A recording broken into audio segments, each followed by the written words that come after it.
untuk tamatkan semua ni. Jangan! Saya kena. Awak tak mampu melawan.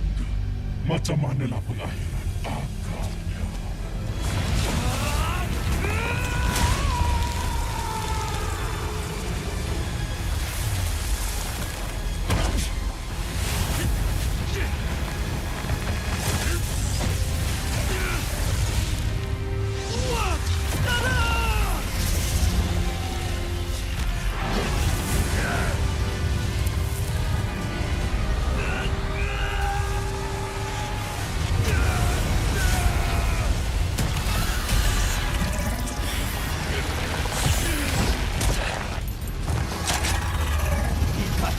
Sumpahan! Berserah!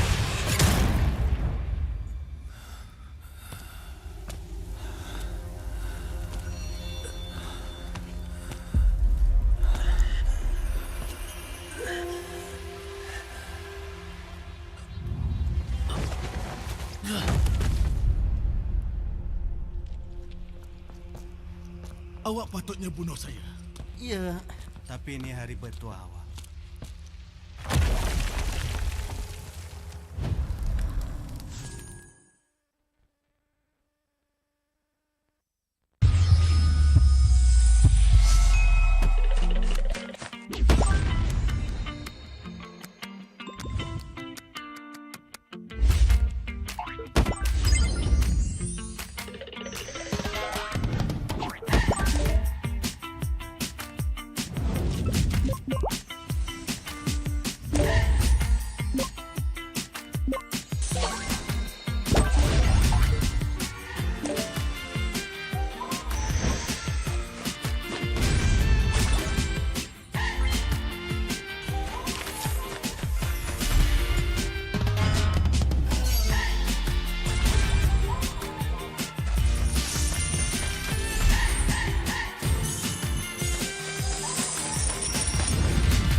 This will sting.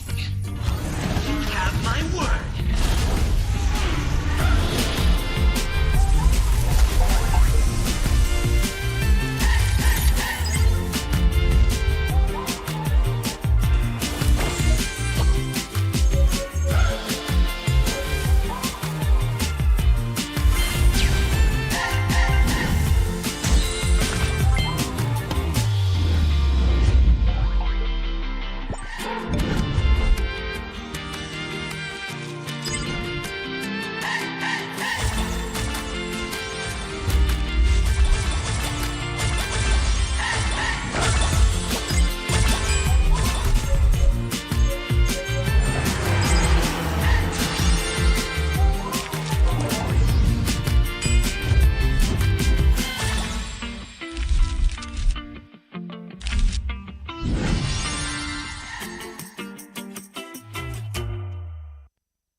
Berminat untuk mengetahui info lanjut mengenai prestasi pemain dan jadi sebahagian daripada MPL Malaysia?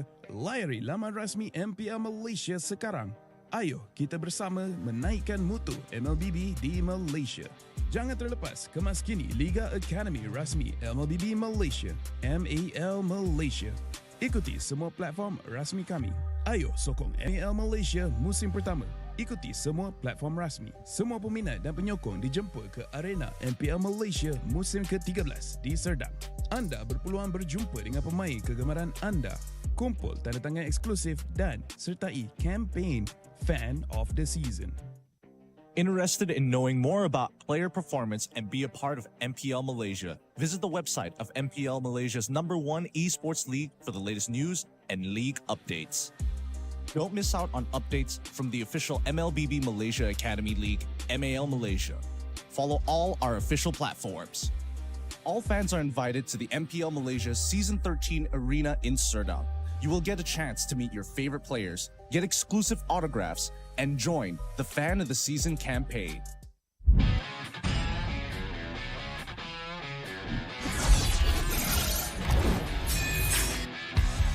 Satu Scalars can you do it? Dan Albert di sana ternyata harus hilang. Edge fight as Long gets instantly shot down by the Blazing Duet, as well as the Electo final blow. This is going to be an easy cleanup for Todak as most of the... Apat yun, pero nasipa din siya yung ninakaw na sipa. Buhay pa rin ang 41! Backline already, and you're running for the lives, gunning it. David trying to drag the members of RSG right underneath the turret. It's not enough though. Gray coming all the way in, he cleans it all the way out. Just nowhere for him to run. Just kita akan ada satu buah reward di polisi yang membuat pergerakan dari Liga terlalu benar-benar slow. Rafanya sudah tumpah.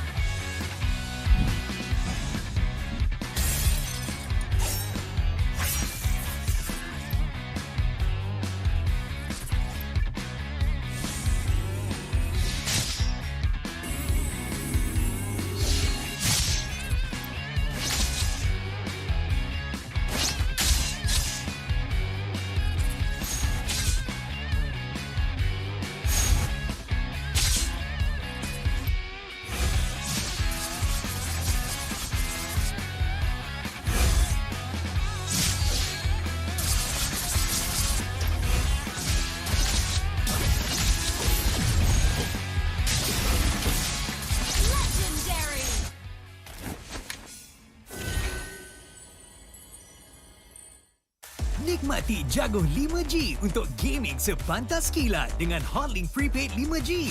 Internet 5G tanpa had dengan kelajuan 5G tanpa batas untuk layan gaming tanpa gangguan. Nikmati latensi rangkaian 5G terunggul dan gameplay termantap sepanjang malam. Semuanya hanya RM32 sebulan dengan 20% cashback. Dapatkan sekarang.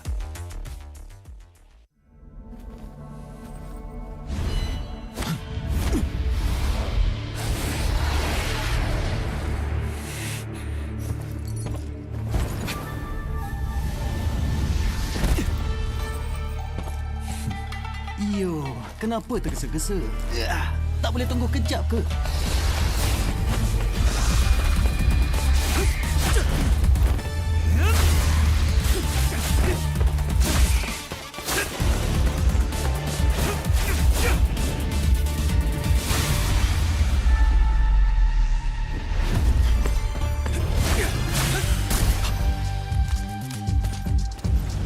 Sama-sama.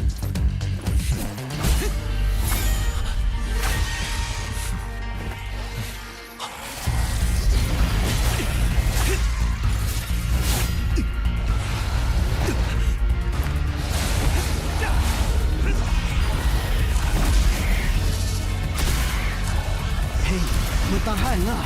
Awak nak mati kat sini ke? Kalau saya hilang kawan, bunuh saya tanpa lupa. Itu tugas saya. Mestilah.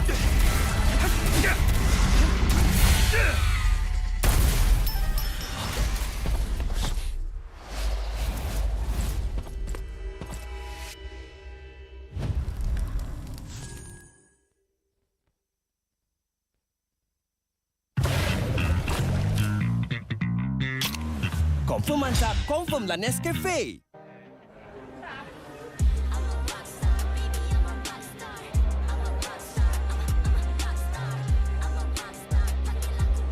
Kami akan bantai Barakuda.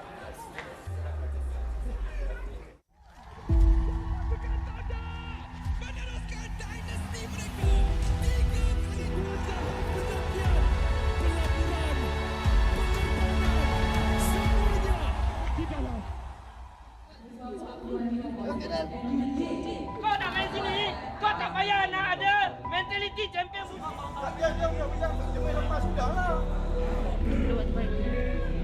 Oi, kau terus gila kamu.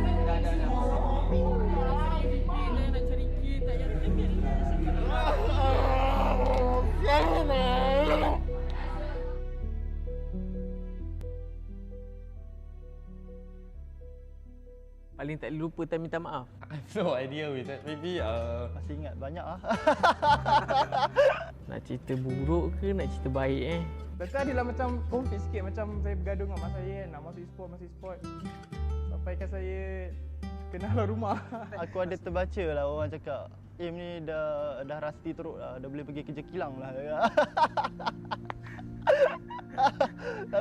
tapi ya, aku okey je sebenarnya. Yang video aku viral nangis-nangis apa semua tu, itu bukan sebab aku kecewa dengan kecaman orang apa semua, tak ada. Kecaman netizen semua aku tak kisah pun. Semua tu like aku disappointed dengan aku punya performance je. Dengan apa yang aku bagi, apa yang hard work yang aku put. Tapi end up performance aku macam tu lah. Sebab aku tahu orang-orang yang komen apa semua, diorang tak tahu pun apa yang terjadi. Diorang nampak daripada luar, diorang tak tahu apa yang dalam. Macam ibarat kita tengok bola, dia ni passing betul-betul lah. Kita bukan tahu, kita bukan join training pun. Kenapa Harry Maguire main setiap minggu? Kita tak tahu pun dalam training dia macam mana. Pergaduhan yang paling risau, perit dan pedih lah kan.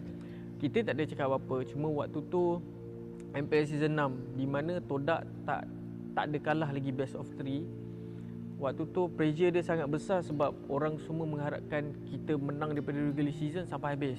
And waktu tu masing-masing pelik gameplay dia. Pelik gila kan. Macam timing tak kena. Pakai hero pun pelik-pelik. And dengan pressure apa semua pun bengang. Mental, ketuk meja, kata kita main apa benda ni kan. Waktu tu nak play off dah. Tak silap pun lagi 2 hari dah nak play off season 6. Kalau korang main macam ni, better aku pergi main dengan parti-parti Indo joki apa semua kan. Lagi bagus daripada aku main dengan korang kan. Biasalah kan, kita bekerja as a team, as a kumpulan kan. So kalau tak gaduh tu bukan team lah maksudnya kan. So bila habis tu dah macam biasa je lah. Basically kita orang gaduh macam tu je. Dia tak ada lebih-lebih sebab try to be professional lah. Try to not take it personal sebab in the end of the day kita nak kena bermain dengan orang tu juga kan. The M3 lah for me seriously is so hard for me. The M3. Until now I still cannot forget about it. Just like we scream, we rustic. I think for the 2 days already, almost 12 game like that. And then I score to Zaim, I score to everyone, and then we almost want to fight like that. But after that, I still think I'm correct like that. But I didn't say sorry to Zaim and semua that I feel so bad. Until now, like that, I cannot forget. I think this one moment also. Maybe it will make someone cry. I think a lot. This one actually is a lot. I feel that I so bad on this. Every season I think quite because of me, because of pressure. I pressure him a lot to cover me to become a best slider. My bad. Sorry. I tank. Saya adalah minta maaf dengan ibu saya sampai saya melutut. Sampai saya melutut dah saya minta maaf dengan dia sebab ya kan ibu kita kan nak yang terbaik untuk kita kan. Tapi mungkin sebab dia tak nampak lagi lah masa tu game tu macam boleh buat duit. Dia fikir macam masa tu game tu hanya main untuk hiburan, macam bermasa. Tapi bila saya start yang ni yang sebelum ni saya start tier 2 tu, saya dah start macam menang tournament. Dan tu dengan RTZ kan. Saya menang tournament dapat duit. Dan tu baru dia dah macam dia dah start support so slow lah, dia start support. Kira dia macam penyemangat saya lah untuk teruskan dalam e-sport lah. Untuk yang memaafkan AJ, memaafkan orang yang dengki dengan AJ. Dengki tu maksudnya dia sampai buat sesuatu, sampai menutup perut nasi AJ sendiri. Tapi AJ tetap memaafkan orang tu. Itu yang paling besar. Bagi saya banyaklah salah dengan AJ sebab masa kat RSG season 10 saya banyak marah dia buat dia nangis lah sebab saya tak suka sikap dia. Dan sebab saya terasalah sampai sekarang benda yang saya buat tu salah, tapi saya mungkin ego tak minta maaf dan sekarang baru saya rasalah saya sebagai senior saya tak sepatutnya buat macam tu lah kat dia masa kat RSG. Dan saya terharu sebab masa tak ada orang ingat saya, ambil saya, dia yang cari saya dan try saya untuk ke Team Hak. Yalah, saya banyak buat salah kat dia tapi dia masih ingat saya. Dan saya nak berterima kasih lah dekat Iris sebab bagi saya peluang lagi untuk ke pro scene ni. Actually, after the game, I will apologize to them. Just like, because I thinking just like I want to win only. Because for my positive everything.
I'm a rock star.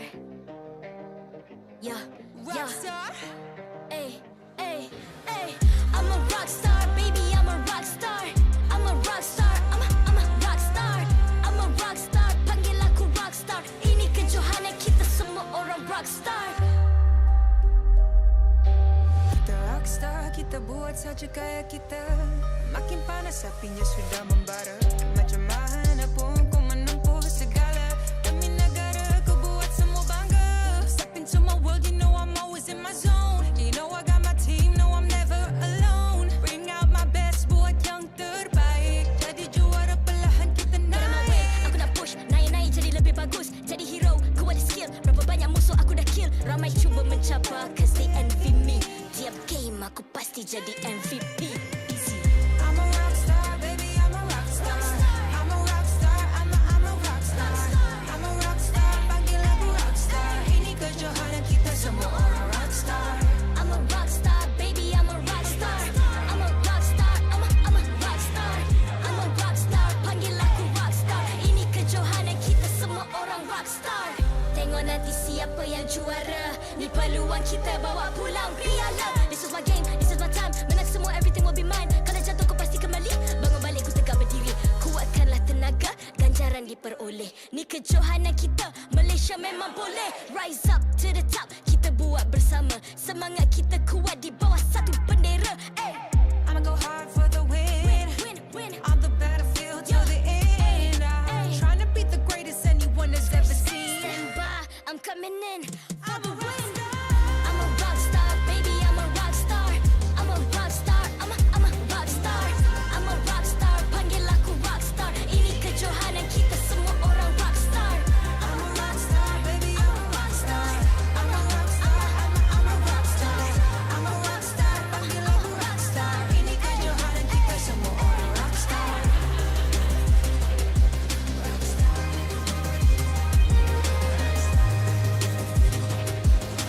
Ini kejohanan kita semua orang rock star. I'm a rock star, baby, I'm a rock star. I'm a rock star, I'm a rock star. I'm a rock star, panggil aku rock star. Ini kejohanan kita semua orang rock star.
I'm a rock star.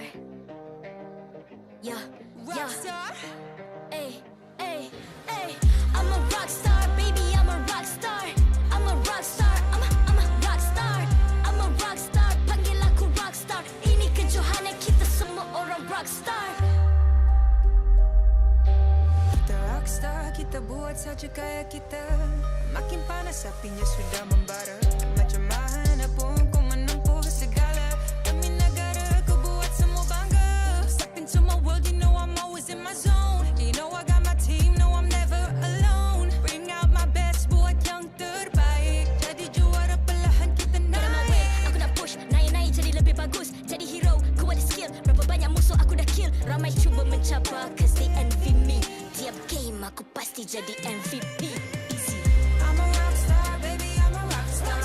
I'm a rockstar, I'm a rockstar. I'm a rockstar, panggil aku rockstar. Ini kejohanan kita semua orang rockstar. I'm a rockstar, baby, I'm a rockstar. I'm a rockstar, I'm a rockstar.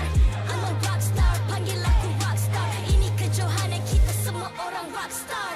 Tengok nanti siapa yang juara. Ni peluang kita bawa pulang piala. This is my game, this is my time. Menang semua, everything will be mine. Kalau jatuh kau pasti kembali. Bangun balik ku tegak berdiri. Kuatkanlah tenaga, ganjaran diperoleh. Ni kejohanan kita, Malaysia memang boleh. Rise up to the top, kita buat bersama. Semangat kita kuat di bawah satu bendera.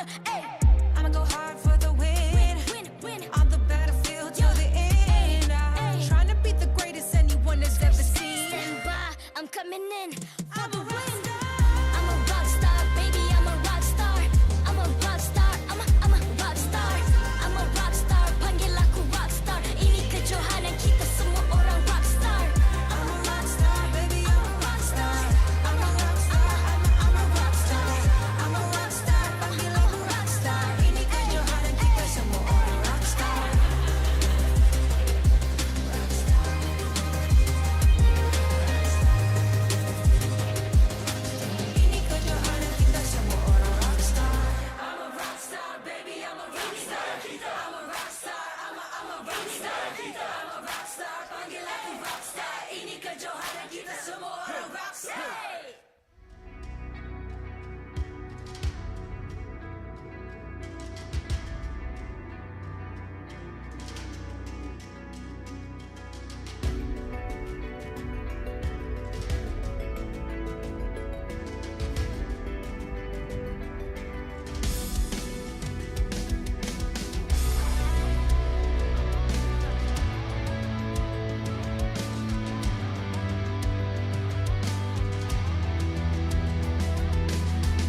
MPL Malaysia Season 13 is powered by Muntar.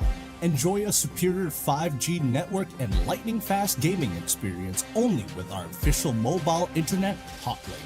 A big shout out to ROG Phone 8, the official gaming phone, for keeping our players at the top of their game. Grind on with Nescafe to keep your gaming spirit going. Thank you to all of our sponsors and partners for your support in MPL Malaysia Season 13. Kini, kita sudah sampai di penghujung MPL Malaysia musim ke-13. Pasukan manakah akan muncul dan menjadi bintang yang bersinar? Menjadi seorang bintang bukanlah tentang mencari populariti, tetapi tentang menemukan bakat dan dedikasi yang tak terbatas dalam diri. Setiap langkah yang kita ambil, setiap mimpi yang kita kejar adalah sebahagian dari perjalanan menuju kejayaan. Tidak semua bintang terkenal lahir dengan bakat semula jadi. Mereka tercipta melalui ketekunan, kerja keras dan keteguhan hati. Mereka mengubah impian menjadi realiti dengan tekad yang tak tergoyahkan. Memahami bahawa kejayaan tidak datang dengan sendirinya, tetapi harus dikejar dengan penuh kecekalan dan semangat. Jadi, untuk musim ini, siapakah yang akan bangkit untuk menjadi bintang yang bersinar untuk membawa nama Malaysia ke MSC? Selamat datang ke Playoffs MPL Malaysia musim ke-13 bersiaran langsung dari Stadium MBSJ Serdang Jaya. Nama saya Rose, hos anda sepanjang musim ini. Dan hari ini adalah satu hari yang semua orang dinantikan sebab hari ini adalah hari pertama untuk playoffs kita, mana step by step, match by match, kita akan tahu siapa yang akan mewakili Malaysia di MSC. Tapi sebelum tu mesti kita ada schedule untuk hari ini. So apa kata kita tengok jadual untuk perlawanan hari ini? Untuk match pembukaan, kita akan saksikan perlawanan Todak yang akan menentang King Empire Esports. Will King Empire Esports get their well-awaited sweet revenge, or will Todak proceed to meeting Selangor Red Giants tomorrow? Untuk match terakhir hari ini, kita akan saksikan RSG Malaysia yang akan bertemu dengan Team Hub. Dua-dua pasukan ni, satu menang akan jumpa Homeboys esok. Alright guys, hari ini adalah hari pertama playoffs. Maksud tu, semua perlawanan hari ini adalah satu perlawanan yang sangat-sangat penting. Sebab pasukan yang kalah akan balik rumah and end their journey di MPL Malaysia musim ini. And the winning team will continue to the upper bracket tomorrow, meeting both Homeboys and Selangor Red Giants respectively. Alright, I'm sure everybody is just as hyped as we are. And with that, apa kata kita jemput kedua-dua pasukan ke atas pentas MPL Malaysia, Todak and King Empire Esports. Todak. The fallen Todak Empire has risen again, stronger and more powerful than ever. With formidable reinforcements, the Todak Langar DNA is re-energized and ready to dominate. They always say Todak is a whole different beast in the playoffs. The King of the Ocean is back to reclaim their throne. Let's cheer for Todak!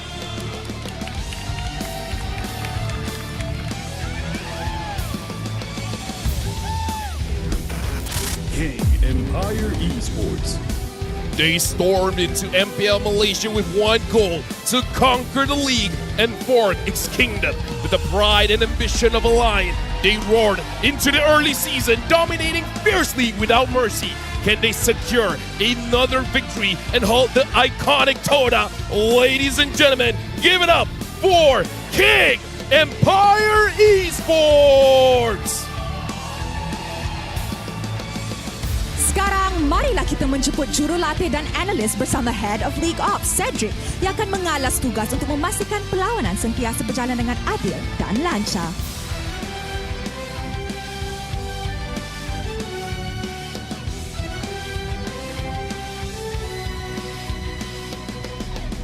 Mari kita teruskan dengan fist bump di antara pasukan sebagai tanda profesionalism. Inilah gaya kita. Inilah semangat kesukanan kita. Kawan di luar gelanggang, lawan di Land of Dawn.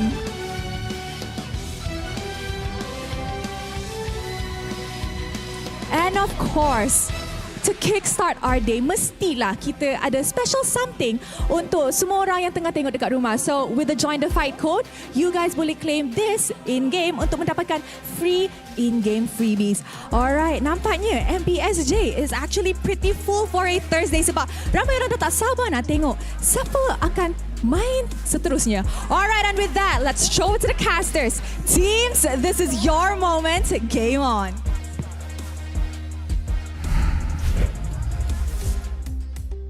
Thank you, Rose. Welcome once again to the MPL MY Season 13, the playoffs, day number 1. My name is Mars Adine, and as well as Sunfrost here up on our screens. My name is Gideon Q. This is Terrence Icy Baby 1-2. On my right and on my left, it's going to be LaFell to keep you guys company for the rest of the English stream. Just to keep you guys up to date, we have a play-in stage. These next 2 best of 5s will predetermine who will be making it on throughout the rest of the playoffs and who's going to fall early on in this tournament here at day number 1 with such high pressure stakes matches. Terrence, tell me what's going on through your mind. Boy, I am genuinely worried about these 2 teams, to be honest here, because I actually like these 2 teams for the past 3 seasons now. To see one of these teams going to be eliminated right from the get-go, it kind of saddens me here, considering it's only Thursdays. And like, I don't know, man. Like, I like King Empire, but Todak is the legend, but it's so frustrating, man. LaFell, Todak, King Empire. Straight to the hard questions. Honestly, I have no idea which one is going to win, because here's the thing. We got a hot patch on Tuesday, and now it's Thursday. They only have 2 days to prepare. So it becomes a situation where Todak has been very innovative throughout the regular season. Now, we do have to see, for this playoff, did they have enough time to come up with something new that King Empire Esports will not be able to overcome? So I feel like that's going to be the reason why they win or lose. Whether they win or lose could be something that could change the landscape that we see it as today. But with considerable number of tournaments, and also, like you mentioned, the patch 1.8.79 highlights here. Here's a quick rundown for you up on screen, just to give you a little bit of an idea. Talk about major changes with me here. Personally, I think I don't feel like the Joy, the Amons aren't going to make that much of a difference. I feel like it really depends on the team, because for a team like the Niners, which is unfortunately not in the playoffs, they will love this patch because Max is an amazing Amon player. I've heard that quite a few players have been practicing certain junglers, because some junglers, they just need level 4. And this 2 minutes buff in the jungle does make it possible for you to get level 4 without interruption after 2 minutes. Yes, you're going to have some interruptions, but it does depend what Malaysia has to show. Now, I do have to say, Fredrin, the energy eruption cooldown, I kind of feel like when you first look at it, it might be a big impact, but I feel like if you're using the cooldown build with Brute Force Breastplate as well as Oracle, it doesn't make that big of a difference. If you're using Fredrin with the front build, the tanky build, it does feel like a big difference. What about you? You know, to be honest, I don't think there's much changes when it comes to the meta here. Yeah, technically, quote-unquote here, it's Moonton way of saying like, hey, tank junglers are getting out of control here, but I feel like the reason why junglers are suffering a lot is because they're constantly being invaded in the purple buff.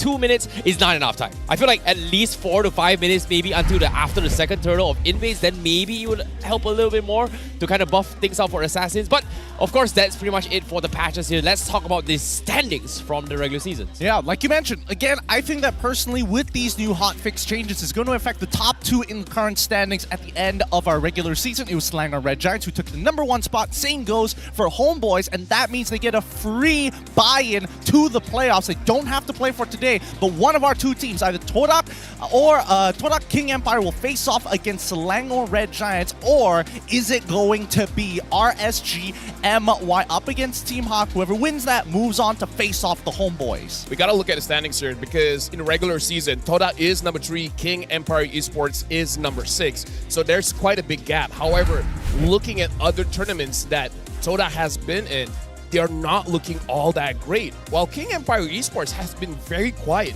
I've not seen any performances from them so far. So between these 2 teams, I would say King Empire Esports have more up their sleeve. More up their sleeve? What about hero pool? Is that going to make a difference? I think Todak is in a situation where they can actually experiment a little bit more here. The difference between Todak and King Empire is like, personally, I feel like Todak is the type of team where if they are experimenting heroes, they're still able to play at a comfortable level. Whereas King Empire, they need a lot more training and repetition before they actually pull something off. So I feel like Todak stands a very, very good shot, especially when it's, 2 days of adapting to the new patch. So I think Todak has a better chance of just taking this game. I would say, like, sorry to interrupt, but if we're talking about the hero pool here, something that we do have to talk about is the draft for both teams, where King Empire, they still have a 100% win rate with the Benedetta, right? But no one has been letting it through. Same with Todak. They have this one hero that they've been winning so a lot on, which is Lu Yi. If Zion Senpai gets the Lu Yi, then Todak has a big chance, but I don't think he's going to get it. Well, I mean, that's the thing, right? When we're talking about Todak, they're one of those teams that just has a deep hero pool, deeply enrooted in the brand itself. If you're joining Todak, you're expected to have a wide hero pool to use against your opponents in comparison to King Empire, who have subs to kind of fill in that gap. I mean, Todak, they never miss, right? Every single time they come to the playoffs, we expect them to try and look for an international standings. The previous standings haven't been that great. The format has changed over time, but this MSC in particular is extremely important. One of the biggest prize pools we've seen thus far. I would say it's like their empire is crumbling, because before this, Todak never misses an M series. Never misses. They've already lost that one. Yeah. And now it's about MSC. They've never missed MSC. If they miss MSC as well, then their streak is over. To be fair, to be fair, I think when it comes to situations like this here, you can't count Todak out, because when it comes to Todak, it's unexpected, right? Like even in the previous season as well, no one expected Todak to be eliminated in MPL, right? For even a chance in the grand finals. But now, I didn't expect them to make it top 3, to be honest. Like, I was expecting somewhere in the lower bottom here, but considering that they brought in Shizo, Raflesia, Zion Senpai, Momo, Gary into the pool here, a lot of us were expecting that, hey, they might be doing okay, but they didn't really do too well in the early weeks. But somehow, with Chiku coming back as a substitution, it kind of worked out. But now, Chiku's not playing, so this is kind of a shocker for me. Well, I mean, now that they have well, I mean, when you have Chico, you know that the macro decision-making is going to be sharp, is going to be together. He likes to over-communicate, but when we look at the heroes, right, this is the bigger problem. This is where I start thinking that for people like Shizo, and one of the few changes in the hotfixes were to Harathan as well as Roger, maybe that's going to stray away from their main strategies to play something a little bit more, map-oriented. We'll see against King Empire. Yeah, King Empire, we got Dato, Sasa, Smooth, Vitter, as well as Susujin, where this is also a surprise, where during the regular season, it's all about X-Win. It looks like X-Win is going to be the sub for this one, and Vitter is going to be the main lineup, where based on the things that I've heard is that Vitter, so far in scrims, have been much more aggressive, and in terms of the hero pool, it's a little bit wider. So it's going to be very interesting for King Empire Esports to bring out Vitter to go up against Todak. That's the thing about X-Win, right? X-Win has been known for his very oppressive nature of playstyle of bringing Grok as well as Guinevere, but as well as Arlott as well. These three are the core heroes. But the problem with these three heroes is that these are three pocket strategy roamers, which is a little bit different from the usual meta playstyle, which is either Minotaur or maybe even the Matilda playstyle, which is kind of counteractive of his usual playstyle. So I guess that's the idea that King Empire is having, to just sub him over. But generally, after seeing this roster, I'm worried for both teams. Before that, I do have to shout this out. Looks like Momo's family is in the crowd, where everyone is wishing them luck, and they even say like Momo and Yums will be in the grand finals. So they're looking for Todak to go up against SRG in the grand finals. Ooh, that's a long time down the road, but it just goes to show how important this game is going to be. This is just the play-in stage, right? Now let's have a look at what Zaza. We messaged him on the side and we asked him whether or not he has any other dreams besides MSC. And all he had to say was he just wants to meet Ronaldo. That's just the bottom line. I do have to say, I don't think he made this emoji. I feel like this is created by someone from the MPL. I can't imagine him doing something like that at all. Sasa's too cool for that. That or he's posting up stickers that he really shouldn't be. One or the other. One or the other. Can't trust these boys. Very, very naughty, as they say, as we jump into the drafting phase of our very first best of 5 here at the play-ins. Let's see which one of these teams is going to get an early advantage once we figure out who's going to be on blue and who is going to be on red. Is everybody ready for this one? Let's jump right into the drafting phase. I'm sorry, Gideon, but that is a very, very sick Benedetta AU. Oh yeah, that's very cool. That was so cool. Like, This wasn't here in the regular season. Now it's like we bring something new every single time in playoffs, right? Hey, I just wish it wasn't part of my contract to always use an MPL skin whenever I get the opportunity. That's also another thing I would like not to be in my contract, but hey, we all manage. Now, KGE going to be on the blue side, up against Torak on the red side. The draft has already started, and I think this is what we were expecting to see. Definitely. Looking at KGE banning out Harif as well as Luyi, this is like priority heroes because talking to the players, even though Harif has been nerfed, is still a beast in the gold lane. Sure, in the mid and later stages of the game, it's easier to burst down the Harif, but the laning phase is still so strong.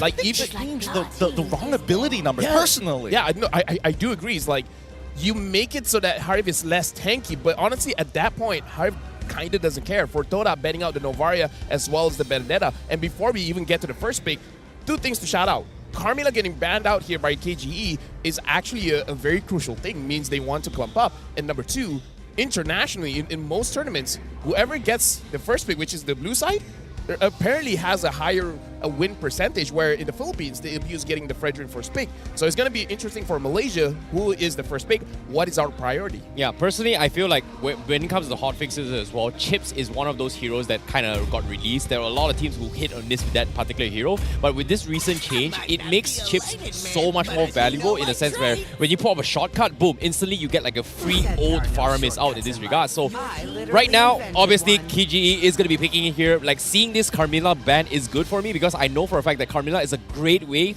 to deal with shortcut just because it has a delayed response with the ultimate. So if Chips comes into shortcut, drop and Carmilla out, anybody who passed through it will immediately get linked up and you are going to get like a wombo combo just completely wiping whoever who goes through the portal. Personally, I just like to get the free quote-unquote heart guard when you walk out of the shortcut. Oh yeah, right now, right? Yeah, dude, it's great. It means that I can walk out for free and not receive that much damage. It's 1,000 shield, right? It's almost the size of a heart guard. It's almost crazy. the size of the heart guard. Crazy. We get the Arlet. We also get the Fredrin. Fredrin has been high priority ban, so I'm surprised that they're straying away from the gold lane here. I would have expected maybe even a Moscow, which we've been seeing a lot. MAL, SPS, MPL, PH, Grand Finals as well. I feel like at this point they're sizing each other up to see who's gonna take what, because the S-tier picks right now is the Natan as well as the Moskov. So I kind of feel like they just want to see what do they want to prioritize. However, with Todak able to get one and ban out the other, I feel like they're in a advantage here. Okay, let me bounce you the question. Now that we see Vexana on blue side from KGE, are we expecting Valentina in response just in case as a deterrent at the very least for KGE's upcoming picks? I feel like you don't have to pick up the Valentina just yet because there's still a lot of heroes in the mid. One notable one is Faramis as well, where Faramis going up against Vexana is 50-50 a bit, but they picked up the Minotaur here, so they're opening up.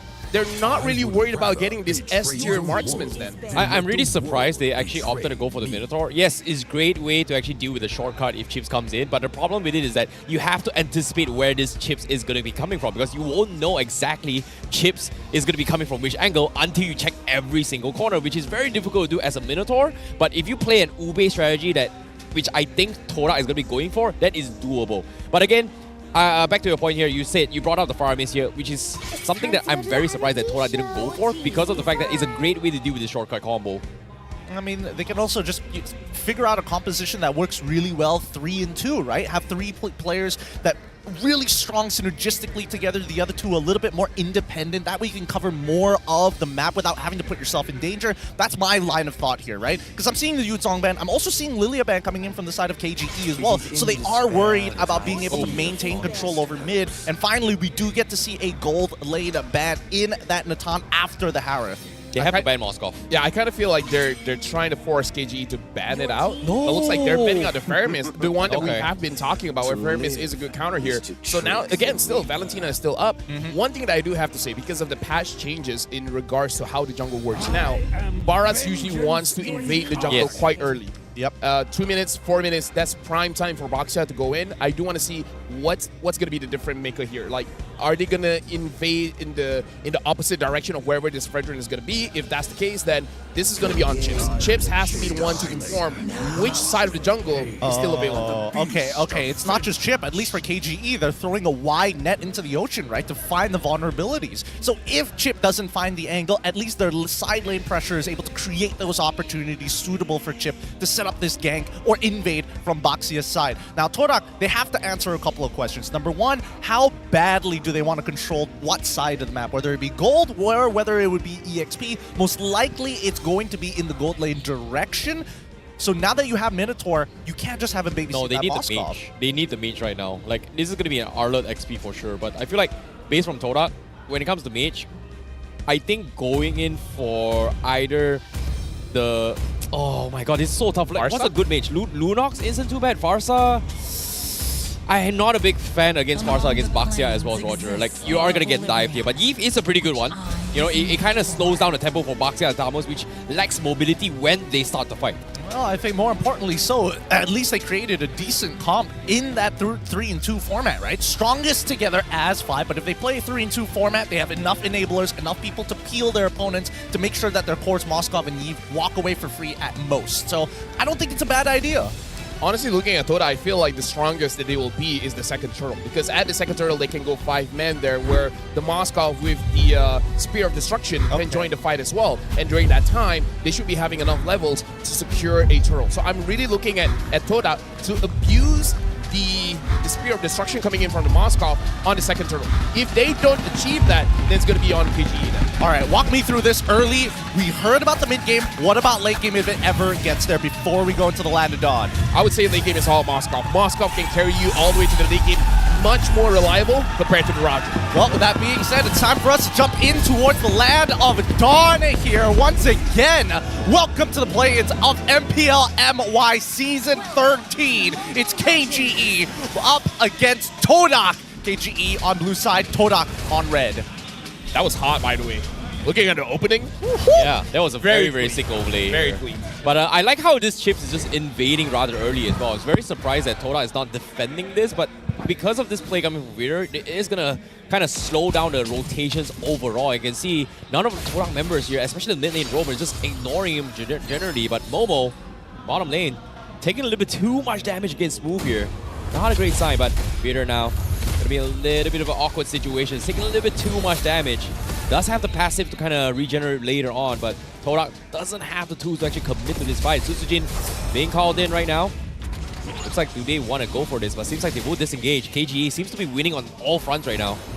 I mean, I would say they have the advantage coming in from draft because their gold laner as well as the XP has the capability of actually owning the lane to make sure that their counterpart aren't able to rotate as fast. So I kind of feel like this is a good sign. And we definitely see the extra damage going on to the chips. It matters because I feel like King Empire, they really want to go for that camp because it does made it so that Gary gets the level 4 a little bit later. But because of the changes in jungle, they have to retreat.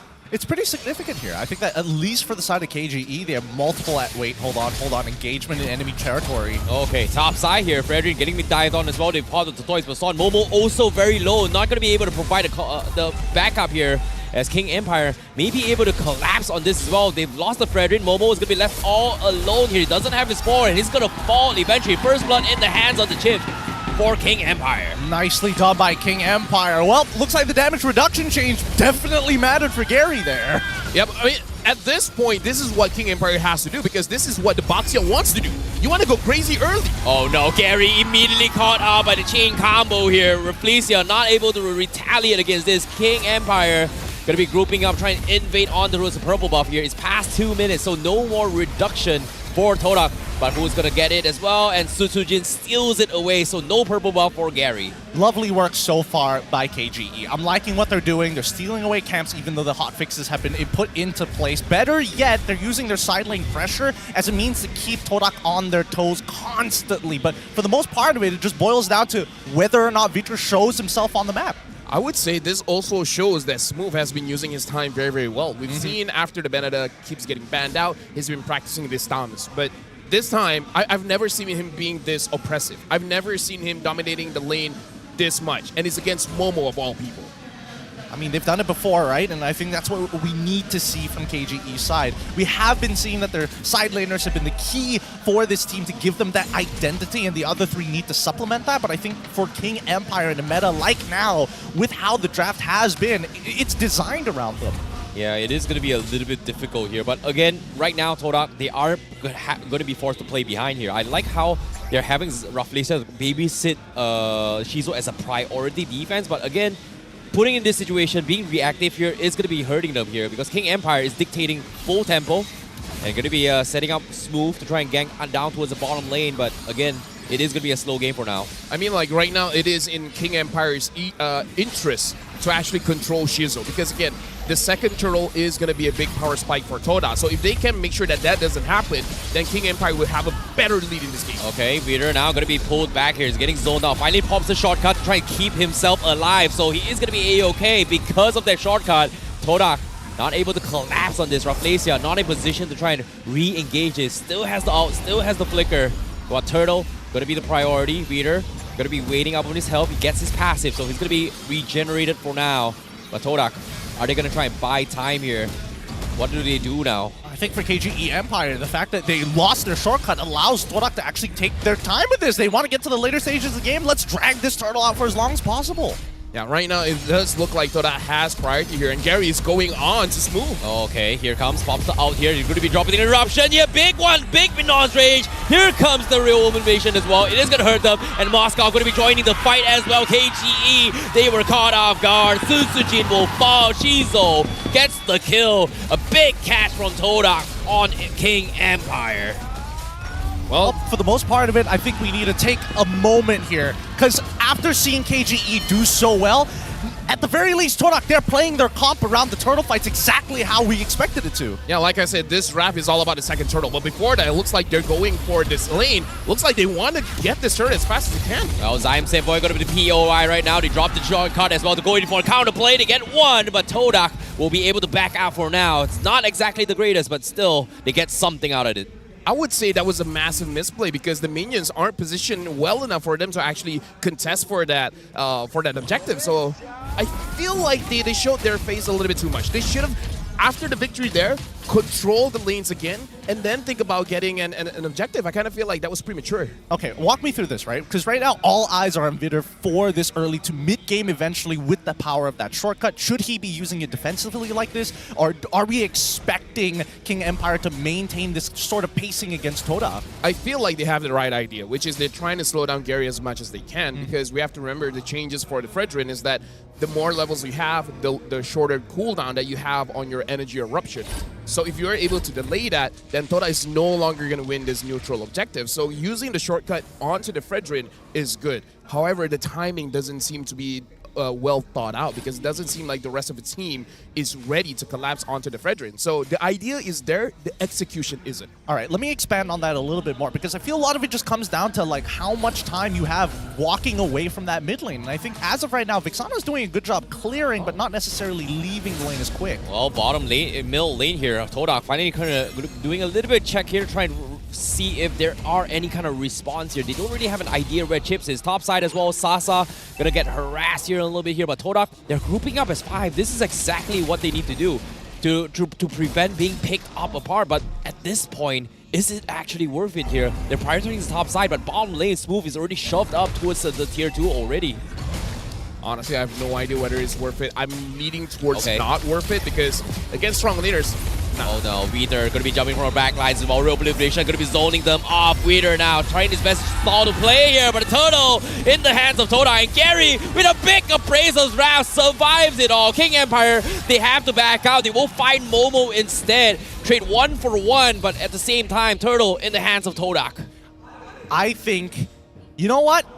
I'm doubling it down on this. I think KGE have the correct idea, and I think both you and me, LaFell, we both agreed on this. We weren't sure about that one because whether or not they were going to take that fight, completely separate story. This should be a nothing sandwich for now, but whoa, wait, okay, hold on. Okay, I don't think they can fight this here. Todak will get a free tier 1 up top. Meanwhile, again, Todak playing this Ube strategy which is not hurting them a lot because Smooth is getting free farm all the way in the bottom lane throughout the past 2 to 3 minutes right now. I think they're missing out on the main point of their composition, right? It doesn't matter whether they get Turtle or not. They need to get map pressure. So I'm surprised that, like, you know, they had Smooth on the side lane. They also have Vitor right next to him. I totally get that, but once you spot out 4 by the enemy turtle side, you just send Bitter, right? Yeah. That tier 2 should not be there on the bottom side. No, legit, I do agree. I kind of feel like King Empire, understanding that Toda, their strength is in the river, just play for the lanes, man. Yo, what? Either just dive tier 2. He's gonna go commit on Momo. Instantly takes him out. Pays with the prize, but again,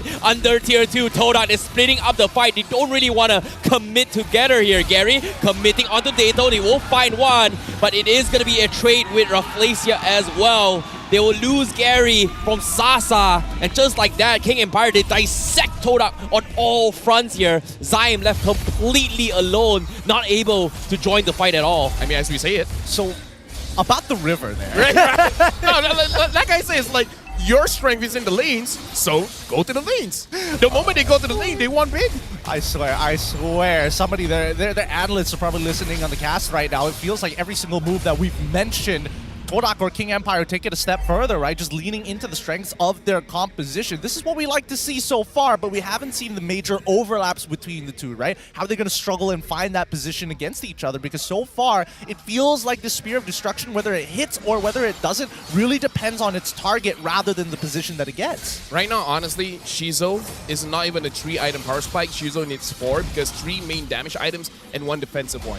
Whether it be the Wind of Nature or Immortality, kind of doesn't matter at this point. He just needs 1 extra defensive item, and this game will go over to Toda because King Empire have 3,000 gold lead, but Toda is still able to keep up with the pace because their strength is around the riverside. And King Empire, they made that one good play around the lane.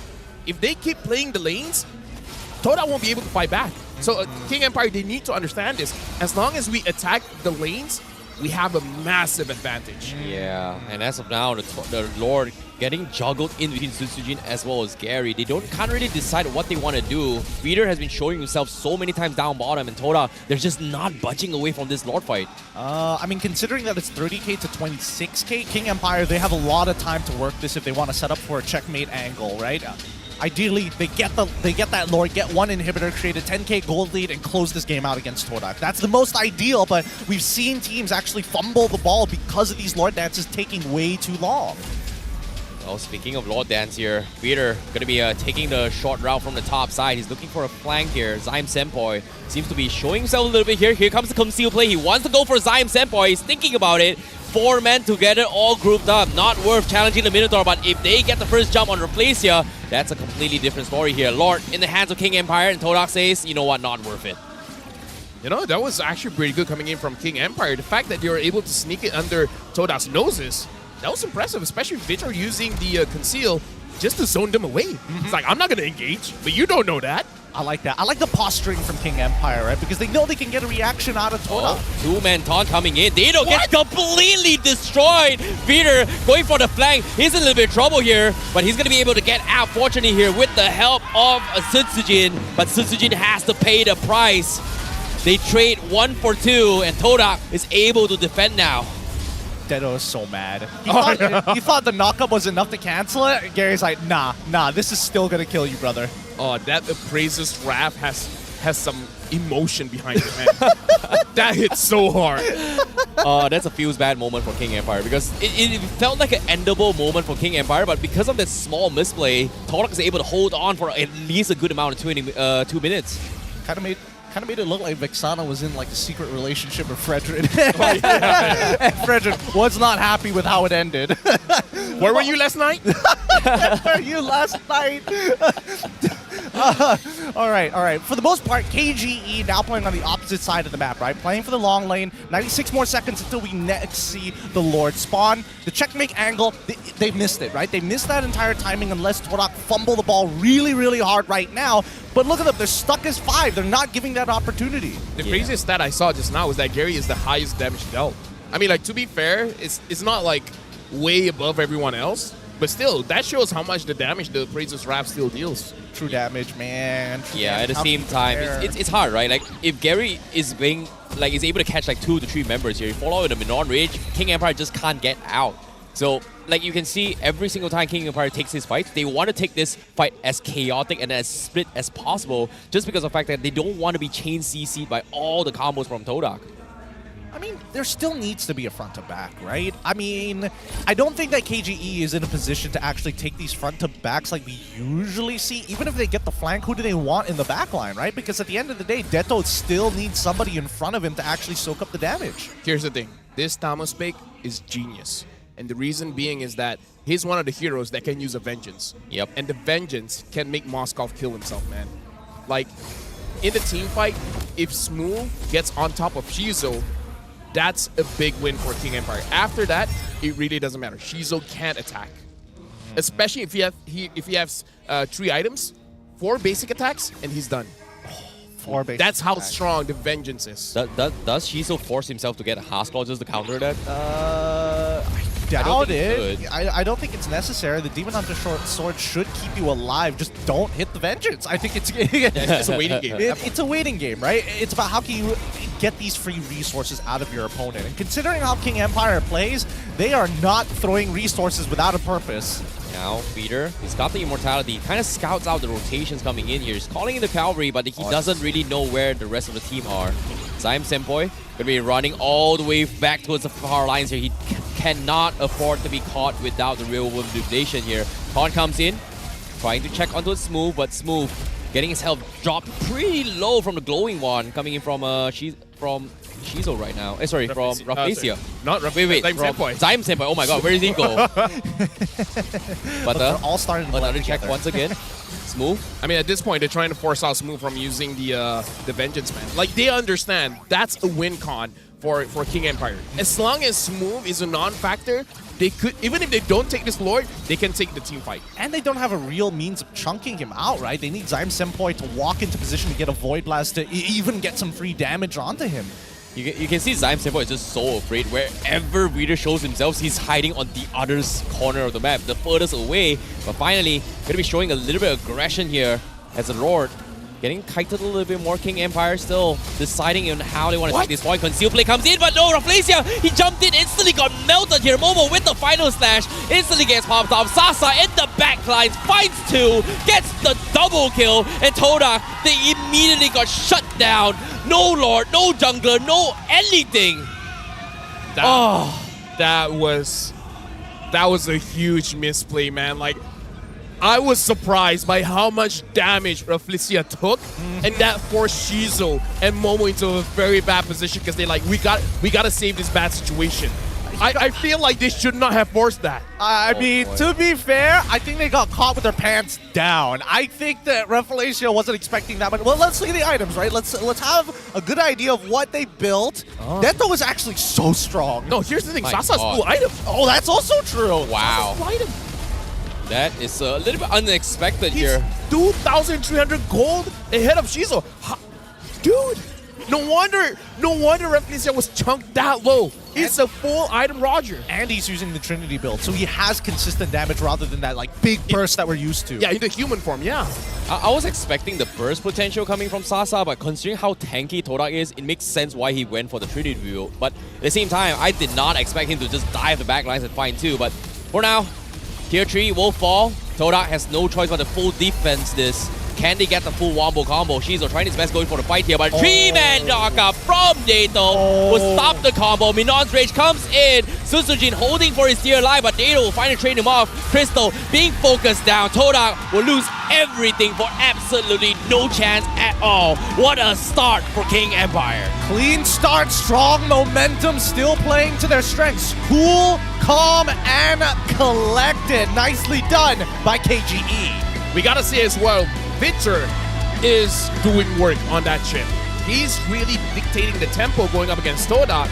And I gotta say, going back to their own camp, Todak has a lot to talk about, man, because there were quite a few misplays that cost them the game. Yeah, I think that one is definitely a communication issue, right? It just came down to the Filipinos communicating with each other, and unfortunately, the Malaysian counterparts just couldn't keep up with it, or they just didn't get the information fast enough. It's a struggle to see, but it's only game 1.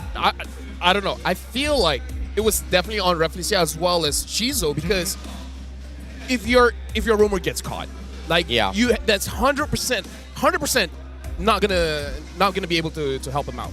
Just let him die, man. To be honest, I feel like Todak just wasn't expecting that this chips is just so annoyingly strong. Like the previous patch was already disgustingly strong because think about this, right? Vitor made an attempt under the tier 2s of Todak when there's no minions at all. And he somehow, yes, he died, but the rest of the teams was able to win this team fight despite being in one of the worst position. I would say in the fundamentals of MLBB, don't ever dive tier 2 without backup. Like they just did that and got away with it. Well, technically he did get back up. I mean, like, everyone came. Everybody decided to come at the end of the day, right? Just to fight for that momentum, but it's really tough. We'll talk about this a little bit more, but first we have to go to our backstage, check out our MVP, give it up for Smooth this game. That early to mid game, impossible. Momo did not find any angles. I think he only found, like, what, one good final slash throughout that game? He just couldn't. Like, he was winning the first 2 lanes, right? Like, the first 2 engagements against Todak was literally like, Smooth was chunking him down so low to a point that what can Momo do to actually salvage the team fight? Because he was getting dived by Vader, he was getting dived from Smooth, and eventually it came to a point that Smooth set up the fight so well preemptively before the actual main fight that Todak just could not react to him at all. Well, that's where I have a couple of issues with KGE. I don't think they're impossible to beat, and I do think that overall their gameplay is still a little sloppy, but I do think that at least for Smooth, he had the right ideas, right? The fact that he took Impure Rage, I want to win lane, it's against an Arlet, we only touch each other for like, what, half a second, so I gotta make it count. I gotta say, Smooth getting this MVP is huge because the way that Todak plays, they're all on Momo's shoulders because he's the playmaker, right? He will do the big engage. I mean, like, think about it in this game. How many engages did Reflecia do? Right? If only one major one. The rest was just that, couldn't do that anything. wasn't even an engage, right? KGE started it. Gary got the kill. They were trying to chase after them. Then Reflecia used the Minoan Rage. It's like he didn't engage. He just counter-engage. Yeah. Right? Yeah, Their fair main enough. engager is Momo. If Momo is using something like the Terizla, this Arlet, as well as Yuzong, he will start things off for his team. If he's unable to start anything, the entire team does nothing. That makes sense. That makes sense, especially considering that their team wants to kind of like group them up together and then put them into that, you know, death box like we usually see in the past couple of seasons when Yves is in play. But so far, I think that at least for Todak's side, it's a communication issue, something that they can clean up over this best of 5 series. I think that unfortunately, right, I feel like KGE could have played the map like way more. They knew Todak wanted to play as 5, and they also struggled to realize that if Shizuo goes by himself, like you expect to see a Moskov to play for that Spear of Destruction 4-1, that's when KGE can, you know, bite them again. Yeah, but that's the thing about KGE, right? Like, I feel like macroly, this is the best KGE I've seen throughout the entire regular season with Vader because there was a lot of macro plays that we don't really see when Vader is on the video map. He's like intentionally showing himself on the lanes so that Todak will collapse on them. But even that, they're just not budging. And because of that, it allowed Sasa multiple opportunities to get free farm across the map where, like you said, quote-unquote, when you have a Moskov, he should be farming on the other side of the lane. But because of that mental pressure that Vader is showing himself intentionally, Shizuo is just afraid to farm away. Well, let me just say this, right? I think that with Vader in the lineup, the team seems a little bit more aware of the game state, right? That's what I feel with Vader in the lineup in comparison to X-Wing. Yeah. I do think that the team is still rather disconnected at times. They are aware, but I think that disconnection is something that I didn't see with X-Wing in. Something that I dislike looking at the damage numbers here, Shizuo only dealing 30,000 damage is, I think, is quite low here, you know, especially Zaim Seppo is doing 56,000. It's like, okay, fine, he can attack from a far enough range that he can build up this damage per minute. Like, Gary did 36,000. He did a lot. Even Smooth did 33,000. So, I don't know. I kind of feel like Shizuo is not bringing out the maximum potential of this hero where we've seen Moskov can dish out massive numbers because you have to understand that if you hit the front line, you're also hitting the back line. So it really spikes up his damage numbers that we're just not seeing here. And you guys were talking about how Vitor just shows his face trying to bait Todak for an engage, but Todak never engaged. So this might be a very major flaw for Todak's lineup that no one wants to start a fight. Like, maybe they're being a little bit too disciplined by, like, letting everyone take whatever they want. I think this comes down to the fear factor, right? Like, you brought up a very, very good point, which is Smooth having the vengeance. Think about this. What does Shizuo do? If he splits off, he's gonna get ganked by a Vader. If he fights fun to fun, he's afraid of the vengeance from Smooth. So I guess from Todak's perspective, Shizuo was put in a situation where he just doesn't know what to do. Well, I think it's also conditional, right? Yeah. As you mentioned before, you have to wait for the vengeance, like both Yes. Phil and Terrence have mentioned. Not to leave out Deto, who was Annoying as well, yeah. Yeah, like your spacing needs to be perfect, and you also need to proactively have your dash off of cooldown before you walk into these fights, right? As soon as your dash, you're susceptible for the next 8 seconds of your life, maybe even 6 seconds depending on what level. But at the end of the day, walk up too far, Eternal Guardian is going to get slammed on your head, right? If you're below 50, Sasa can kill you even. And even then, right, you have to start thinking of your abilities as resources. I think that Shizu's resources far too independent and very selfish for as a necessity to survive. I would say going to the second game here, Todak can't allow Momo to lose that lane that hard. Yeah. Either in the drafting phase or their rotations, they gotta let Momo win, man. If Momo wins, there's more opportunities for them to do whatever they want. Is there any consideration of splitting up support as well as jungle rather than moving as a trio squad, but 3-2 in the opposite directions? I feel like that's definitely possible with certain heroes, right? Like something like a Yuzong that can win his lane. He just needs a few good traits here and there, and then he can start dominating by his own. Then yeah, just split them off. Just make sure that they don't lose enough, and then you're good. I think personally, when it comes to the drafting phase as well, when it comes to priority in particular here, King Empire definitely drafted this draft in a way where it took everything into consideration, right? Like, you talked about, hey, Vexana needs somebody in front. Guess what? Drop an Internal Guardian. That's somebody in front for you. And Todak just can't really take all these engages because of the fact that they can't, I would say, out-sustain the amount of peel and damage that King Empire brings to the table right now. And again, I feel like Todak just can't handle this chips combo right now. It's either they can't handle the chip combo, something I do think that they're probably going to ban when they take over, well, from Todak at the very least, take over on blue side, leave it up to KGE to decide it, right? A lot of these priority picks in the draft itself were coming out of blue side from KGE. Agreed. So we'll see. Maybe we'll get a more standard draft of what we're used to in the upcoming game number 2. Adjustments that need to be made probably comes down to the draft, and I do think that Ref Malaysia, they got to disconnect the support and as well as EXP, play more independent roles. If not, they just got to work on talking to each other. I don't know, man. Like, they have to figure it out, because if not, KG is going to have this in the bag, man. Because throughout the game, I would say the amount of control time, KG had 80% of the map all the time. Yeah. 80% of that map. When we look at our Hall of Famers here, Rich Guy, the carry, Sandbag, and as well as our best wingman, we have Sasa, Zyme Senpoi, Sutsujin, and Vitter as your best wingman. So far, I think, the stats check out. Yeah, Zyme Senpoi tried his best to deal a lot of damage, but again, it's just poking damage. It's not straight up, I'm going to attack this one guy. He doesn't have that space. Dota didn't have that space at all in this game. It felt like they didn't have a tank. Well, at this point, he might as well play Farsa, right? At least you have longer range. At least your pokes are going to be a little bit more, the damage sticks a little bit better overall. I felt like Sutsujin generally played a standard game. Vitter definitely showed a lot more presence this time in comparison. They're more confident with Vitter in the lineup.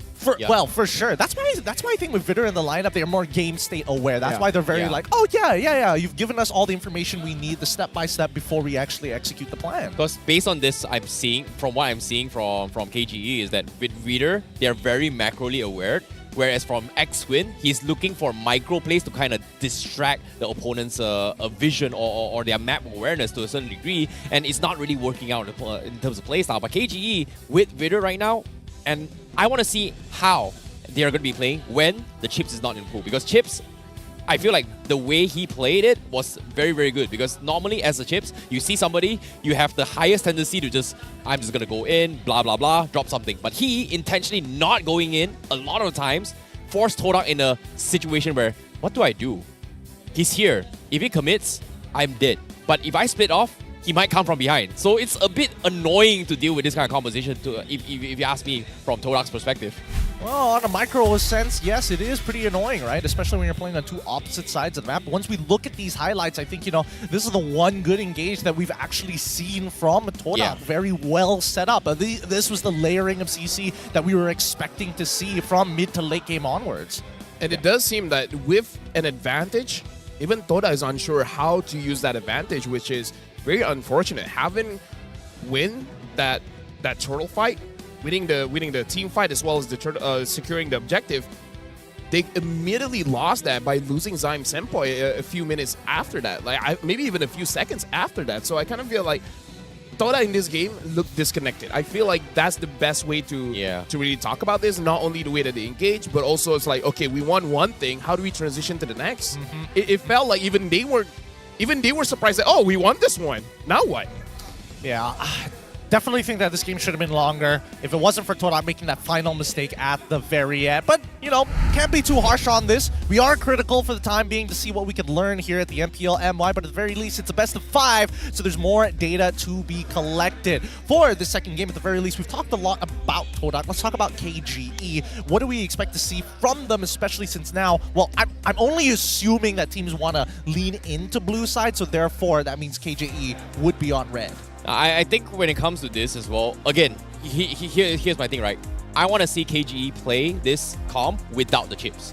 Will Toda be able to react? Because I'm pretty sure that there's just too much Toda could have handled that situation. And King Empire, yes, I like that they're playing a little bit better macro now, but in terms of clumped up vibes, they are a little bit more sloppy here. Because when it comes to priority, I feel like KGE is prioritizing on things that I just know I'm just going to win. Because they had a draft that, for me, completely shuts down whatever Toda wants to do. And at the same time, I did see Chiku kind of walk by after the match and he was looking pretty pissed as well. So I feel like we might see a potential sub in this upcoming few games. Well, I wouldn't be too surprised if he's a little annoyed after seeing that game, right? We're expecting Todak to be at the very least in a more polished shape, especially for this playoffs. Playoffs Todak, right, is what they were known for when they get that strength. But let's look at the power distribution between Shizo and as well as Sasa. Now, we didn't get to see much in that game, but at the very least, we can kind of tell that the laning phase was pretty even between the two.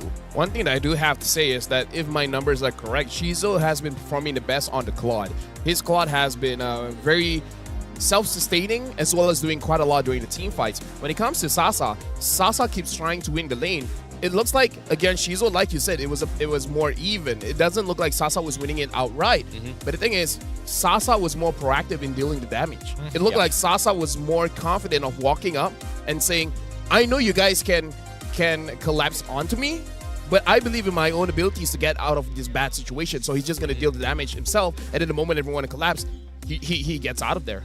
With that being the case, right, we've seen the gold lane meta kind of shift after, you know, watching MPL PH Grand Finals, their playoffs, SPS as well. We see that the Moskov is either a hit or miss for a lot of these teams. So either they scale down, saying less mechanics, higher scaling cap, like Natan for an example, or we lean back to the good old classics, carry. I was going to say Moskov again, but Claude in this case. I was just going to say Moskov and Roger, same thing.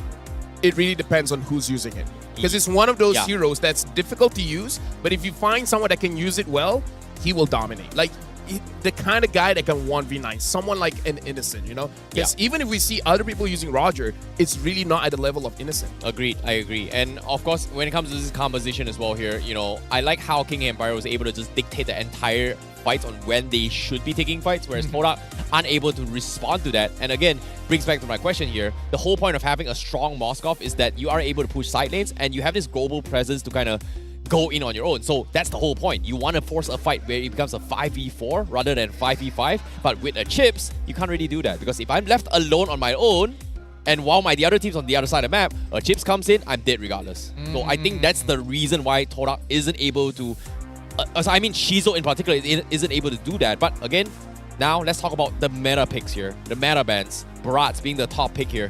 What do you think?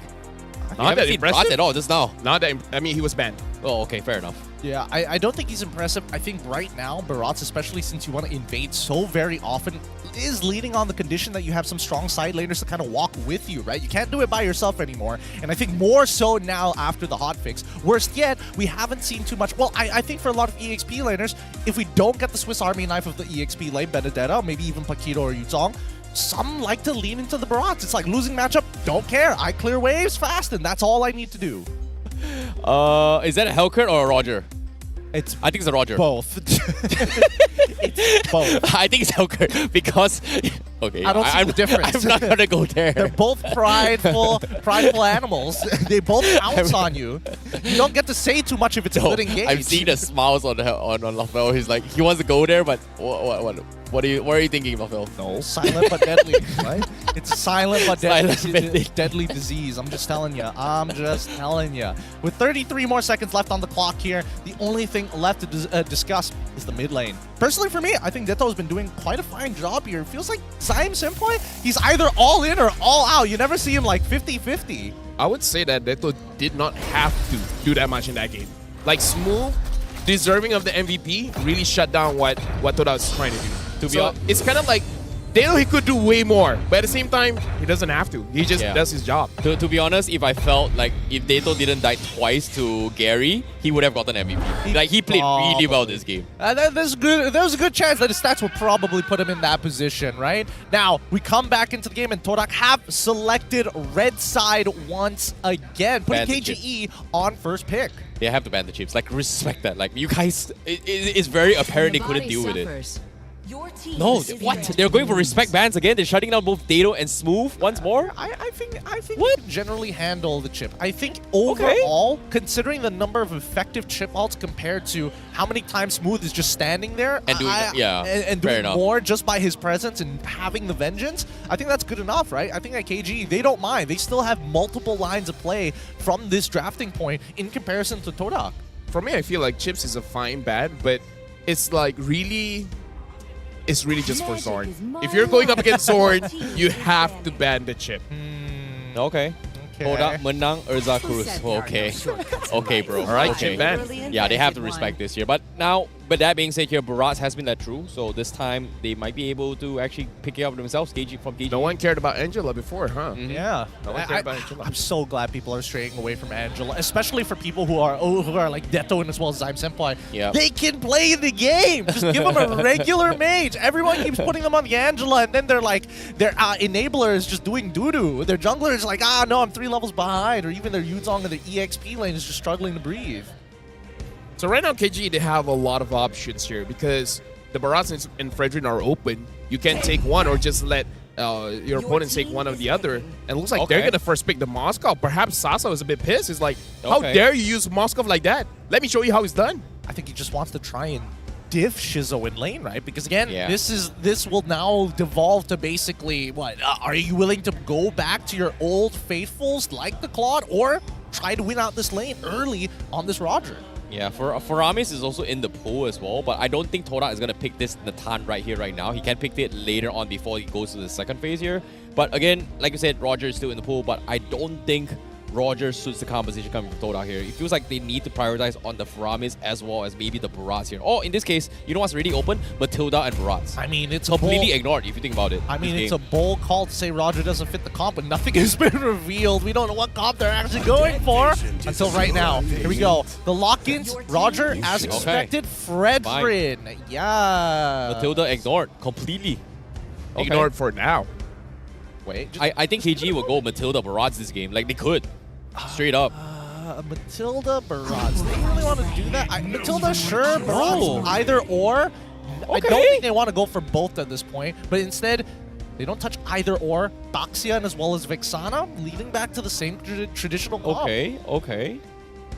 Huh. Okay, kind of a little bit of adaptations here coming from King Empire. Instead of going for the chips this time, they went for the Moskov, right? So, I feels like right now, KG is trying to mirror back what they had from game number 1, but this time without the chips, I'm more curious on what kind of roamer KG has. I mean, you asked for it, didn't you? Yeah, I know. That's the thing, right? Like, I know I asked for this, but again, if they can play like that again, technically KG should be able to get a 3-0. But if they don't, well, we're in for a potential 5-game match. Man, that sounds like a tier sub talk right there. We need a tier 3, man. Come on. We gotta be like, yes, they're going to invest in the Matilda. They're gonna do it in right now. But Todak, instead, get the Arlet once again to make their EXP support a little bit more flexible. A good way to close out the very first phase of this draft as we move on into second. I see the beard scratcher, LaFell. What's going through your mind? The only thing that I'm thinking about is for Toda, they got to aim for Smooth now. They got to make sure that he doesn't win the lane. Yeah. So they're betting on Thomas.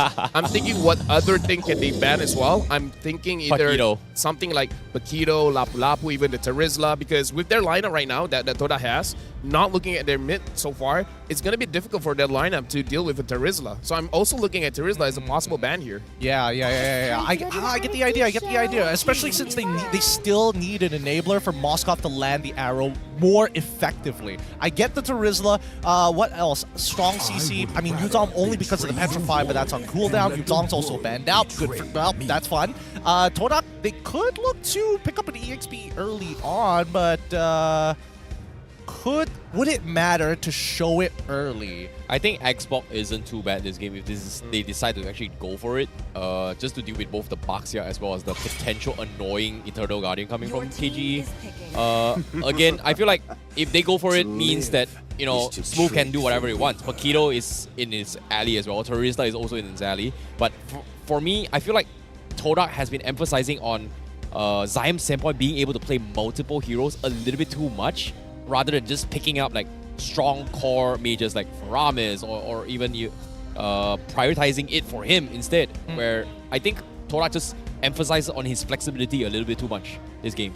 On his flexibility, I feel like the mid meta in particular just revolves around, do you get something that's able to counter out a Vexana comp or no? Yeah. That's usually what it boils down to, and then afterwards is the supplements to how to round out the composition. Todak, this time they're going to be locking in the Vexana, just make sure, you know? In my head, I was thinking they should get the Valentina here. If not, they're trolling, because the Valentina is pretty good here going up against the Moskov Bactia as well as the Vexana, because Moskov is a mid-range hero.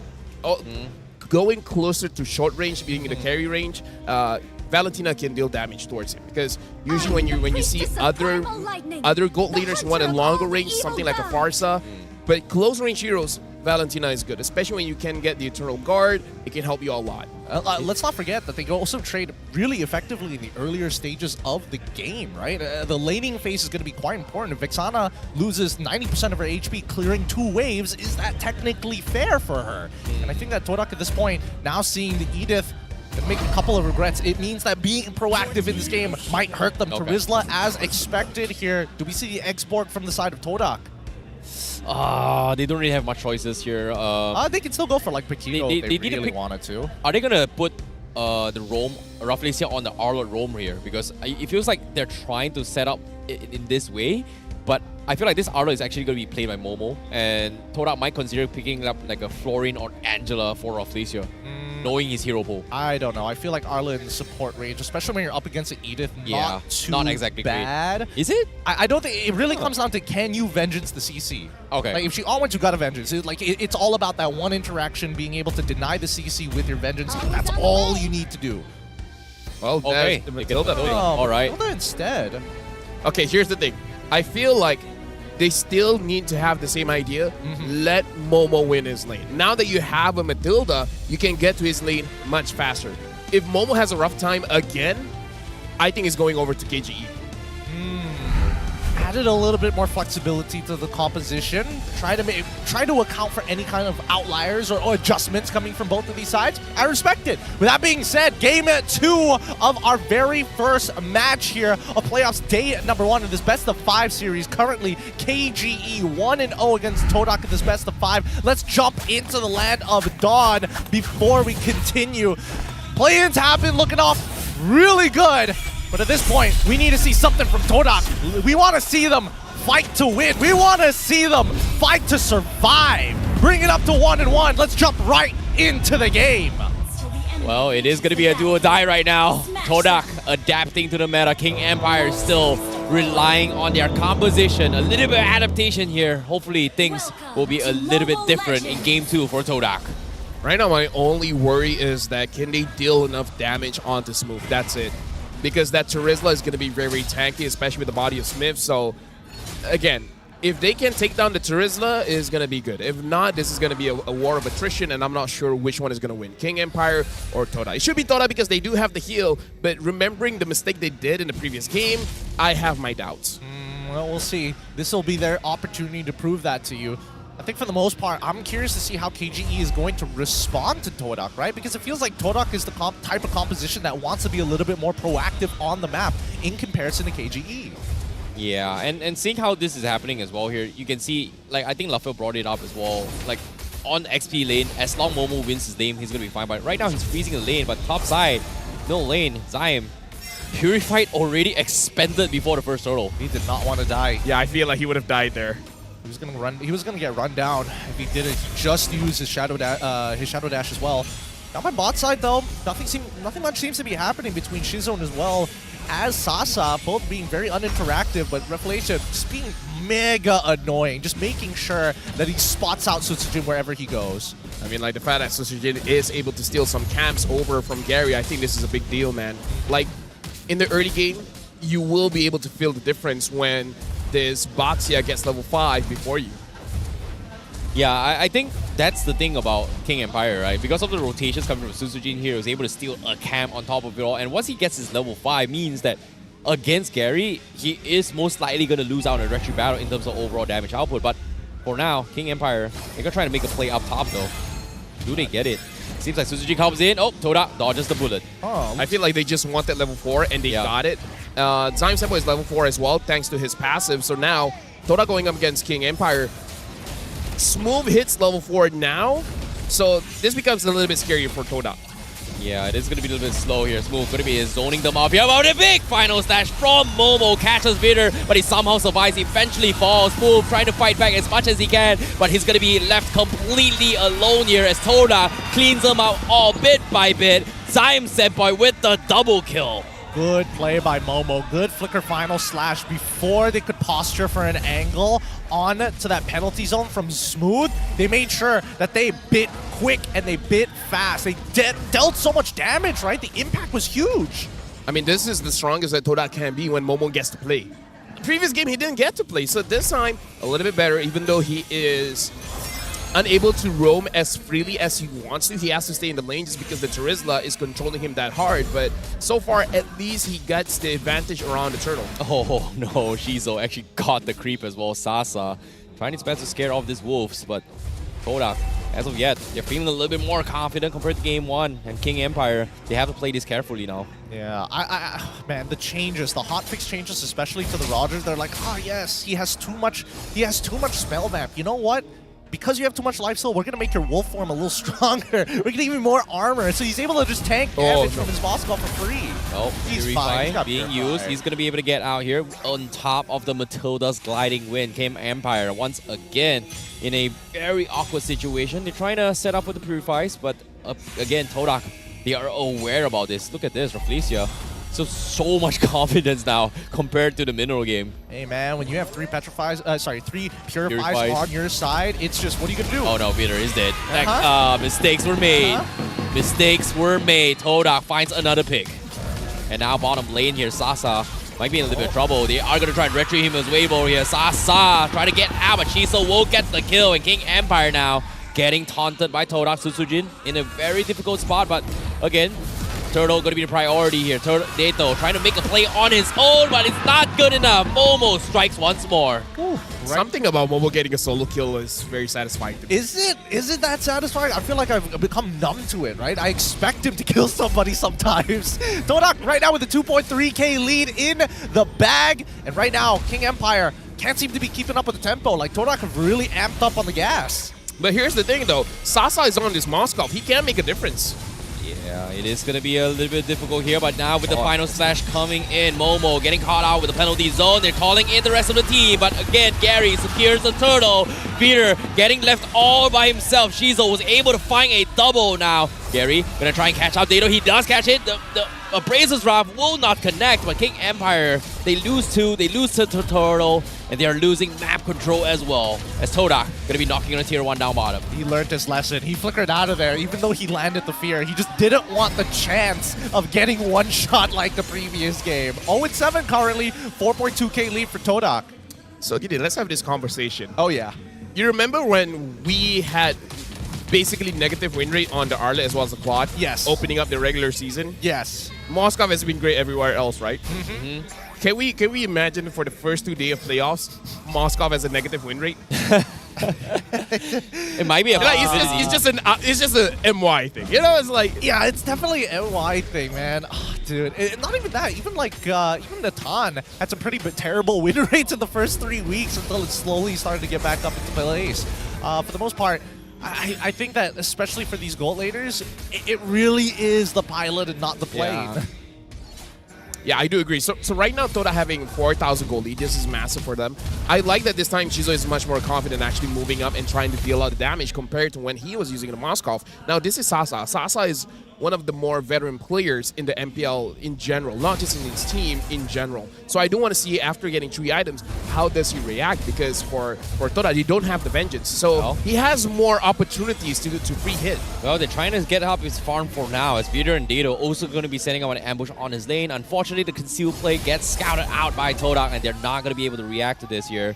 And as soon as this happens, King Empire, they have to back out. They lose a tier 1 up top, and Todak, they're looking to try to make a play here. Zion Senpai does have the primal form coming in, so he is going to be a little bit more hurtful. But Momo now getting scouted out by Suzujin, but the teammates a little bit too far off to actually provide assistance right now. Hey man, it just goes to show how strong Todak is when Momo gets to play the game. And not only does he get to play the game, he's winning out in his lane. He's a full level ahead of Smooth. He was a full level ahead of Smooth ever since the very first turtle. And now KGE have no tempo, no control over the map, and we're able to get tier 1 bot side and top side, even though it was like a bit of a weird rotation, right? If you're in King Empire's position, I don't think Sasa wanted to move that early, but the fact that Shizo did really puts Smooth at odds against him. Yeah. One thing that I do have to say is Zion Senpai is doing an amazing job controlling the mid duo.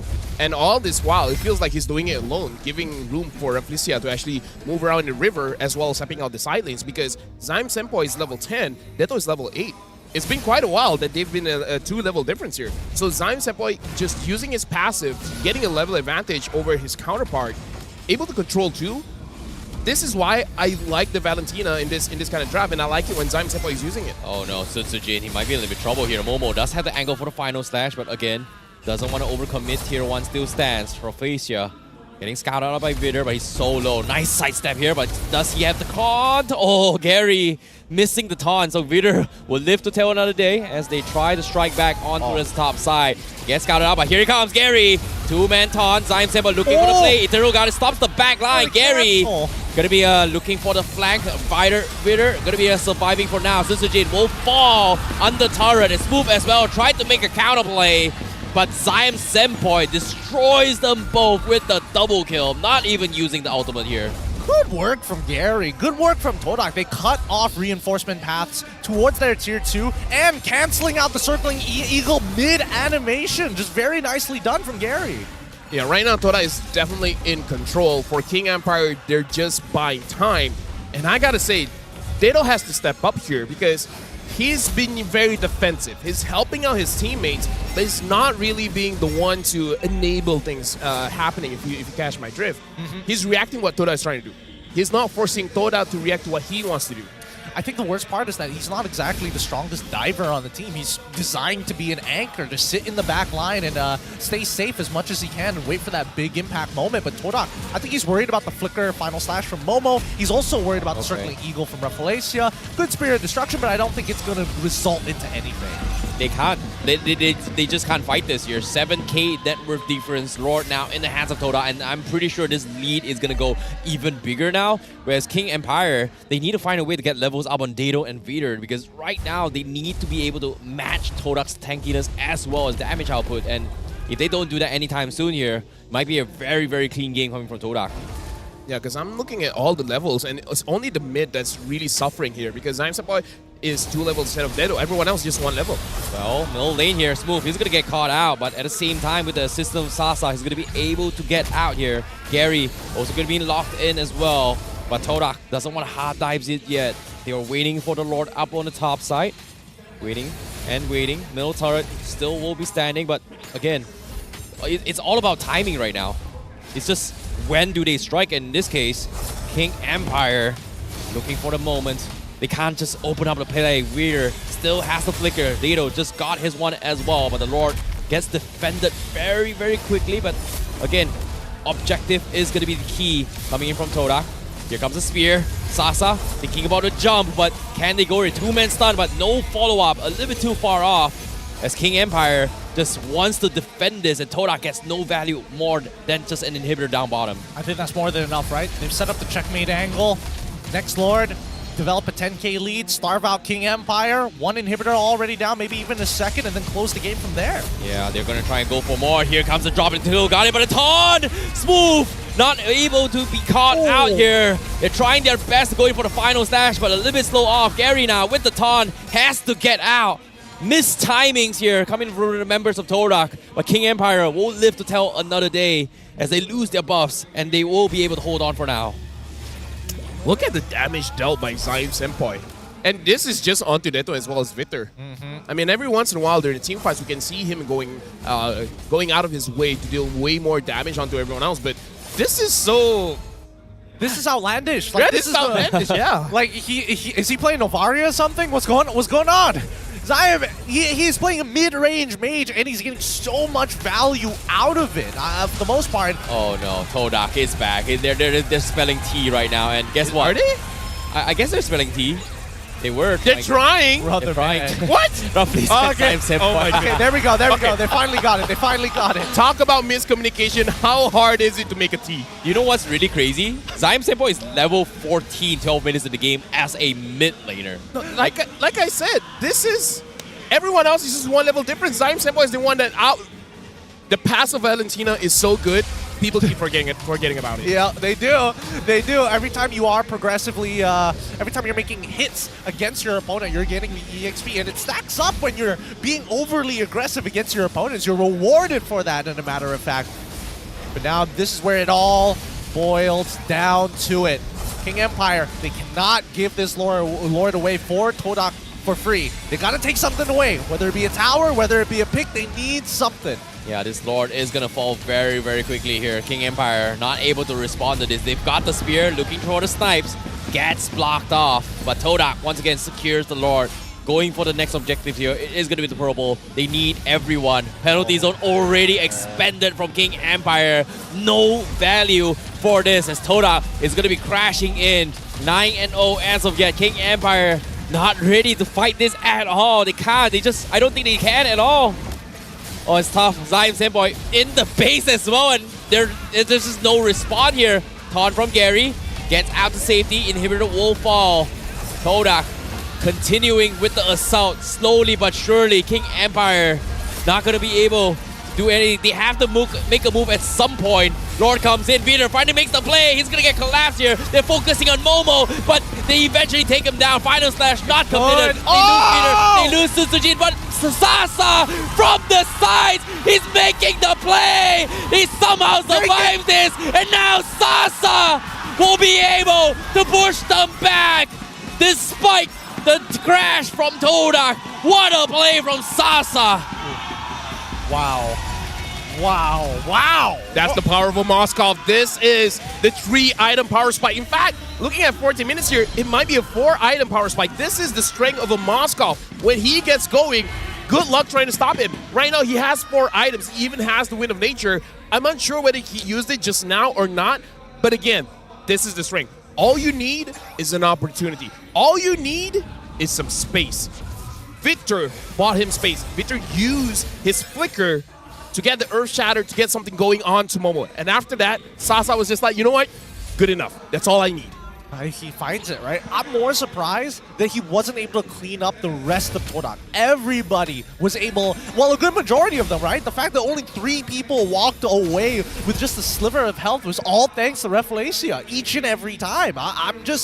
I'm surprised that we didn't see Sasa clean up the rest of Todak in that fight alone, but this opens up opportunity, right? Now, they've technically, quote-unquote, missed the checkmate angle. Todak has one more attempt at this at 45 seconds. You know what's the difference maker here? What's the difference maker? The person that he killed was Momo as well as Gary. Yeah. Neither of them have enough kills for a shutdown goal. If he was able to take down Shizo with 4 kills or Zaim Senpai with 5 kills, he would have gotten a shutdown goal, and I kind of feel like he would have gotten his Malefic Roar as well. This is the foresight that Todak has, that the moment they see this Moskov going crazy, they're like, okay guys, we know where this is going, let's cut our losses. So this is their experience going up against Moskov, where they're like, we know we're ahead. We're 8,000 ahead, in fact.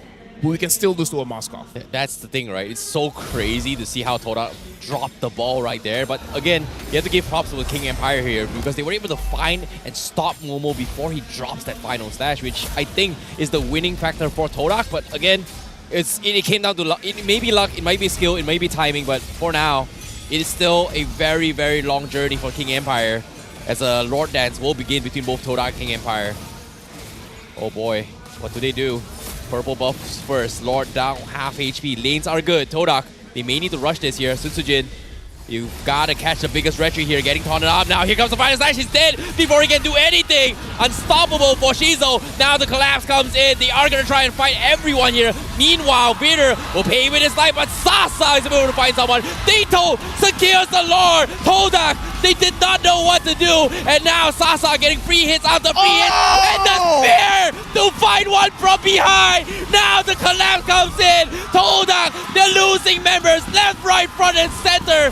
What are they thinking? Now Zion has to run for his life. And King Empire has somehow, they made the most impossible comeback in the history of MPL. And just like that, they're able to collapse. And now they're banging on the tier 3s of the crystal. From Flacia, Zion Senpai, now penalty zone comes in, needs to purify out. They've got the tanks, they've got the minions. Gary is back, they lose Rafflesia, and now King Empire will have to back off as Todak needs to defend this. Shizo is back online as well. This is, what a instant crazy game here. Here's an instant replay, what the hell. Looking at it's like, look at the positioning coming in from Sasa. The moment he sees that Gary's on that Lord, he's like, it's now or never. I gotta go in, I gotta make sure I deal enough damage that this Fredrin goes down. And he indeed takes Fredrin down, and then after that, again, Sasa's just like, bro, just let me 1v9. Oh boy, this is difficult here, but again now, with the Uno reverse card has been played and jokes on Todak as King Empire looking to try and close up this game. No immortalities up on Todak. What will King Empire do? As Sasa is the biggest threat of them all right now. Oh, King Empire equalized the score. Now ahead by 1.2k, but everybody's reaching their full build at this point. All that early game down the drain. Checkmate angle missed by Todak. King Empire look to set up for themselves.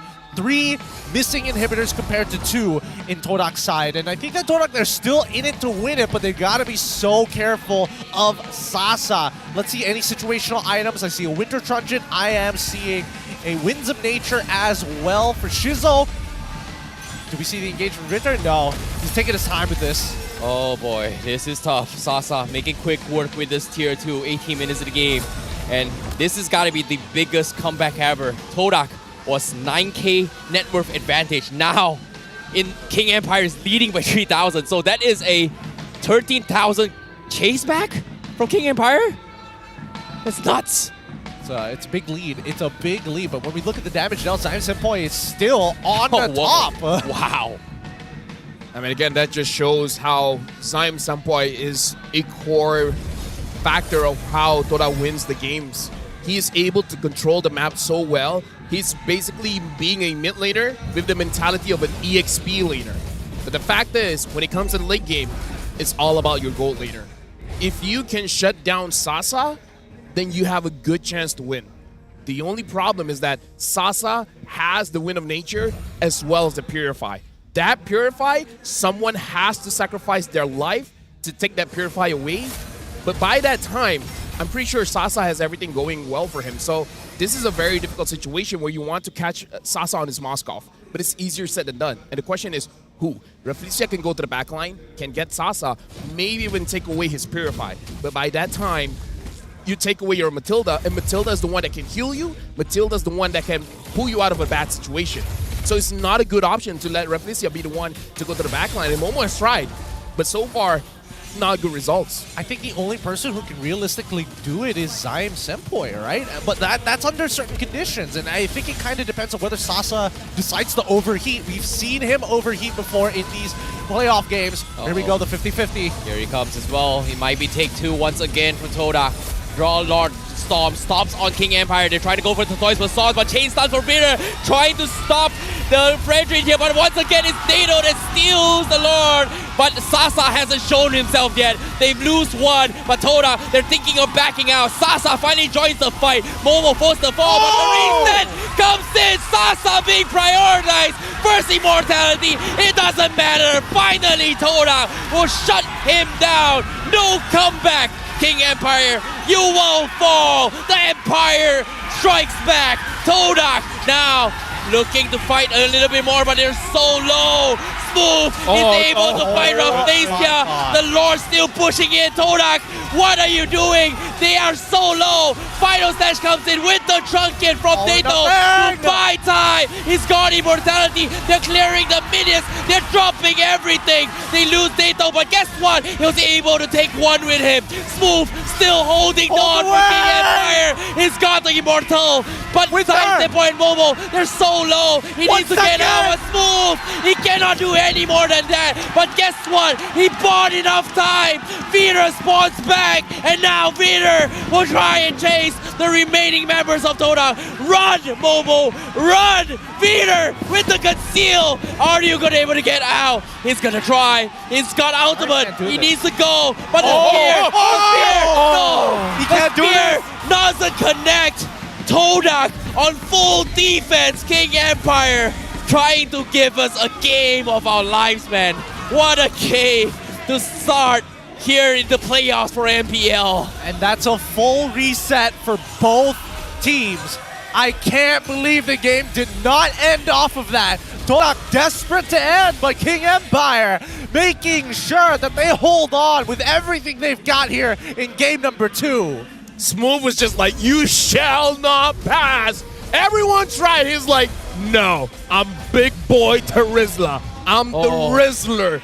Oh, man. He took everyone down, man. He bought enough time that Victor respond. If Sasa hit that Spear of Destruction onto Zion Senpai, that's game. Yeah, that was totally game. They honestly should change Terizla's passive from Body of the Smith to Body of Wall, because holy cow, he's just keeping them out. Instead of Body Smith, Body Smooth. Yeah, Body is Smooth. Make it, that double it down, make it even better. Come up with a KGE skin while you're at it. My gosh, Dato and Smooth, a beautiful defense, but again, it was too close to be called comfort here, as both teams 50-50 could have lost that, and Dato stealing the Lord made things a little bit easier for King Empire to defend against that. But still, again, luck is a skill. Skill is sometimes made by luck as well.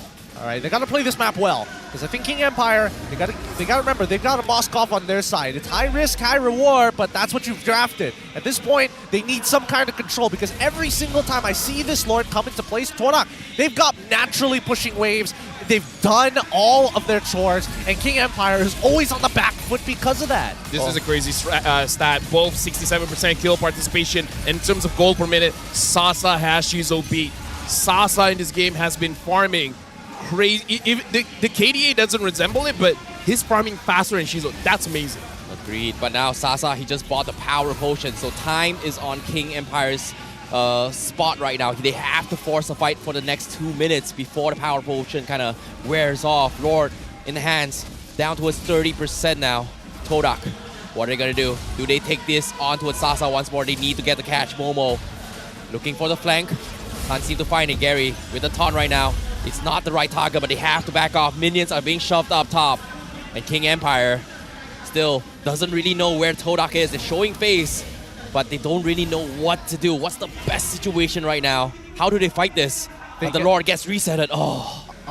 They need Vitter to zone out Gary or Momo, and Sasa just needs to not get caught by Momo. Maybe use a Spear of Despair against Gary. It's hard to say, because no matter what move you see come out of Sasa, it feels like there's a good counter response from Todak. Honestly, the longer they wait this is good for Todak, because the waves is in their favor. They played an ulti here. Gary still looking to commit to this. He's a little bit too far off. He's going to be able to get out here, but King Empire, he forced out the Primal Wrath, and Todak doesn't want to overcommit here. They've dropped too many spells and not a lot of value from both sides. Now, minions shoved onto his King Empire, and Todak will be the ones in control as they try to zone off the members of King Empire. Smooth checking the Lord health, but he's a little bit taking too much damage.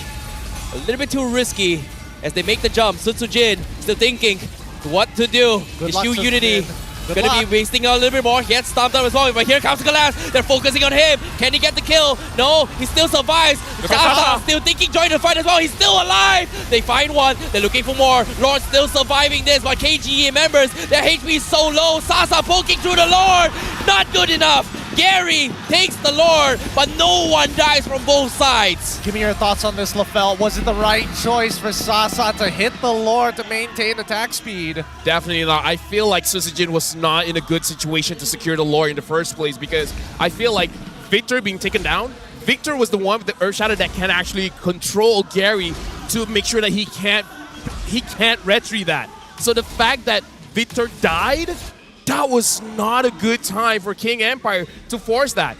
He should have gone for bodies, not for the Lord. Yeah, I agree as well. I definitely think the Eternal Guard could have been used a little bit better, but let's see. Todak now looking for the end game here. Yep. This is going to be tough here. Smooth starting this off. Hero Diesel comes in. He's going to be taunted his way through. First of all, that's going to be the first immortality coming in. Can he get out? He's getting taunted here, but the damage from Zion Senpai finds him eventually. They get two, but Sasa still standing on. He's got the life steal. Jizo manning up, but Sasa with the winds of nature. He's trying his best, but his best is not enough. There's just too much from Todak, and Todak takes Game 2 against King Empire, denying them the comeback as we tie it 1-1 here in the playoffs. What a way to start MPL MY. What a way here to see the playoffs. Two amazing teams pouring their hearts and soul in this Game 2. GG, well played. That's only the second game here, equalizing the score in this best of 5. Todak have done it so far, but can they keep it up for the rest of this series? It looks like we're going to be here for a long day, boys and girls. A long day indeed. You know what? I welcome it, man. Let's go all 5 games. Looking at how amazing this game has been, let's go all 5 games. We got to talk about 2 major members that made this game amazing. Zion Senpai as well as Sasa, man. Like, Zion Senpai made it to that, it became the score of 0-9. Sasa got his items, it's like, okay, my turn. And what a turn he got, man. He got a good number of turns. It felt like it shouldn't have happened, but it did anyways. And I think, you know, Sasa, he made the super play to keep the team in the game entirely. However, there's just too many overwhelming odds against them, right? I mean, these late game lords, they're so strong. Even with a full Trinity build, clear those minions does still take a lot of time. Yeah, that's the thing about timers, right? Like Lord empowered minions as well as the Lord himself grow stronger over time, and there's only so much you can do on a marksman with only 6 items, right? That's why people tentatively say like Weapon Master is good, even the Florin Duo is good if they get into that stage of the game. But unfortunately for King Empire, it didn't exactly happen for them here. But now, let's talk about the winners. Todak, the MVP for the match. Game number 2 is going to be none other than Zion Senpai on his Valentina. Very, very oppressive one from him. Well done. Impressive is... He did not die. Yeah, not a single death. It's an understatement. This guy not only is winning out in his lanes, he causes a 3,000 gold lead and is spilling his own lead into Momo's lane, allowing both of them to pop off. Can we also talk about how, for the majority of the game, he did the most amount of damage? Yeah. And let's talk about game number 1. He did the most amount of damage as well on an Eve, where everyone's just like, this hero doesn't deal enough damage. And then Zion Senpai is like, excuse me, hold my water. We got to keep it halal for this one. We got to keep it halal for this one. 5.3k damage per minute. Let's see if he stays above the 5,000 mark throughout the rest of this series, because that's 2 for 2 that I'm expecting. I say expect, but we'll see when the main stats come out whether he's going to be the biggest damage dealer. But so far, so good. I think that Todak finally, you know, kind of pulled himself together on this one. Honestly, here's the thing, man. I kind of feel like the moment they got a kill onto Sasa, it was on him as well, because we got to think about Zion Senpai, not just a gifted player, but he's also one of the main shot callers for Todak. Yeah. He is telling everyone what to do, and he's making the right decisions. Even though we've seen some misplays here and there, but when he's involved, it looks good. You know, that's the reason why both Zion Senpai and Sasa's name has been popping out in all of MPL throughout the history, right? They are the 2 top players that we kind of, I would say, haven't gotten their love yet or their limelight in particular here because they were once former teammates. So obviously they play at the highest level. And in this case, this matchup to see both Zyme Senpai going up with Sasa was just phenomenal to watch if you think about it.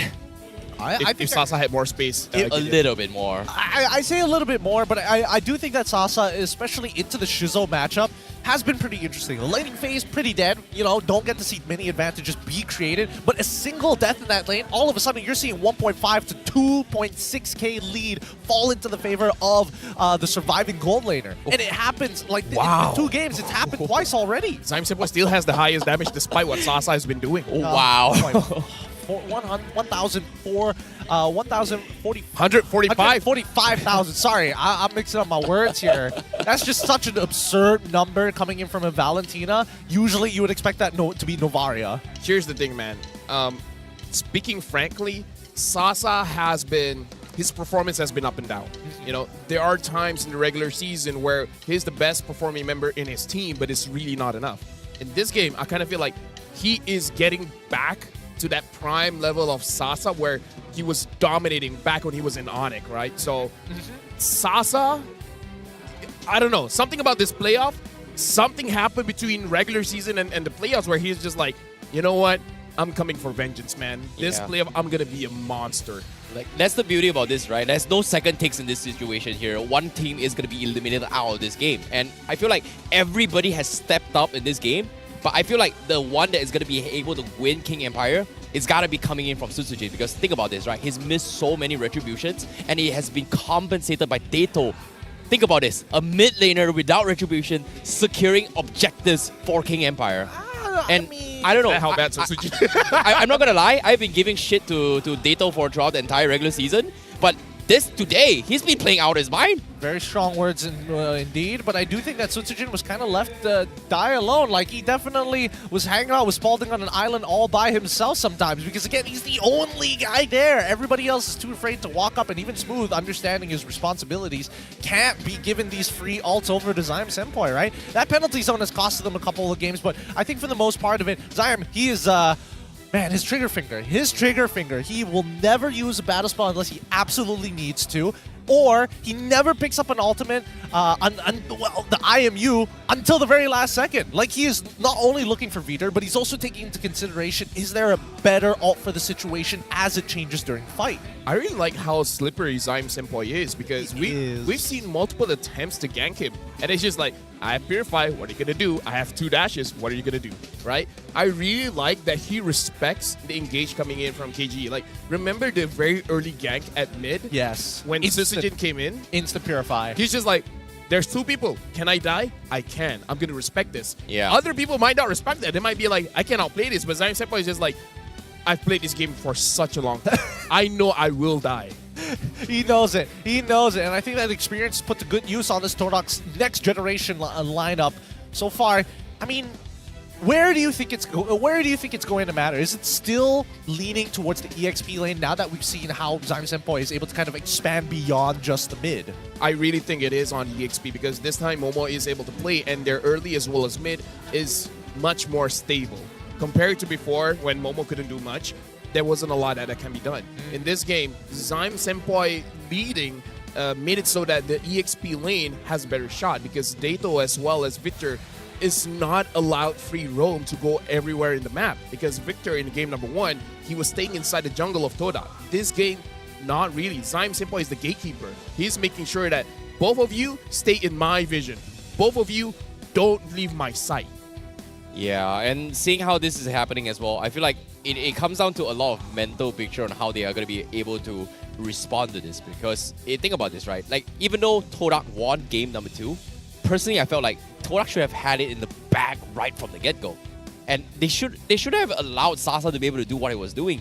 And to see how KG was able to push them back at this stage here, it is going to hurt them in the mental capacity here. And think about this. This is a best-of-5 series. We're not just talking about drafts. We're not just talking about outplays here. We're also talking about mental capacity. Did it get into the heads of Todak? Are they going to be able to bring this action or this momentum that they have into game number 3 Or is this just a fluke? I definitely think the momentum is going to help Todak more than it is for KGE. We've never known KGE as a very momentum-based team to begin with. And I mean, coming back to your point, the fact that they play around Sasa, that is the identity of the team, right? They are playing around Sasa 90% of the time and don't usually lean into the EXP until absolutely necessary because Smooth is just that type of player. Now, let's look at the item build progression. A new graphic for you guys to see what the items, what component items were purchased at what times. Just have a rough idea of when the power spikes started to come in, because right from the get-go, if we compare Sasa and as well as Shizo, we can see that Sasa was able to get first items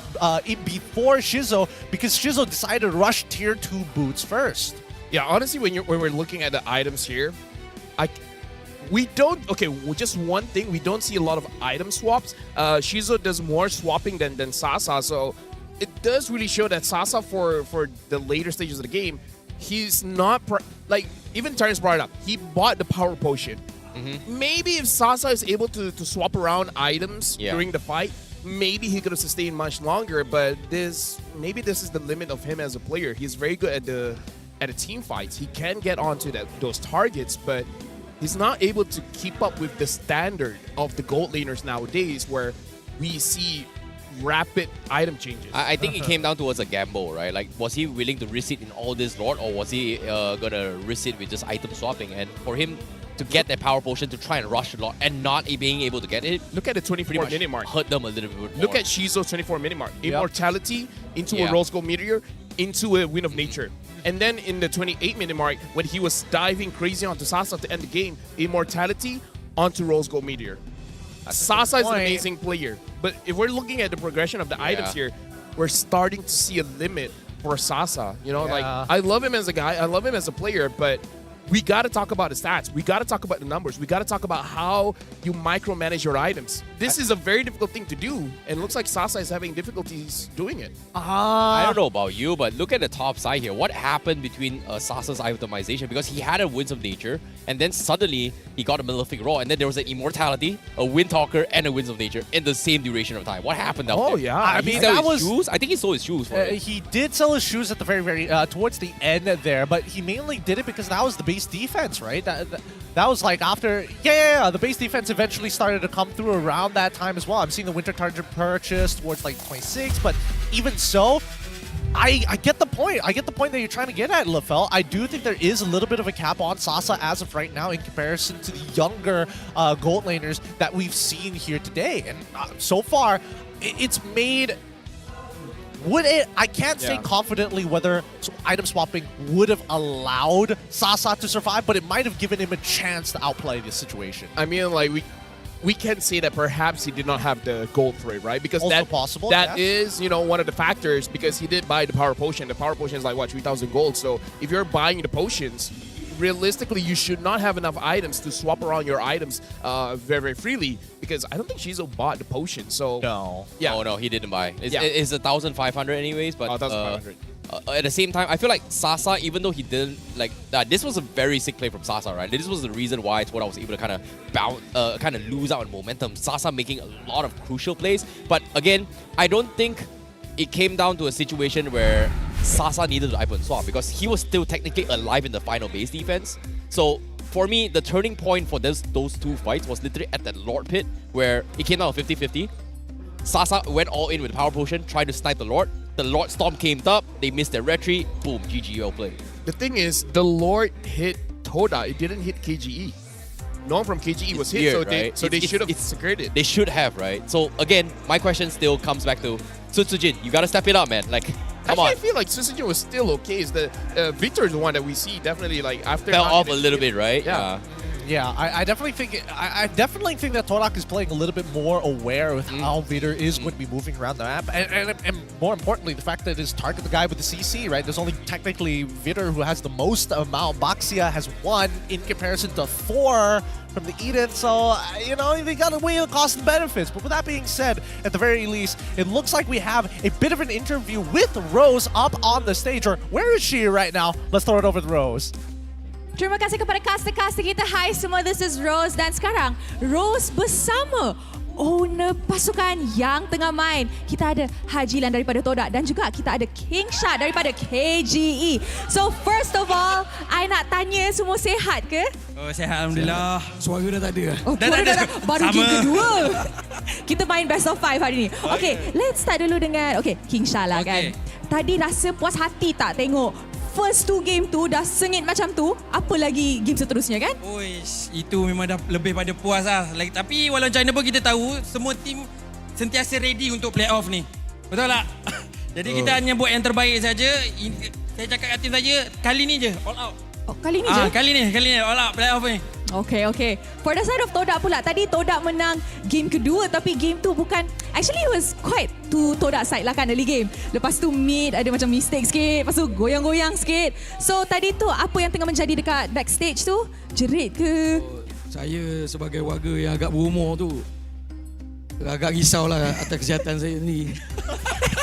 I pun tengah tengok kat belakang kan. Wow. Okay, so kita tahu kita ada 2 minggu cuti. Now, I tak tahu macam mana lah. Like pasukan lain celebrate orang punya 2 weeks break. For the side of KGE, apa yang KGE buat actually dengan player-player? Bagi diorang rehat ke? Balik kampung ke? Okay, actually daripada KGE, kita orang mau pada chemistry diorang.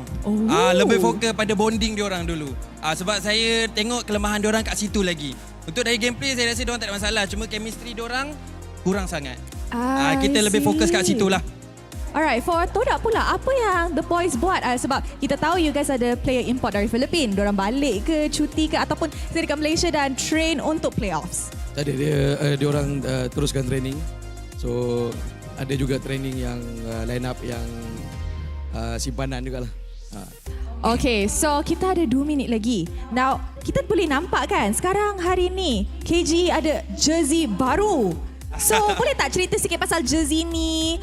Adakah jersey lain dah tak diguna ataupun what's going on actually pasal jersey? What's going on? So, kat sini jersey ni kita tak pernah wawakan macam sebelum ni. Biasalah jersey kita dapat kecaman kan. So, kita keluar yang baru ni kepada haters pun dia tak akan kecam. So, kita tak pernah peduli pun. Janji kita orang pakai. Itu je. So, kat sini kita boleh nampak mau pada sponsor kita lah.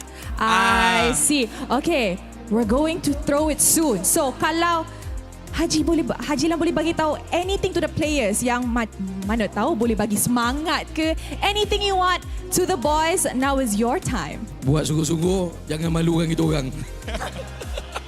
Ataupun jangan recall awal sangat. Okay, King Shah pula last words to KGE. Okay, untuk KGE, korang dah training dah yang terbaik dah. Dah macam-macam dah aku buat ni. Dah hadap dah macam-macam kecaman dah ni. Tolonglah sikit. Bagilah muka. Alright. Terima kasih kepada owner of the teams. I hope you guys can relax backstage. Jaga suara Ada banyak hari lagi playoffs. Lagi Hajilan jaga suara sikit. Alright, and with that, mari let's show it back to the casters untuk mulakan game ketiga dalam Best of 3 series ni. Casters, silakan. Thanks, Rose. Good reminder. Keep your voices intact. We still have plenty more days of the playoff left here coming into match number 3. What are we thinking, boys? Adaptations for the upcoming draft. We all in for red side, or is blue side finally going to get some love? I mean, I don't know. Based on what I've seen, I would say that Moskov hasn't been doing good, even though Sasa has shown that Moskov is a beast. So I feel like when it comes to the draft, I feel like both teams haven't made major mistakes when it comes to the draft. It's just that priority, right? Zyme Senpai has been winning the mid is a key factor for Todak winning. And Senpai in the mid might be a way to kind of attack this upcoming Todak lineup. What about you, Terrence Beatty? What is it going to be? What are your thoughts on the adaptations? I feel like when it comes to this game, I think King Empire definitely, should have made a little bit more adaptations on how they're going to be handling the early game, because their early game from Todak was just phenomenal, right? Like without chips, what else? And they didn't really do that well in that game, because technically King Empire would have lost that a long time ago if Sasa hadn't made that play. So again, they need to fix that early game for me.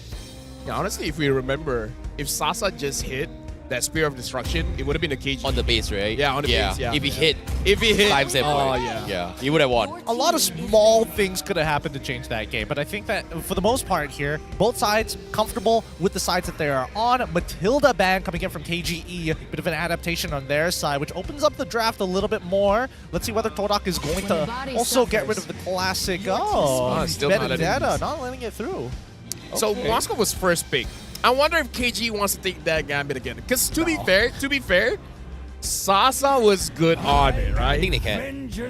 Yeah, right? Are they going Moscow to first pick again? He is good on it, but I feel like they need to force Todak to play a heavy executional comp. Look at Sasa. Sasa already getting to Moscow. It's like, okay, you do this, you do that, you do this, you do that. Listen to me. Throw yourselves for me. Like, this is giving me Attack on Titan vibes. All right, calm down, Aaron Yeager. All right. Sacrifice your dream. What? This is like Sasa is Levi, and then what was the captain's name again? Captain Levi. No. The bald guy. No. Scout Leader Squad. Scout Leader the one with the blonde hair.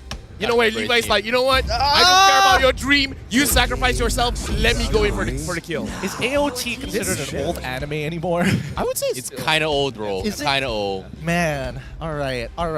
I mean, I was about to say it was going to be a long time ago, but I think so far with Todak with the exact same lineup, not changing their draft at all. KGE going to respond exactly how we expect them to, and let's see. Now it's up to Refalacio. What else does he have in the back pocket? I'm expecting the Arla to get locked in here for the side of Todak once again, but we're just going to have to wait and see. I think when it comes to early game as well, Matilda was part of the factor from Refalacio, right? Like, King Empire, one of the reasons why they were struggling a lot was that, one, they couldn't get a kill on Zaim Seppo because of Purify, and also there's Matilda. Two, Refalacio has been showing so much confidence in front of them to a point that King Empire just couldn't deal with the Matilda. So it makes a lot of sense why they were going to ban this year. But now, here is going to be a little bit of fun fact for Momo. Since his debut in Season 7, Momo has played 48 unique heroes in official... Well, okay. That's basically almost everything, right? I mean, that's not everything, but definitely whatever was meta at the time and some more. Yeah. By the way, I already got it. When I said Smith, I was half correct. You were Irwin. Irwin Smith's the name. But yeah, you know what, Momo, crazy. And the reason why he has so many unique heroes, he didn't just play EXP. He played gold. He played gold as well. And when he was on the EXP, the Belleric EXP, Hylos EXP. And then I think they swapped him for a roam position at one point. Perhaps, yeah. So part of the reason why he has so many hero picks, man. He's so flexible. He might as well be a ballerina. He is quite the gymnast. I think the only role he didn't play is the mage role, but I think once upon a time there were a couple of games he was forced to play the jungle role, which didn't really work out. I mean, would you put it past Momo? If you're like, hey, you gotta play mage tomorrow, he'll be like, all right, I'll figure it out. I'm pretty sure they're like, yo, Momo, coach. He's like, bet. Okay. Bet. Okay. I can coach. Pick Arlet. Momo, have you considered running for president? He's like, yes. I'll figure it out. I will decrease the price of diamonds. Yeah. He knows his target audience. This is the kind of guy Momo is. Hey, man, it looks like you've been hanging around the Facebook group for way too long. The conspiracy theories that have been coming out of that group have been quite wild. But now that we're here in the second half of the bans, we are seeing Thamos, we're seeing the Yuzong as expected from the side of Todak, where KGE get rid of the Minotaur as well as the Arlot, which forces Todak now with the Farmers on their hands, thinking, hey, wait a minute. I think this is good. Like, is it? I think it's really good because think about this, right? KG has been playing the Vexana by Dato twice now. Okay. And they haven't really been abusing the Faramis. Like, this time, they're not going to get the Valentina regardless here. So instead of picking Valentina, why not just pick a Faramis and let KGE deal with it? Which I think, aside from Sasa, is going to be very difficult to deal with. Wait, so you're saying this is good for Toda or this KG? Is good for Toda. Okay, good for Toda. Yeah, good for Toda. Okay. Because I'm thinking worst comes to worst, KGE is going to play like pretty much the exact same draft, to be fair. Like, yeah, this is comfort, right? I feel like at this point, instead of a Terizla, they should go for a Lapu Lapu. Like, let's get a damage dealer because Lapu Lapu is pretty good going up against Pyramis as well. It looks like they're picking up the Edith as well as the export. I mean, it makes sense. Not many bursts. I agree with you on the damage outcome. I was leaning more into Paquito. I think Xborg is like the safest option. But doesn't this allow Toda to pick up the Paquito? Yes, it does. It does, in a matter of fact. But I mean, one way or another, I think it feels all right for Todak. It's going to end up being like a dive-heavy EXP laner. Ideally, the Paquito, because at least he can clear up the lane super quickly and participate in the fights earlier than the Xborg. A lot of choices. The Lapu still can burst down this Xborg, so I feel like showing the Xborg early, like this Xborg can be the reason why you win or you lose, right? Like if he wins, this Grok as well as this Fredrin's not going to do much. And like I said, the Lapu can still work well going up against this Xborg as well as the Vexana. So a lot of dive coming in from Toda. This is going to be very difficult for KGE to respond to. Yep, it looks like the flavor of the month is going to be Lapu this time around. A more reliable way of getting into that backline, making sure that that anti-CC really doesn't, really going to do a lot of work. Let's see whether or not Momo is going to get to that point where he's like 1v4ing in that backline at level 6 or level 7. Momo's the kind of guy that would sacrifice himself, man. I'm just going to die. If I die, sure. You guys, make sure you clean up house. Well, this is going to be an important moment here for both these teams. Both pretty much drew first blood, taking a game themselves here. Both Todak as well as King Empire looking to try and challenge themselves to the limit, to push themselves to continue their journey in the playoffs here as we are about to head into the land of the dawn. Now, best of 5 finally reset it into a best of 3. King Empire versus Todak, game number 3 to decide who will advance further. Let's drop right into it. Back into the land of dawn we go for this third matchup. Let's see where their priorities are going to be, because once again, these gold laners have gotten to the finish line or close to the finish line, but it's really the EXP laners who've been getting them over that hurdle. Something to note is that Susujin, in terms of leashing time, the mid leash just for a little bit and then immediately go to lane because they don't want Zaim Senpai to have priority. So this is, I like the adaptation here. Is like Susujin is like, I'm good. I'm a boxy. I can clear my jungle very fast. You guys get to your lane, have a better positioning.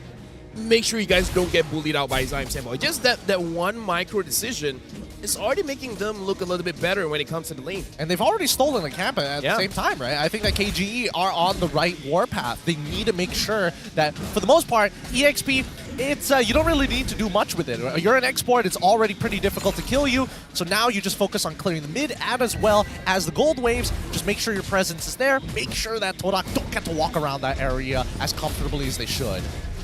Right now, Rafflesia looks like a little bit low. I like the attempt for Toda as well as King Empire. One thing that we do have to bring up is that the EXP laners are more damage-oriented for this game, which I feel like for the flavor of this best of 5, Toda going up against King Empire, having amazing EXP laners by both teams respectively, I think this is a good call.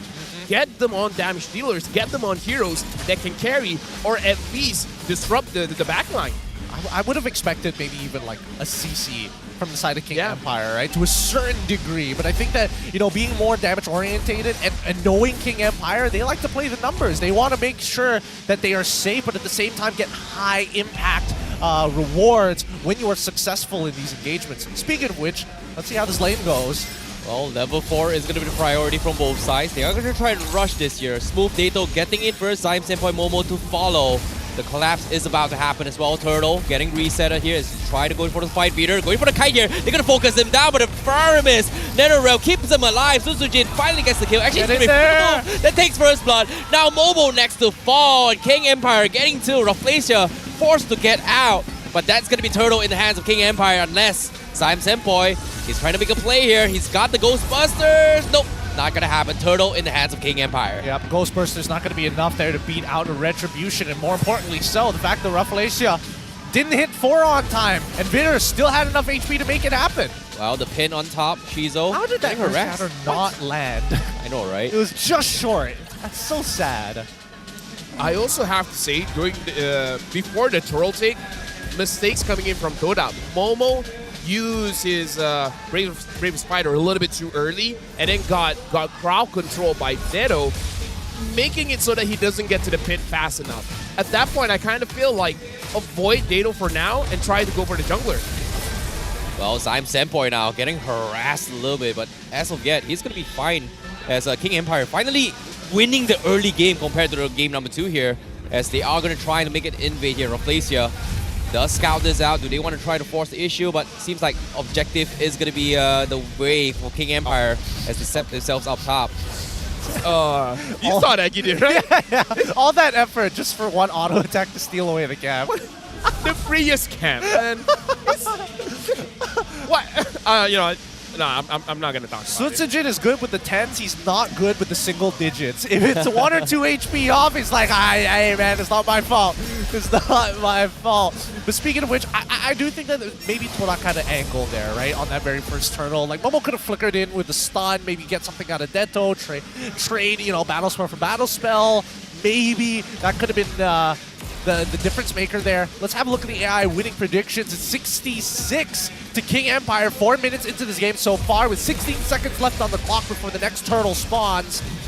I'd be more than happy to see a flicker engage coming out of either. Yeah, I mean, like, King Empire right now with 1.6k goal lead. It's a very sizable lead when it comes to the first 4 minutes of the game. Toda, they can turn this around by having a good fight around the turtle. With their kind of draft, I'm almost looking forward to more fights instead of focusing on the objective on the turtle. I think that would make the most amount of sense here. Smooth is pretty far ahead in his lane so far. Could be a little bit better. Zion's out. They're going to try and force a fight on Zion. Zion dropping down very low. Sutsujin getting blocked off from the rotations. Turtle completely reset it, but they do force out the toys persons on King Empire. As Todak looking for the juggle. 1 level ahead for Sutsujin. He's got the retreat. Momo looking for the flank here. Smooth still jiggling their way through. Witter now with the Faramis out coming in. Gary steals the turtle. Smooth pops the run away. Momo zoning the back lines. Finds a pick on Dato. Smooth now needs to get out. Momo thinking about the save, but the wall does not connect. And they will find Witter on the bottom side from Zyme Senpoi instead. Good wall charge coming in from Rafflesia to cancel out or stop Sutsujin from getting a retribution of his own. Still a little late. Those 2 seconds definitely mattered there. Now with the rest of Torak.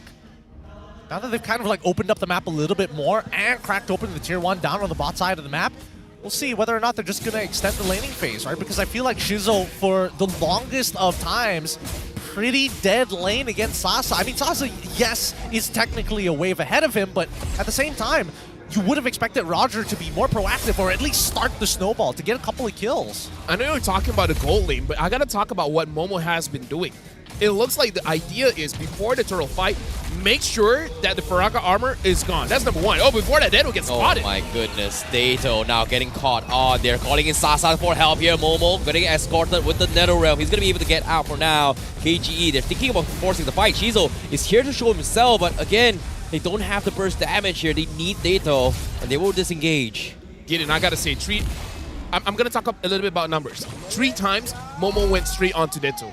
Something happened in the draft where they say, Momo, eyes on Dato. We don't care about anyone else.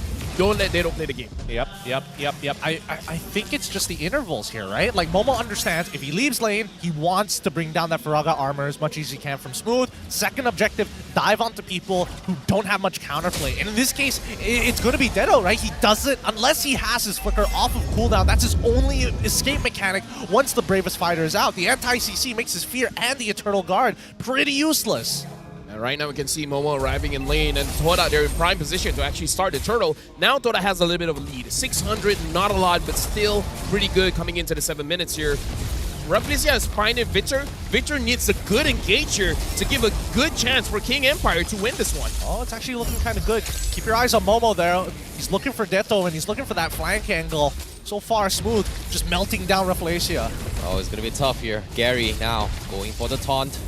Looking for the juggle. They're still waiting for the right moment to strike here. Turtle gets reset at Momo. Can't seem to find Dato yet. He hasn't really shown himself, but conceal play from Lacesia. Finally sees it, forces the flicker. Wall charge completely whiffing the mark now as the turtle about to drop the retreat threshold here. He's gonna get pulled back. Sutsujin looking for the retreat. Finally walks up, takes it out. Now NetherRealm has been expended. They're gonna try for the collapse. Gary can't seem to get the taunt, but they will focus down on Vitter from Todak as they take one despite losing the turtle. Holy cow, Vitter exploded there. Didn't even get to see him use his ult effectively as well. That wild charge flicker from Revelation really making the difference here, but at the same time, the bleeding has begun. Shizo finds a trade in towers on the top side while mid lane gets taken out by Sasa.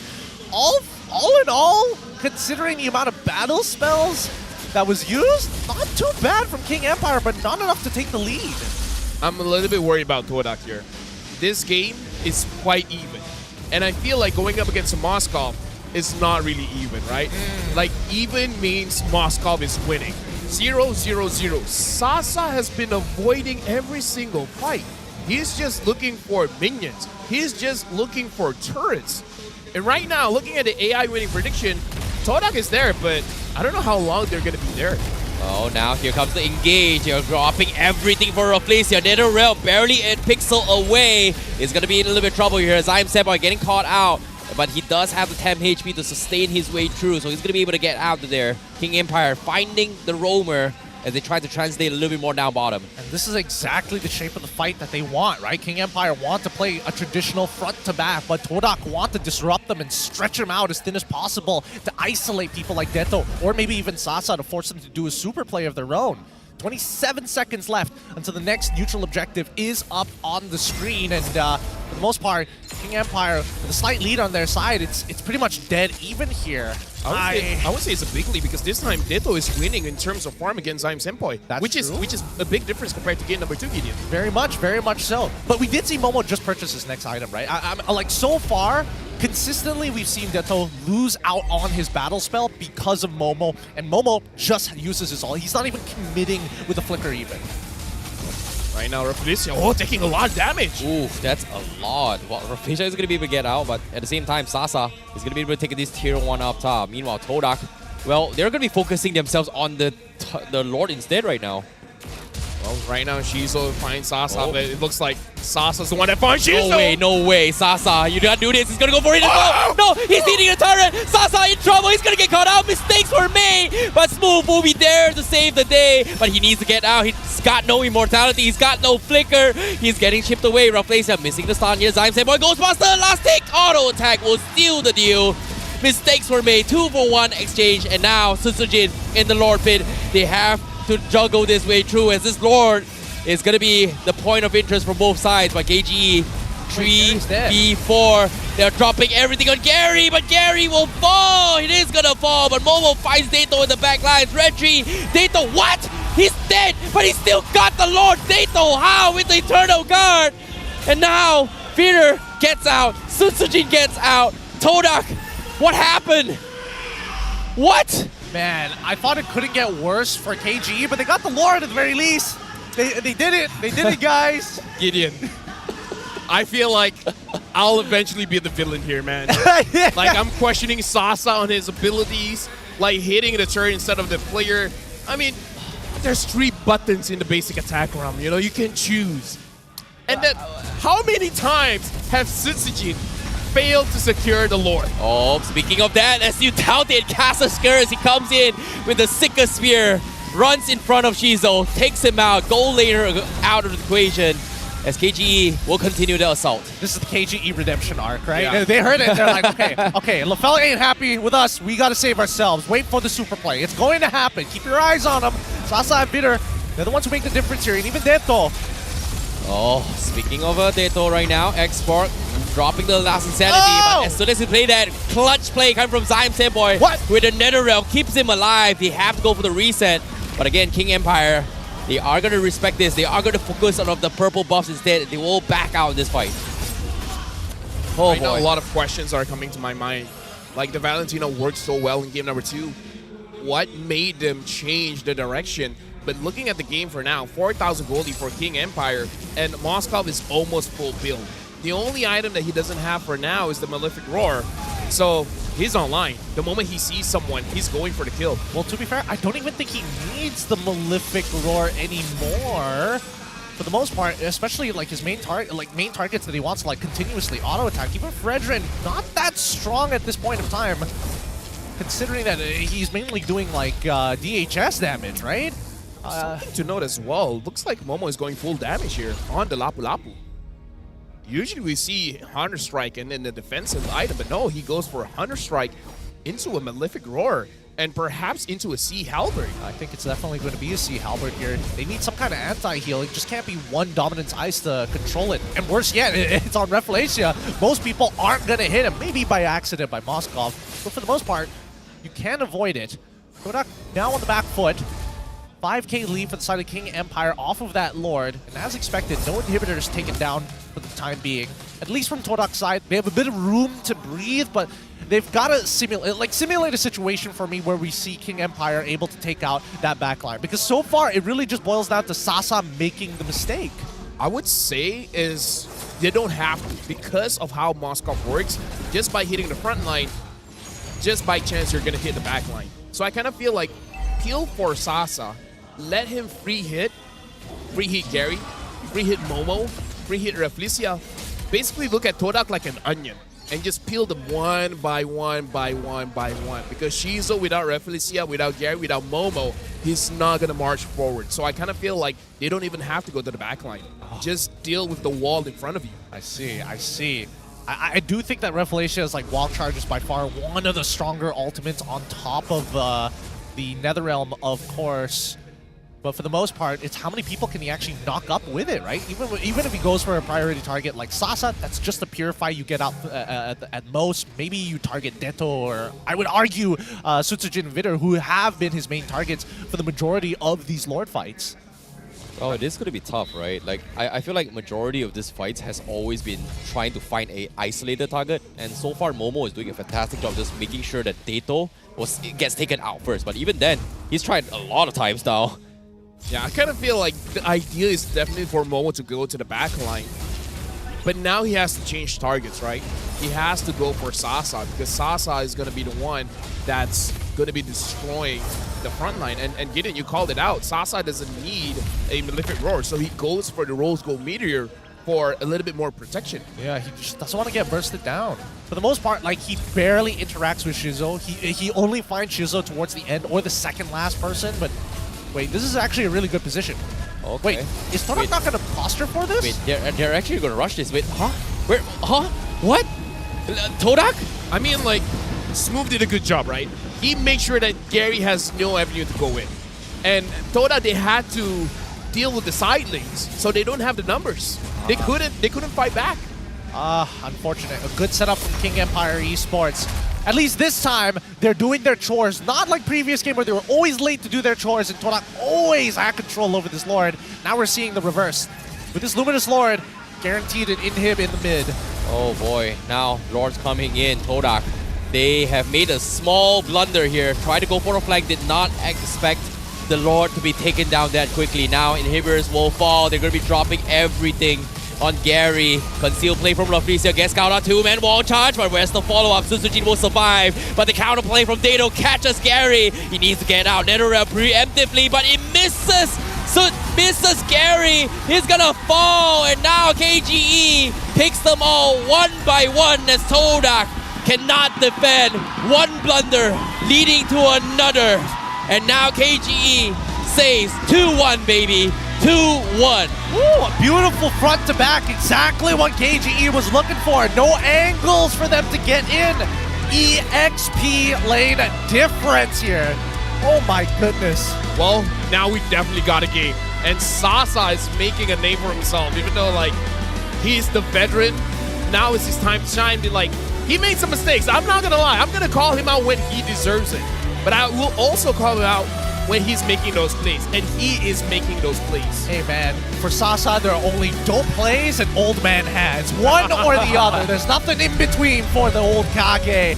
He's looking good, but that just means that there's still one more game to be played. KGE currently in match point 2-1 against Todak. We need to see something else different, and like you mentioned, like, the EXP really makes the difference here. Smooth is great at zoning people off. Momo is great at diving. But eventually, one is going to be more effective than the other.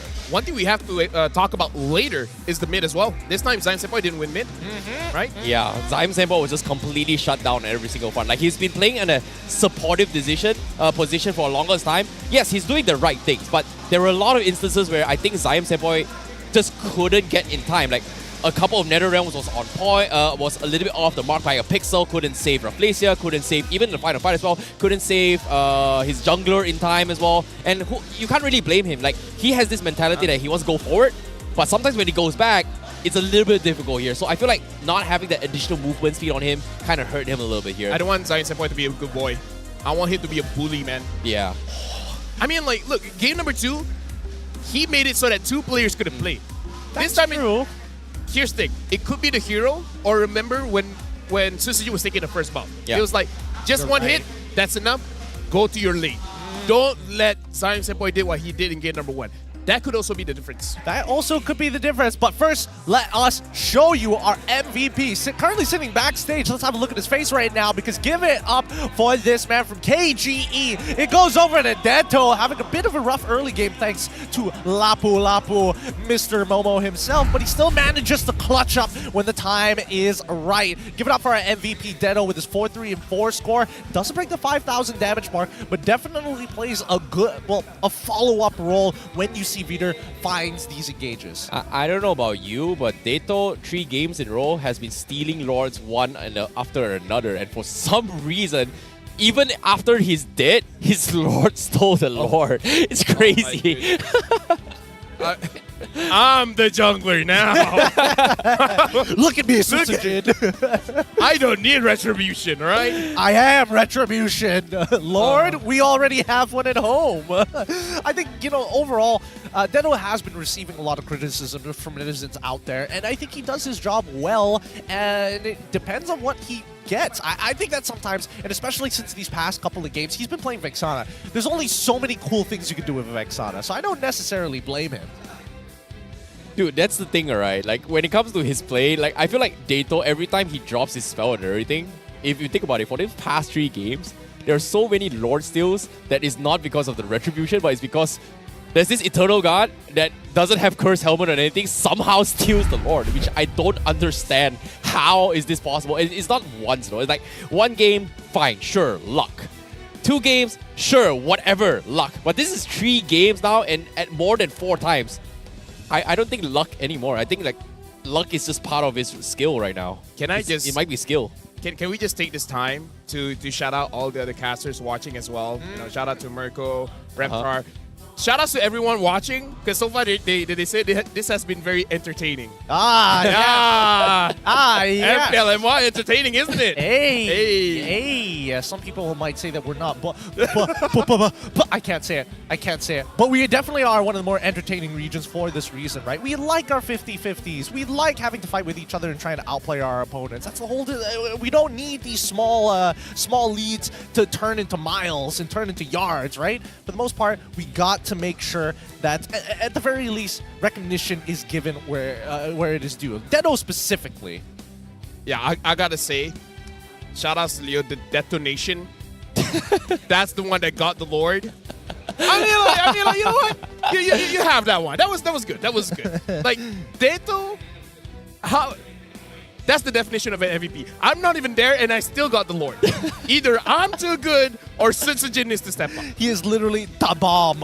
He is the bomb, man. He's killing it. He's killing it so far, and I think that's something that we need to address for the upcoming draft between KGE and as well as Todak, right? When we're looking at the total damage del, actually pretty manageable. I thought it was by far none, but Deto, highest in terms of damage with 57,000 in second place is only Smooth. So it looks like the zoning out is really paying dividend for Todak.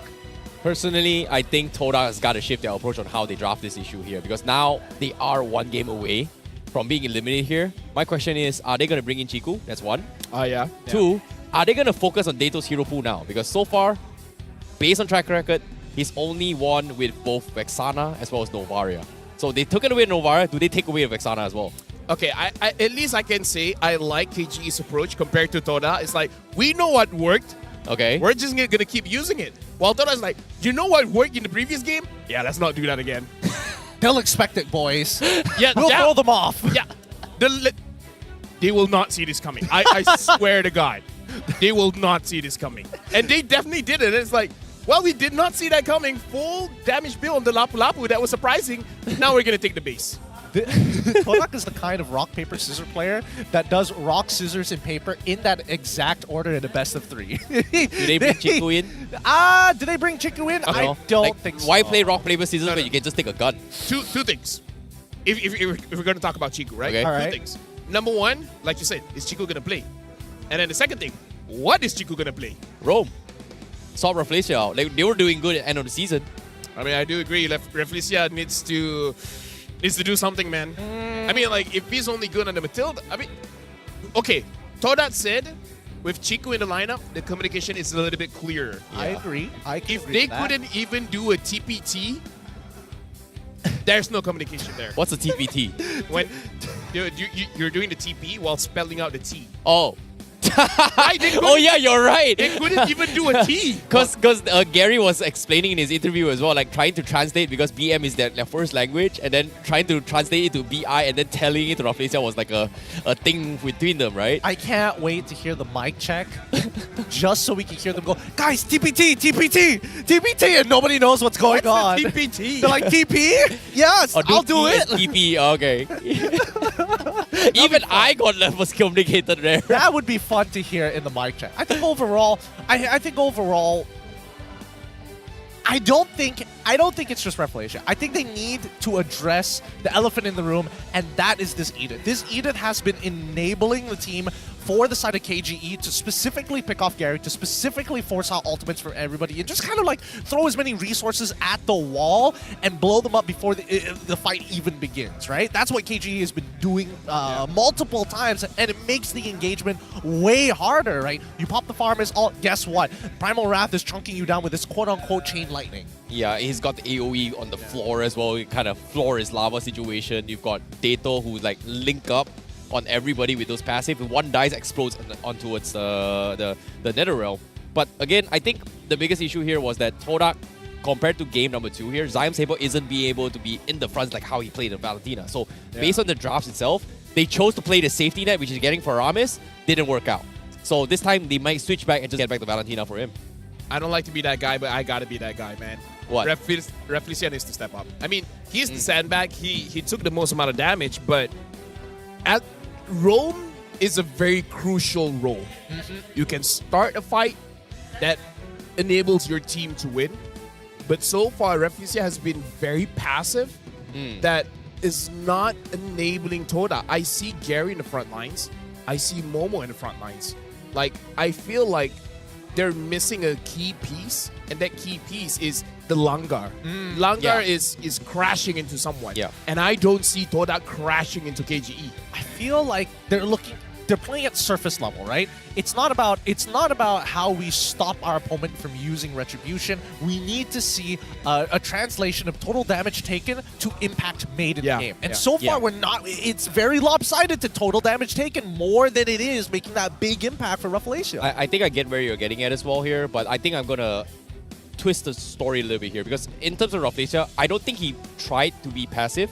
He tried to make a lot of plays, but he missed the wall charge a couple of times. Especially he tried to make a attack on Dato. He tried to cried make when I saw that. on Sasa, which was a little bit unfortunate, right? So again, like you said, wall charge didn't get anything, took too much damage, and then just backed off and died. Well, let's look at the highlights and maybe we can see a little bit more here, right? Because our MVP, Deto, every single time he walks into these fights, like, Momo is on top of him. And you have to deal with that for quite a long time until we do see Todak actually malfunctioning here a little bit. The Sasa one. Speaking of malfunctioning, this one was painful. Yeah, that was... Should not have happened.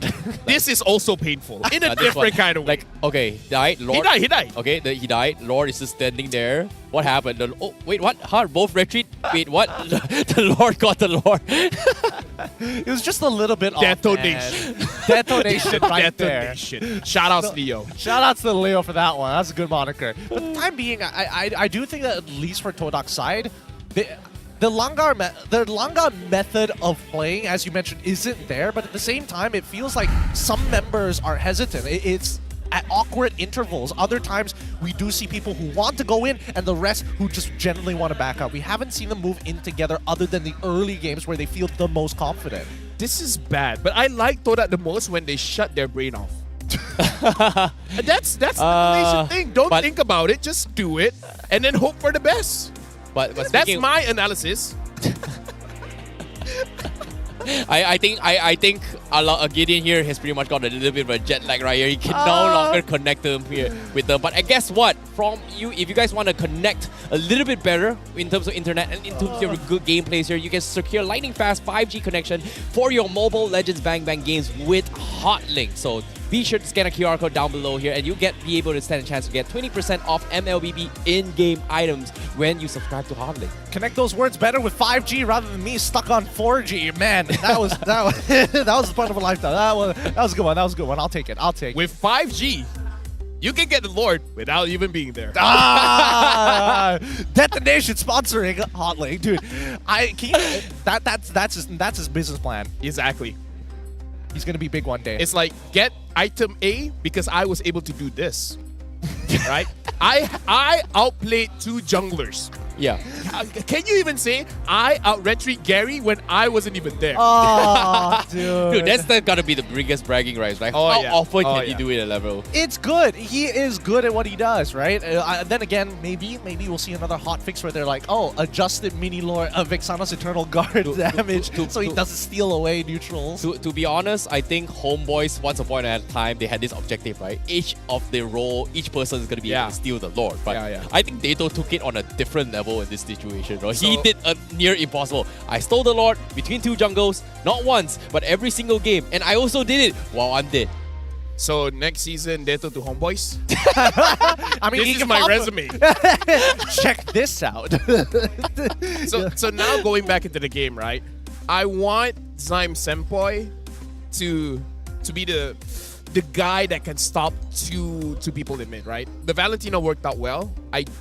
The Faramis was okay as well. Like the Faramis is good on paper, but maybe just not against KGE.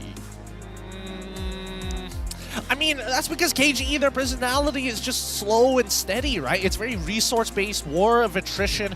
Only make a call when you're very 100% sure that it's going to work out. That's their general style. And I think with the Todak Langar style, where it's like, you gotta really take that moment, take the opportunity, take those extra milliseconds to hurt your opponent before they can catch on to what you're doing, right? That's what we haven't been seeing too much from Todak. So maybe it could just be a clash of styles being polar opposites. But I think for this drafting phase, please deny KGE blue side. Are they going to stick with blue side once again? That's going to be an interesting one here. But again, I'm mesmerized by the overlays and AI here. You know, Benedetta MPL skin. You gotta get it. It's so sick here in the MPL state playoffs. But again, seems like not happening here, Gideon. Why? Not happening. Blue side once again. Why are they so adamant on sticking onto red side? Are they that afraid of Sutsujin on Fredrin? Isn't red a good color? You're Chinese. I'm Chinese. Red is supposed to be a lucky color. I'm not gonna lie. But right now, it's looking all blue today. Ah. Hey, feng shui is different. Yeah, the feng shui here is a bit different. I think you started the day today as well, right? Like people were having Monday blues, but casters with like Thursday blues, man. Hey, man, Thursday is not a normal day to have an event. I'm gonna throw that out. It's either weekends or Mondays, all right? Nothing in between. Everything in between does not count. In terms of the bans here, not much has changed. No, it should be exactly. Well, it should be exactly the same for the most part. I don't think it should change otherwise, unless Todak have a wild strategy coming up. I think they should just let the Benedetta through and just ban Vexana as well as maybe even banning the Baxia for saying, okay. Well, they're not listening to you. All right, sure, whatever, man, guys. Yo, what, 4 games in a row, same opening bans, whatever, man. Look, the other day, I was talking to Smooth as well. He was playing a different competition. I was like, oh, what is this? Which jungler has the best retreat timing? They just pass it along. He doesn't want to say. Okay, who? Wrong, Gary. Deto. All right. Wrong, it's Deto. It's Deto. Wrong. Wrong, it's Deto, bro. You just lost $1 million. Like, who wants to be a millionaire theme right now? That's the clip for you clippers out there. KGE start things up with the boss gob. Once again, bans exactly the same. Now, quick considerations. Yes. Quick considerations.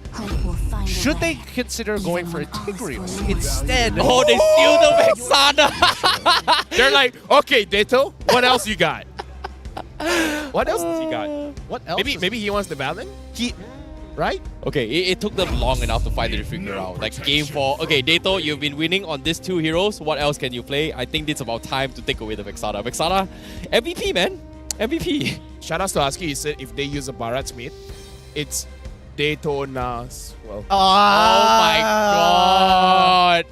I don't like that one as much. Yeah, you know I what? don't like that one. Dato Nas. 4 out of 10 is a passing grade, right? 4 out of 10. So that's a 2. I'll give it a 5 out of 10, okay? I don't know, because I was thinking of that exact same fun on my way here to MPL. That's why, to me, that's a oneer. That's a oneer. Yeah, if I can think of it on my way to work, nah, it can't be that creative. Do you see the Matilda get locked in? I like the Matilda because you want to deny it away from Rafflesia, where Rafflesia has been shown is like he's good with the Matilda. And now the Arlet pick.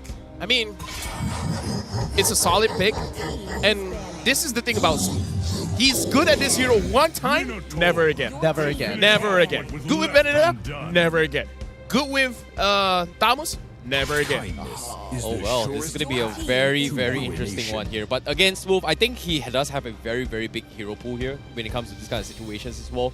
But at the same time, Xborg, was he doing the right things as Xborg? But I think yes, he was doing okay. melting everybody. So why stop his heroes? Like, just let him play whatever he wants. I think for the most part, it's how it works in tandem with the rest of the composition, right? That's where. So they get rid of the Edith now. Okay. I like this from the side of KGE because this opens up options for at least Smooth to play some strong divers. Let's see though, Torak, they do get first pick on the second phase. Let's find out what it's going to be. Personally, I feel like this Matilda might not be played by Vider at all. What? Like, it's just a sixth sense thing that maybe Dato is going to be playing the Matilda instead. Hey, Torak is on the red side, by the way. I know, but I feel like this might be the case. Well, let's find out here because it's going to be a Claude lock-in, and it looks like, nah, I'm not playing Roger no more. This hero sucks. I mean, like... okay, this is his hero, right? She, like, most of the time, Shizo wins with a Claude. Yes. I like the joke, by the way. Shizo does well with the Claude, so I think keeping that is good. The thing about Rafflesia, he is always better on like off-meta-ish picks. Like, I'm even thinking just pick up something like a Rafaela.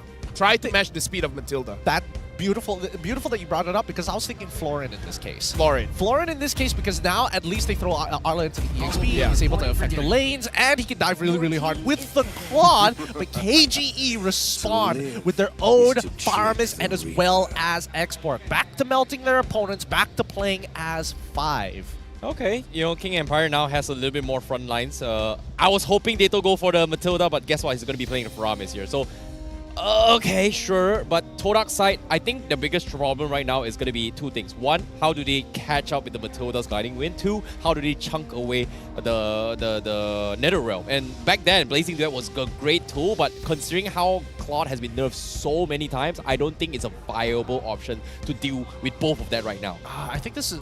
Also, I think it's generally interesting, right? Because I think Todak here in the export pick for the side of KGE, it just makes it awkward, right? It makes it really awkward for Arla to go into the EXP lane. It makes it, Arla into the roam position because I'm guessing they were thinking about Rizla, but seems like KGE right on top of that. Deterrent forces him onto the Arla. Once again, I think this is going to be a EXP. How much impact, how much bang for you or your buck can you get out of your EXP lane? That sounds so much worse than it's supposed to be. It's okay, man. I'm going to save you here by saying, Toda, this is potentially their last game. I like that they're going for comfort, and they're taking away comfort from KG. Taking the Vexana, taking the Claude, and having this floor in here. Something a little bit different for Rafflesia because he's not good at opening the map, but he can back his team up. All right, this time around, as we are heading into this game, back into the Land of Dawn once more, it's going to be Toda, currently 1 point, but it's game a point for KGE, potentially the last bout, or could this go to 2-2? Let's find out as we load right into the game. Oh, it is going to be an intense one here. Is the do or die for Todak? Will they be able to survive, or will King Empire show them who the real kings are as they go into game number 4? In this case, Dato is going to be backing up Suzujin a little bit here, but again, I feel like Todak is in a very, very difficult spot where they are going to be having their backs pushed against the wall. as they try to deal with Vider. Vider now trying to force out a retribution, eventually gets it though. I feel like if he was going to retreat anyways, he should have retreated much earlier because now Susujin definitely has an advantage in terms of the clearing speed compared to Gary. So Susujin can invade Gary at this point. Check it out. Vider is just like 20% damage increase. How about now, sucker? He's just being annoying. As long as he forces out his retreat, he has done more than enough work. Yeah, right now Dedo is actually controlling Zaim Senpoi, not letting Zaim Senpoi onto the minions, and now Rafflesia has to come and back him up. So Dedo is doing quite well with the. Oh, okay, I don't want to jinx it. I'm sorry. Say it one more time. No. I'm done. We're holding it back for now. Vider, he's going to be running around being the pocket medic for everybody, especially if they're taking a bad trade in their lanes, while still trying to find any advantages whatsoever to give to their opponents. For the most part, as you can see, Shizo is doing a phenomenal job, especially 1v1 against Sasa in this lane so far, but on the opposite side, I can't say the same for Momo. Yeah, and seeing how this is happening here, considering that there's been a lot of intricacies when it comes to trading here as well here, I feel like right now, Todak, they are playing this story in the sense where knowing that Claude has no... Oh, wait, hold that thought. What happened? First blood on middle. Wait a minute. That shouldn't happen. I mean, I feel like Gary understands that the mid lane is losing, so he has to add a little bit more resource there. Usually we see them going to the EXP, but this time it's like, you know what, Zion Senpai, you be my guy, I'm gonna gank your lane. But it does come at a cost, though. It does mean that Sutsujin does hit his level 5 on time. Wait, no Faraga armor. This 50. This is not good. This is going to be a 50-50 from both sides here. Dash comes in with the Nether Realm. They still secure the turtle for King Empire, but they will lose Smooth in the process here. They're able to get Sutsujin and Dado out. That's a big win for King Empire, but Todak, they still get another kill. Nicely done by Gary. I would have said nicely done by Momo, but Sutsujin got his retribution at the same time as Gary. It's just like Gary was just a little quicker on the trigger by milliseconds. And now Sasa, he's losing out. Yeah. He can't breathe against Shizo. Dude, like I said, this is Shizo's hero, man. His face looks like Claude. Get him on this hero, and he can do wonders for you. You just gotta believe. Yeah. And the team believes in him. So be like a team and believe in his Claude. I think this is why the reason why they got the Florine, right? Like, Claude has been nerfed so many times to the point that a lot of pro Claudes, quote-unquote, has struggled to actually carry the game to the later stage game. But with the deal, it is going to help him a little bit more in terms of scaling for this game. In this case, he is one level ahead of Sasa, and that's actually huge for Todak. The truth is Claude the one receiving the nerfs, or is it just every other marksman in the meta just getting way better? I definitely think that, yeah, the nerfs do come into play, but for the most part, Claude is always going to be relevant in these types of games. But right now, looking at the rotation here, Toda, they want Shizo to win a little bit more. They're going to invest a lot in this goal lane, but looks like the minion is not where they want it. Oh my god, Sasa? No. He actually stole the crab? Yeah, he stole it. What? It's like, thanks for the leash, guys. I'm gonna take that for myself. Small victories. It's all about these small victories. And ideally, by the time this turtle spawns, we see Sutsujin still a full level ahead of Gary. But after losing out on that turtle, it might be a bit difficult to achieve. For the time being, at the very least, take a look at that mid lane, right? Because Deto, again, previously was trying to deny Zaim Senpai. No. Now it's the other way around every single time Rafflesia, or even if Gary shows up into his lane. Well, as of yet, Shizo now blazing duet down middle lane here. He's going to shove the creep waves. Turtle going to be the POI right now. Sutsujin looking for the plays. Dato doesn't have Purify. Needs to be a little bit careful here when to go for the Nether Realm. Gary now starting things for the taunt here. Now the full drop comes in. They'll take one. Peter is out. And now Nether Realm already being bled out as well. Sutsujin with the Toys Baton. He's going to go for the retreat. He doesn't get it. Needs to get out. Gary secures it, but the Appraisal's Round will destroy him as King Empire loses 2 more members. Personally, for me, I kind of feel like it's not worth it for Sutsujin to stay there. Even if it does secure the turtle, there's a high chance that he's going to get taken down. So, I don't know. I kind of feel like at that point, you try to get one member of Dota because their engage was clean. Gary jumps in, Energy Eruption, gets them all together, and then Zion Senpai drops a ward on top of them. The Eternal Guard was big there. Yeah, the Eternal Guard was pretty gigantic. At the same time, I do respect Sutsujin for actually attempting. He was the same level. I think that he had clean 50-50 chance against Todak's side, especially since Momo a little late to the fight, unfortunately. A good stun from Zyme Senpai is all they really need. And I think that's the major problem Oh here. no, Sasa, he might be dead here. Okay, Gliding Wing comes in, circling Eagle, cancel Shizo. That's huge, but he's gonna be able to get out for now. So King Empire, a little bit focused on towards the gold lane now. Both Sasa and Shizo gonna be the most important players to be standing out here from both Toda and King Empire. That was a good 1v2. Right now, King Empire, they're moving as a team, Momo! Oh my goodness, Final Slash comes in into Rogan. One-shot Sasa. NetherRealm not able to save him at all. And Zyme Senpai does it again for Todak. The oppressor. Give him a hero that can shut down people, and he will do it every single time. And now Sutsujin needs to make a run for it as well. Getting mowed apart. Appraisal's Rock comes in, drops a lot of HP coming in as well. But King Empire, they're going to be able to hold on, but they've lost Sasa and Todak now.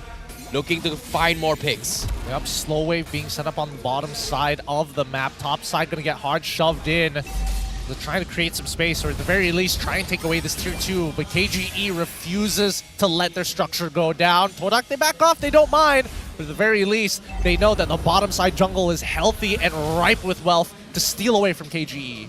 Let me just say as well, Fredrin, his energy eruption has been nerfed, but Gary made it look like a non-factor. So far, he's been controlling the front lines very, very well. Gary has been performing extremely well with the Fredrin, where we see in other regions constantly getting banned out, but Gary has been getting it for free every single game. I think a lot of people are confident in the counter picks, right? The Akais, the Barats of this world, sorry, the Akais, the Barats, all do very, even, wait, something, I feel like I'm missing one tank jungler out of the, oh sorry, the Boxio, of course. Natural counters to this Fredrin, but I think at the end of the day, like the Fredrin generally just scales better than a majority of them, right? So it makes sense why it gets picked up for the side of Todak. I think that KGE, considering that they are the ones blue side banning Harith, it does come with a couple of costs and benefits. Yeah, as of yet here, Sasa gonna be taking a little bit too much damage here. Dato can't seem to start the fight. Gary getting a nice taunt onto Sutsujin, but again, I don't think King Empire can find more if they don't go all in. The heals from Northlisa is starting to get a little bit annoying here, considering King Empire is trying to peel them off, but Gary will be able to wants to start this off for now. But tier 2 gonna be the point of interest. Shizo does a lot of damage here. They are gonna scare him off. Shinzujin tries to re-engage, but the rest of the KGE not ready to commit to this as they back off. Toda really wants this turret, huh? I have to say, I haven't seen Momo for a very long time. Yeah, he's been soaking up that mid lane for a while. I mean, he could have like pushed on the opposite side of the map to be fair, but I guess he doesn't want to be ganked. But I mean, Todak, they need to spread King Empire apart. Oh my goodness, Vader taking a little bit too much damage here. Dado pulls them back, this is huge, but why are they diving? They're trying to do as well. Toys Musa comes in, but he able to get out. NetherRealm connects on 4, but they're taking too much damage. And now Shizo waits for the right moment. He goes for the Blazing Duet. He cuts the backline. He finds Sasa. He finds Vader. Now he's looking for Sutsujin, but it's not being able to. Meanwhile, Momo 1v1 against Smooth. Smooth very low, but he will live to tell as Todak with a huge collapse on King Empire. It's looking good so far. Mid-tier 1s will start to fall. Let's see what Todak does in the meantime, right? You definitely get somebody to start onto the Lord as soon as possible. But their Taurus, that bot side is pushing in. They should be able to clear this fast enough. I gotta say, so many low HPs coming in from King Empire. I like that Toda has the discipline to not chase after that, because the Lord was up. If they died in that moment, then it's gonna be disastrous for Toda. So in this game, like I said, I prefer them just charging headstrong, but I'd like to see this. Oh no, Vader getting popped off here. He could not open up the map. Todak finds a very, very big pick, and now the opening comes in. Sutsujin getting CC'd in. Do they want to continue this? They're trying to go for the taunt. Brace's Draft will scare him off, but tier 2 going to be the point of interest. But Shizo, just one skill, Dado, dropping almost half HP. What do they do now? Like, what can KGE do at this point? I mean, they take their time. KGE just needs the wave clear. They can play for high ground for a little bit, especially if they have their inhibitors still alive. And I think that's the most important thing. They need somebody to run up topside, and it's going to be Smooth, who's going to stall out this Lord. So Zajin getting dragged back in here. He somehow gets out. NetherRealm already popped off. The Eternal Guardian will be saved from side Zam standpoint, but eventually falls. The Lord on top also going to be cleared off by King Empire. Tier 3 gone. Spear connecting on Momo, but King Empire 9k behind. Can't seem to find an opening against Todak right now. It's too difficult. And I think that Todak right now, Gary, he's extremely warmed up. He is ready. He is now making proactive decisions to punish King Empire rather than just waiting for things to fall into his lap. Another wave comes in. Gary going for the taunt. He's under turret here. Nice pin from Sasa. Where's the follow-up? They're trying to make the play. Gary mowing down real low, but the final slash from Momo, trying to set things out. The Blazing Duet not connecting.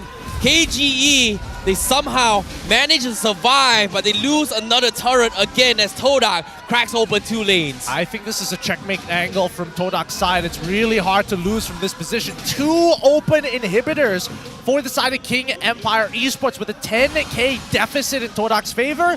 How do they recover from this?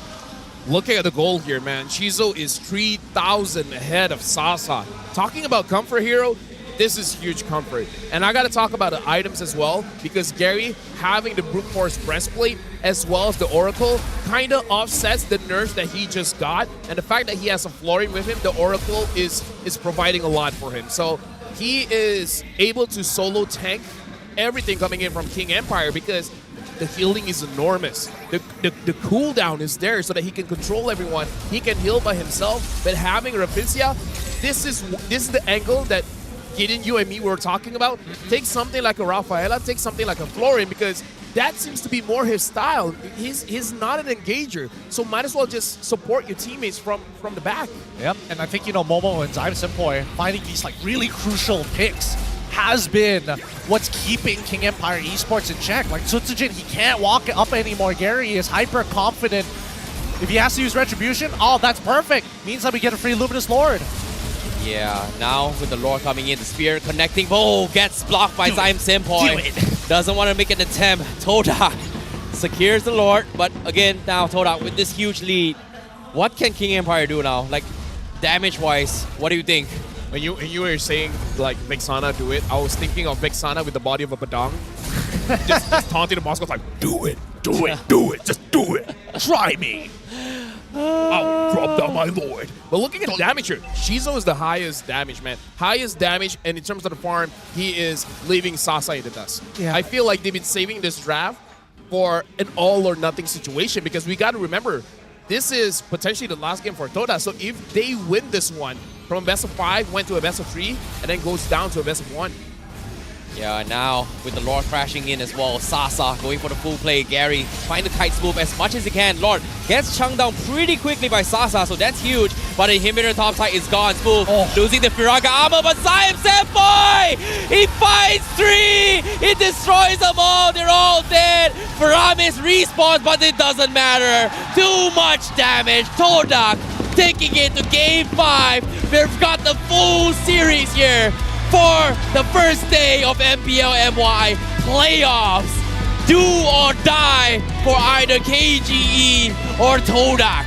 The equalizer that Todak was looking for, bringing us to a 5th match for our very best of 5 series here at the play-ins. This is just for an opportunity to qualify for the playoffs right now.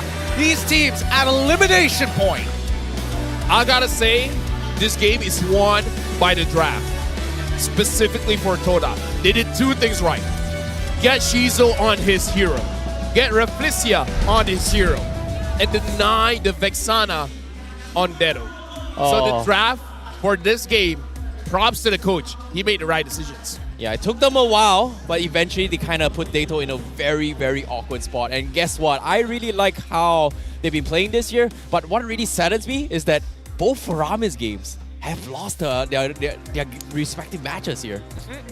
Farmers win rate is 0 in this series. It's not looking good. It's really not looking good, and I think a lot of it there's just so many ways to actually manage the Nether Realm right now, and we haven't been seeing too often that a Farmers gets too far ahead in the lane, because his laning phase is now technically, I would say, a little bit weaker once you get the supports involved with Concussive Blast, especially smart Edith ban coming in from Todak's side, just to make sure that it's not a deterrent anymore. It's KG. KG is the one that they banned it themselves. Yeah, it's weird, right? Because they took the Matilda. Yeah, You're right. You're right. So it's like KG trying to take it away from Rafflesia, but Rafflesia has a different hero, the Florin. Well, with that being said, let's have a look backstage to check out our MVP of this game.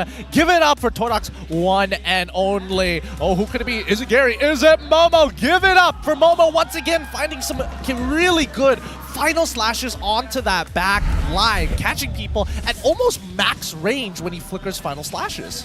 Yeah, I think out of all the games here, whenever Momo plays an Arla, he is trying to make a lot of plays, right? Like game 1, arguably, sure, whatever, you know, he's just warming up the game. But after that, every time he makes a play, there is going to be somebody that gets caught out. So it's understandable that why he is going to be the MVP here. He's going to be the tempo breaker, and this time he's playing a tank Arla instead of a damage Arla.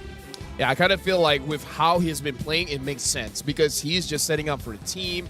Like, again, the final slashes are impressive. But the thing that we also have to keep in mind is that he only died one time. Despite being the one to set things up, he's not putting himself in so much danger that he's basically feeding, right? So in this game, Toda is always put in a situation that everything seems planned and everything seems free. Gary goes in, clumps people together, Eternal Guard goes down, someone tries to run away, Momo says no, sweeps them back in, and then kill them all one at a time together. So I feel like the coordination is supremely clean. Yeah, I think that's the thing about the composition, right, that Toda actually have as well here. One thing we realize here is like almost every single game, Vexana has been a huge factor between these teams. And even this final fight, like, oh, we dropped the ultimate here. Great, you've got Nether Realm, you've got Gliding Wind, but what happens if those bleed out? And then if you can't get out, what you can do? Because you have this final slash that just sweeps him back into the Lord Pit, into the Eternal Guardian, who just does so much damage here. And I wouldn't be surprised to see Zyme Senpai later on giving top damage in this game. Guys, I don't know how to feel about this. Momo's the only one that died, but Momo's the one that has the MVP. Yep. I don't know how to feel about this. Maybe that just shows KD is not important. If you die, you get the MVP. That's why martyrs are always remembered. Everybody remembers Joan of Arc. All of them happens to be martyrs, right? You die, you get honored. That's just the way it's going to be, especially when you have 10 assists under your belt.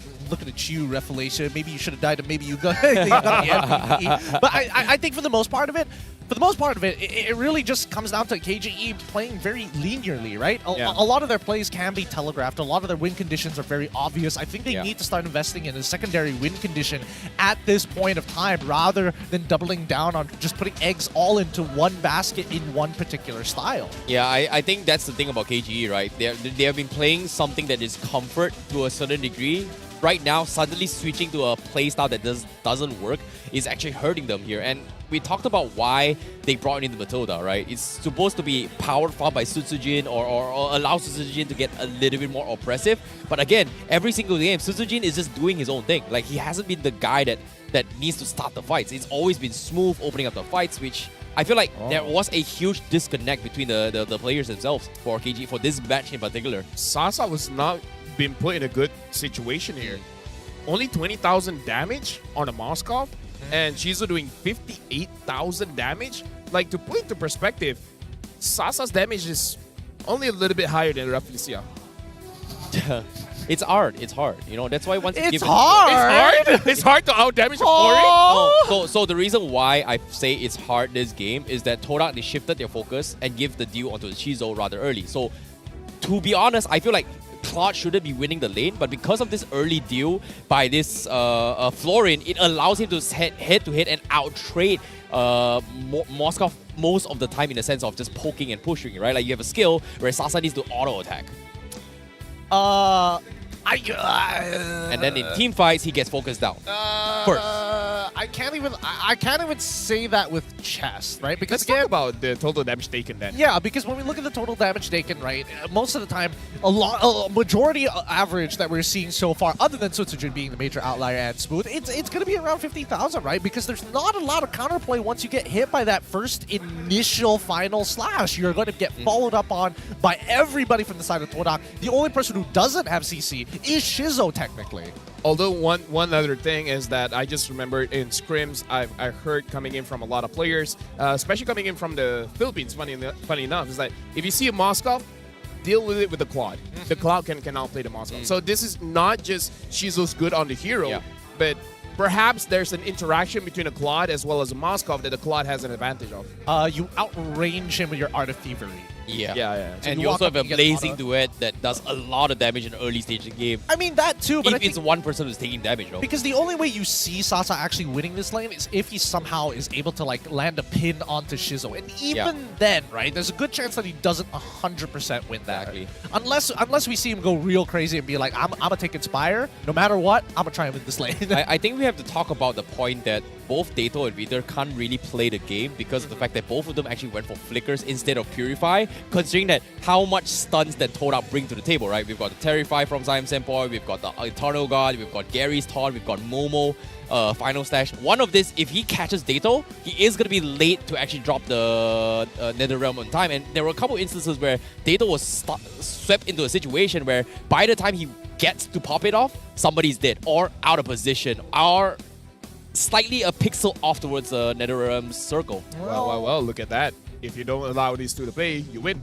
Yeah, wow. That's a large part of it, right? Because again, it's just controlling the shape of the fights, and when Smooth is in control of shaping that fight, a majority of the time it comes out well, but once he's off of it, and more importantly so, when he gets like one shot like that, losing that Faraga armor, which is, again, one of your biggest strengths is the X-Borg, then it can get a little more different. I think that KGE, they need to start taking risks in lane. They need to start considering like, hey, how do we get Sutsujin involved in influencing the lanes? Because so far, it feels like either Sutsujin is hovering around the lane for too long or is very farm-oriented. Yeah, honestly, looking at this draft here, I'm also still considering here that we haven't seen the CC and we haven't seen the Angela as well, right? I kind of feel like the Angela is a pretty strong contender in the lineup for either KGE or Toda. I wonder if game number 5 we will see it, because imagining going up against a Claude, if you have a CC with Vengeance as well as an Angela, the Claude won't be able to deal out free damage. That's a good shout here. We'll keep that in mind for the upcoming game. I think that might be a line of play that KGE might actually do. But let's look at our Hall of Famers here. Rich Guy and Carry going over to Shizo. Sandbag going over to Sutsujin. And Best Wingman once again on Raffalacia. No surprises here. I think that for the most part, now that at least from KGE side, they see Shizo, he can play the Claude. Yeah. It's clear that he can do that. Does this open up different options? I think when it comes to options right now here, I feel like Todak has a little bit more luxury in terms of adaptations here, because think about this, right? They had 3 to 4 games to 3 games to adapt to, oh, what was KGE playing all along? Guess what? Dato playing Vexana 3 games in a row has caused them so much problems. But now, from KGE side, now with only this game lost, they only have one chance to prove how do we fix this for Dato? Because I'm pretty sure Todak has figured out, like, hey, if Dato doesn't have both Novaria or Vexana, he's going to be in a little bit of trouble here. They tried for Aramis, didn't really work out. Whereas for Zyme Senpoi, he's proven himself that he can play multiple majors with no problem, except for the Faramis. I think they're looking for a deterrent. I think that's what KGE needs to do. If they can find a deterrent to force... at the very least, force the Vexana away, or at least deny the Farmist from the side of Todak, then maybe they have some kind of leeway in the draft. I think so far that's what's missing from KGE. Right now we're going to look at the highlights here, and the thing that I want everyone to focus on is how easy it is for Todak when it comes to the team fight. It's like A, B, C. Okay, Gary goes in, and then dropping the Eternal God, wait for a little bit, final slash, and then clean house. And it's been the same thing over and over again, where at this point it's probably just muscle memory. It's like, okay, Gary, have you done it? Okay, Gary goes in, and then someone goes in. Yeah. And like A, B, C, D, A, B, C, D. Sometimes they change D, E, F, but it's all the same pattern. So Todak, I feel like this is one of those drafts that is very comfortable for them, that they can autopilot and it will still look good. Yeah, this is what I'm talking about in all these instances when Todak actually took the fight, right? Like even prior to this middle fight as well, they find an opportunity, they get a stun on Dato. Dato was half a second late with the NetherRealm. Someone gets died. Gets a big final stash, pulls out maybe half of the heroes away from NetherRealm and isolate here. Dato was put in a situation where, what do I do? Who do I save? How do I save? Because eventually he doesn't have those mobilities to actually catch up to other people here. And in this case, I feel like Todak was able to figure out and punish that you guys got no Purify. That's all. Simple. Well, with the wombo combos that they do have, I feel like they could easily just break Purifies like on cooldown every single time. And I think, you know, Todak have been doing that since game number 1 up until game number 4 that we just witnessed. At this point, I've been mentioning it very, very often. I don't think it's going to happen, but I'm down for a surprise. Are they going to change sides? Throughout the entire game, one thing that I do have to say, what Todak did that has success is to shut down Dato. I feel like for KGE, now this is a bit of a curveball. Shut down Reflecia. Shut down Reflecia. Yeah. Interesting. But then we did see him play the floor, which I would say is like, for the most part, you're kind of, I wouldn't say giving up, but like slowing down on the early to mid. Do you know how to deal with the Florin, right? So the Florin wants to stay in the back, in the back lines, right? Trying to avoid damage. If you use something like a Lilia that avoids everything in the front, go straight on to the Florin and then deal with the Florin first, you're done. It doesn't have to be the mid. It could be the jungler, it could be the EXP, but basically deal with the Florin first and then everything else will be easier. All right. Keep that in mind, right? That's the next plan for the upcoming game. But do not miss the Snapdragon Pro Series Open Final week number 3 because you can again support Todak as well as Team Hawk and also hope for Monster Vicious and JP Niners to continue their journey. It's a Swiss format, so it's pretty brutal in comparison to the MOI playoffs, which they did not qualify for. MP hasn't lost a single game yet. They haven't, in a matter of fact. They have not lost a single game. Yeah, you know, it was really surprising to see MV, you know, actually making it towards the next stage here for the Open Finals as well, which I think none of us actually expected here, considering that they beat Bigatron Beta 2-0.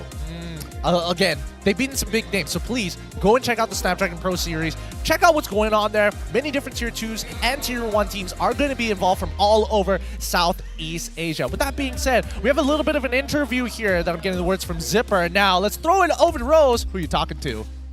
Terima kasih kepada caster-caster kita. Hello semua, nama saya Rose. Dan sekarang, saya dengan Todak Legion, Champion MAL musim pertama.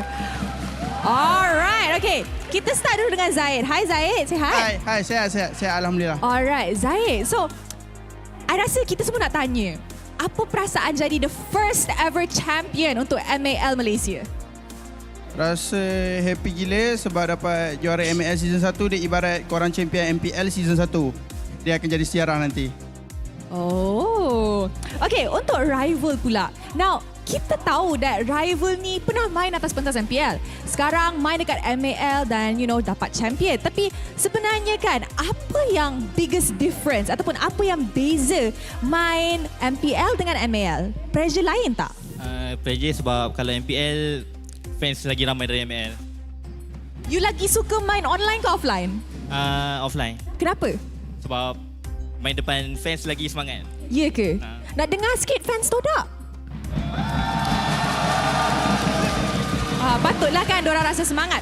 Alright, last question. Let's give it to Formaze.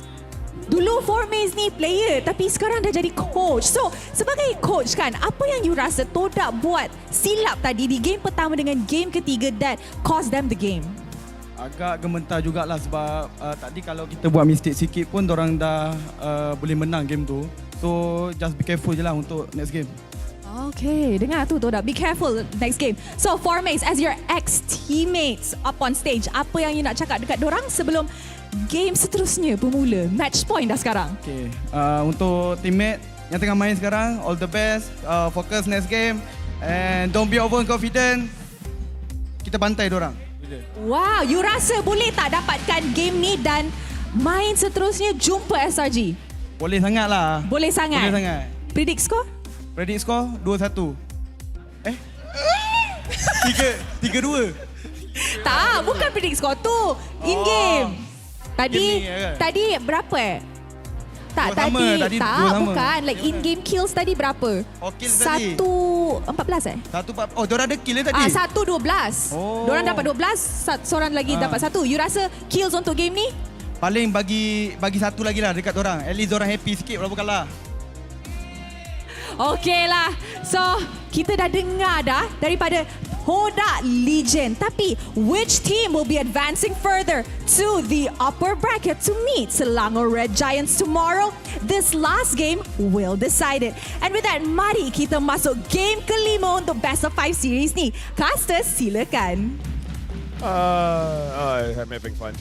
Thanks, Rose. We're having fun here at the desk while you're taking care of the interviews. We're refreshed, and now for this final game here between both of these teams. One will move on to the playoffs, and the other one will go home. Let's see whether the play-ins is as brutal as they say as we jump into the drafting phase in just a bit, and hopefully we get to see some surprises from KGE, because I think the onus is on them, to be fair. Yeah. Remember last season where every single game went every single game? Yes. And then only the grand finals where it's like 4-0 or something. Yes. Will this be the same? Nah. Will this be 5 games, 5 games, 5 games, best of 7, 4 games? Oh my god. Wait, that would be even funnier. No, sorry. That was 2 seasons ago. The last season, the very last season, we actually went 7 games. Yes, we did go all 7 games. As we go into the drafting phase, I would be worried if that were to happen, because that would mean that one of these teams would be in the upper bracket, get knocked down to the lower bracket, win in the lower bracket with the maximum amount of games, just to lose an entire clean sweep in the grand finals. Can we negotiate a pay raise? Okay, probably not. You know what? It's okay. Let's jump into the draft where, again, KGE, blue side. I hate Okay, every game has been like this, but this time we do have a little bit of adaptations here, because this time King Empire, they actually banned Arlott first phase instead. A little bit of difference here. So what snuck through? Well, okay. Dude, KG. they keep going for this Moscow. Just stop banning the Harith. Let Todak do it. Like this. Vexana, Fredrin? Yeah, first pick, man. Like, should have first pick Vexana if you want to play comfort against KGE. I mean, that's if you want to play around Deto. Deto has apparently a huge hero pool, and so far, we've only been able to see 2 heroes. That really stood out. not even 2 heroes that really stood out. 2 heroes he's played thus far in this game. Fredrin Vex, as expected. Alright, KG, it's up to you. Are you going to play the exact same thing, or are you going to change things up? Okay, Barats again. Yes. All right. Smooth is like, all right. You know what? Enough funny business. Roar. I think this is huge for KGE, right? Because if you think about the games that KGE won, Smooth was able to kind of suppress the opponents every single time. First game was with the Tamus here, and the game that we won was Export. And think about this, even in the last game, they lost with the Export.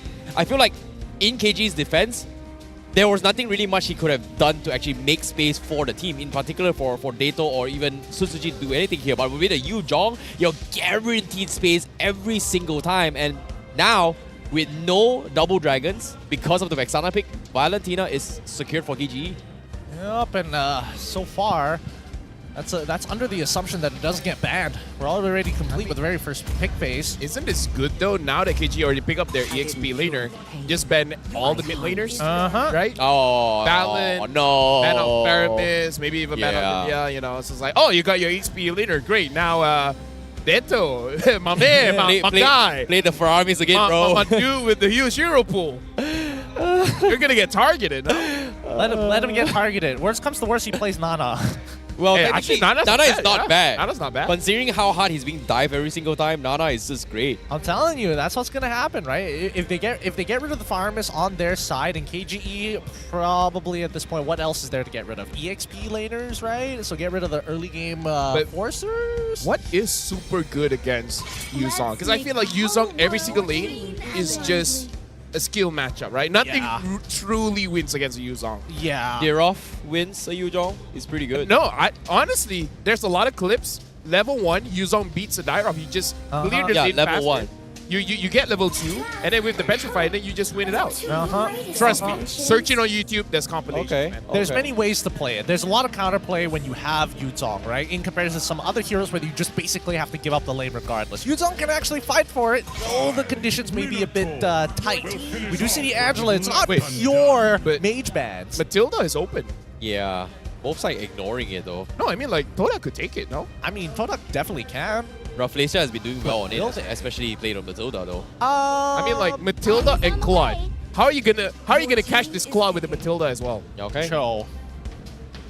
Cho, yeah. Single target lockdown. Maybe even like, you know what? Let's take it further. Yeah, suppressions. Add the Kaja. Start adding on the Franco as well. We haven't seen Franco in a long time. That's also fun. I do think that the Kaja probably would be the safest, but there's no real enabler here, right? The only reason is that I kind of feel like Kaja is difficult here because the moment you catch someone, Eternal Guard will stop you, or the Energy Eruption will stop you. Yep. So I like the Kaja idea, but it's difficult to execute against what Toda already has. To be fair, it's all hard to execute. Yeah, even with the Purify on it, it's not gonna good, right? It kind of defeats the purpose of him having the flicker jump engagement, right? So I don't think Kaja is gonna be good for here. But I'm more curious on what Dato is gonna be playing here because as of now, oh no, wow, he actually went for it. Wow. See, this is what I'm talking about. Crazy. Right? When you don't reveal the enabler, it's hard to make a hard guess on what the extra duo is. We knew that they wanted some kind of like way to kind of break this comp apart, right? It's something to forcefully get rid of these Purifies to open up that opportunity. And I think Kaja kind of suited well. And what does her passive do? Shred down people's MR. You need something with high burst. Nana comes into mind. I would argue the Valentina, but it's already gotten banned. But yeah, you called it. You called both the Nana as well as the Kaja. I helped with the Kaja, but still, you know, it's you, buddy. Don't worry. You're gonna have. I have an assist. You got to kill. Yeah. I like it, but I think it's really crazy coming from PG. Isn't that crazy? I don't think it's that crazy. Like it's just putting all your eggs on one Spoof, basket, able to actually cut the back lines, or trusting Peter to get the biggest catch of his life. This is so risky. But if he gets it, he pays off. If he doesn't, it's a disaster. I mean, I see Vader, high-fiving Sasa, and they're still the fact that they made contact. I would assume they're still on good terms. Yeah, I mean, like here's the thing: picking up the Terizla to deny any good pickoffs coming in from the Kaja is honestly still risky, right? Because you're picking this Terizla because it's good against the Kaja. But it's one of those heroes where you can't always reliably go to the back line. You can't always go for Sasa on this Moskov. So if you don't catch him, he's bound to become a problem. Yep. Let's see how much of a problem it's going to be. We've seen the lane matchups. We have a rough idea of how this game is actually going to progress. With both teams in a position, look at one to team fight, the other to pick them off slowly. At the end of the day, the most important part is scaling as we jump right into the Land of Dawn. Elimination match, tournament lives on the line. It's Todak up against their opponents, KGE, in this best of 5. Yeah, and now, without further ado, let's see how things are going to be happening here, especially when now KGE made a little bit more adaptations. Hopefully, it is going to be fine for them. Same can be said for Toda, but this time, Malaysia is going to be the ones that annoy Sutsujin instead of Vader this game. This is the loophole. Extra damage received in the jungle, not going to mean anything if no one hits me. Exactly. That's the beautiful part of the game. Wait a minute. Bottom lane, Spoof taking a little bit too much damage though. And it's okay. As long as he doesn't get hit by the first skill from Momo right here. Okay, he's fine. He's fine. Nothing to worry about, right? Just lost his Petrify early. Means that he's not going to have as much lane control as he wants to. It's the only way to really turn the tides in that lane at the very least when it comes down to the life lead. But at the very least, Sutsujin, he's a level ahead of Gary. Something to note here is that Sasa pick up the tenacity here, really thinking that he's going to get ganked or in a team fight he's going to get targeted a lot, which makes sense. Definitely makes sense. I think that, man, the counter engage is going to be really, really rough, right? What are some pre-preparations that Todak has to do to make sure that this is successful, right? I think a lot of it just comes down to battle spells. How do we force it out of him? Yeah, speaking of which here, Suzuki once again getting focused down this time. He's taking a little bit too much damage. So Toys Persona comes in, but Vader, can he get out? Yes, he will. That's going to be Flicker out. So that's going to be 2 minutes with no Flicker for this first turtle fight.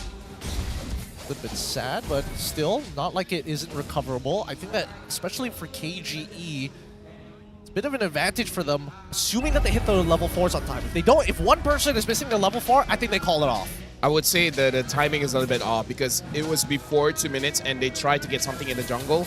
And that's where we see the 20% extra damage really comes in because King Empire, they were chunked down quite a lot. So a little bit of misplay there. I understand what they're trying to do. They're getting extra farm onto Sutsujin, but that was pretty risky. You think they could have waited right outside the jungle? Waited until it's 2 minutes and then walked in? Oh, that thought for now because they're trying to make a play right here. Eternal Guardians comes in. my First blood, God. first move. He's shredding it through all his armor here, and he's not even dead. Divine Judgment will That's catch so onto crazy. Momo in the midst of chaos. And guess what? The trust on Smooth has paid off for King Empire, and the dunk, the alley-oop, is gotta be Vader to get the kill. That's why the Yuzong is bannable, man. That's why you don't give Smooth a Yuzong. My God, Gary could not move. He couldn't cast a single ability. He was just stuck in place for a total of like 6 seconds worth of stuns. Where Flamefield might be the next to fall here, but still, he manages to survive. King Empire, they've got something cooking here, and I think that Todak need to give respect to it. Yeah, so far, Smooth has been surviving his lane, which is in a way winning, going up against getting ganked like 1 or twice. And the thing is, he has big impact when it comes to the turtle. Toda, they have to take note of this because turtle, if you don't secure it, fine. But what will happen when it comes to the ward, right? So after this, they gotta micromanage what Smooth is doing. And that's gonna be a problem because you gotta look at Smooth. But then when you look at Smooth, you might miss Victor, you might miss Sasa. Yeah, this case, top side though. They are going to try to babysit a gold lane this time. They're setting up 4 on top. But King Empire, once again, not making unnecessary moves here. They're waiting for the next turtle, I guess. They just don't commit to the fight right now. Yeah, this lane is pretty much lost from Momo at this stage of the game, right? Full level behind Smooth. Down in gold as well. Losing out on the EXP because of these stupid river crabs. Nothing seems to be going right, but doesn't mean that Momo can't make that impact, right? We're seeing the Vixana as well as Gary rotate down. Again, they want to get a preemptive gank onto Smooth before this Turtle or Lord comes up. Yeah, but Smooth is just like, I'm not having it. You know who I am. I'm Lord Smooth. I'm built to take pressure. This is disgusting. He's intentionally freezing the lane as well just because he knows something is up. Nicely done coming from Smooth. And again, now he will have the Black Dragon to join the fight here, but Todak, they have to make a play. So Tsujin scouts this out. It confirms Smooth's suspicions. And it's going to be able to get out to this. Now the Lord Dance comes in, but Tsujin, you got to make it work here. Retri on you. Circling you comes in. Here comes they drop everything. Goes Smooth! Goes in! Catches 2! Tsujin secures the Retri and Sasa gets the kill as they continue their assault. Smooth now finding one, but Tsujin steals the kill away as King Empire completely engulfs Todak in the turtle pit. All right, here's the wrap time, right? King Empire with this 3.4k lead, but more importantly, their huge EXP and jungle lead is gigantic, right? That's going to be what? 2 levels for Tsujin, 2 levels for Smooth as well. That side of the map is completely compromised. These neutral objectives are hard to take, and worse yet, when all is lost, Tsujin just has the bigger retribution. It looks like Smooth is fuming, man. Because like for the past 4 games, I keep getting dunked on. It's like, okay, you guys have to understand, Smooth is a quiet guy. He's a nice guy. He's the kind of guy that wouldn't hurt a butterfly, right? But then you just know, I feel like going back and then the coach is like, hey, Smooth, how are you feeling? And then he just looks him in the eyes like, just give me Yuzong. Let me be 3rd pick. Don't let me be 4th pick. Let me do my thing. Well, in this case, you talk about him being quiet here. In this game, he's an absolute monster right now. And he's going to be a force to be reckoned with. I can't imagine Smooth calling for a tech pause. It's like, excuse me, Marshall, a tech pause. Why? I snapped my phone in half. This game has not gone well for me, but I snapped it in half. All while just maintaining a smile. You know, like, very innocent. Like, oh, I'm sorry. I didn't mean to do that. Yeah. I'll pay for it. I'm sorry. I'm sorry, Cedric. Also, I did it with one hand as well, just like you, sir. For the most part, nothing's going to be happening here as King Empire slowly just rotating around, looking for an angle to get underneath the chin of Todak to eventually choke him out. Put him in a rear naked chokehold. Even a Kimura, if they can find it.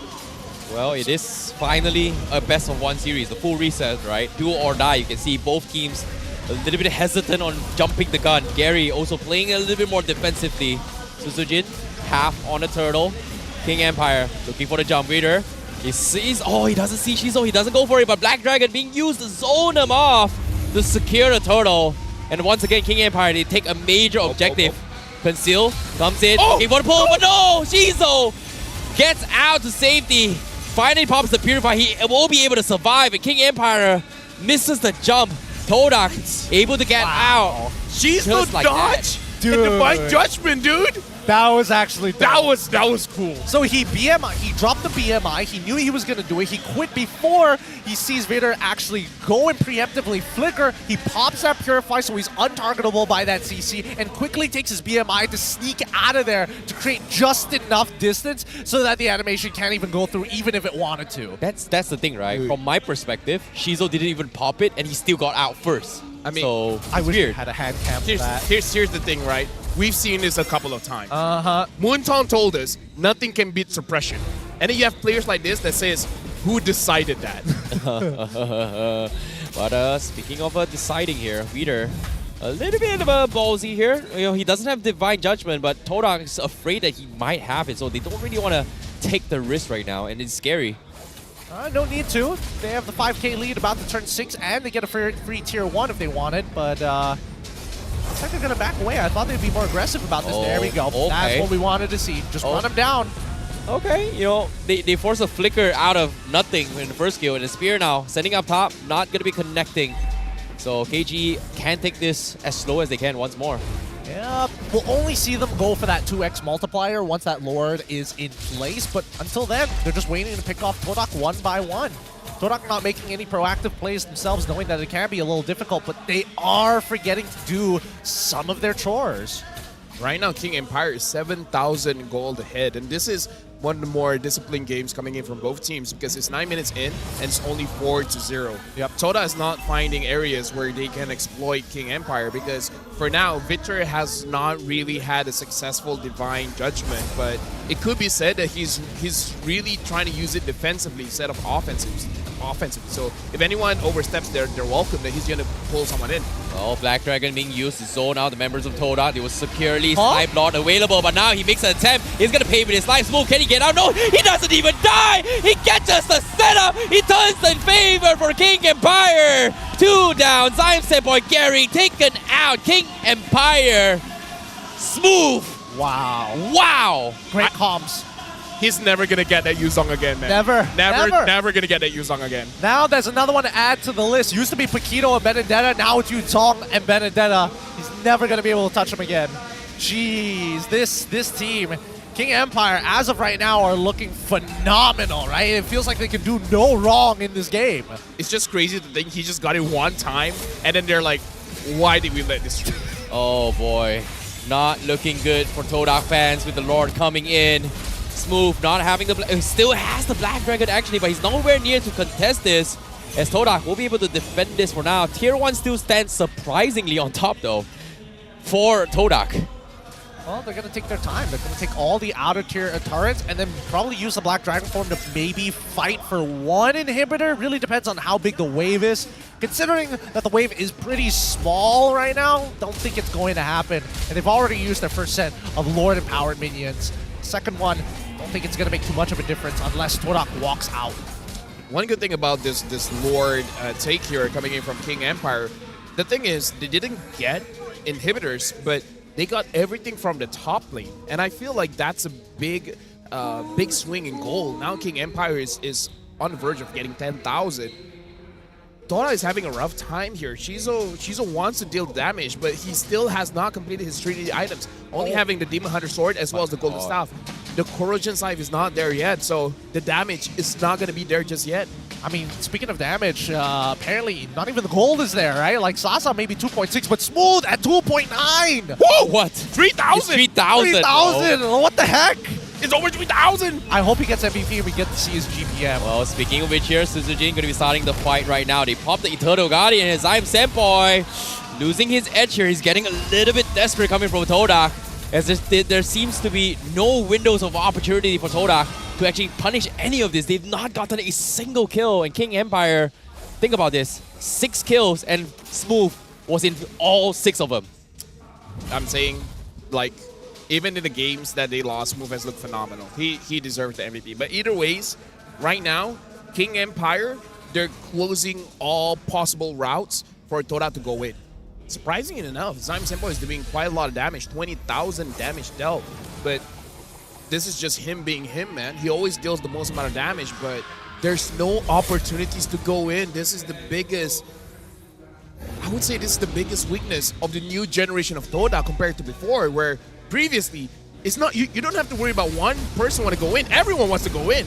But now Toda, no one really wants to go in. Yeah, last time the previous Toda guard usually uses their death timers as a means to an end, right? Yeah. Having overly long engaged fights, extremely messy, but they're always together. But unfortunately, not this time. Looks like Todak has taken a more reserved routes, especially for the next generation, like you mentioned. But at the same time, they're up against King Empire. Previously having members from Team SMG and even Zyme Senpai being part of that squad just goes to show how much influence these players have. Yeah, they just understand each other on the micro level and also their habits, right? And now seeing that Smooth is 13 minutes in, 14 levels, and as an XP laner, I don't know what Toda can do. We got to talk about the stakes here. If Toda loses this, it's over. They're not going to MSC. It's the first time they miss it. They miss MSC. They missed the previous M series, like being the first team. Number 3 in the regular season. First team to get knocked out. Damn. That's not good for the Toda brand. Well, speaking of which here, can they defend as King Empire does a lot of chip damage from Sasa down middle, but again, Toda playing this very safe. The bigger picture here is going to be the Lord crashing in as he slowly walks in here. Tier 3 will explode. Black Dragon already expended, cutting the back lines and looking for the push. Bitter tries to go for a flicker play, thinking about it, but still has the flicker. Divine Judgment. They're slowly mowing down all the inhibitors. Crystal down towards half HP. Todak, they will be able to hold on, but the King Empire, they're not risking it. Why? I feel like it's a good reason why. Dude, there's so much at stake here, man. You don't want to make a mistake where Toda could possibly just end mid. Yeah, that's true, but also because the big ultimates are gone, right? No Divine Judgment, no Black Dragon form, no reason to actually expand it, no way to enable them. Smooth, like before he left, used that Furious Dive to get the heck out of there. So at the very least, we know that King Empire, they weren't given the opportunity to actually jump in and find that engage, and that's basically just due to Todak being passive, right? However, the checkmate angle is still in play, 12k ahead, but Todak, they're catching up quick. Well, they've got the ultimate here, round 2, take 2. Black Dragon comes in, no minions again. Not sure what exactly is going on through KBGE's mind here. Makes a second attempt. Black Dragon form down for now. Vader still going for the Divine Judgment. Pulls one. They connect on Momo, but he's able to get out. So no value for King Empire. Todak still holding on for their dear lives as the Crystal, 70% health, but it buys enough time as they try to push back KGE. I'm pretty sure that was a mistake in terms of communication as well, because it looked like Victor really wanted the target. I'm pretty sure Terizla was not his target, and King Empire, I feel like if the communication was there saying, I'm gonna go in, burst them down, even if they chose the wrong target, it would have bursted them down. So I feel like the lack of commitment in that fight there shows that it wasn't communicated well, that Victor wanted to make a play. Yeah. If not, you would have expected to see Smooth like jump in with the Petrify as well. If they're already willing to commit the Divine Judgment as well as a Flicker nonetheless, then I think everybody shouldn't be looking to commit. Now, without the Divine Judgment, but more importantly, without that Flicker, Todak can anticipate when Victor actually tries to close that distance. That's why we're seeing such a long Lord Dance here. And it's not like King Empire needs to do anything. They've got 3 naturally pushing waves. Yeah, and seeing how KGE is doing this right now, all they gotta do is just wait things out, right? They don't necessarily need to rush here. And Sasa, he's gonna risk himself to try and clear off top here. He's not even in this fight. Todak looking to make the jump here. Lord down towards half HP. They might be sniped here. KGE, they need to secure this. Sunsujin, can he win the retreat battle? Dato again! He steals the Lord with the Nana this time. Smooth now collapsing on the back lines. Now he's gonna try and run them off here, but Sasa with the spear from behind, looking for the flag. Todak, they've lost from Flacia, but they still keep their lives. They need to reset quick. The Lord already marching down the middle lane. KGE looking to take away the title, take away their dreams as Todak now, Momo tries everything to stop them. He will lose his life. The Lord knocking on the crystal. Momo will fall. Sasa focusing the crystal. KGE has done it. The King Empire, the true kings of MPL MY, telling Todak goodbye. GG, well played, the King Empire. They qualified through the play-ins. Welcome to the playoffs here at day number 1. But we also have to say goodbye to Todak. They put up one hell of a fight in this best of 5. GG, well played to them as well, as they have been eliminated.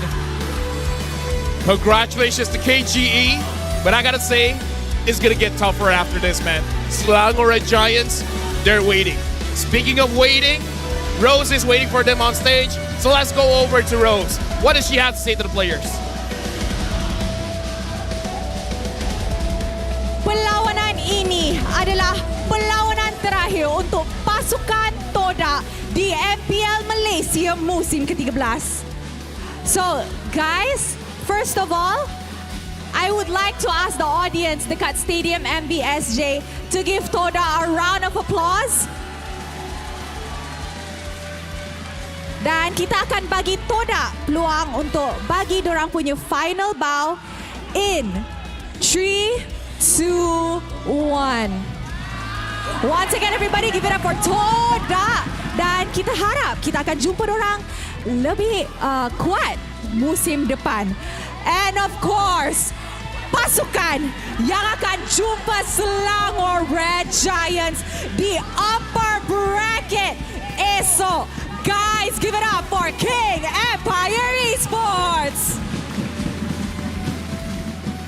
All right, I'm getting goosebumps. The crowd is hyped and the stage is overwhelmed with emotions.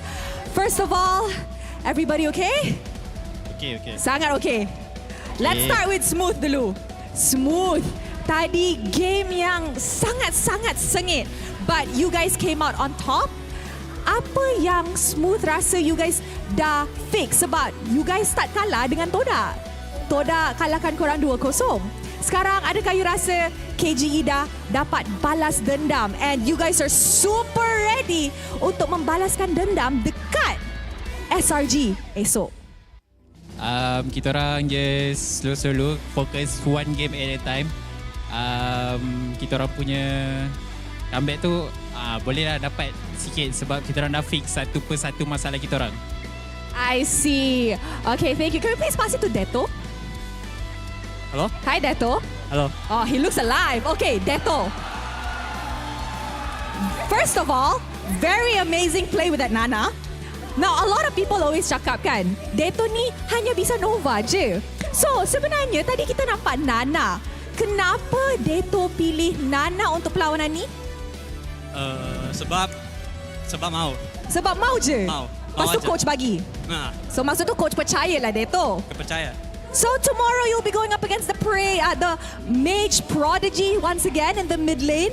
How do you think this will play out after you guys meet them in the regular season? Do you know how they play already? Kita bakal coba yang terbaik lah buat kalahin mereka lah.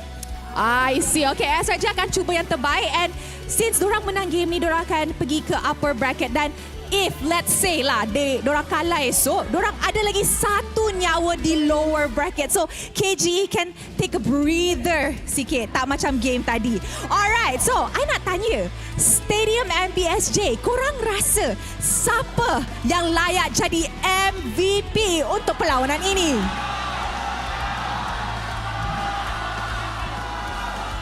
Alright, MVP kita dah ready. So, mari kita tengok MVP in 3, 2, 1. MVP jatuh kepada Jeng.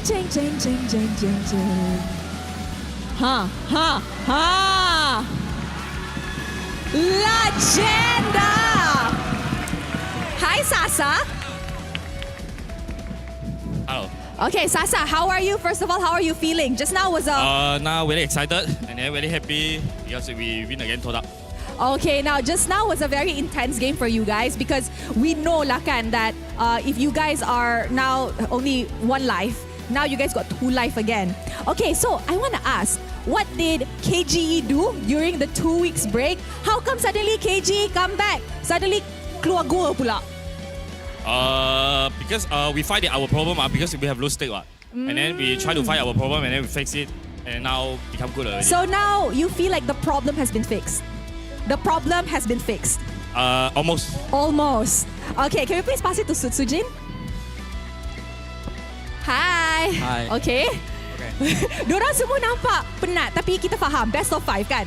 Okay, Sujin tadi main game best of 5, kita tahu penat dia, tapi you rasa KGE ada momentum tak kalau KGE masuk Grand Finals best of 7? Yakin boleh perform tak team? Yakin. Yakin? Yakin. Okay, can we please pass it to Viter for the last question? Viter. Victor, sorry.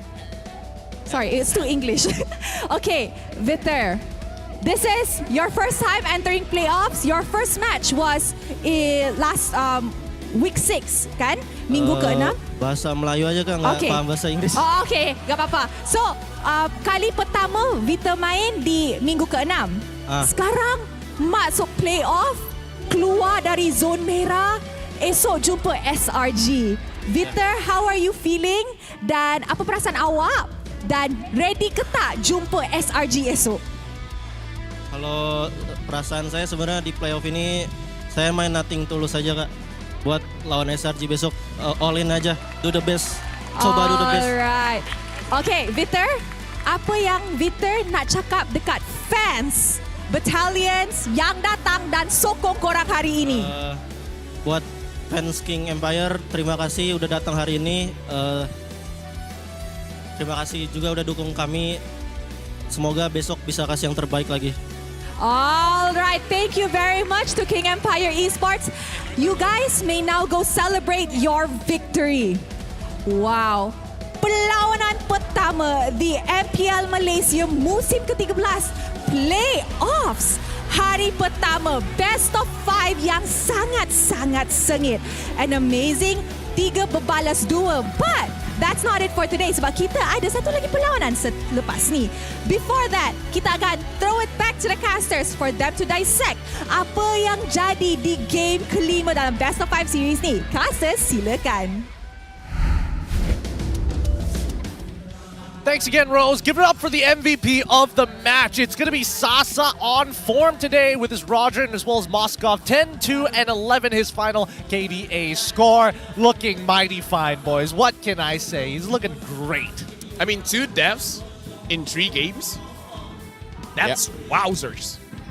It's crazy, man. Like, on top of it all, I know Lafel was like, oh no, he's bad. He made a little bit of mistakes here. But guess what? Old but gold, baby. Sometimes experience and game sense and instincts is what gets you powered through here. And so far in that particular game, he's been playing out of his mind here. His timings has been spot on. And think about this, right? Sasa has never played a single Moskov before any other season. And this season, he was able to adapt.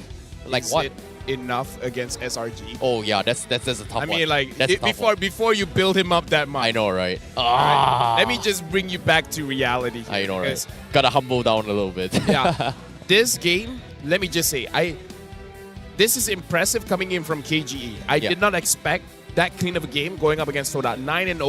Shizo didn't get any part of this game at all. He didn't die. He didn't get a kill. He didn't get assists. He was, man.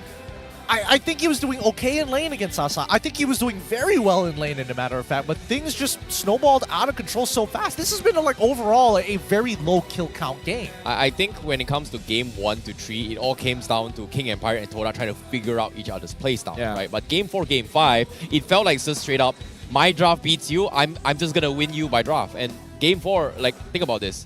KG couldn't do anything because everything they do is getting countered by Todak. And now this game, just one Yuzhong, game over. Oh yeah, that Yuzhong coming in from Smooth, that was disgusting, man. Like, one of the best Yuzhong influences that I've seen in all of MPL's games, right? I mean, like, we've seen strong Yuzhong plays, but his Yuzhong basically dictate the entire game. Everyone else just like, hey, you guys can just clear the minion and then just push. I can handle the rest. Like, even you, Gideon, like, I'm not blaming you for this because even I was weirded out. Like, he Black Dragon formed, and then we're like, okay, they already got the lore, they might as well just back off. But Smooth is just like, no, I'm already on top of 2 people, might as well commit. Yeah, and then we thought he was going to die. I thought he was going to die. I was like, wait, oh, okay. And then they got kills? And we're like, wait a minute. He sustained through that thing? See, this is why it begs the question, does Smooth come up with these ideas himself, or is Sasa just like secretly behind him, puppeting him, or like ratatouilleing him, pulling his hair a little bit, just like get him in the right position? I feel like it's Smooth. I feel like at this point it's just Smooth. Like he himself has a darker side to his character. One that he doesn't show the public. If you give him the mic, you wouldn't expect it. But behind the scenes, he pulls Sasa to the side. He's like, who do you think you are? You know who I am? Do you see my Yuzong? Do they ban your heroes or they ban my heroes? We ban your hero, Sasa.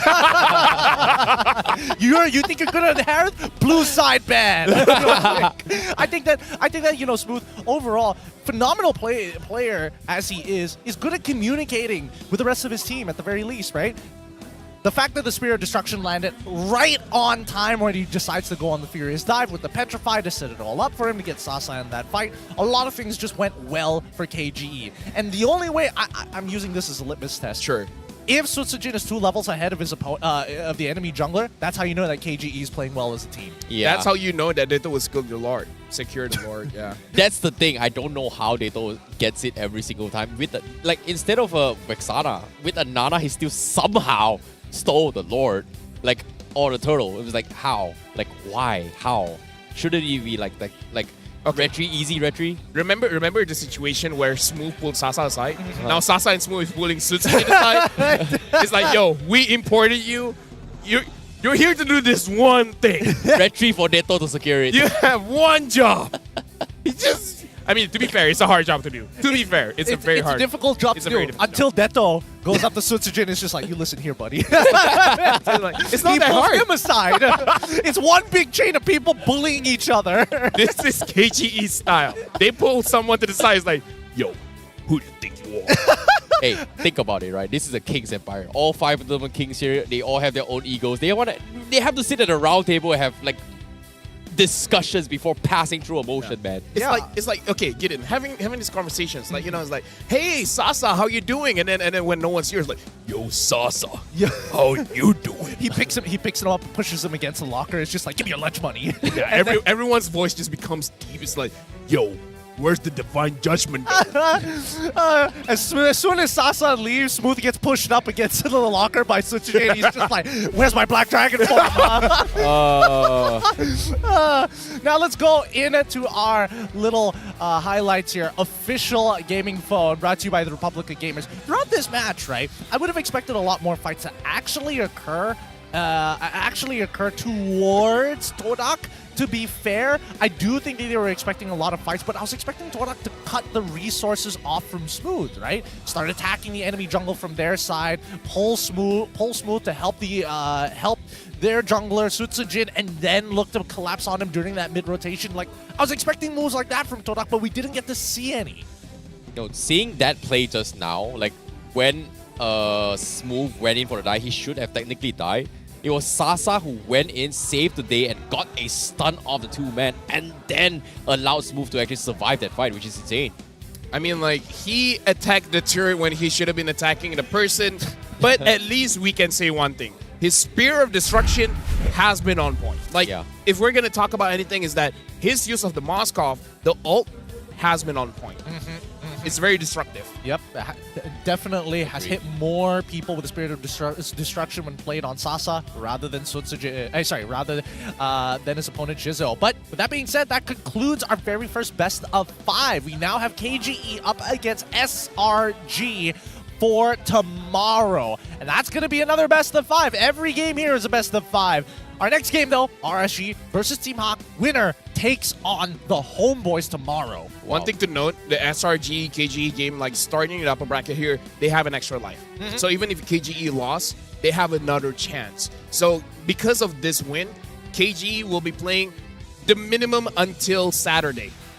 That's pretty much it, the reason why they have these play-ins, right? They have to fight for their chance to have a second life later on. So I think that's a sigh of relief for KGE to adapt here. So even if SRG wins them, they can still find ways to improve if they go down low bracket. But again, what am I talking about? Like, who wants to lose in these games? Like, you want to win every single one to be called the champion, right? In this case, King Empire, they're one step closer, but still, it wasn't an easy battle for them, to be honest. No, it really hasn't. That's why, you know, MPL MY playoffs specifically is a dangerous time to be putting your guest coins on the line, because you never really know who's going to be coming out alive. And better yet, guessing the score of the matches, especially in the best of 5, has never been easy. More so now. But coming up next, we have RSG up against Team Hawk. Boys, what do you think? What are your thoughts about it? Actually, before that, I wanted to bring back to the interview. Oh. Now that I remembered it. Remember Rose asking for me? It's like, so what do you think is the kill score going to be?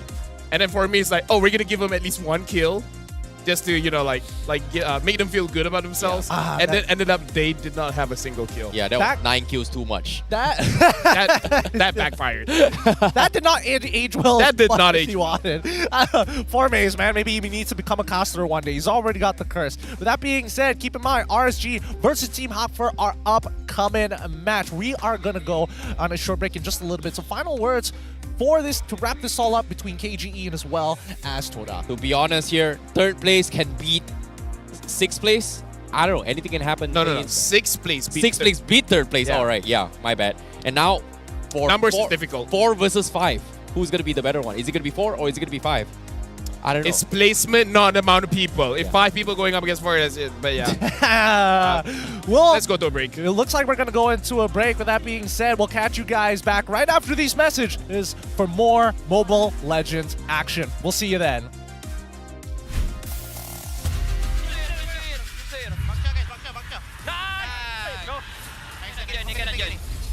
Nice. Go slow ini. Ya, ya. Fedrin di gua. Gua tak sampai. Aman itu, bisa mati dia itu. Hati-hati dia itu. Nice banget. Mati gua. Bunuh. Ada barudak. Sini. Lep. Hey, flicker sapu. Itu. Mati. Moskow mati. Orang. Ghost. Orang. Nice. Kena Moskow. Lan. Udah barudak. Lo. Turretnya free guys, turretnya bisa dikit itu. Base guys. Bisa dikit. Nice. Gua mati. Apa. Nice guys. Hero. I don't have second skill ya. Go. I have now. They coming in. Hey, go. I want mana. Itu blinker. Nice. Agak mundur. Gas. Fokus mundur guys. Nice. Take my dash. 2 seconds. Nice. Go back. Nice. Fight. Hero. Nice. Tido. Mid. Paramilati. Ayo bolting. Ya, we have Flori ya guys. Teaming guys. Wow. Mama.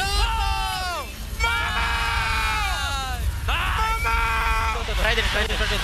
Mati udah, udah talip. Let's.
Berminat untuk mengetahui info lanjut mengenai prestasi pemain dan jadi sebahagian daripada MPL Malaysia? Layari laman rasmi MPL Malaysia sekarang. Ayo kita bersama menaikkan mutu MLBB di Malaysia.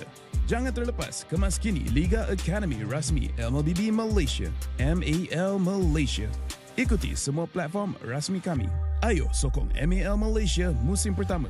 Ikuti semua platform rasmi. Semua peminat dan penyokong dijemput ke arena MPL Malaysia musim ke-13 di Serdang.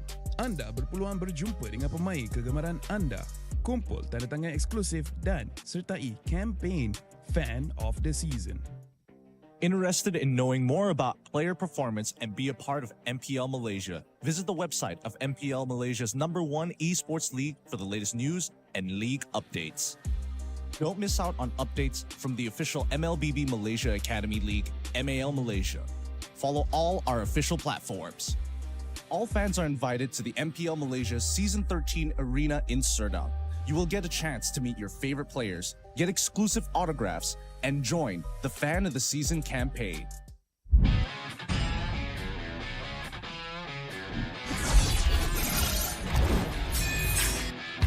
Versus satu Skylar can you do it? Dan Albert di sana ternyata harus hilang.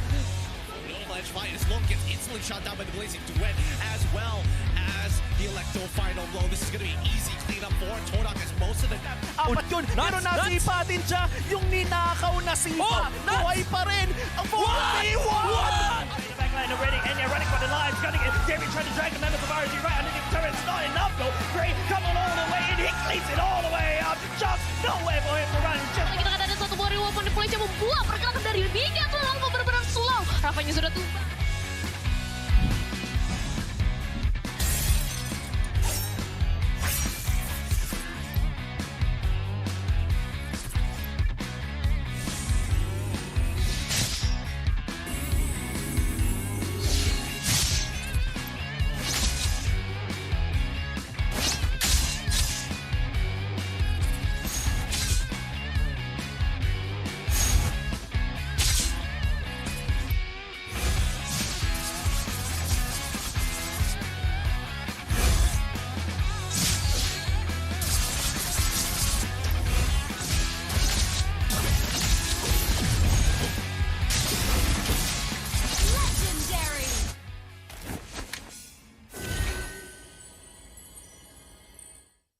Nikmati jago 5G untuk gaming sepantas kilat dengan Hotlink Prepaid 5G.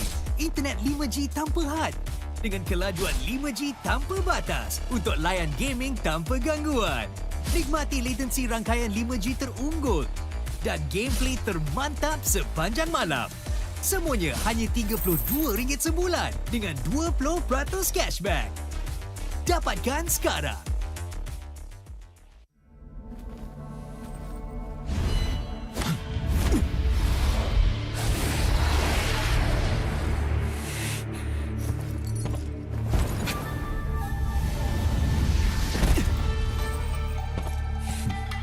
Yo, kenapa tergesa-gesa?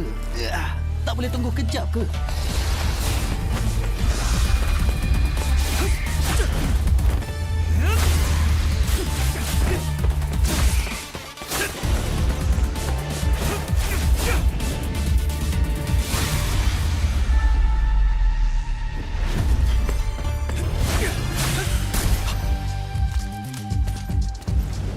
Sama-sama.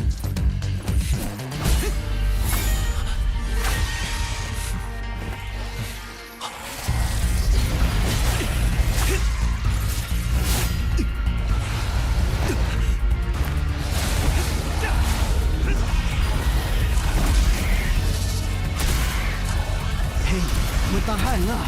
Awak nak mati kat sini ke? Kalau saya hilang kawan, bunuh saya tanpa lupa. Itu tugasnya. Mestilah.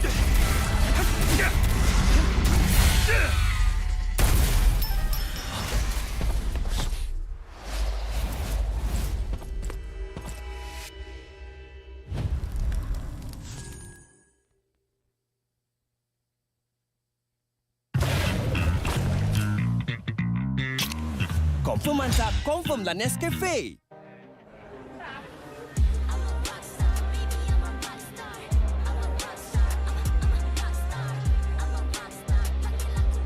Kami akan bantai Barakuda.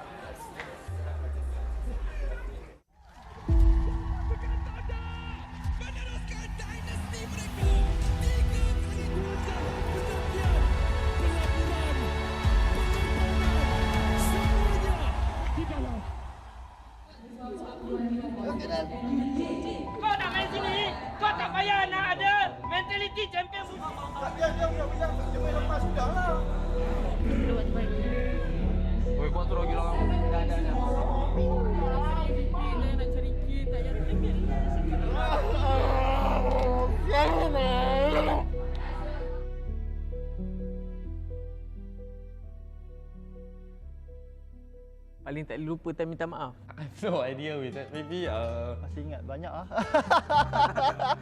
Nak cerita buruk ke nak cerita baik Lepas adalah macam konflik sikit, macam saya bergaduh dengan mak saya nak masuk e-sport. Sampaikan saya kenal rumah. Aku ada terbaca lah orang cakap, ni dah rasti teruk lah, dah boleh pergi kerja kilang lah. tapi ya, aku okey je sebenarnya. Yang video aku viral nangis-nangis apa semua tu, itu bukan sebab aku kecewa dengan kecaman orang apa semua, tak ada. Kecaman netizen semua aku tak kisah pun. Semua tu like aku disappointed dengan aku punya performance je. Dengan apa yang aku bagi, apa yang hard work yang aku put. Tapi end up performance aku macam tu lah. Sebab aku tahu orang-orang yang komen apa semua, diorang tak tahu pun apa yang terjadi. Diorang nampak daripada luar, diorang tak tahu apa yang dalam. Macam ibarat kita tengok bola, dia ni passing tu betul lah. Kita bukan tahu, kita bukan join training pun. Kenapa Harry Maguire main setiap minggu? Kita tak tahu pun dalam training dia macam mana. Pergaduhan yang paling risau, perit dan pedih lah kan. Kita tak ada cakap apa-apa, cuma waktu tu MPL Season 6 di mana Todak tak ada kalah lagi best of 3. Waktu tu pressure dia sangat besar sebab orang semua mengharapkan kita menang daripada regular season sampai habis. And waktu tu masing-masing pelik gameplay dia. Pelik gila kan. Macam timing tak kena. Pakai hero pun pelik-pelik. And dengan pressure apa semua pun bengang. Mental, ketuk meja, kata kita main apa benda ni kan. Waktu tu nak play off dah. Tak silap pun lagi 2 hari dah nak play off season 6. Kalau korang main macam ni, better aku pergi main dengan parti-parti Indo joki apa semua kan. Lagi bagus daripada aku main dengan korang kan. Biasalah kan, kita bekerja as a team, as a kumpulan kan. So kalau tak gaduh tu bukan team lah maksudnya kan. So bila habis tu dah macam biasa je lah. Basically kita orang gaduh macam tu je. Dia tak ada lebih-lebih sebab try to be professional lah. Try to not take it personal sebab in the end of the day kita nak kena bermain dengan orang tu juga kan. The M3 lah for me seriously is so hard for me. The M3. Until now I still cannot forget about it. Just like we scream, we rustic. I think for the 2 days already, almost 12 game like that. And then I score to Zaim, I score to everyone, and then we almost want to fight like that. But after that, I still think I'm correct like that, but I didn't say sorry to Zaim and semua that I feel so bad. Until now, like that, I cannot forget. I think this one moment also. Maybe it will make someone cry. I think a lot. This one actually is a lot. I feel that I so bad on this. Every season I think quite because of me, because of pressure. I pressure him a lot to cover me to become a best slider. My bad. Sorry. I tank. Saya adalah minta maaf dengan ibu saya sampai saya melutut. Sampai saya melutut dah saya minta maaf dengan dia sebab ya kan ibu kita kan nak yang terbaik untuk kita kan. Tapi mungkin sebab dia tak nampak lagi lah masa tu game tu macam boleh buat duit. Dia fikir macam masa tu game tu hanya main untuk hiburan, macam bermasa. Tapi bila saya start yang ni yang sebelum ni saya start tier 2 tu, saya dah start macam menang tournament. Dan tu dengan RTZ kan. Saya menang tournament dapat duit. Dan tu baru dia dah macam dia dah start support so slow lah. Dia start support. Kira dia macam penyemangat saya lah untuk teruskan dalam e-sport lah. Untuk yang memaafkan AJ, memaafkan orang yang dengki dengan AJ. Dengki tu maksudnya dia sampai buat sesuatu, sampai menutup perut nasi AJ sendiri. Tapi AJ tetap memaafkan orang tu. Itu yang paling besar. Bagi saya banyaklah salah dengan AJ sebab masa kat RSG, saya 10, saya banyak marah dia buat dia nangis lah sebab saya tak suka sikap dia. Dan sebab saya terasalah sampai sekarang benda yang saya buat tu salah, tapi saya mungkin ego tak minta maaf dan sekarang baru saya rasalah saya sebagai senior saya tak sepatutnya buat macam tu lah kat dia masa kat RJ. Dan saya terharu sebab masa tak ada orang ingat saya, ambil saya, dia yang cari saya dan try saya untuk ke Team Hak. Yalah, saya banyak buat salah kat dia tapi dia masih ingat saya. Dan saya nak berterima kasih lah dekat Iris sebab bagi saya peluang lagi untuk ke pro scene ni. Actually, after the game, I will apologize to them. Just like, because I thinking just like I want to win only. Because for my positive, everything is I want to win. I want to improve myself. I want to improve the tank. But I never care about the people feeling anything like that. So, 我可能不太善于怎样去道歉，但是我会用我的行动证明我的道歉方式是对的。 Aku tak rasa semua orang boleh macam aku untuk minta maaf sebab bagi aku kalau kita minta maaf ni kita dah lepas satu tanggungjawab. Aku dah rasa satu kepuasan. Macam even benda tu bukan salah aku, especially salah aku akan minta maaf. Sebab aku tahu kebanyakan manusia ni dia tak nak minta maaf. So aku minta maaf. Sebab benda tu simple lah, dua perkataan minta maaf tapi tak semua orang boleh buat.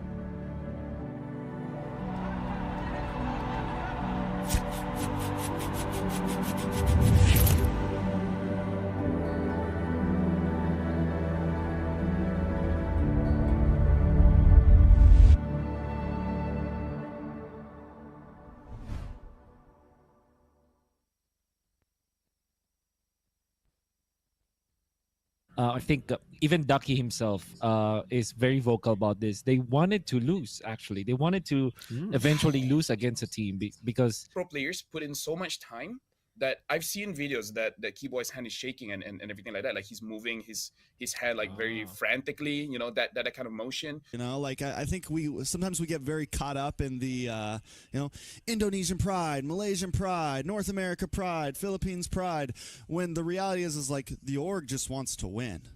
You know, that's like the org. It's more of like Team Hawk pride, RSG pride. You know, that's where the management is coming from. It's like I think last year we saw the rise of just MLBB globally. Oh yeah. We saw the downfall of NA. No, don't put it that way. My bad. We're just on equal terms with Malaysia now.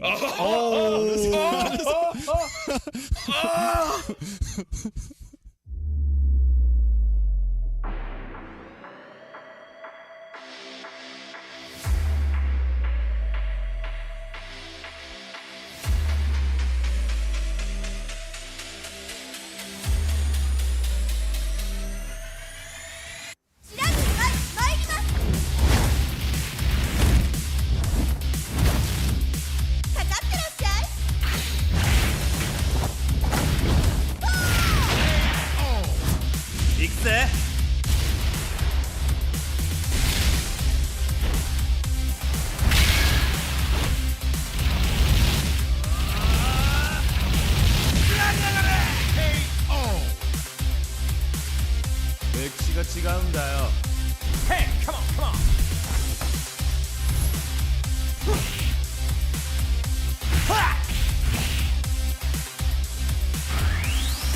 Okay. Power Gazer.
Masa untuk tamatkan semua ni. Jangan.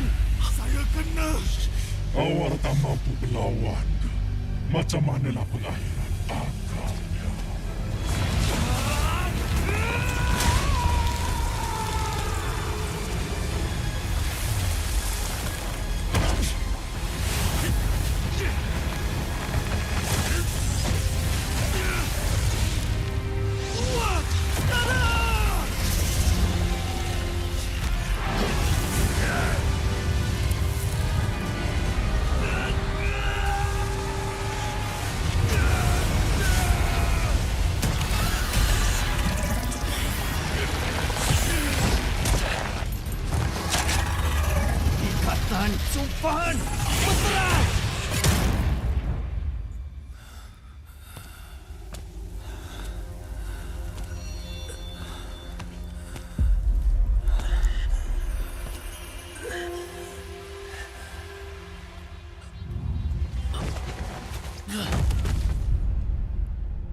Awak patutnya bunuh saya.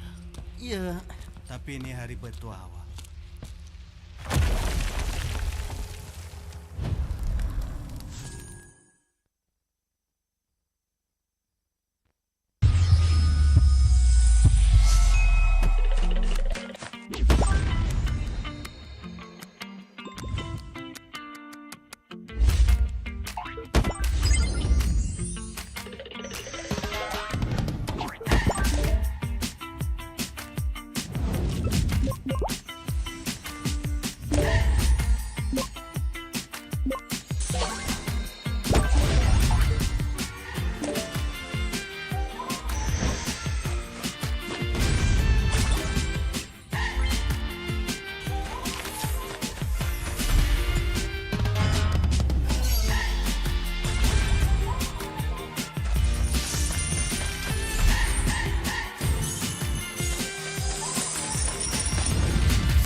This will sting.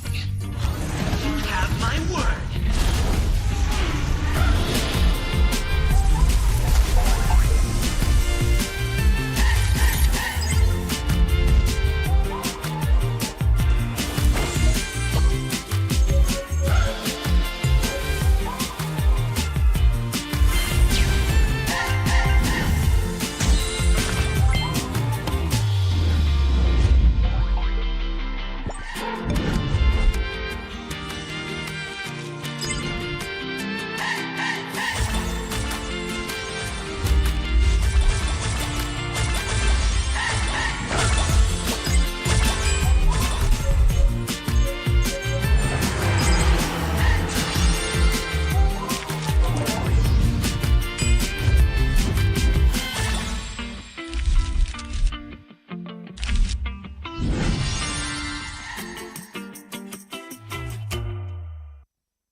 Berminat untuk mengetahui info lanjut mengenai prestasi pemain dan jadi sebahagian daripada MPL Malaysia? Layari laman rasmi MPL Malaysia sekarang. Ayo kita bersama menaikkan mutu MLBB di Malaysia. Jangan terlepas kemas kini Liga Akademi rasmi MLBB Malaysia, MAL Malaysia.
I'm a rock star. Yeah, rock star. Hey, hey, hey. I'm a rock star, baby. I'm a rock star. I'm a rock star. I'm a rock star. I'm a rock star.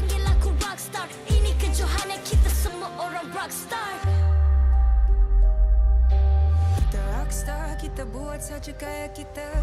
Makin panas apinya sudah membara. Macam mana pun ku menempuh segala. Demi negara ku buat semua bangga. Step into my world, you know I'm always in my zone. You know I got my team, no I'm never alone. Bring out my best, buat yang terbaik. Jadi juara perlahan kita naik. Aku nak push, naik-naik jadi lebih bagus. Jadi hero, ku ada skill. Berapa banyak musuh aku dah kill. Ramai cuba mencapai, cause they envy me. Tiap game aku pasti jadi MVP. Easy. I'm a rockstar, baby, I'm a rockstar. I'm a rockstar, I'm a rockstar. I'm a rockstar, panggil aku rockstar. Ini kejohanan kita semua orang rockstar. I'm a rockstar, baby, I'm a rockstar. I'm a rockstar, I'm a rockstar. I'm a rockstar, panggil aku rockstar. Ini kejohanan kita semua orang rockstar. Tengok nanti siapa yang juara. Ni peluang kita bawa pulang piala. This is my game, this is my time. Menang semua, everything will be mine. Kalau jatuh kau pasti kembali. Bangun balik ku tegak berdiri. Kuatkanlah tenaga, ganjaran diperoleh. Ni kejohanan kita, Malaysia memang boleh. Rise up to the top, kita buat bersama. Semangat kita kuat di bawah satu bendera. Hey. I'ma go hard for the win.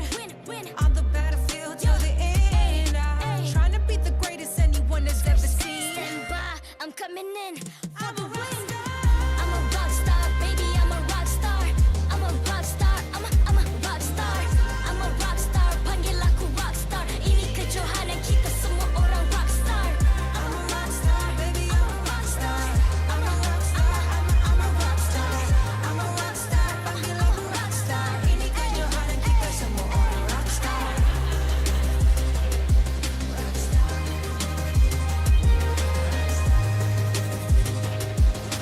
Ini kejohanan kita semua orang rockstar. I'm a rockstar, baby, I'm a rockstar. I'm a rockstar, I'm a rockstar. I'm a rockstar, panggil aku rockstar. Ini kejohanan kita semua orang rockstar.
I'm a rock star. Yeah. Rockstar? Ay. I'm a rock star, baby, I'm a rock star. I'm a rock star, I'm a rock star. I'm a rock star, panggil aku rock star. Ini kejohanan kita semua orang rock star. Kita rockstar, kita buat saja gaya kita. Makin panas apinya sudah membara. Macam mana pun ku menempuh segala. Demi negara ku buat semua bangga. Step into my world, you know I'm always in my zone. You know I got my team, no I'm never alone. Bring out my best, buat yang terbaik. Jadi juara perlahan kita naik. Aku nak push, naik-naik jadi lebih bagus. Jadi hero, ku ada skill. Berapa banyak musuh aku dah kill. Ramai cuba mencapai, cause they envy me. Tiap game aku pasti jadi MVP. Easy. I'm a rockstar, baby, I'm a rockstar. I'm a rockstar, I'm a rockstar. I'm a rockstar, panggil aku rockstar. Ini kejohanan kita semua orang rockstar. I'm a rockstar, baby, I'm a rockstar. I'm a rockstar, I'm a rockstar. I'm a rockstar, panggil aku rockstar. tengok nanti siapa yang juara. Ni peluang kita bawa pulang piala. This is my game, this is my time. Menang semua, everything will be mine. Kalau jatuh kau pasti kembali. Bangun balik, ku tegak berdiri. Kuatkanlah tenaga, ganjaran diperoleh. Ni kejohanan kita, Malaysia memang boleh. Rise up to the top, kita buat bersama. Semangat kita kuat di bawah satu bendera. I'ma go hard for the win.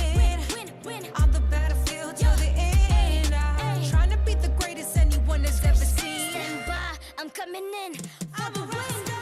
I'm a rock star, baby, I'm a rock star. I'm a rock star, I'm a rock star. I'm a rock star, panggil aku rock star. Ini kejohanan kita semua orang rock star. I'm a rock star, baby, I'm a rock star. I'm a rock star, I'm a rock star. I'm a rock star, panggil aku rock star. Ini kejohanan kita semua orang rock star.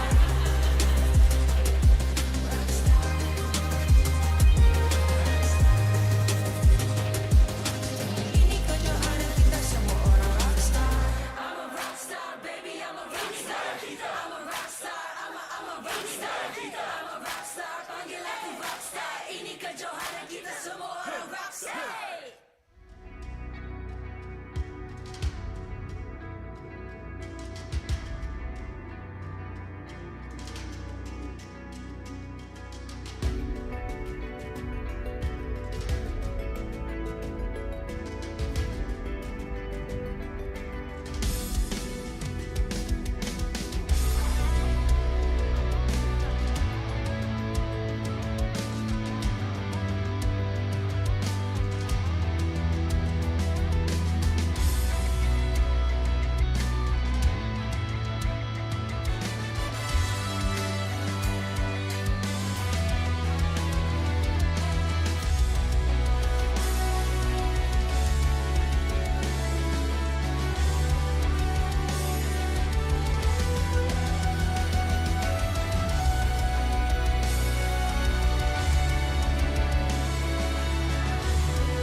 I'm a rock star.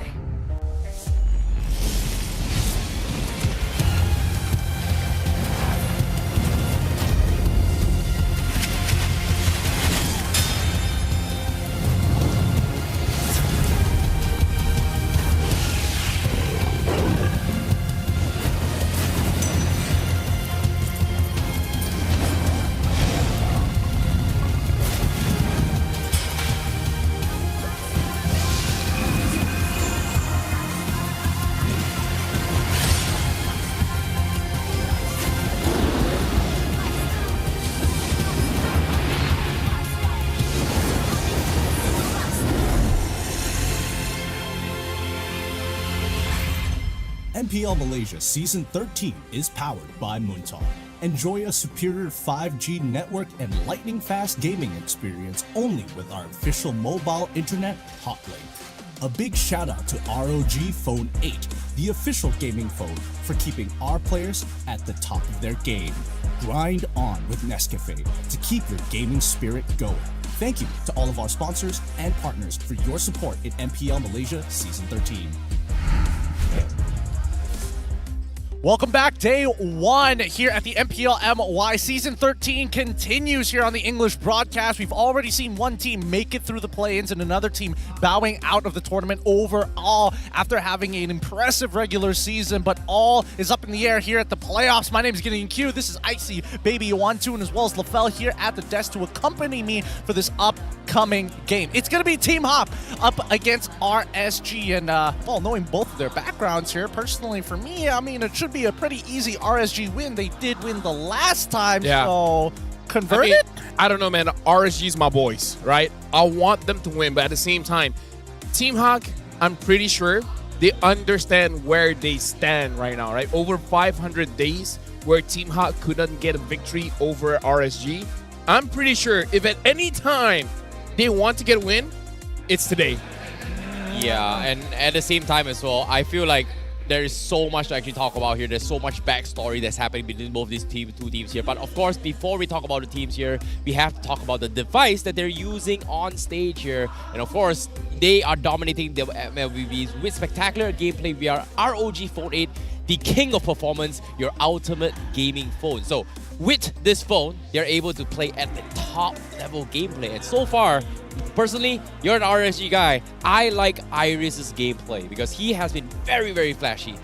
And without this phone, he can't do it at all. I mean, this is pre RSG when Iris is part of the lineup, or post RSG once he's Team Hawk. Now with Hawk. Now with Hawk. Okay, impressive. But one thing that connects us all together is the Republic of Gamers. So thank you once again for being the official phone sponsor, making sure that our professional players and maybe some of us who are lucky enough to have an ROG 8 to be playing in our tip-top form. Speaking of consistency, just like the ROG Phone 8, I think we have to talk about the consistency of both Team Hawk as well as RSG. I felt like for a majority of those 6 weeks in the regular season, we didn't see some real identity just that. Standout players, yes, but no real identity. The thing about Team Hawk is that we have to look at the roster that they're bringing in today, right?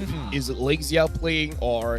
that's a good point. Right? Is Lexiao playing or is it Maima that's playing? That's number one. Number two, we've been looking at the Snapdragon Pro Series, and unfortunately, they haven't been playing well, right? Team Hawk hasn't been really doing well. Yeah, it could have been better, right? It definitely could have been better in other tournament performances, but first, we're going to be shouting out the Exorcist skins. Now, the first two was already out, and we were very happy to see Yutong come into play, but now, it's Granger, and as well as Hayabusa. Once more, the Exorcist series returns, bringing forth an extraordinary dub of Exorcists, each distinct in their essence. One burdened by great evil, former yearns for the light, while the other, an Exorcist possessing the ability to seal tainted power in his body. Amidst this intricate web, the question lingers, how shall they forge their own destinies? Yeah, and that's a full story. I didn't realize they had so much more. I may have underestimated how much more there actually was. Yes. To be honest, when we talk about the skins as well here, like Hayabusa was something that I feel like should be making a comeback into this game here, considering that they've improved a lot of the jungle into this current meta itself, right? Like tank jungler is still kind of popular in first series, but again, it's the two teams we're talking about. But I'm very surprised that I've not seen a single Hayabusa again. Maybe one or... No, I don't think we saw a single Hayabusa game just the entire regular season as well. I don't think so. I feel like Hayabusa would really stand out in this current patch alongside with Julian in this particular patch. Well, maybe if they got the same buffs as they did with the Gushin, max health and speed damage, right? Turn that for Hayabusa's passive. Maybe that's what it takes to really put him back in the position that he used to be in. Well, either ways, do you want to see the players? I do want to see the players. Do you want to see the players? Yep. I think at this point, we might as well just invite both of them up on stage because we want to see who's playing for today. RSG MY. Still a strong contender for the title. The Malaysian Raiders are looking to chase their second trophy after 6 seasons. With their strongest lineup deployed, they are poised to continue their momentum into the playoffs. Presenting the impressive RSG Malaysia!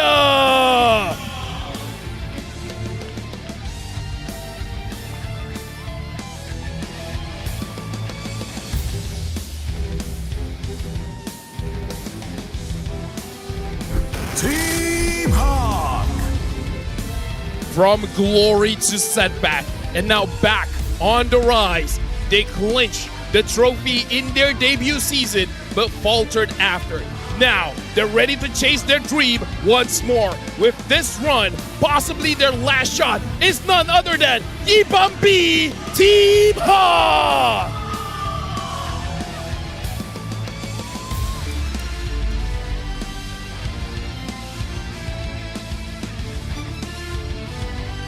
Now introducing both the coach as well as the analyst for both teams, as well as head of League Ops, Cedric, who will ensure fair play and professional integrity of the match. Coming in for RSG's coach Sora, and for Team Hawk, it's Coach Wright. And the analyst for this game is going to be Matt Dales.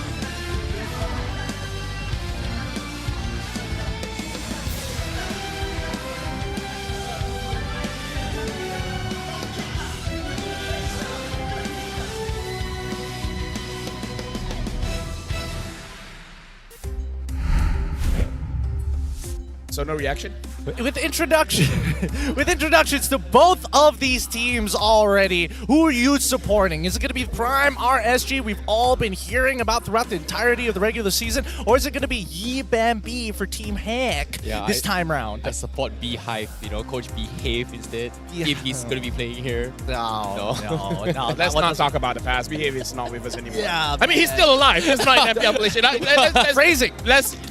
Dude, I mean, look, I'm the kind of guy that speaks first, thinks about it later. Okay? Yeah. He's still alive. Don't worry. He's still around. Don't worry. He's still around. But with that being said, let's have a quick look here. Because first off, the true nemesis. Did you know that it's been 586 days since Team Hawk last defeated RSG? That's been more than a year. This is since Season 10. Dude. Feeling old now, bro? No, you think this is impressive? I've known people that have been single way longer than this. What? Shout outs to everyone that's been single more than 586 days. Yeah, what about kids from 1 year old to 10 years old? That's definitely more than that, They right? don't count. Hey, in Malay, we say kena balik dulu. What does it mean? They have to be mature first? Okay. They have to hit puberty. It's like, yes.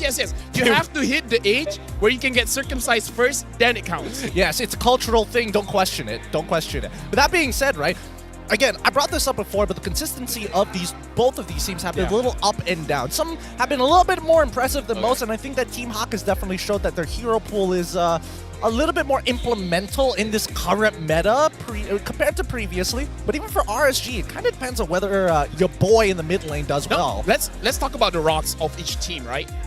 Izanami has been good for RSG, and Iris has been very good for Team Hawk. It's just that everyone else has to make sure that they're on the same level. Well, speaking about everybody else here, right? We're going to focus on Iris and as well as Rippo first. Let's do match band for band here and compare the stats. Before that, shout outs to Rippo. Congratulations, he just got married. Shout outs to you. Sorry you can't make it to your wedding. We got stuff going on that. I definitely think that's one of those things you say to his face rather than on broadcast. Yeah, you don't say. Are you going to send him the clip later? Yeah. Okay. No. You know what? DJ Y, send the clip to Rippo. Wow. I apologize. We can't make it to his wedding. Shout out to you, Rippo, in case you end up actually seeing this. But coming back to the stats, so far it looks like Iris has got him beat, right? To be fair, Rippo hasn't been playing too many games. Yeah, he previously was Kaiser. Rippo has only gotten, what, 2 full series, 1.5 series. Like in total amount of games, it's like what, 2 games? No, I would say that Rippo is 3 games. 3 games. 3 games down of everyone else. Like for 3 games, Kaiser's playing, the rest Rippo playing. The rest all Rippo playing Yeah. as well. Yeah, and let's talk a little bit more on the rosters here for RSG because I'm more curious on Team Hawk later on here. But now introducing the rosters here, we have Izanami, Rippo, Loleo, Vinogo, and Stone to start things off for RSG MY. So now this is a time where we can talk about pillars. IGL going over to Storm, it looks like his engagement calls have been very on point, but really it feels like if Izanami doesn't do well, the whole team doesn't do well. Yeah, and the reason why I say Izanami is the pillar, and even though Storm is the in-game leader, but we don't know what kind of Storm is playing because it really depends on what Sora gives him, right? Because we've seen him on Engagers and we've seen him on Enchanters, and he can definitely play both. But because he's playing so many styles, you don't really have one solid style of Storm that can dominate any kind of gameplay. I mean, that sounds like a really good idea, especially when you're up against Team Hawk, who seem a little bit more methodical about these types of things, right? Especially when it comes down to the draft. In-game leader going over the Sakin, but let's also introduce Noir, Maima, Iris, and as well as Janice. Now, speaking of these pillars, Iris was a big standout for you, Mr. Terrence Icy Baby 1-2. Icy Baby 12. Icy Baby 12. And I think that he's definitely grown as a player. Yeah, I agree. Like, I feel like the biggest difference between Team Hawk as well as RSG MY is that on the micro aspect of gameplay here for Team Hawk, Iris really stands out the most. But in terms of overall macro, Rippo really does it a little bit better compared to Iris. But, of course, I think earlier today as well, you guys also brought out that Team Hawk in the recent tournament as well hasn't been doing well. And personally, I feel there's nothing really wrong with Maima, Iris, and Noir. I feel like Janice has had a very, very big hit here, especially in the most recent tournament. His retribution hasn't been on point, and he has been suppressed really, really hard as a jungler, especially in this new patch. So I hope that he's found his way, because right now it's playoffs time and it's do or die for them. I mean, if I can put something in regards to the coaches, right? there's philosophy for Sora as well as Coach Wright, where Coach Wright, he's been on record by saying that he loves to implement unorthodox picks. That's why we've seen, especially in the jungle, a lot of weird picks coming up. And Sora, he's a team fight kind of guy.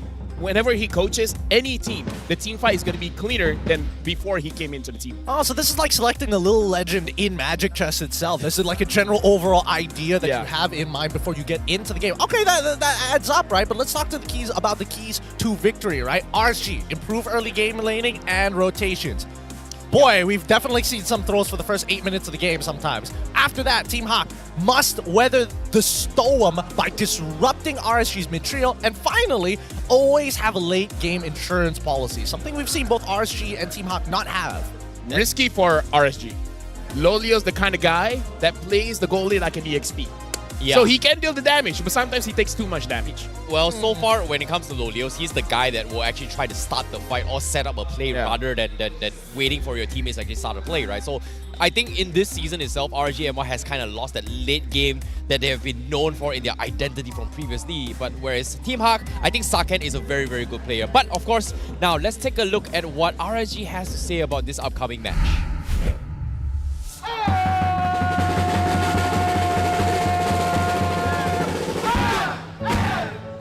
Yang korang expect yang kita orang akan lebih perform dekat regular season disebabkan kita orang baru menang Kohai, especially bila kita orang menang against SRG dekat Kohai iaitu 4-3. Tapi disebabkan kita orang terlampau selesa dan kita orang tak fokus untuk improve lebih jauh, disebabkan itulah kita orang momentum kita orang drop. So semua orang tahu kita orang ada kekangan, kita ada dalam worst situation dekat early seasons, tapi kita orang dapat bangkit dekat late season. Kita orang cuba untuk perform lebih baik dekat late season and kita orang still dapat berjaya lah untuk buktikan dekat orang yang even kita orang early season drop, kita orang still boleh bounce back to the late season, and I think that if we keep our momentum, we will achieve more win in playoff.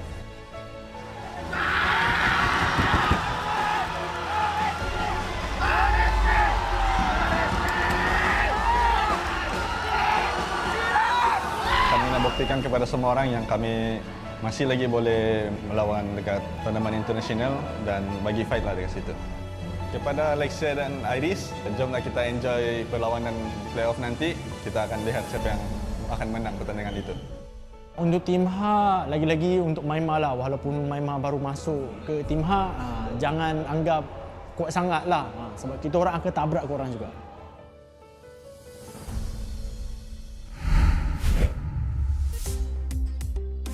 I like the tone that Repo went in. He's like, I'm just gonna tell you guys straight up, you know, like I love you guys. Don't think you guys are that strong because we're gonna hit you anyways. I think that's a much better statement compared to last season where didn't make it. Congrats. They got married as well. Nice. Oh, look at it. Yeah, look at these boys. All mid going and into fells. Everyone's getting married. That's the meta. That's what we've been noticing. It's been the meta for a lot of these pro players, and it's great to see them from turning. I just got married. Men. You got married as well. Congratulations Wait, to you. Yeah, he got married earlier. Karakuri you also were there. got married. Yeah, Karakuri also just got married. Mars is getting married soon. Mars is getting. This is a meta. This is a BM meta. Milo as well. Yeah, and Chamilo just got Sunfrost married as well. Sunfrost just got engaged. Yeah. Everyone's getting married. Oh man. Two different worlds as we're getting right into It's your turn, drafting. Gideon. Hey, let's not go there. Drafting phase. Hey, you know what? Get locked in. Take your time. If you guys don't see me tomorrow, you know exactly why. 7 more seconds as we try to get into this game. It's time to draft here. This is Tournament Lives. Can they qualify for the playoffs right here, right now, as we go straight into the drafting phase? Now, seeing how the draft is coming in here, I'm a little bit more worried for how Team Hawk is going to be playing, right? Like, when it comes to new rosters, it takes time to build a little bit of chemistry. And the best part is we were able to take a sneak peek on how Team Hawk drafts earlier this week before the patches as well. So I think RSG MY has a very, very clear indication on how they want to shut down here. May it be Genesis Hero or going to be shutting down on Saken's play style. But so far, knowing Saken, he's been leaning on his Nathan a little bit more. So I'm really surprised that RSG MY did not ban this. They want the low yi. Oh, Want that low yi. for Izanami? Yeah, for Izanami, man. Okay, one thing that I do have to say, he's my boy. He's your boy. But he can't use Louis. God, man, he really is your boy, I guess. No, because every single time they let him use Louis, it's like, okay, 1D, his name. We're gonna trust you with this, right? It's like, I got you. Bet. Every single time he used diversions, they die. He's like, we can do this, we can do this, we can do this, and then it's like, and then when dies, like, sorry guys. I thought this was a rank game experience. I thought you were going on a duel with your boy, and Like, he's just throwing. They're like, you gotta try to shot call. I was like, you know what? You want me to shot call? Bet. We also always die. It's like, why did you call for the fight? It's like, oh, I thought we got it. Oh, this girl came all the way from Indonesia to come and watch MPL MY. That's sick. Hey, welcome. Welcome. I respect that. I respect that a lot. Welcome to MPL MY. Now the first picks are already in. It's going to be Moscow. Our foot is better, by the way. All right. I don't want to start a war just yet. It's only the first day. This is like a day 3. But like I don't mind starting a war with Singapore, but Indonesia, debatable. I'm friends with the Indonesians, okay? Okay. Yo, Mirko. Share a room with him, by the way. Mirko. Nasi lemak kita orang lagi sedap. Wait, you have nasi lemak there? Hey man, let's not turn this into a bigger thing than it needs to be, because Yu Zong as well as Lo Yi just got locked in from the side of Team Hawk. 2 big power picks for the side of Team Hawk, in a matter of fact, in this brand new meta. Yeah, honestly, this Lee is going to be big for Team Hawk. Maima is good when it comes to the macro plays. Like, he is one of the players that makes sure that he's always in a position that he doesn't get caught. And I feel like using a Luid, which is a lane bully, is going to be a very important part of how he plays the game. Deal enough damage without getting caught. Having the Yuzong as well already does a lot of mobility for Team Hawk. I think based on what we've seen so far here, I really want to see how Storm is going to be playing here. Like, though they want to start things off with the Croc or even the Guinevere from him here, but at the same time, or even the Arlott to a certain degree, but no, they don't really pick Storm's hero here. They are going to go for the Fredrin as well as the Farsa instead. Okay. So they're giving up. Well, no, I can't say that just yet, right? It's less about the Roger, more so they went for the Farsa this early on, knowing that there is a Yuzong pick, knowing that Lo Yi is going to show up in that lane. He has cojones. He's got that's like, for sure. Yeah. It's like, oh, you got a Yuzong? I know what counters you. A Farsa. That's a lot of cojones. Okay. But Team Hawk, they double down on Sakeng securing the Natan for this game. So no marksman bans for this upcoming game. It's going to be a battle for roamers as well as XP leaders. I think so far, for RSG, these are just all strong power picks from the side of Team Hawk, right? I do think the Moskov into the Natan matchup is a little more Moskov favored because of the length of that Pierce. But generally, I think that RSG are going to forego the early phase of this game, maybe. Considering they haven't even picked up their EXP as well, that's something that Team Hawk could eventually set up for. But at the worst of all is that RSG, they could be playing a mid to late game composition, and if Team Hawk are, on fire today, this could be a very early game 1. Let me just tell you guys, it might not be Moskov against Natan. Oh? It might be Farsa against Natan. Oh. Meaning, like, they will go in the lane, like Moskov and Natan on the lane, but the problem isn't going to be the Moskov, it's going to be the Farsa, because the Farsa, we got to remember, if the Natan gets caught, like, already using the entropy, that Farsa is going to hit like a truck, especially because the meta right now is to rush Holy Crystal, third item. Holy Crystal and Lightning Transient on a Farsa, that Natan is not going to survive for a very long time. Man, it must be...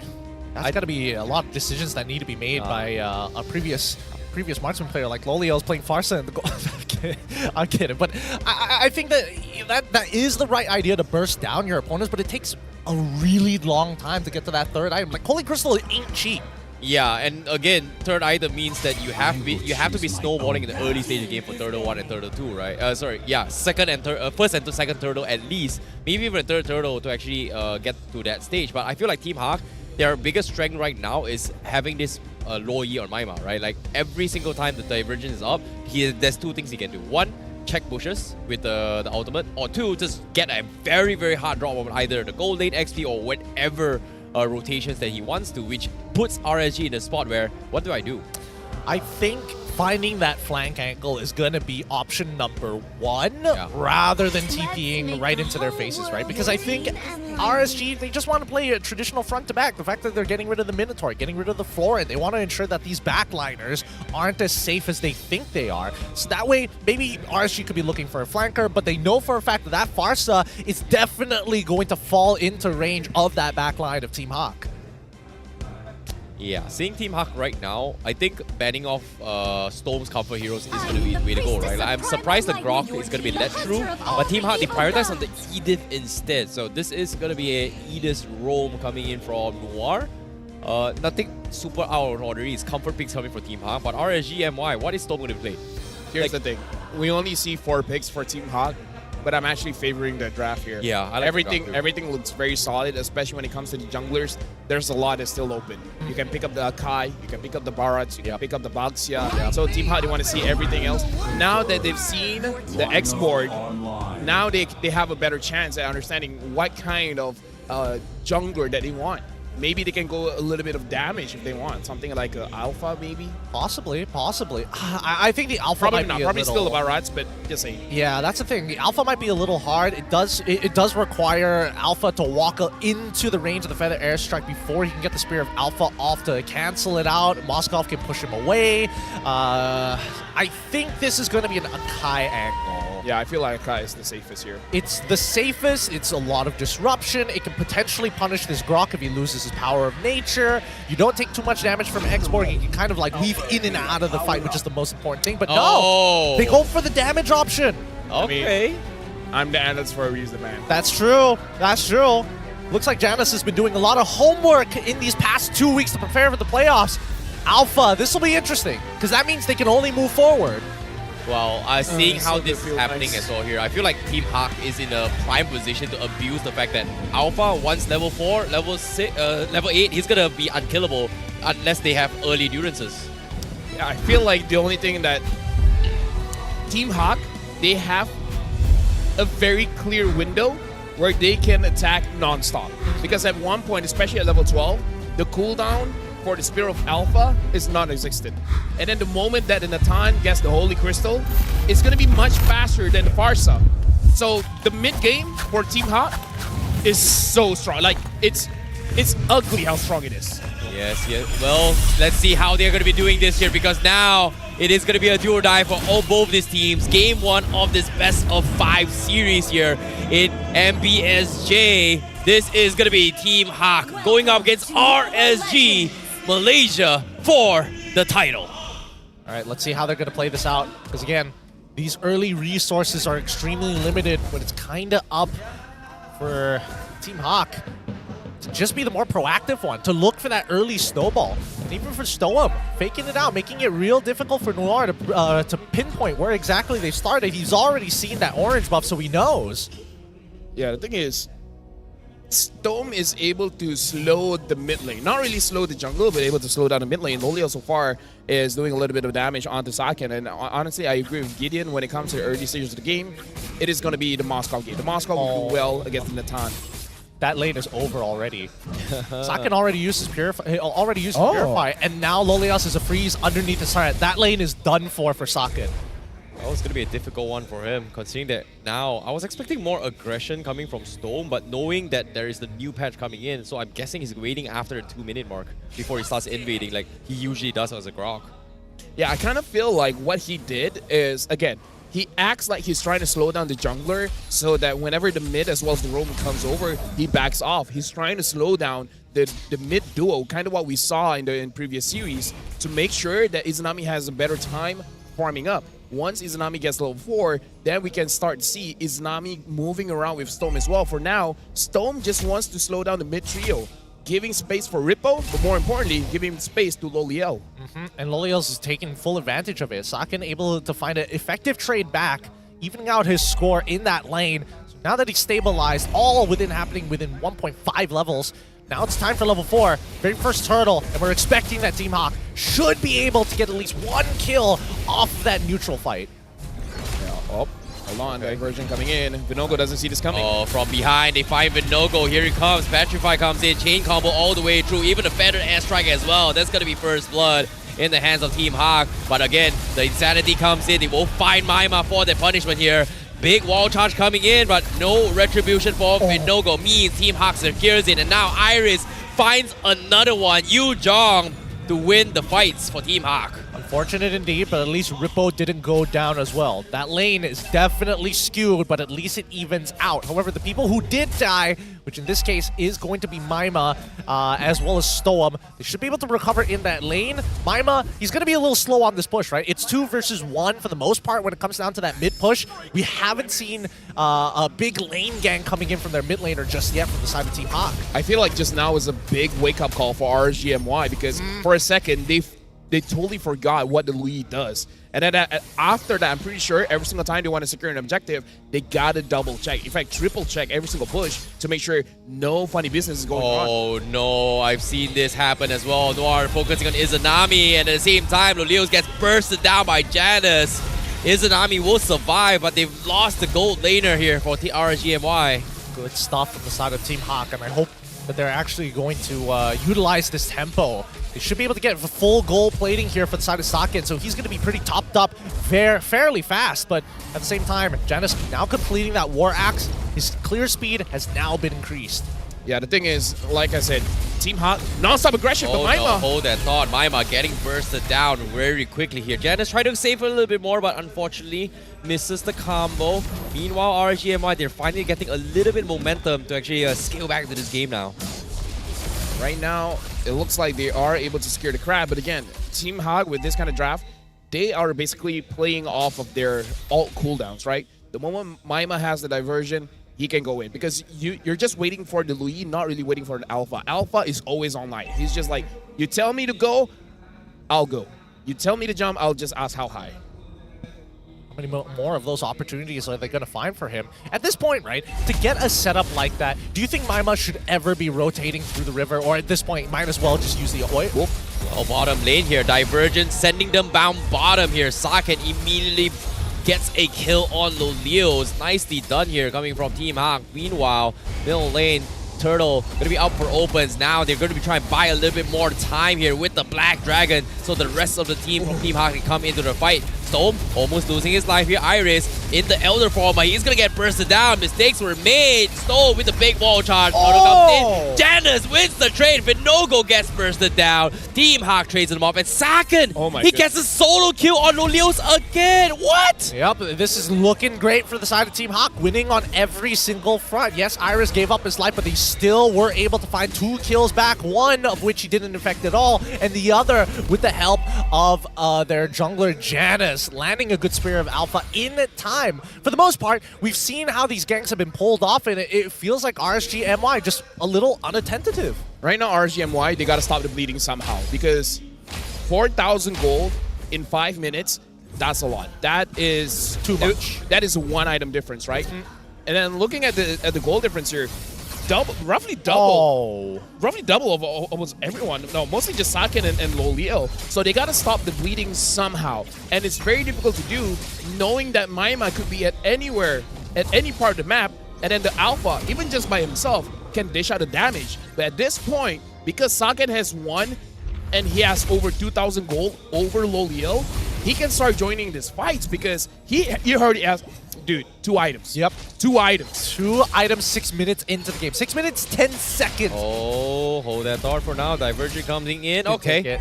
They didn't take it. They didn't take it. So Team Hawk, they have Janus here. Janus, he is going to hurt a little bit here. All he needs is just like at least catch 2 men with the ultimate. Someone is going to die. Feather Airstrike already expended. What? Okay. Oh, no, it's okay. Because like I said, stop the bleeding. Don't put yourself in harm's way. Yep. And the best way to do that, Feathered Airstrike, right? Truly puts you out of harm's way unless you're willing to commit for it. And I think that Team Hawk, at this point, just slowing down Vinogo's economy, right? Janus already a full level ahead of Vinogo. Can make it into 2 levels if he wants to, but there's just nothing to farm as of right now. And there's still plenty of tier 1s. That mid-tier 1 really annoying Team Hawk. And right now, for Team Hawk, this should be a free turtle. Because I find it very difficult for RSG MY to actually get a steal here. But if they do, it's very impressive. Oh, they have to do something now. Divergent down bottom. Conceal play. Looking for the catch. Noir missing the flicker. Black Dragon going to be zoning them off. They secure the turtle. But all those flashy moves only for a turtle. And RSG MY not committing. Is there any consideration to actually go for the next time the Lord or the Turtle spawns to actually TP into the lane itself, right? Lane bush, and then after that go conceal to try for this flank. For RSG or for Team Hawk? For Team Hawk. Oh, for Team Hawk, they could make any play right now. But to be fair, they kind of don't have to because they're at a point where they can force things out without really relying on anything. Oh, hold that thought because Storm now from behind with the wall charge. He's going to try and stop Janus here. They do find Vinogo instead, getting completely bursted down.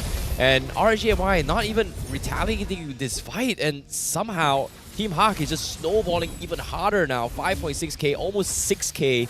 And RSG MY can't seem to do anything in this stage. The thing is, you can't front-to-front team fight against Team Hawk. They have a Louis, they have an Alpha. And they even have an Atan with the second skill. He can jumble you up. So there's really no way for you to start a fight from the front. They got to find flank angles at this point. And with this kind of draft, it's actually not easy for you to find those flank angles. It's really not. I think the only way they take a front to back is if Maima, Noir, and Janus just all happen to be in one spot, right? They're all lined up together. They all get hit by the initial engage coming in from Stoem, and then maybe something could happen. But at this point of time, a 6.6k lead is pretty significant, right? For RSG MY members, it means that Izanami is going to be very, very late on that Holy Crystal.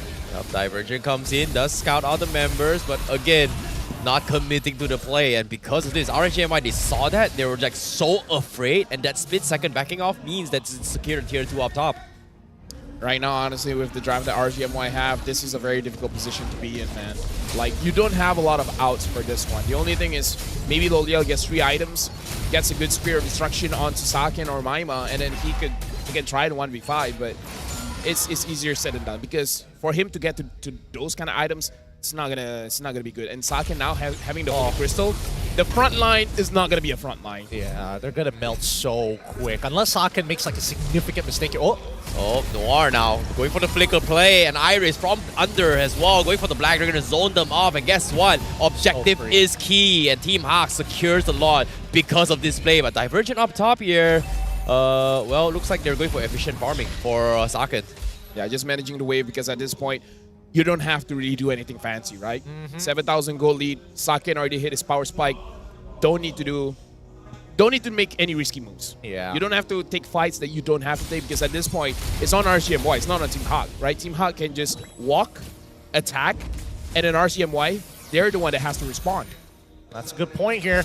Let's see what are the main conditions, right? Feathered Airstrike, Wild Charge. Those are the big ultimates that we're waiting to see.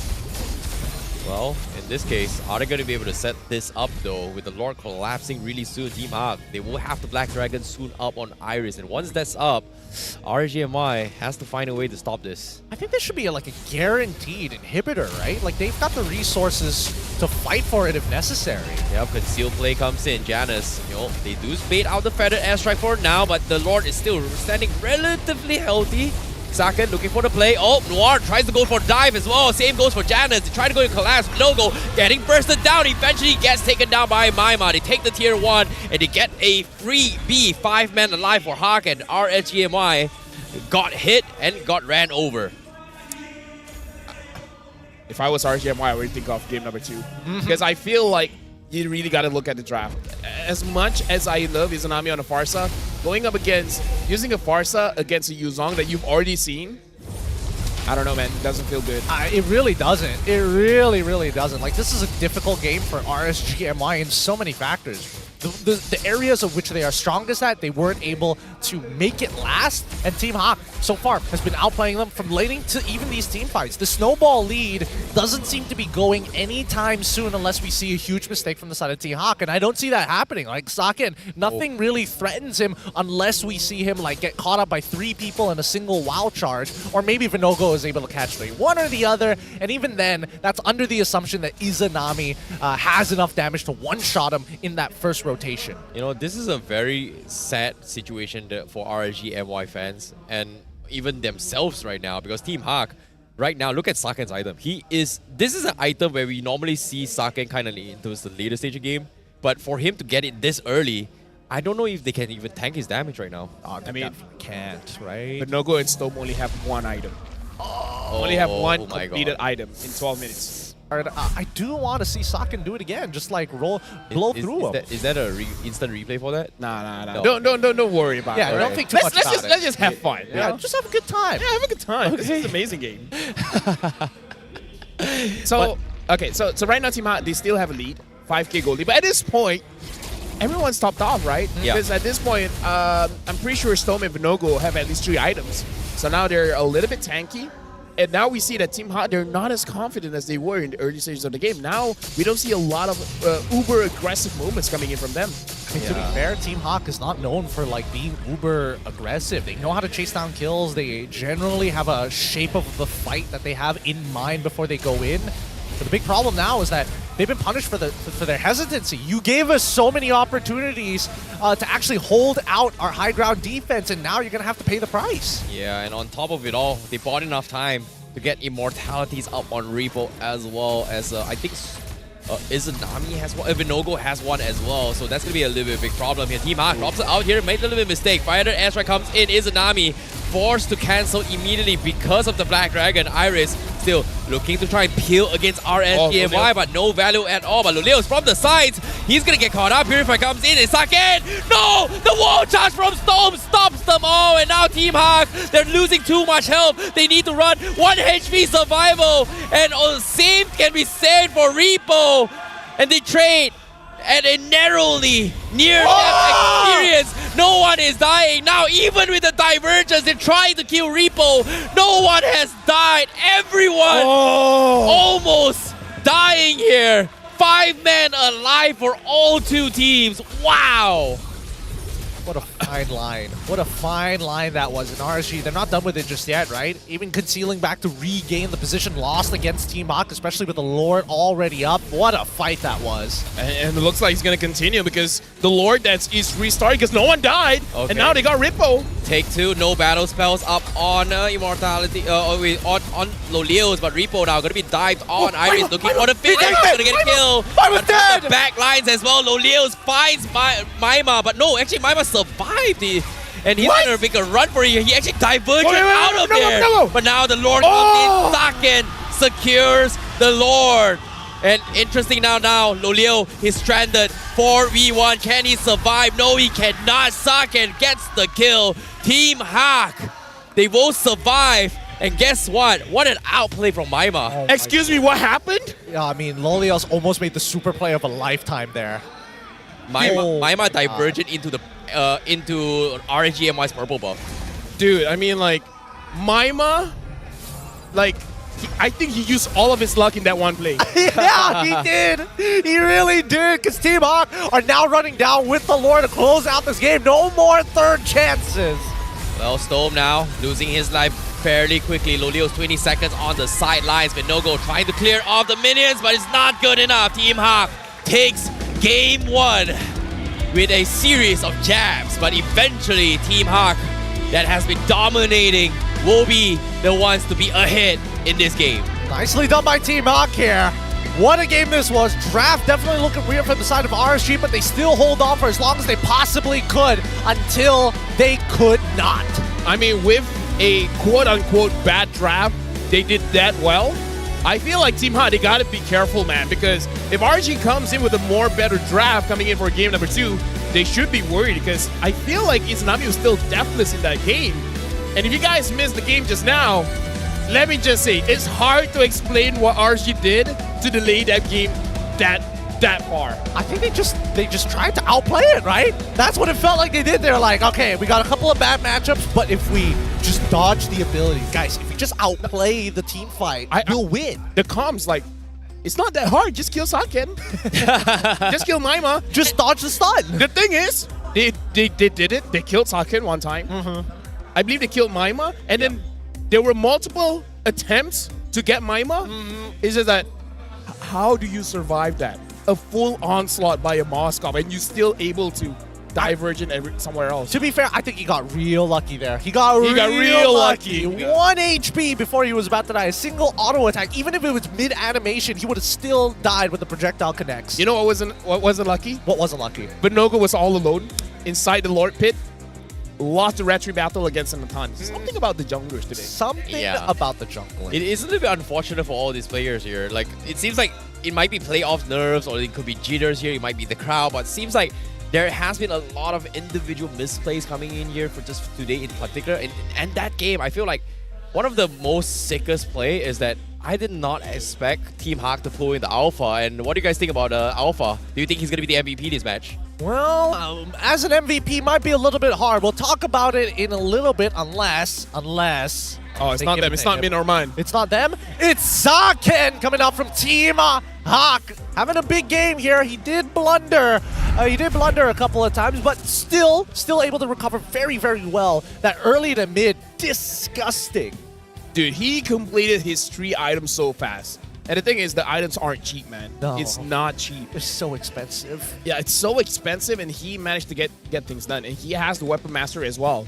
So if you think Holy Crystal by itself is pretty strong, try Holy Crystal with a Weapon Master. Yeah, that's gotta hurt. Like, it's the additional 15% extra battle power. Is it 15%? 20% if I'm not mistaken here. But again, a lot of damage being done from Zaken, and seeing how he was played so far, this is so a comfort here from Team Hawk. I think I've talked about this throughout the entire the start of the draft as well. Is RSG MY gonna respect this and just ban it off right from the get-go? I feel like there's a lot of disrespect when you pick a Farsa when you see a Yuzong.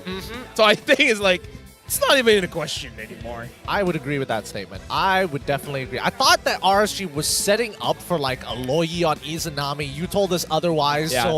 It was kind of a weird way to actually initiate these bans. And I think that RSG, honestly, 6-11, a considerably low kill count for an MPL MY game. I mean, like, again, a lot of members from Team Hawk could take this Farsa down, but Farsa was not taken down. So respect where respect is due. Even though you're putting your hero against a bad matchup, I still believe that Izanami still dealt significant damage without dying.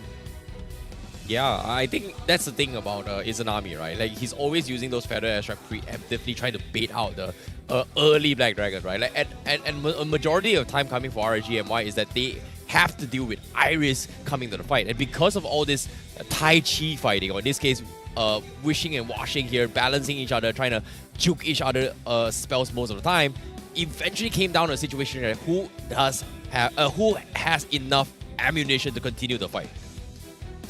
Well, here's the thing. I feel bad for people that did not watch what was the transition point for RSG to defend their base and deal a lot of damage onto Team Hawk. Like, with one team fight, they went all the way to the inhibitor. If they won one more fight, if Lolia killed Maima, if Vinogo secured the Lord, this could have been RSG's game. Like, even though Team Hawk dominated the early and the mid, but late game, RSG definitely had a chance. They definitely did, right? And I think a lot of it just comes down to how impactful was the WoW charge, specifically from Stoem. His timings on this can be disgusting, not giving even players like Zaken an opportunity to get out in time, getting locked very, very soon. And even when the Purify is gone, that's when he's the most susceptible. And I think that Stoem, he's hyper aware of everything that's going on the battlefield and in the middle of team fights. Yeah, and seeing how Storm's been playing here, I feel like this doesn't feel like the usual Storm we've played. I feel like this patch has definitely affected his usual playstyle. He's trying to get a little bit more aggressive here, but his wall charge has been really, really on point. But I think there were a couple of blunders where I think you mentioned this as well. Like, Zaken does hit a very, very early power spike, but I'm really surprised on how Team Hawk is just so afraid to actually risk it all when he could have just one-shotted. And I think he did a damage check on Storm, which melted in like 2 to 3 seconds down the bottom fight. I mean, Zaken was definitely on this Natan, stat checking both Lolios and as well as Storm, but I can definitely understand, like, the hesitancy, right? Because especially once we got closer towards the 11-minute mark of the game, that's when Team Hawk recognizes that if we lose like 3, maybe even 4 people, that's basically just giving away our entire lead that we've developed for the past 8 minutes over to RSG to equalize. And I think, you know, that definitely played a factor. And even closing towards the end of that game when they were looking to close, you could just see that Team Hawk was kind of done with this game. Even Zaken was just beelining into the crystal with or without the minions. I mean, despite RSG having a bad game, I feel like Loliel and Izanami still doing quite a lot of damage here, right? Despite everything, like, you don't have enough space to do this, you don't have enough space to do that. Loliel starting the game with 0-3 and 0. I feel like it's still respectable. It's still a good damage with what they've got. Yeah, it all comes down to who is going to be caught out by Lolios, right? And again, I talked about this as well. Like, Lolios is going to be that guy that sets up and starts the fight. I mean, like, here's the thing. it's damage on the right targets as well. Yeah. It's not damage just dealing damage to the front lines. They went straight to the back. Loyal got Maima quite a few times, and they got Saken as well. So it's the quality of the damage is still good. But we still have to say, the draft is a big factor. RSG cannot come in with this kind of lineup and hoping for the best against Louis, against a Nathan, against an Edith. There's so much powerhouses that you're giving to Team Hawk. I agree. I definitely agree with that. And considering that there's like a good amount of research that goes into this, right? If RSG is taking away the Moskov, is it because nobody else is just that good on the Moskov, or are they more afraid that Saken gets his hands on it? And personally, for me, I think they just have a lot of faith in Loliel. Yeah. I mean, like, he got the backline with the Spear of Destruction. Oh, yeah. So I think it's legit. Loyal on the Moskov is legit. It's just that everything else has to step up. Yeah, and speaking of stepping up here, Vinogo getting completely shut down every single time he runs up to this place, right? Like, normally you would see like a hero like Baxia or even an Akai to a certain degree, or even occasionally a Martis once upon a time when we talk about Frederick matchups. But for this matchup, him going up with Janus, I think there were multiple instances where Vinogo couldn't even sustain the burst coming from both Maima and Janus before he could proper praises round or anything. Like, I don't know, like Janus just shoves him out of the wave, few combos in, 2 damage. Vinogo's so low to the point that, what do I do? You know what came to my mind? That has nothing to do with what we've been talking about. What? Completely nothing. Isn't it ironic that Moonton is trying to buff the assassins to make them more relevant in the meta? And now even Nolan is open, no one's picking up the Nolan. Yeah. Right? Yeah. Good point. Right? So like before this, Nolan could go into the jungle and punish someone. But now even he can do that. So in a way, even Nolan was nerfed. Yeah, to a certain degree, yes. Yeah. I can definitely agree with that sentiment. Like, I think Especially for the first 2 minutes, right? Yeah. Well, I definitely think that a couple of changes could have been made to make that that stage of the game a little bit better. But for the most part, I think based off of what we're seeing on these stats, for the true damage makes sense. Vinogo is basically left on an island. I feel like for a majority of this game, Vinogo is told, hey, you're going to try and contest for Retribution. The rest of us are going to be looking for that fight. And that's why we don't get to see Vinogo get the extra help and support to burst down neutrals. Yeah, but the thing is, as a frontline, you can't deal with an Edith, you can't deal with a Louis, you can't deal with an Alpha, Nathan with Holy Crystal. Like, there's only so much a Frederick can do. Oh, yeah. Do you see value in him? You should, but not against this kind of lineup. Yeah. Can we talk about how Janus has got 72,000 healing here? Like, is he been sustaining throughout all these fights against Vinogo, or he's been going back or what? Because I feel like he's been having too much spellwhelm out of nowhere.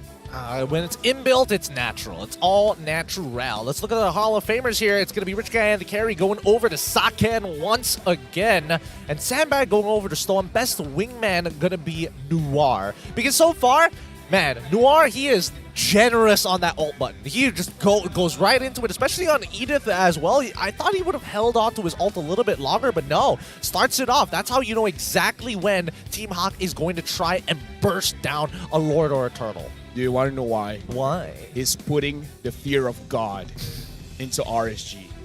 Because Edith is the protector of the gods, okay? Okay. So he's like, I know I'm not going to do anything. I'm just going to ult in front of you, stare you down, and ask you, what's up? You up? What you gonna do? I'm Edith. Walk past waka me? waka. What? Yeah, no, that's that's what voice you lines, say. yes. Yeah, that's one of the voice lines. I'm Edith, waka waka. I'm here for some waka waka, man. Now, let's talk a little bit more on the heat maps here for Saken, and how he's been rotating thus far in all these maps here. And let's talk through some sense here. What happened in this? Like kills, assists, what's going on? Analysts? I mean, look, if you look at the KDA map and you wait for it to loop back one more time, you can see exactly when they start getting rid of heroes, okay, assists, kills, and even the turrets, right? In that order. This is from... Look at how fast it is, too. I mean, we're comprehensive. We're, compressing 21 minutes worth of gameplay. Well, technically, if we round it up 22, into, like, what? The 3-second segment here that we're seeing. For the most part, right? A lot of these kills happening towards the Saken side of the map because he's gold. Yeah, he's just like, come up to me. I'm gonna bam, bam, chicka bam, you all the way. He's not even the one taking out the turrets on the opposite side of the map. Yeah. He's been starting off a lot of interesting fights as well. I think one of the most important one here, I think it was that moment where you can see the green shield right below the turtle pit here, where they actually did a damage hack on Storm, right? Like, it's like 2 seconds, boom, he's dead. So ever since that happened, Saken was like super confident to just go in and like, if he doesn't die, he's gonna destroy everyone here. And yeah, so yeah. I mean, his damage is coming from a different dimension. Yeah, I agree. And I think we're getting a little bit distracted here. I think Are we're going to we? talk to Chip. Huh? Yeah, okay, never mind. Forget it. I'm just distracted by the KDA map. Dude, I'm trying to figure out what's going on. I mean, I'm not prepared for this today. I'm distracted by Picasso, man. Hey, man. What? Oh, wait, sorry. I'm about to... Is it not Picasso? Hey, man. This guy was depressed. Van Gogh has... Oh, Van Gogh. All right. He's going to have a word with you. He's going to have a word with you, brother, man. A starry night. Now, let's look at the official highlights here, brought to you by our official gaming phone, Republic of Gamers. Now, there's not much to be said about this. It's a pretty straightforward game so far. I'm just waiting to see what this upcoming like adapted draft from the side of RSG MY is going to look like. The only thing that we can take away from the highlights is that Team Hawk is all about go, go, go, go, go, and go. Not stopping. The moment your ult is up, we're going in. The moment the ult is up, going in. I'm talking about Maima on that Louis, by the way. Which I kind of feel like, you're talking about a Natan, I kind of feel like you can't let this Louis go. Yeah. I kind of feel like, looking at the early stage of the game, Lolia was having a good time against the Natan. So he can win. So the matchup is good. And Izanami can kill Natan as well. The one that they have a bit trouble of is the Louis. I kind of feel like you can't let the Louis go. Yeah. I think to top on top of that as well here is also the fact that when it comes to the mindsets on what RSG MY was trying to approach those fights, right? Like, normally when a Hearts Guard is dropped, you kind of want to... There's two things you can do. Run away, wait for the Hearts Guard, and then re-engage the fight. Whereas from the side of RSG MY, they have a couple of things they need to worry about. Primal Wrath, Entropy, as well as the Black Dragon form. So if you wait for the Primal Wrath, all Team Hawk did was kind of like you said, right? What was Noir doing? He popped on Primal Wrath. Oh, wait, you know what? He's not getting any value. Let's wait for that. And that pretty much buys time for the Alpha to kind of clear us off jungle. By the time the Primal Wrath is finished here comes the Black Dragon. Here comes the Entropy. So I guess it comes down to what RSG MY has to do in terms of comms on how they want to take the fight. And I feel like there's just so many ways that Team Hawk could have just won that fight. And in this case, I think RSG might just overthink what they needed to do. And I agree with Lafel. What was with the Farsa pick? Well, I think it's less about thinking about it and more so of just don't die. You know, very simple communication. Just don't die. Don't die. Don't Not get that hard. Yeah, don't give a double kill. Make sure we end up with a Savage at some point in the game. Doesn't matter when. We crack the crystal and we win. GG, well played. Yeah, you know? if they attack you, dodge. Exactly. Dodge. Right? Yeah. Yep, just do It's the not that Matrix hard. thing. Just do the Matrix thing, dodge the bullets in slow motion, ideally. Natan shoot left, you go to the right? Yeah. Wait, what? Actually, no, I feel like if you reverse it, then you're going towards the damage, but... Okay. Usually Natan drops his Entropy behind so that on the first skill, you can get 2 stacks instead. Because if you put it on the side, you can't. But anyways, we have a very, very interesting session right now. Because here at MPSJ, we have a very, very lively crowd. And apparently, we have something installed for you guys. Because we are going to be throwing it over to our host, with Rose. As she is going to be telling you guys what's up. Hello semua, selamat kembali. And of course, you guys are tuning in live to the first day of our MPL Malaysia playoffs. And of course, we have a code for you guys to redeem in-game. Alright guys, sekarang kita berada di match kedua untuk hari pertama playoffs kita. Mana kita tadi dah nampak KGE akan further their journey in MPL MY and Toda unfortunately has to go home. Untuk perlawanan ini, benda sama akan jadi. Satu pasukan akan continue journey esok lawan Homeboys dan satu pasukan akan say bye-bye to this playoffs. But bukan tu sahaja. Actually, we have a special guest. Ni guest yang import juga. So, we have a special guest from the Philippines. Apa kata kita tengok siapa special guest kita? Hi. Hello. Okay, so please introduce yourself and why are you in Malaysia? Hi, I'm RSG Lexi, the Philippines manager for RSG PH. So I'm just here in Malaysia to experience how MPL Malaysia is and to of course support my boys. Okay, so Dia ni, I panggil dia Ate Lexi actually because I've met her quite a few times in international tournaments. Okay, Ate Lexi, I want to ask. You said you came here to experience MPL MY. Now, I think one good question is, what's the difference with MPL MY and MPL Philippines? I think MPL MY is much more like community-based. They have this set of players, community na nagda-drums on the side. Kasi in PH, usually we have pero little lang. But compared to MY, sobrang laki ng fan base din nila. Yan. Okay, dia cakap actually dia suka yang orang yang main drums dengan chant dekat belakang ni. Dia cakap dekat Philippines, dorang pun ada tapi dorang ada macam limit. Ada satu drum je boleh kalau untuk satu pasukan. Lepas tu tak kuat sangat. Dan dia cakap kita punya support dekat pasukan-pasukan yang tengah main tu memang on top lah. Memang dia cakap padu. So guys, korang agree tak MPL MY actually support system kita very very good? Yes, yes. Okay, so Ate Lexi, aside from MPL, okay, let's talk about RSG. You're the manager for RSG Philippines. So, of course, you see how your boys play, you see how they train, how they communicate. And I'm pretty sure your time in MPL MY, you can see how RSG MY side does it. What's the difference actually? And what contributes to bigger success in RSG Philippines? I think the difference is that in RSG MY, we have multicultural, so they have Filipino players also. But for PH, pure Filipino, so they speak purely Tagalog. So here, I was surprised na they can all speak in English, not pure Filipino din or pure Bahasa. Ganun. Oh, so you think that communication is actually one of the bigger factors as well? Yes. And are you impressed that Vinogo and Stome can communicate easily in English and maybe potentially Bahasa Melayu? Actually, I was surprised that they were communicating din ng English, just konting Melayu din. Oh, maksud tu Stome dengan si Vinogo ni dah slow by slow, bit by bit tengah belajar Bahasa Melayu untuk make communications so much easier. Okay, Ate, in your opinion, now that RSG MY is not looking too safe from elimination, okay? What do you think they're actually lacking? Because RSG Philippines finished number 3 this season. So what do you think they could actually improve on from RSG MY side? In Filipino, we say gigil. Yung gigil ba? Yung eagerness to win. I see. So untuk orang yang tak tahu, gigil ni dia macam lebih kurang geram. Dia cakap RSG Philippines dorang geram sangat. Dorang geram nak menang. Tapi dia rasa untuk RSG MY geram tu agak kurang. Okay, so ano sa tingin mo, what do you think that the Malaysian players or the Malaysian community as a whole, ecosystem as a whole, can learn from the Philippines? Because we know that Philippines has been technically getting the championship over and over again. What's something that we lack actually? I think in the Philippines, Filipinos are generally competitive.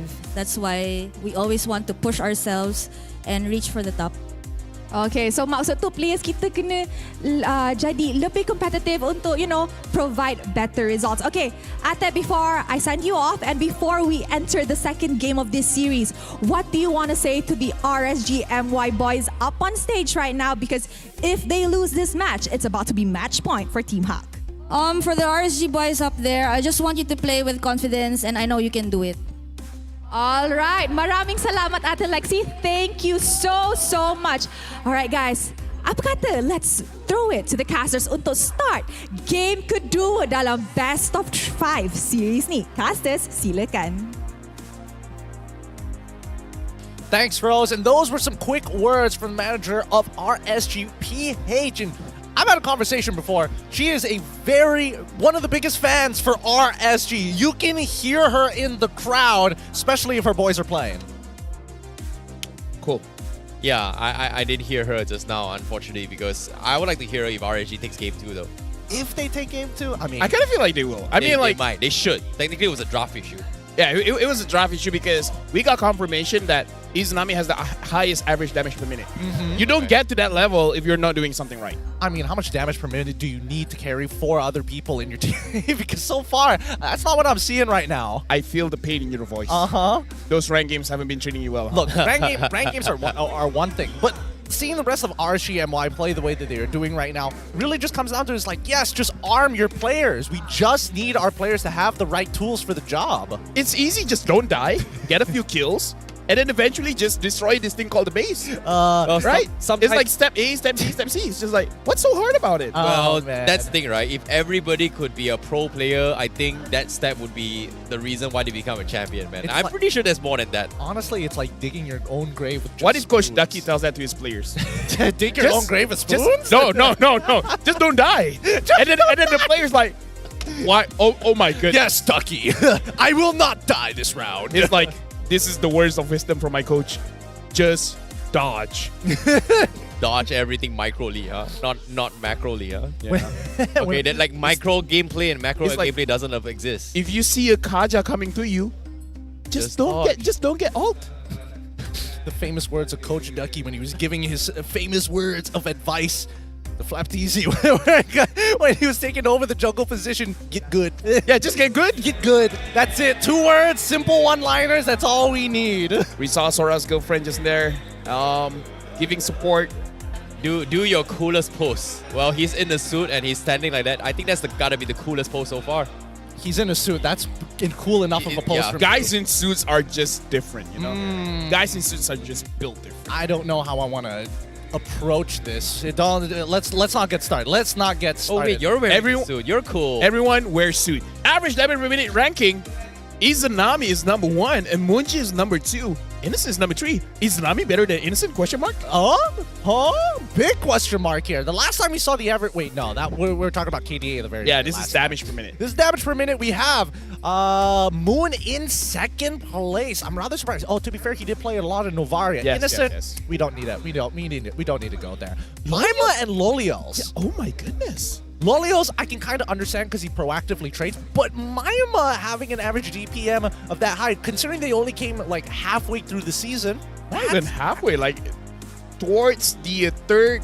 I think it's a little bit. That's like a week of difference. Like the third quarter. Yeah, right.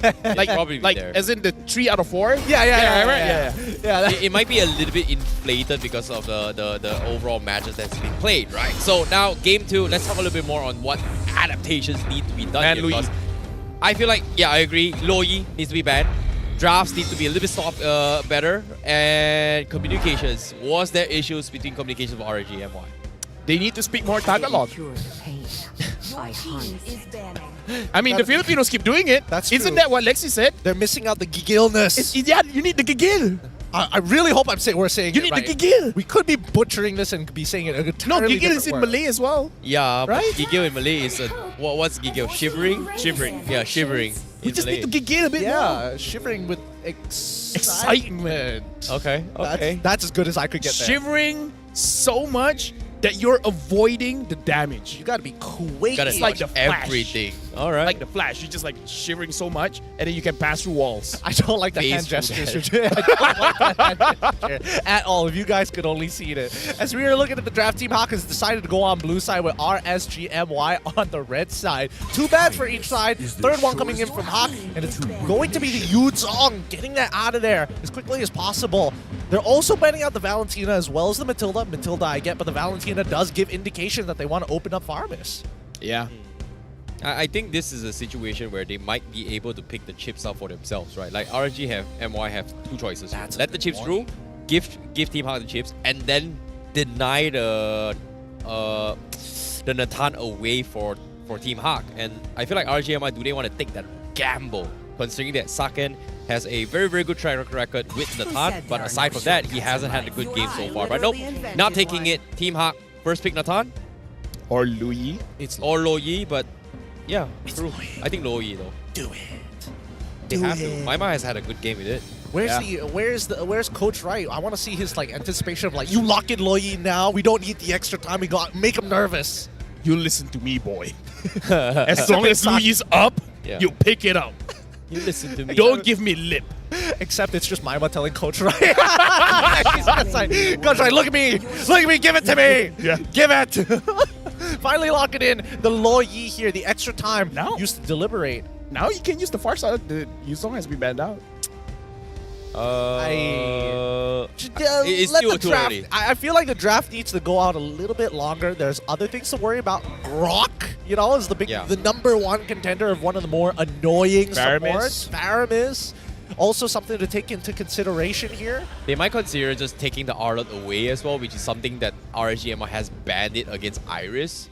Again, I think it comes down to what Repo wants to deal with Iris in terms of this matchup, right? But for me personally, I feel like right now they have to deny Nathan away from Sakan. He's just too good on that hero. I think just holding on to the Arlet is totally fine within the first rotation. What they pair it up, maybe a Fredrin? No. Oh, go for the Moskov into the Fredrin. They say, hey, you can take whatever you want. We're not even going to flex pick. I think this is the same opening, right? Coming from RSG MY from game 1? Yes. They pick up the Fredrin and the Farsa as the second pick. So Yeah, now Team Hawk, they probably should... Hey, Panda! Panda's back for Team Hawk. Post like your favorite hero. All right, let's see. What's Franco. That? Oh, Franco. Okay, that's cool. That's so cool. That could have been a Minzatar for like half a second there. That could have been. That could have been. But now we see that Team Hawk going to be locking in the Baratzen as well as the Natan. Thoughts about the Baratzen now that they can't in-will. We say like he can't do it, but it's advised not to within the first 2 minutes of the game. Oh, and this time RSG, they're picking up the Novaria. So the only thing that I'm worried about for RSG is just that their damage is going to be a little bit lacking when it comes to the early game. Like, they have enough to do what they need to do, but not enough to get kills. So they're kind of playing for the mid game instead of the early game. So they just have to be a little bit careful there, and then it's all good. Yeah, I think it comes down to whether or not who is going to be the setup for RSG MY and how is Novaria going to be able to contribute after this setup for Team Hawk should ban Minotaur, Minotaur. right? So, yeah, I think Minotaur is pretty good shout here. But at the same time, let's talk about comforts here, right? Comforts for Storm are Grok, Arlet, Guinevere. So I think Team Hawk is just going to shut things down with this, you know, taking with Arlet. I don't know. I kind of feel like the Astral Echo with the Minuan Fury. Yeah, it hurts as well. It's annoying. It's so the hitbox is so big. It's so big. I'm leaning more inclined to lean into LaFell's opinion only because they got rid of the Arlet, right? If they're getting rid of the Arlet, they're thinking about like big team fight impact ultimates, and I think Minotaur also falls in that line, in that category. I would also argue Minotaur. Look, I don't know, man. Oh my! I was talking about Team Hawk. I don't know, man. Look, I don't put it past me. Don't put it past me. But I think that RSG wants Team Hawk to be like, hey, maybe consider banning something else. We're taking one for the team. We're taking one for, us as a community. What about you now? Do they return the favor? Why do I have a feeling that either or this team might pick the floor in this game? I feel like Florian for RSG is a little bit wasted. Yeah, but on a Team lot Hawk, wasted actually. On this Baratz, this isn't too bad though. I think he would have preferred Rafa in that case, right? Just maybe it's Rafa. Yeah. Ooh. Now RSG is pick up the Grok. Okay. Okay. Would they go for a Grok? I mean, like it's comfort. And then Team Hawk will pick up something like a Cho. Because that's Noir's hero. Noir's signature, right? Yeah. I think Cho or Kaja, I guess. I think it's Kaja. I think it's gonna lean more into Kaja just because of the distribution of damage here. Like the Grok expected from the side of RSG, but even if they don't get it, right? Are there any other things that we have to consider? Maybe EXP matchups could be a potential Paquito. Don't think it'll work that well, especially against Baratz and Loyi. Benedetta, if he still plays it. Benedetta role? Really? No, EXP. Okay, EXP, right? For Repo? Paquito is still open though. I don't know, Uranus, like, jeez. Okay, Ooh, the Lapu, really bringing it back to the classics. Yeah, I mean, like, this is to target the Natan as well as having crowd control immunity will help out a lot going up against the Wu Yi. So the Lapu Lapu does make sense. Yeah. I like what I'm seeing coming from RSG MY. They're still hovering for Storm to kind of be the playmaker for this, but I feel like Team Hawk has a very, very strong opening compared to RSG, just because of the fact that, hey, we've got Baratz, works well with a lot of these things, and again, like you said, Rafaela, really good. Florin is also pretty good as well for Team Hawk, if they decide to go for the Enchanter style, but Noir playing the Cho isn't too bad. But it seems like they're going to go for the Ruby as a Ruby roam and double downing on the Alpha this game. So Sustains is the way to go. Interesting. So they wanted somebody who could technically peel very, very well without having to sacrifice an EXP laner who gives up that control. I felt like Ruby could have done both, to be fair, but I think that the Baratz is a little better in this case. stronger wave clear, allowing Ruby to kind of roam around the map as much as she wants to do whatever she Wow. Okay. Wow. Oh. Talking about a risky pick, man. I mean, That's so bold, dude. With the Astral Echo, it's going to be easier to hit Abyssal Arrows, but Still a very high risk, high reward game. very high risk, high reward. RSG's been taking those risks, man. Game number 1, now game number 2.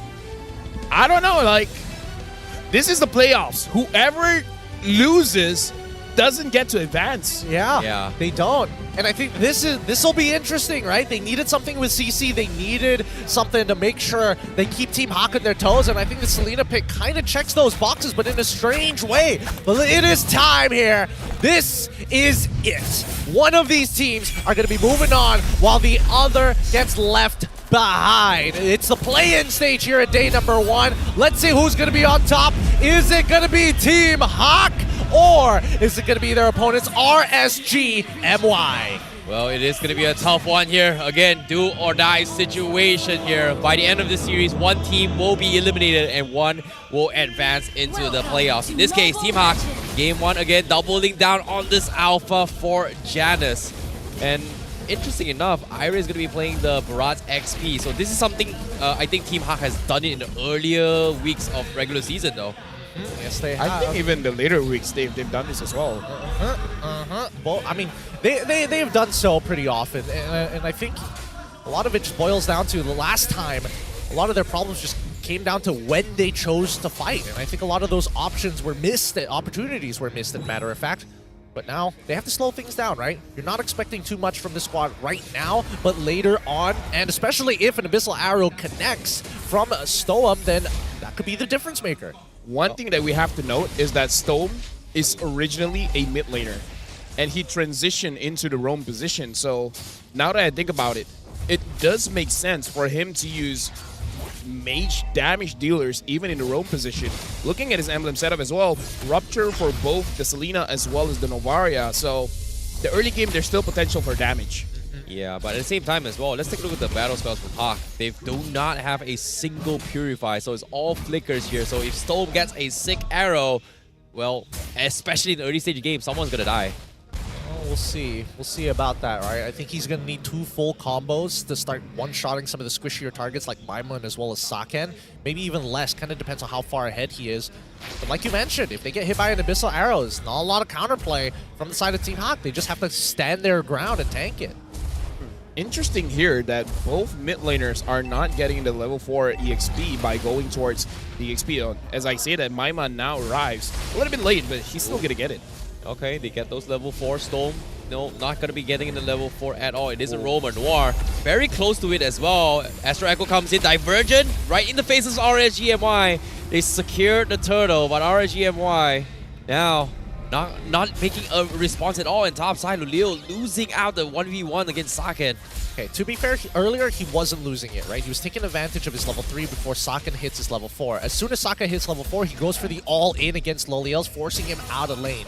A little bit sad, but at the very least, Saken, he's still maintaining that control. Stoem? He's fine. He's fine. I like that RSG did not go for a fight there because, again, that draft is not about the early game. Even though they have a Selena, they need to scale up a little bit because the Selena doesn't need farm, but everyone else does. So if they force a fight, then it's probably going to be GG. It's going to be the same as what happened in game number 1.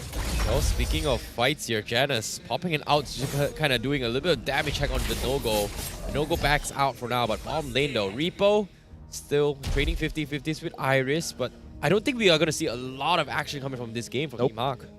For RSG MY especially, because look at Repo. He's not taking any chances. He's just staying by his turret. It's like, I don't need to fight you. You're the one that needs to fight me. So RSG MY, they understand. Don't put yourself in a dangerous situation.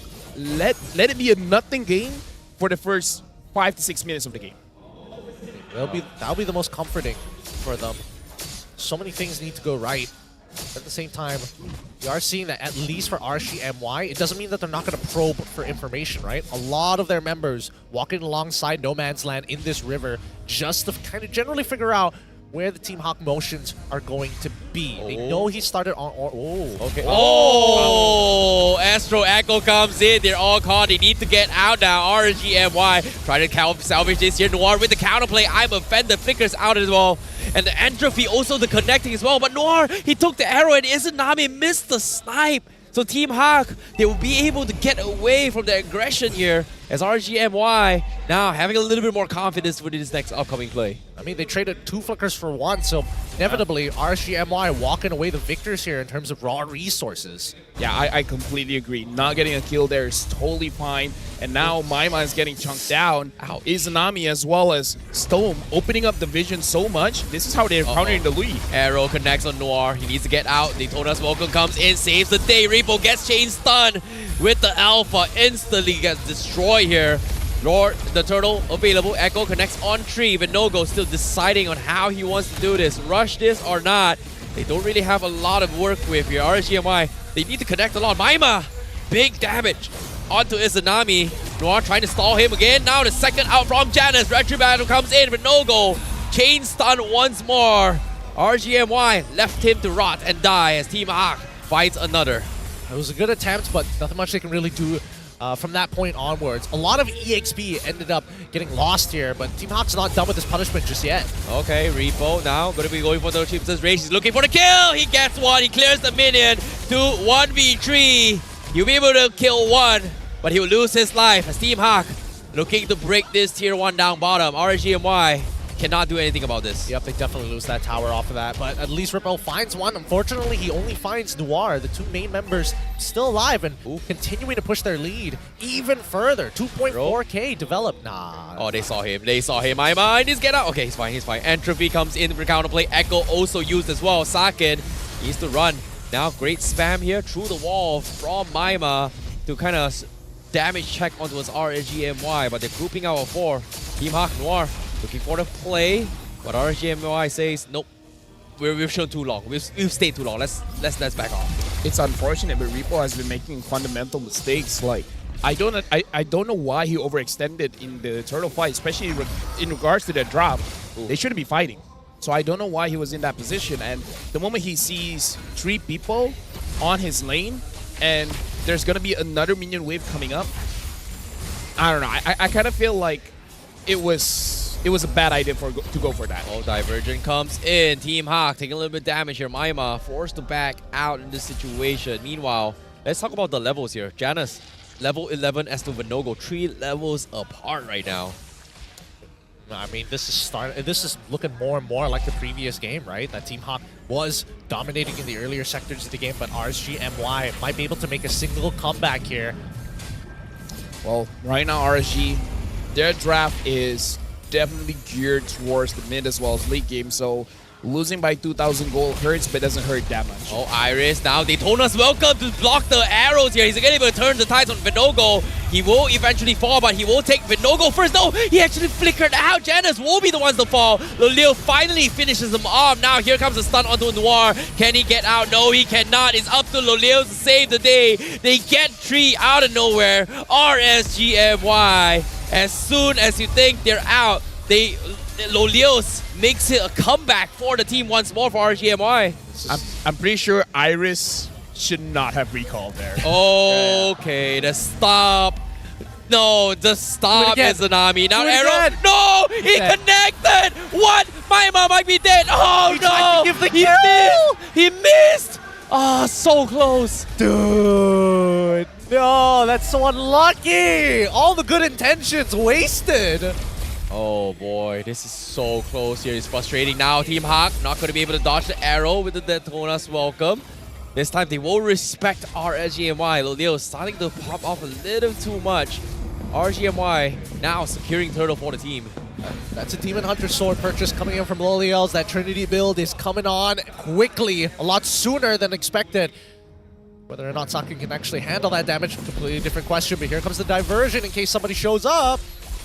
Okay. Oh, Lolio's there. I'm pretty sure he doesn't know who's there. Oh my god. Oh, Lolio's. Okay, here he comes. Comes in. Sakin able to get out. Doesn't have to purify, but again, Very, very close calls coming in. Vinogo also looking to try and intercept this arrow. Okay. Oh man, Okay. Man, Maima ended up missing the yin yang reaction. Had that connected onto Lolios, I think he would have died there for sure. 78 more seconds until the next upcoming Lord gets spawned. But for the most part, the map seems pretty much in RSG MY's control. I mean, a lot of missing tier 1s from the side of Team Hawk, but it's slowly leaning back into RSG MY's favor. Yeah, definitely. Right now, looking at the items here, Enchanted Talisman for both the Selena as well as the Novaria, making sure that they can spam a lot of skills. This is how they're controlling the map, really, by knowing information without really being there. The map is never dark for RSGMY, so that's why the Louis is a little bit not as the arrow connecting on the top side. Noir needs to make a run for it as well. No-Go needs the taunt. Can he get it? No, he's not gonna commit. Great setups coming from Leos, but unfortunately needs to back off. But Noir, you're recalling right in front of bases here. Might be in trouble. Izanami? Is he gonna go for a snipe? Nope, he is not. So he is gonna disengage. RSGMY in the driver's seat now, which I'm really surprised with just one play. Now they're gonna be the aggressors here. Well, there's a number of things we need to see from RSGMY. Number one, how exactly do they develop their lead? That's number one. Number two is whether or not they're able to close out the game a lot better than Team Hawk, because Team Hawk, they waited for such a long time before they found the ample opportunity to close it out. RSGMY, they're playing the vision very, very well. Like, we were questioning on the Selena pick, but not only are the arrows hitting, but the missile trap is giving them valuable information. Something that Team Hawk did in game number 1 is that they have a lot of surprise elements. RSGMY did not see the engage coming, but now they see it coming from a mile away. And Team Hawk, they're having a difficult time actually moving forward, because every single time they're moving forward, they're getting poked out quite a lot. So the front line of RSGMY is actually having a better time because they're having a lot of backup coming in from their roamer as well. Oh, wait, back lines here. Lolios, he makes an attempt on Saket here. He's going to get caught out. He might be bursted down, but eventually stopped by Iris here. Lolios finally gets found by Maima to get the kill.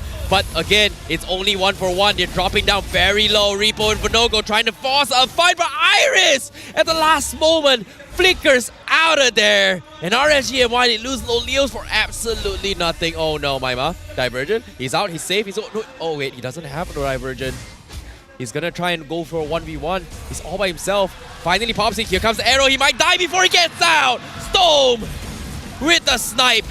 RSGMY finds a play. Now Noir as well. I'm offended. Catches Repo. Needs to get out. Astro Echo comes there. But the Lord is still healthy. Do they want to force a fight? Lolio with the spear. Now the arrow as well. Can they get out? Yes, they can. Lord dropping down half HP. Team Hawk, they're looking for the jump. How do they do this? They're not finding these angles just yet. RSG, they can't just take this freely. Oh no. They have to wait for this juggle. Arrow comes in, connects on one. Vinogo, 2-man taunt. Where's the follow-up? They get the snipe. They're so low. A Presence Drop comes in. Repo goes in for the dive. They get one. And now Team Hawk, they lost two. Both the tanky heroes. And now Janus, so low, the jungler. As Team Hawk cannot do this 3v5, but No-Go still has the retribution. Divergent comes in, but it's not going to do him any good. RSGMY finds the big pick. These pokes have been extremely effective. Izanami just slowly chunking them down while these fights have been dragged out longer than it should be. Arrow, wait, what? Oh, Lolios, what? He's going to try for it as well. He's taking a little bit too much damage, but Arrow connects on Saken. He made a mistake. He thought he could one-shot Lolios, and he is going to get killed for his greed.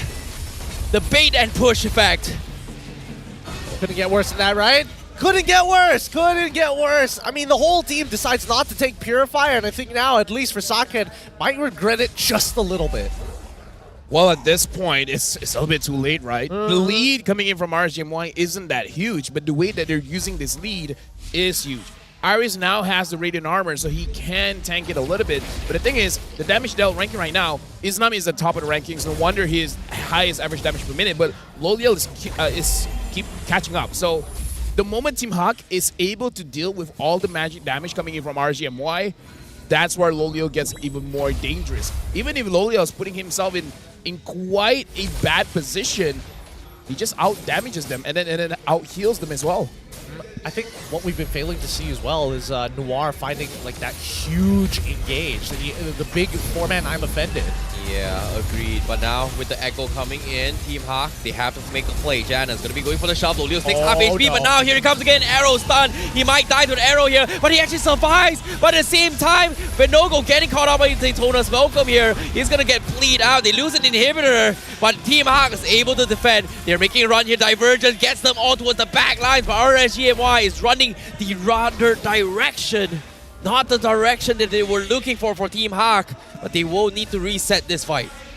Good call coming in from RSG MY, making sure that they're able to escape cleanly, not having to lose any more members than absolutely necessary. I do think that Team Hawk, their on-the-fly decision-making has been much better than RSG MY, but at the same time, it's really starting to look like, man, maybe we should have set up a little bit better. Maybe the draft could have been done in a particularly different way, because they're starting to realize that they have no real means of like catching RCMY off guard. Maybe with like a conceal they could do it, but even then, I feel like they'll get spotted out before it even happens.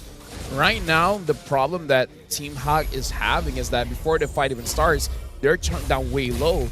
And this is the difference when you have a healer and when you don't. Right? You can't out-sustain the amount of damage that RSGMY is slowly poking at you. But the thing is, the moment Team Hawk gets a good dive in, then it's all over. So this is a clash of styles. One, where you want to take it slow and you just want to chump them down one by one. Deals with the stun, set up into Janus. Oh, right at the pixel, he's able to get out, but now they told us welcome from Iris. He's getting mowed down by Luleus. He needs to run for his life. You can see Repo trying to chase him as well. The Astro Echo connects as well. Iris might fall, but the back lines. Saken tried to make a play. He blunders. They lose 3 as Lolios is able to make it happen for RSGMY. They bounce back with this draft. They're trying to clear the minions, but it's too low. Lolios waiting the next set of creep waves. MyMy is going to try and buy time, but it doesn't matter. RSGMY takes this to game 3. Evening out the score to 1-1. It's RSGMY. GG well played as they take this game over, tie up this series, and now both teams back to the drawing board. Well, right now RSGMY just revealed a huge secret. Stone can use the Selena. So now it adds another flavor for Team Hawk. It's like they're the ones that's supposed to be coming up with this unorthodox picks. But now RSG is like, we got some for ourselves as well. We have tricks up our sleeve. Now we gotta figure this out. Maybe Selena's the last thing that we have. Maybe we have something else. Man, that is just such a game here. So much patience coming from RSGMY, but who would have thought Storm, with the amount of vision and the amount of chance and tries he's made with those arrows, has been really, really on point. But at the same time here, guess what? Instead of relying on Storm, trust in Loleo to set up the play. If he's stuck to the wall, an arrow comes in, a star shot comes in, and an astral recall comes in, boom, someone's gonna die. Someone gets blown up pretty quickly here. I think, I definitely underestimated the raw amount of damage this mid to late game comp was able to provide, especially when they're poking down like key targets as well. Really didn't expect that level of damage to come out. I do think that they might have to adjust slightly for the upcoming game, but we'll talk about this right after we announce our MVP. Let's hop on over backstage and have a look of our MVP of this game. And it looks like it's going over to Stone. Always hitting those shots where it's just like, you're in my target, buddy. When you're in my range, I'm going to take you down. He's looking for those headshots every single time. Storm comes up big as our MVP of the game, 2-0-9. Not only utilizing the recon and vision provided by the Abyssal Traps, but making sure that those arrows is always going to be a lethal threat. Even when they get flanked, you can see those Abyssal arrows get thrown backwards to try and slow him down.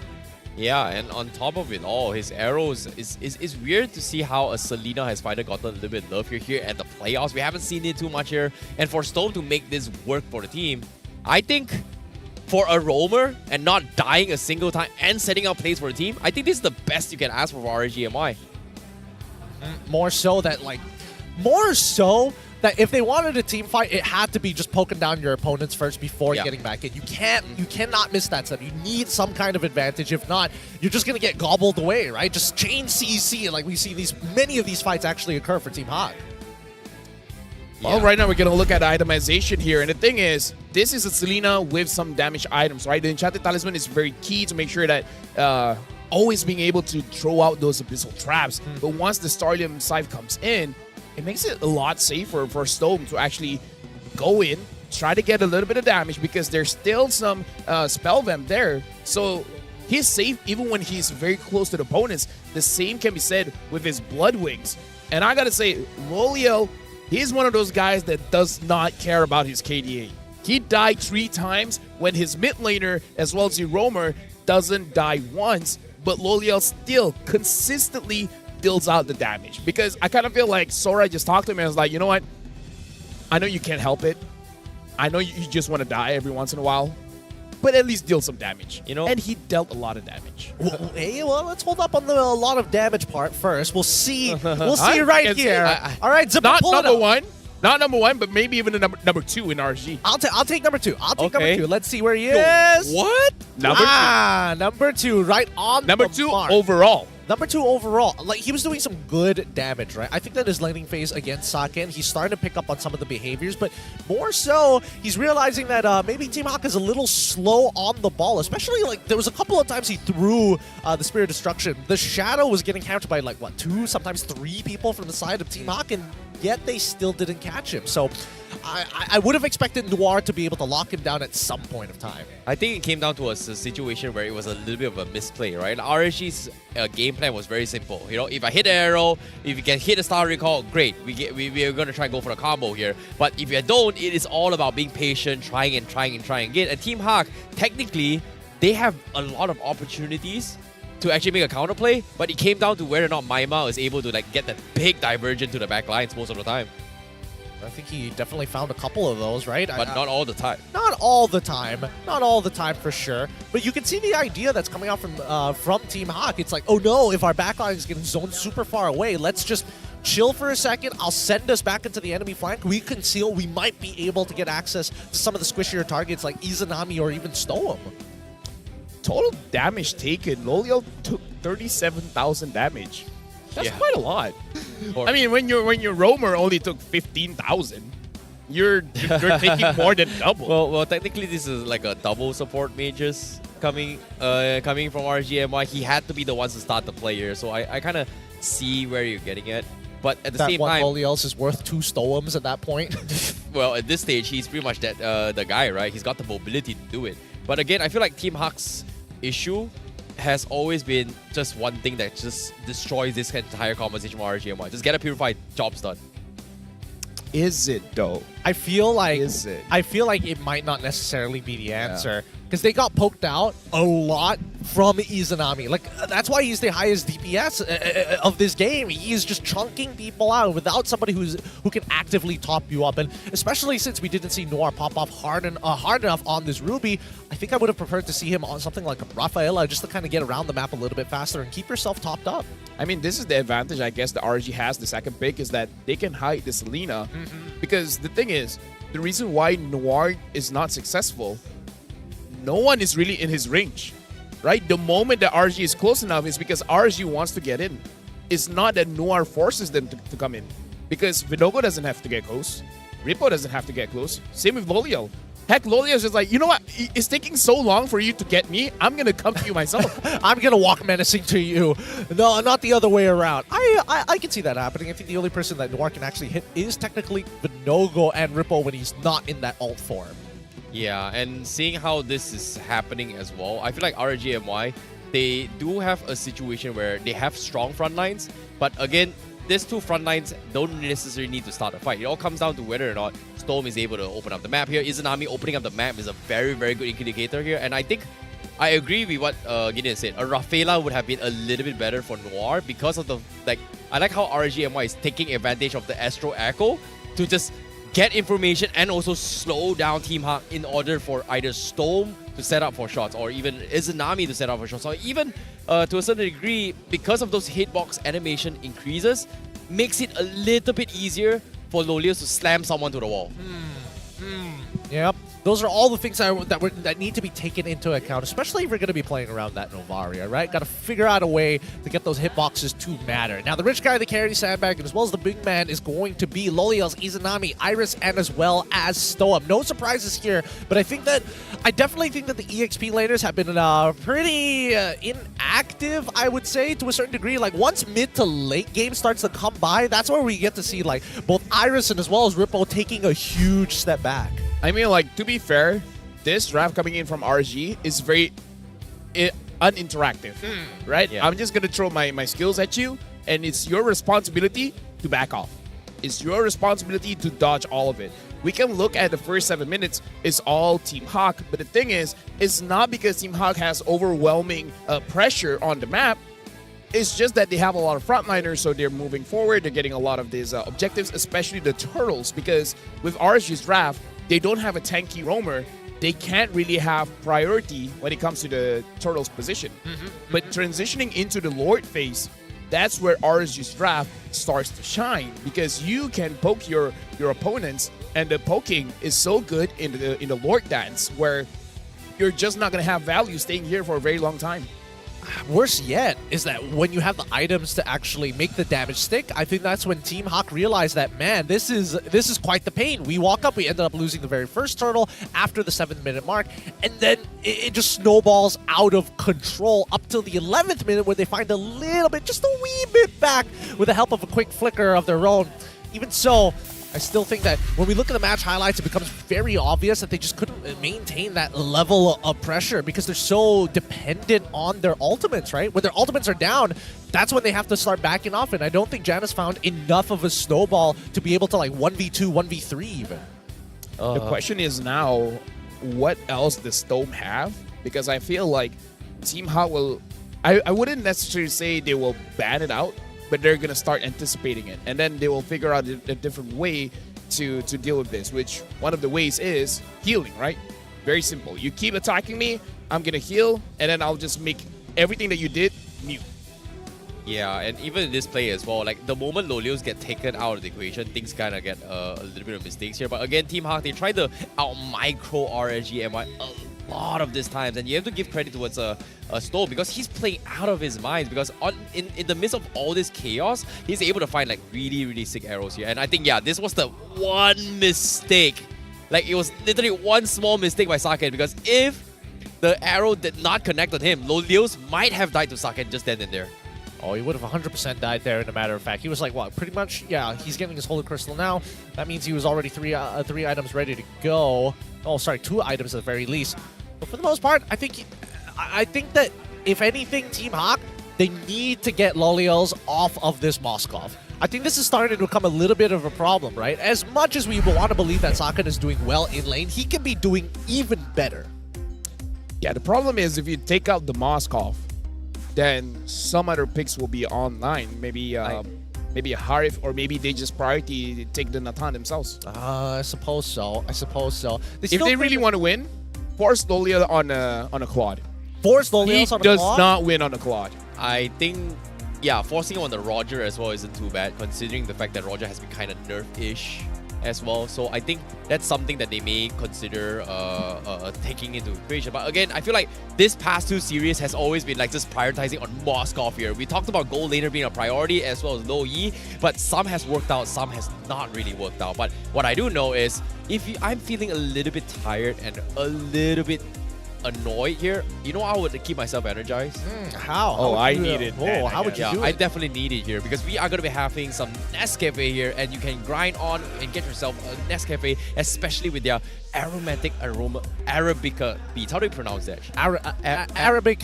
Arabica beans. Arabica beans, yeah. I would tell you more about that, honestly, but unfortunately we've got Picasso and as well as a lot more other paintings. That too. Pedro is also a part of that. I tell you more about it, but overall they need to keep grinding on, because at this stage of the game, right, it's up to anybody to be able to close out this series. 1st to 3 wins here between RSG MY as well as Team Hawk, but let's have a bit of a look at the, wow! They just cut him off! Wow! Wait.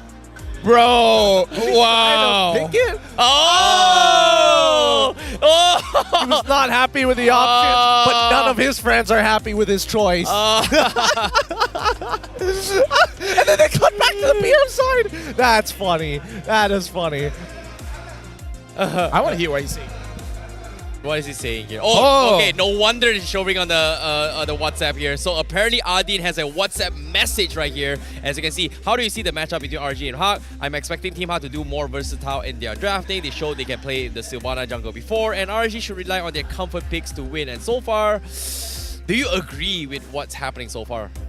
Do I agree with it? In like what way? Adin said about this, because I don't think Team Hawk is versatile, and I feel like they're drafting comfort, and RSG is getting extremely versatile. Just you wait until Janice locks in that Sylvana jungle. That's when you're gonna regret it.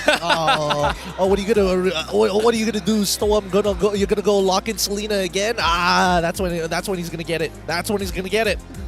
Good-looking players as well. Man, they are proactive here with our live audience, making sure that everybody is still in it to win it as much as these players. With 30 seconds left on the clock, prayers are going to be said before we start heading into the draft. Oh boy, this is going to be a very, very interesting game here coming from both sides. Let's see how the draft goes in as well. We're heading into game number 3.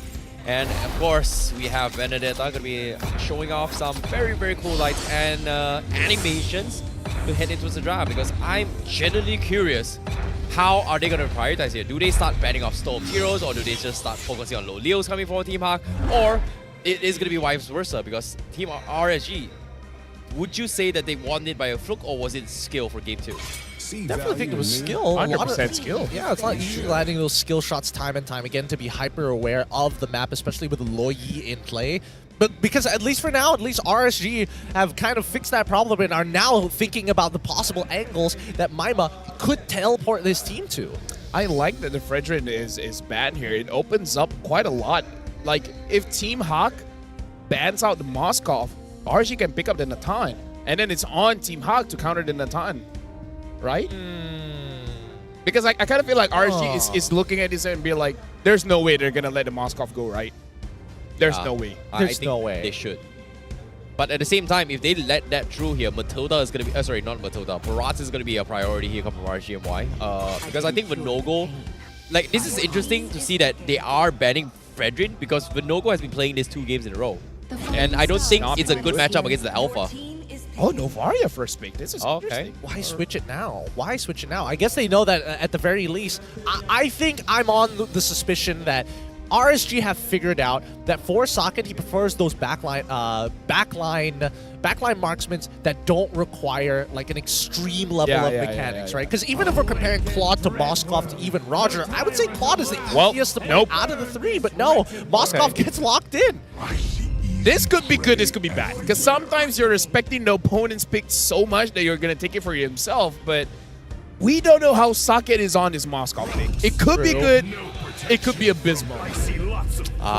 They don't go for the Barat here. They actually bring in the Baxia instead, as well as the Roger. So I guess we're going back towards a little bit of old school here, but considering that Yujong was banned first phase in the previous game, this time Team Hawk, they're bringing it as a priority for them.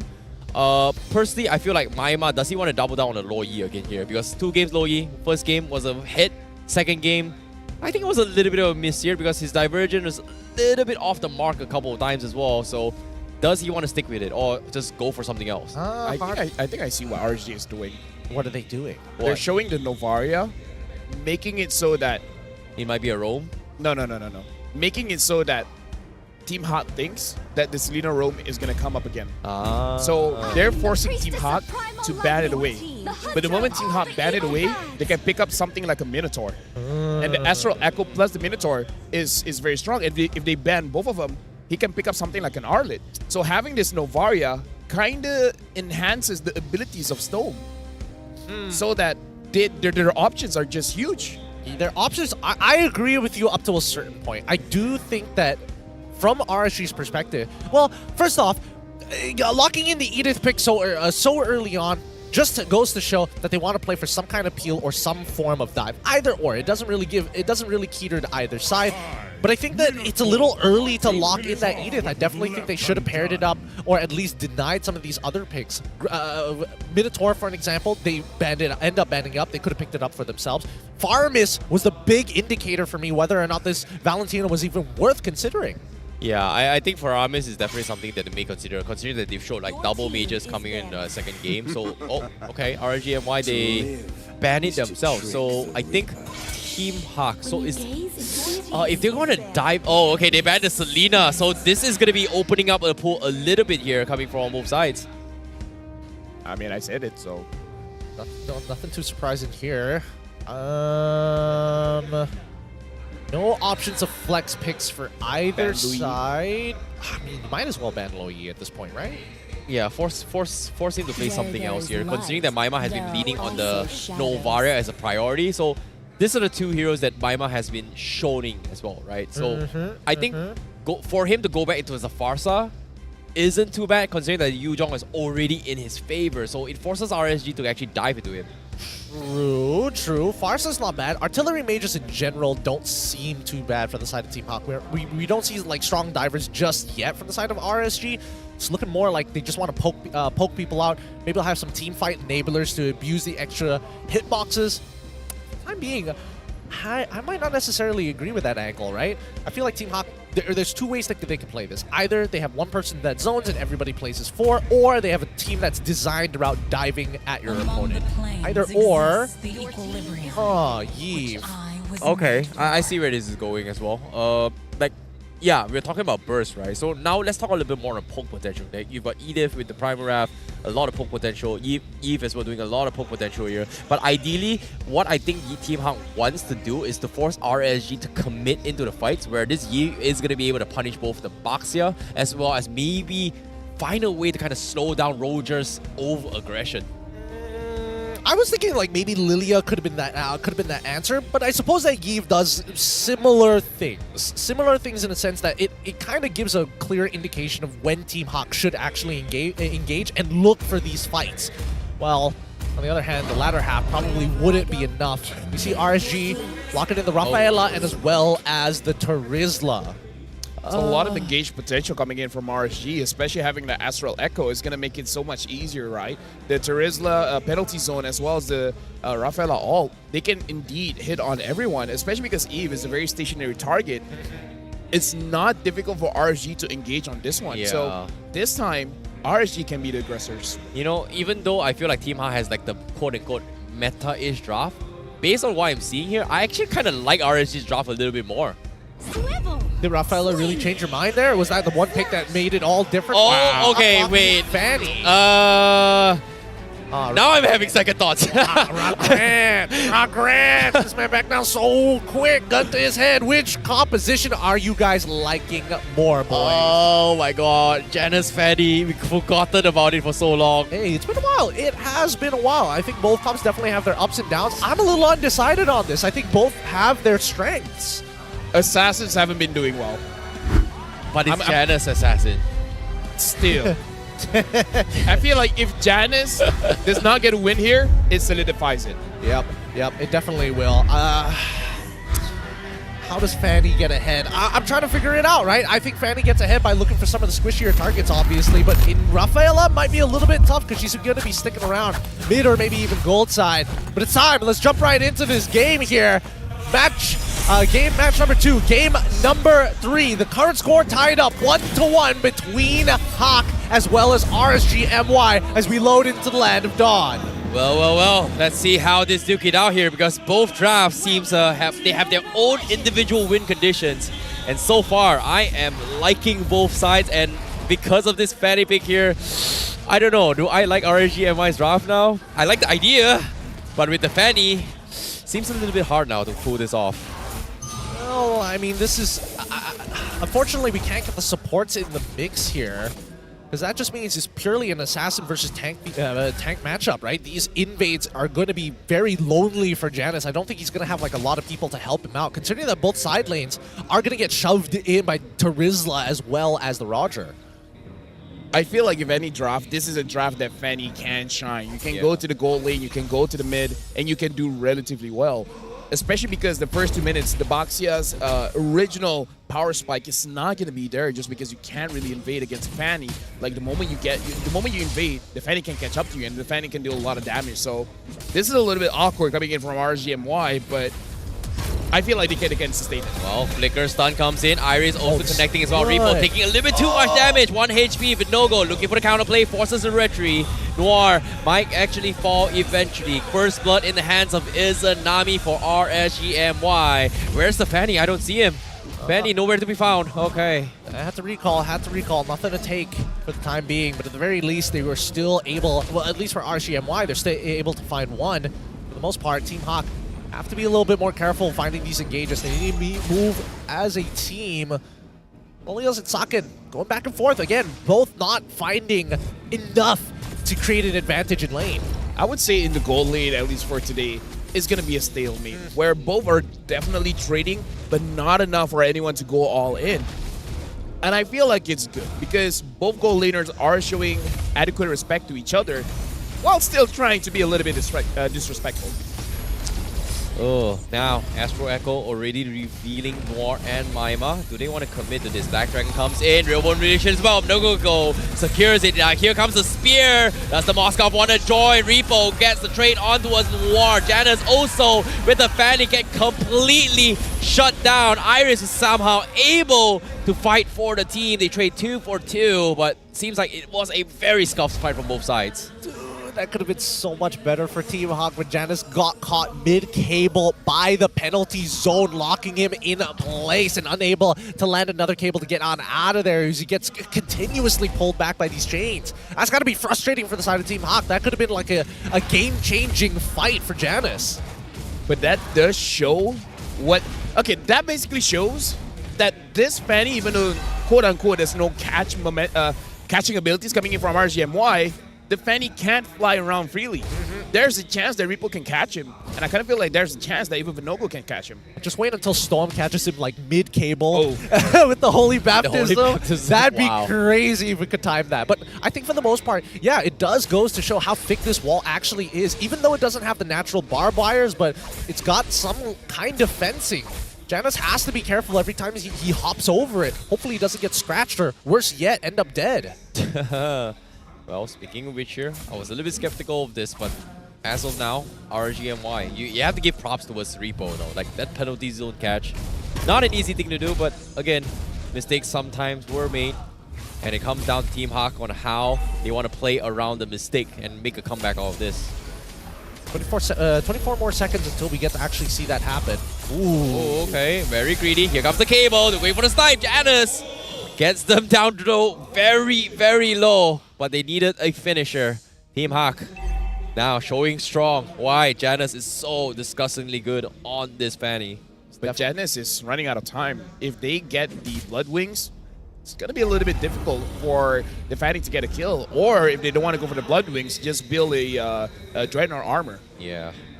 Should be more than enough here. His Lord Dance going to be non-existent. We'll see whether Janus can steal this away. Oh, coming in as well, but no goal. Get the Retribution fight. Black Dragon comes in to zone the backlines. Robo elimination from Maima. Doing a lot of work trying to slow down Vinogo. They will trade one, but Janus, what are you doing? He's going for the Pentagram from Iris to save the day. He goes for the wall spam, but Repo once again catches the Fanny, turns the tides. As RSG MY, they trade 3 for 2. As RSG MY, they win the turtle trade and they still win the fight. Okay, now I see it. If the Fanny gets caught by the Astral Echo, you can't run away. You can't run away? Yeah, because Vinogo, I saw she was trying to cable out, got stopped by Vinogo. Right? He got the stun off and then tried to run again, and then Repo hit with the penalty zone. If that keeps on happening, Janus should stop trying to fight with the neutral objectives, because once he gets caught by the Astral Echo, he's going to get caught, period. It looks like his job just got even harder with the new interaction to keep in mind for these next fights. But RSG, after that cleanup from Rippo, they're not going to make this purple buff easy pickings. Well, Astro Echo comes in. Janus still trying to go in for the bait, but no go. Trying to hold him off, and look at him. Penalty's done! What? How? He catches 3. They find 1 to get the purple buff as well. No, actually, they secured it for Janus. But still, losing a life for this year, they need more out of Janus for this fight. RSG MY can be taking the tier 1 in the middle, and they will get it as well. Team Hawk seems like they may have got the early first game. Now, getting shoved back in, and RSG MY looking for the comeback. Nope, no purple buff for Janus. Looks like Rippo was able to secure it before Janus did. Janus does at least have his orange buff on that top side to be able to be claimed as his own. But for the most part, damage has been taken, and now 1.8k lead for the side of RSG MY. We're getting a bit of a turnaround. Last time we expected Team Hawk to be dominating early, but now different story. I mean, just dodge the Astral Echoes. I mean, we saw that insane penalty zone. But we got to think about Rippo's POV. That's probably one of the easier things that he could do. Oh, speaking of fights here, Astro Echo comes in. Holy Baptist as well catches on Noir. They get the steal on the turtle. Black Dragon coming in to try and save Noir's life. They will lose one, but the penalty zone for Rippo. Catches Maima. Purifies out of there. Iris trying to make something work as well. Leos going for the shove. But fortunately for them, they are able to salvage the situation, only losing one. But while this is all happening here, bottom lane, Sake got a free lane, shoves the tier 1 down bottom as well for Team Hawk. He's just trying to find any gold on the map for himself, right? There's not too many places they can actually farm freely. So I think it's the smart idea from Saken. Oh, here he comes. Saken win. He came up. He's going to force surprise. Well, real manipulation here. Forces on the slow here. But Saken is taking too much. He needs to get out. Can they get out though? They're so slow. The Astro Echo comes in, but RSG MY, they back out. They don't want to commit at all. Oh, the snipes. Noir. Ooh, so close. So close. I mean, it really just goes to show the damage difference right now between RSG MY and Team Hawk. Team Hawk in no position just yet. Not enough of a snowball to get them going. Not enough gas in the tank. Let's look at the gold difference as well, and it looks like between Saken and Lolios, they're honestly not too far apart. Yeah, the only real difference here is in the EXP lane where Rippo has 5,000 and Iris is trying to get up to 4. Janus goes up against Lolio. Didn't get the Lycan Pounce off in time. I'm not even sure whether the Lycan Pounce would kill him there. I don't think so. You'd probably be left with like 1 HP or 2% of his HP. For the most part, at least it just tells Janus, here's a line in the sand, do not cross it. Yeah, but again, I don't think the Lycan Pounce would have killed. If he had a Blade of Despair, maybe debatable, but I don't think you go Blade of Despair on Roger anymore. Depends on the build. Depends on the build you're going for. Okay, Echo, Holy Baptism, whiffing the mark, but somehow Saken takes a lot of damage here just from one first kill coming from Izanami. So Saken, he needs to be a little bit mindful here on where the position of Izanami, because I'm pretty sure Izanami is looking to try to take him down low for Lolios to kind of finish him off. What is this lane setup? They went down to bottom side, realized that, hold on, Saken should live this. AI winning prediction is going over to Team Hawk. That's very interesting. Huh. Yeah, well, not only that, right? Just the weird setup from RSG MY, the way that the fact that they didn't recognize that bot side was already a slow pushing lane. Yep, RSG MY going. Oh my goodness! Saken how goes in for the steer. They force the fight. They lose the war, but Janus now going for the collapse. RSG MY seems like they're trying to hold on. Iris almost losing his life, but here comes the snipe. Nice sidestep from Iris to dodge the bullet, but what a catch from Saken. What a catch. I would give props to Noir. He knocked up everyone. He did knock up everyone. Vinogo could not get the retry off. He still has his retry.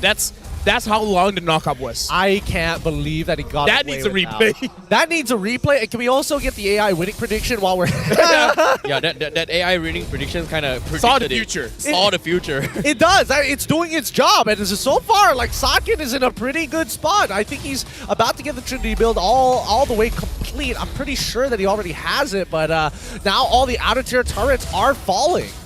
Oh, now Astro Echo comes in, but not going to scout anyone here. Janus looking for a couple of picks, trying to bait out the penalty zone. But Leo's now having the purple buff up on him, so that's a little bit of interesting here. But tier 1 will fall for Team Hawk. Hey, sorry, RSG MY will lose the tier 1 out middle. And Team Hawk going to continue to assault. Lord crashing on the bottom side now. I don't know, what's the game plan for RSG MY? I think at this point, their game plan is just to respond. Respond to how Team Hawk want to move across the map. Because at this point, so far, all their engagements have been on isolated targets like Noir. But as soon as they get that ult off, right, they can just focus on the poking. Yep, now speaking of poking here, Black Dragon, Iris, 2-man petrify. Saken looking for the fight. He comes in, he brings Lolio back with him, but the penalty zone catch by Rippo takes him out down. Janus also falling with the mistakes coming in for Team Hawk. What a catch from Rippo. The snipes almost connecting. They lose 3. RSG MY has got the perfect wombo combo right now. Well, you called it. Just respond to what Team Hot wants to do. And that response was crazy good. And now Maima trying to protect the base. Izanami trying to dish out as much damage as he can. This is a mid 1v1 and Irish just there. It's like, hey guys, I'm still here. Guys, I'm alive. Guys, please don't leave me. Oh, man. Let's look at the in-game equipment. Maybe we can get a better idea of where they're currently at. 3 items to 3 for both goal laners. Supports currently at 1.5 each. Actually, 2 in favor of Storm. But then again, he has a cheaper item to purchase. Finally, in mid laners, 2 for 2 in terms of full items. Overall, nothing notable yet, other than Rippo just being significantly ahead, full tank build. Oh yeah, significantly ahead. And the thing is, Team Hawk, they made some micro mistakes in the previous fight. Namely, Janus didn't hit the steel cable, making it so that he couldn't run away and gets bursted down. But now we see that Rippo is full tank item, but when he hits that penalty zone, it hurts a lot, much more than you would expect. You're not gonna lie, he's 7-1 and 5 on this tank turret now, by the way. It's crazy. He's been hitting up so many shots and seeing how this is happening here. Once again, Noir baits out the Primal Wrath. Janus looking for the flag, but he needs to know where Rippo is. And so far, Rippo showing himself up top means that they have the confidence to push up forward.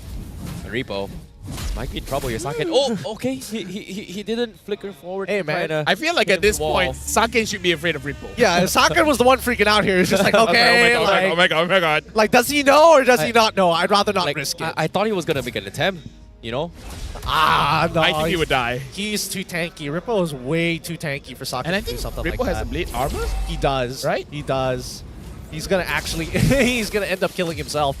Now, Maima, he flickers out of there for the time being, but keep in mind that Loliels is opting to go for the Trinity builds, and so the on hit is very effective. Wow, even goes for a GDS as well. Hey, no one ever said, yo, bro, that's too much movement speed.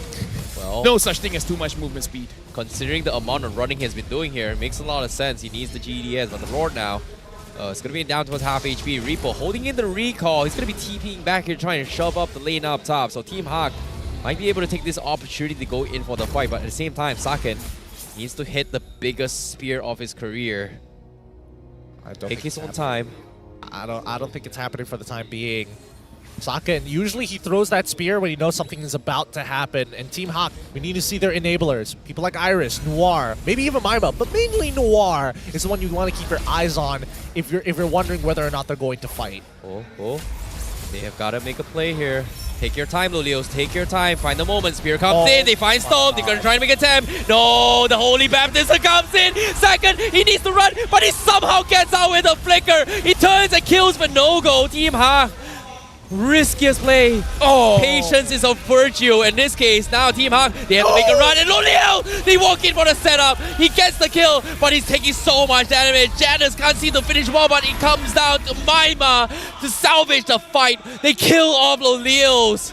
Team Hawk, they're able to respond to this.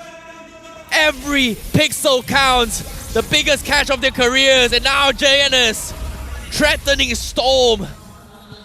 But RSG MY, they have been pushed back. Now, Lord as a priority. Saken already here. Janus, nowhere to be found yet.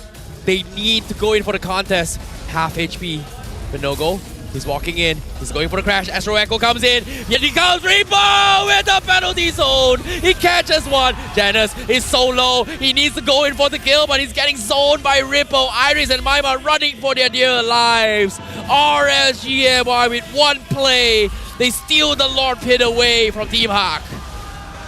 Is that crazy or what? Is that crazy or what? RSG MY trade 1-for-1 against Team Hawk prior to the Lord. They end up losing their marksman later down the line, but Team Hawk are unable to capitalize despite the fact they're a full man up.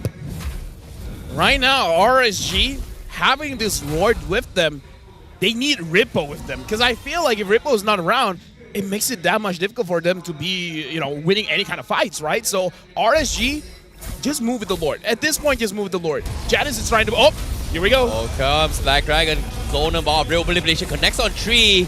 Iris doing a fantastic job on the mob, but Repo is taking a little bit too much damage. The snipes comes in, but here comes Repo. Does he go? Nope. Saken doesn't want to go. Finally shows himself here, but a little bit too late. RSG MY now, Noir left all alone. He gets a 3-man stun, but that is going to be the mistake here. He thought his teammates are with him, and he's going to lose his life. 35 seconds on the sidelines here. Saken clearing the minions. RSG MY, do they want to continue?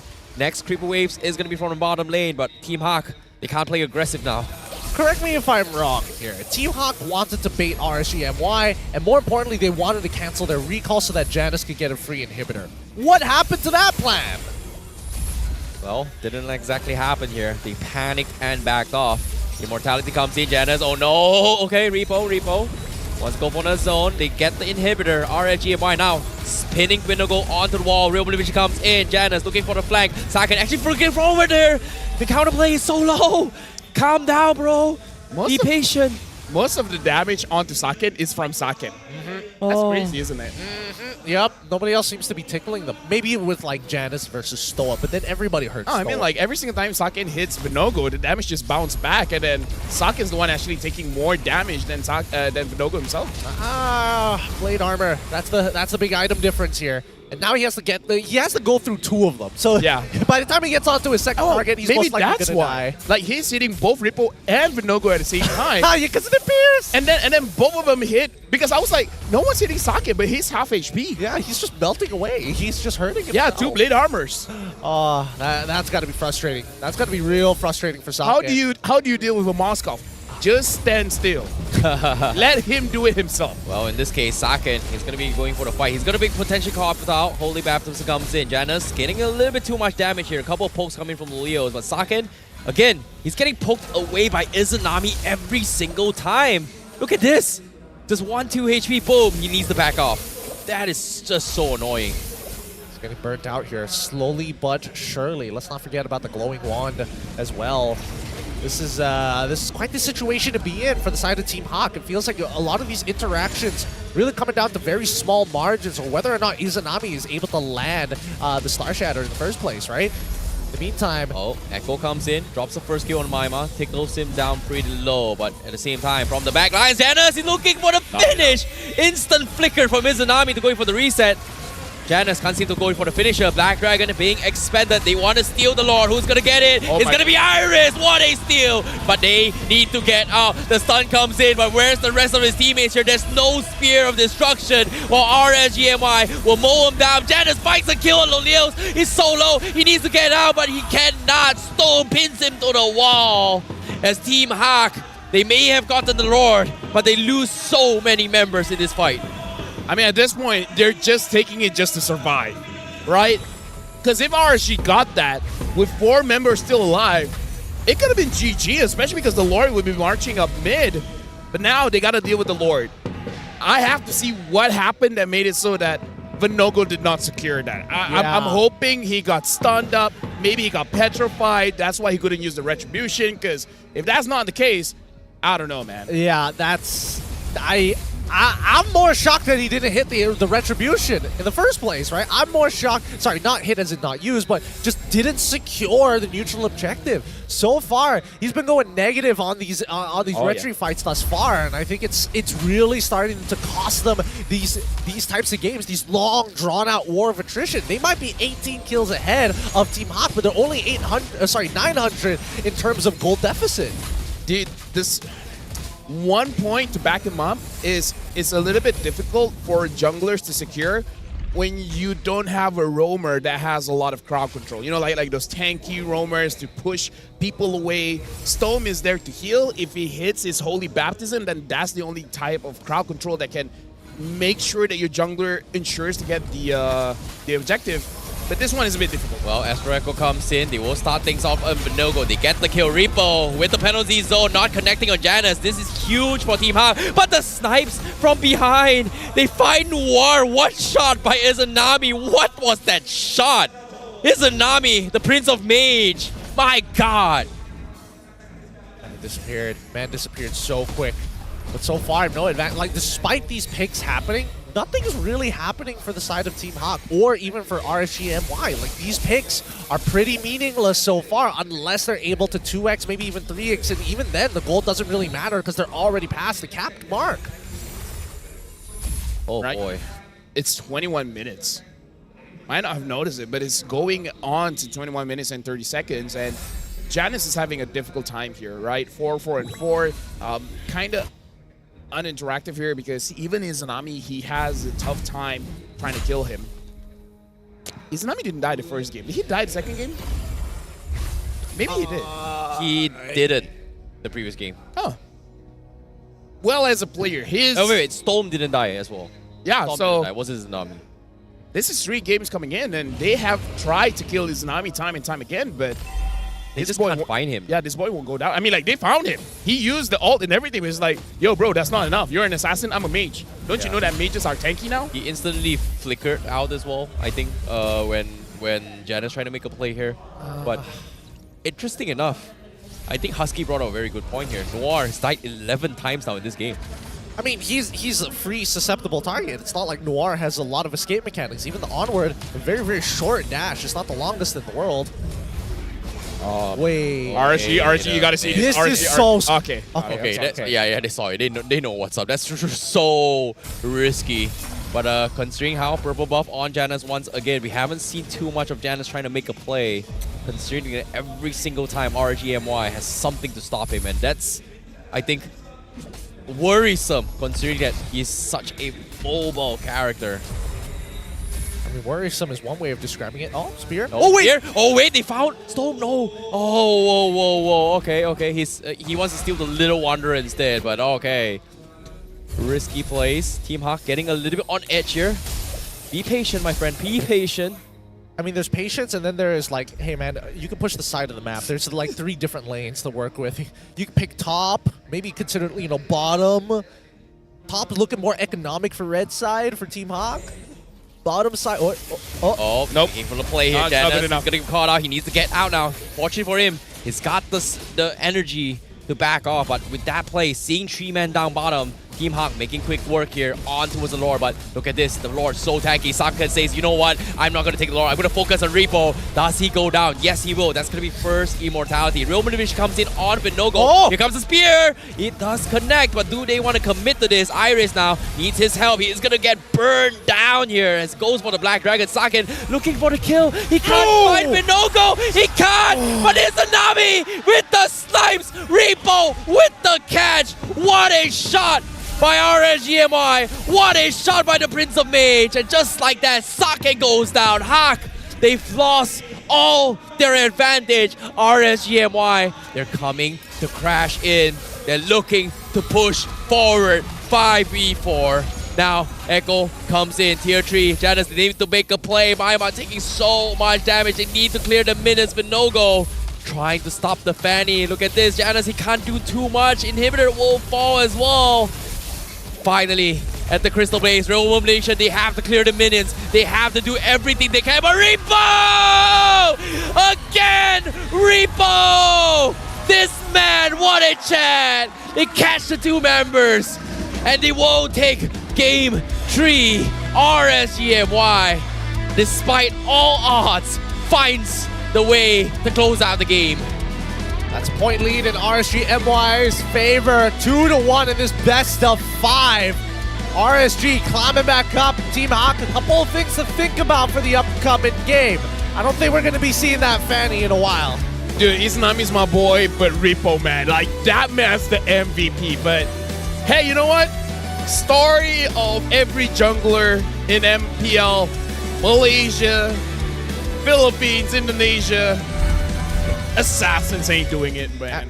Assassins is not the way. I mean, like, when you can't burst down a mage. And we're hyping, oh, this is Janus on the Fannies. Like, if you can't burst down a mage. That's when you know it's pretty over. And to be fair, he only tagged him once. Bloodwings, man. Yeah. That's an item. Like, I think as soon as he saw Fanny, instantly flickered out. But even then, his HP was like, even with Bloodwings, was like down to 20%. I don't know. I think it was 20. It was like barely 10. I saw it's about like 30%, and then the heal from Storm topped him back up to 80%. Makes a little bit more sense here. Let's have a look backstage and check out our MVP of this game. I'm rather curious of who actually deserves this MVP this round. A lot of players have done some good work, but that's management, and that's Rippo. Oh, he's like, oh, dude, this is so easy. You can see the management trying hard, and he's like, why is this game so easy? Different priorities. Ending off 9-1 and 12, one of his better performances based off of his KDA. It tells you the entire story with damage taken per minute, breaking the 7.5k mark. Man is just thick, gigantic, and with a little bit of help from an Astral Echo, it's no doubt that he will find you in the penalty zone. One interesting point. We usually see Terizlas with a Rupture. This time he's going for the Trill. Perhaps that's the reason why, even with his tanky build, he does so much damage. I mean, like, it almost doesn't make sense by how much damage he's dealing. I suppose. I do also think that a lot of his job is cleaning up the mess that has been created by RSG MY, right? Like, when we see Vinogo go down, they're expecting Rippo to be the next person that kind of cleans up that fight, if not Loliels. Either way, call him the janitor, man. He cleans up well. He sees the mess and he takes it out. I'm not gonna lie. It feels like Rippo can see the future, man. There were a lot of instances he knew exactly where Janus was gonna go. In that final catch before the Crystal, I'm pretty sure that he went in for the penalty zone before Janus actually arrived there. So it was like a pre-fire situation for him and catching two players. That was just crazy for Rippo. So let's talk about it. Saket on his Moskov. Oh. Is it a good deny pick? Well, I think the deny intent was great, but execution-wise, I think it's a player issue. I mean, we talked about it. Like, is it worth it? Like, Gideon, do you think it's worth it? I think he needs to be back on his traditional scalers, right? I definitely think that he should be looking to play something in the Tan. In this game, I do think he got a little bit unlucky. Let's not forget the fact that he has to deal with two blade armors, both of which put him down to 50% HP if one of them dies entirely. So Saket is like, I don't want to deal with these dudes. Give me somebody else to hit. He actually got a Hearth Claw eventually in the final item. Yeah, just so that he can minimize the damage. Yeah, it's crazy. Then the moment they see the Hearth Claw, it's like, yo, Lolio, you build the blade armor. And then let's all just stand in one line and watch him kill himself. Oh, dude. It's rough. It's really, really rough here for Saket because no matter like who he finds the Spear of Destruction on, doesn't really get like a fair fight. Like Golios just runs away, right? He runs away with the help of Slum as well, with the extra movement speed, especially when he's transforming from the Lycanthropy. It's just tough. It's just tough. Interesting to see how much damage everyone did. And Maima actually topping off 119,000 damage. Izanami 101. Rarely do we see someone dealing more damage than a Novaria. And the thing is, Izanami hit those shots. He did. I think a lot of this just came down to like the burn effect from the glowing wand. Once Maima got that, he was just free hitting Venogod, free hitting Rippo. Sometimes if he's lucky, he gets the chunk out Loliels as he's walking up. But for the most part, yeah, plenty of people to hit for free, plenty of people to burn. I think when it comes to this situation here, both Izanami and Maima kind of played their role really well, right? Their intention of this job, in this composition, is to peel off your enemy opponents. Like every single time somebody comes into the fight, they need to peel off somebody's HP for a finisher. In this case, RGMY, the finisher was Lolio's going to be the finisher or Rippo to set up the fight. But I feel like Team Hack's perspective, they needed Janus to be that finisher, but every single time he shows up, he gets stopped by Rippo, which is a little bit unfortunate though, because I feel like Maima did a fantastic job on the Eve, who's quote-unquote not a meta hero in this current batch.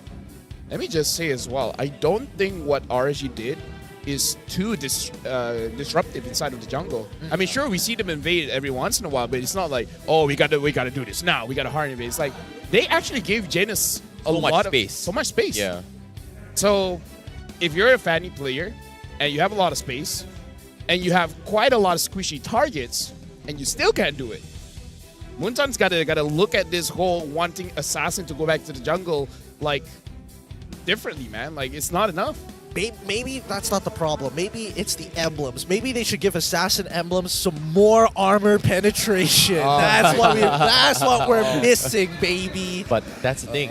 If that were to happen, Marksman will get more penetration as Then well. Marksman also give him the armor penetration. That's what we all need. We all need to make sure that tanks don't have a fun time, right? 24-9 the score. Honestly, very deceiving numbers here considering how long this game actually was.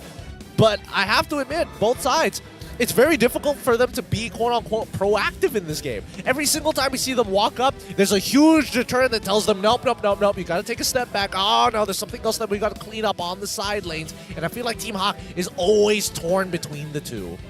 Izanami is doing quite a good job making Team Hawk unable to really commit to a fight. Yeah. Because again, before the fight starts, it's like, you're half HP, do you sure you want to continue? If you do, have you met my friend Ripple? No, I have He's not. the assassin. He's the assassin. Looking at the total healing, we have the most coming out from Storm and the rest catching up slowly. But man, I think that I feel like the numbers should be flipped. It should be Rippo looking for those big engages, and Loliel's the one who's having like the big numbers at the very end. It just didn't happen to be the case. Ripple pulls Loliel to the side. It's like, hey, yo.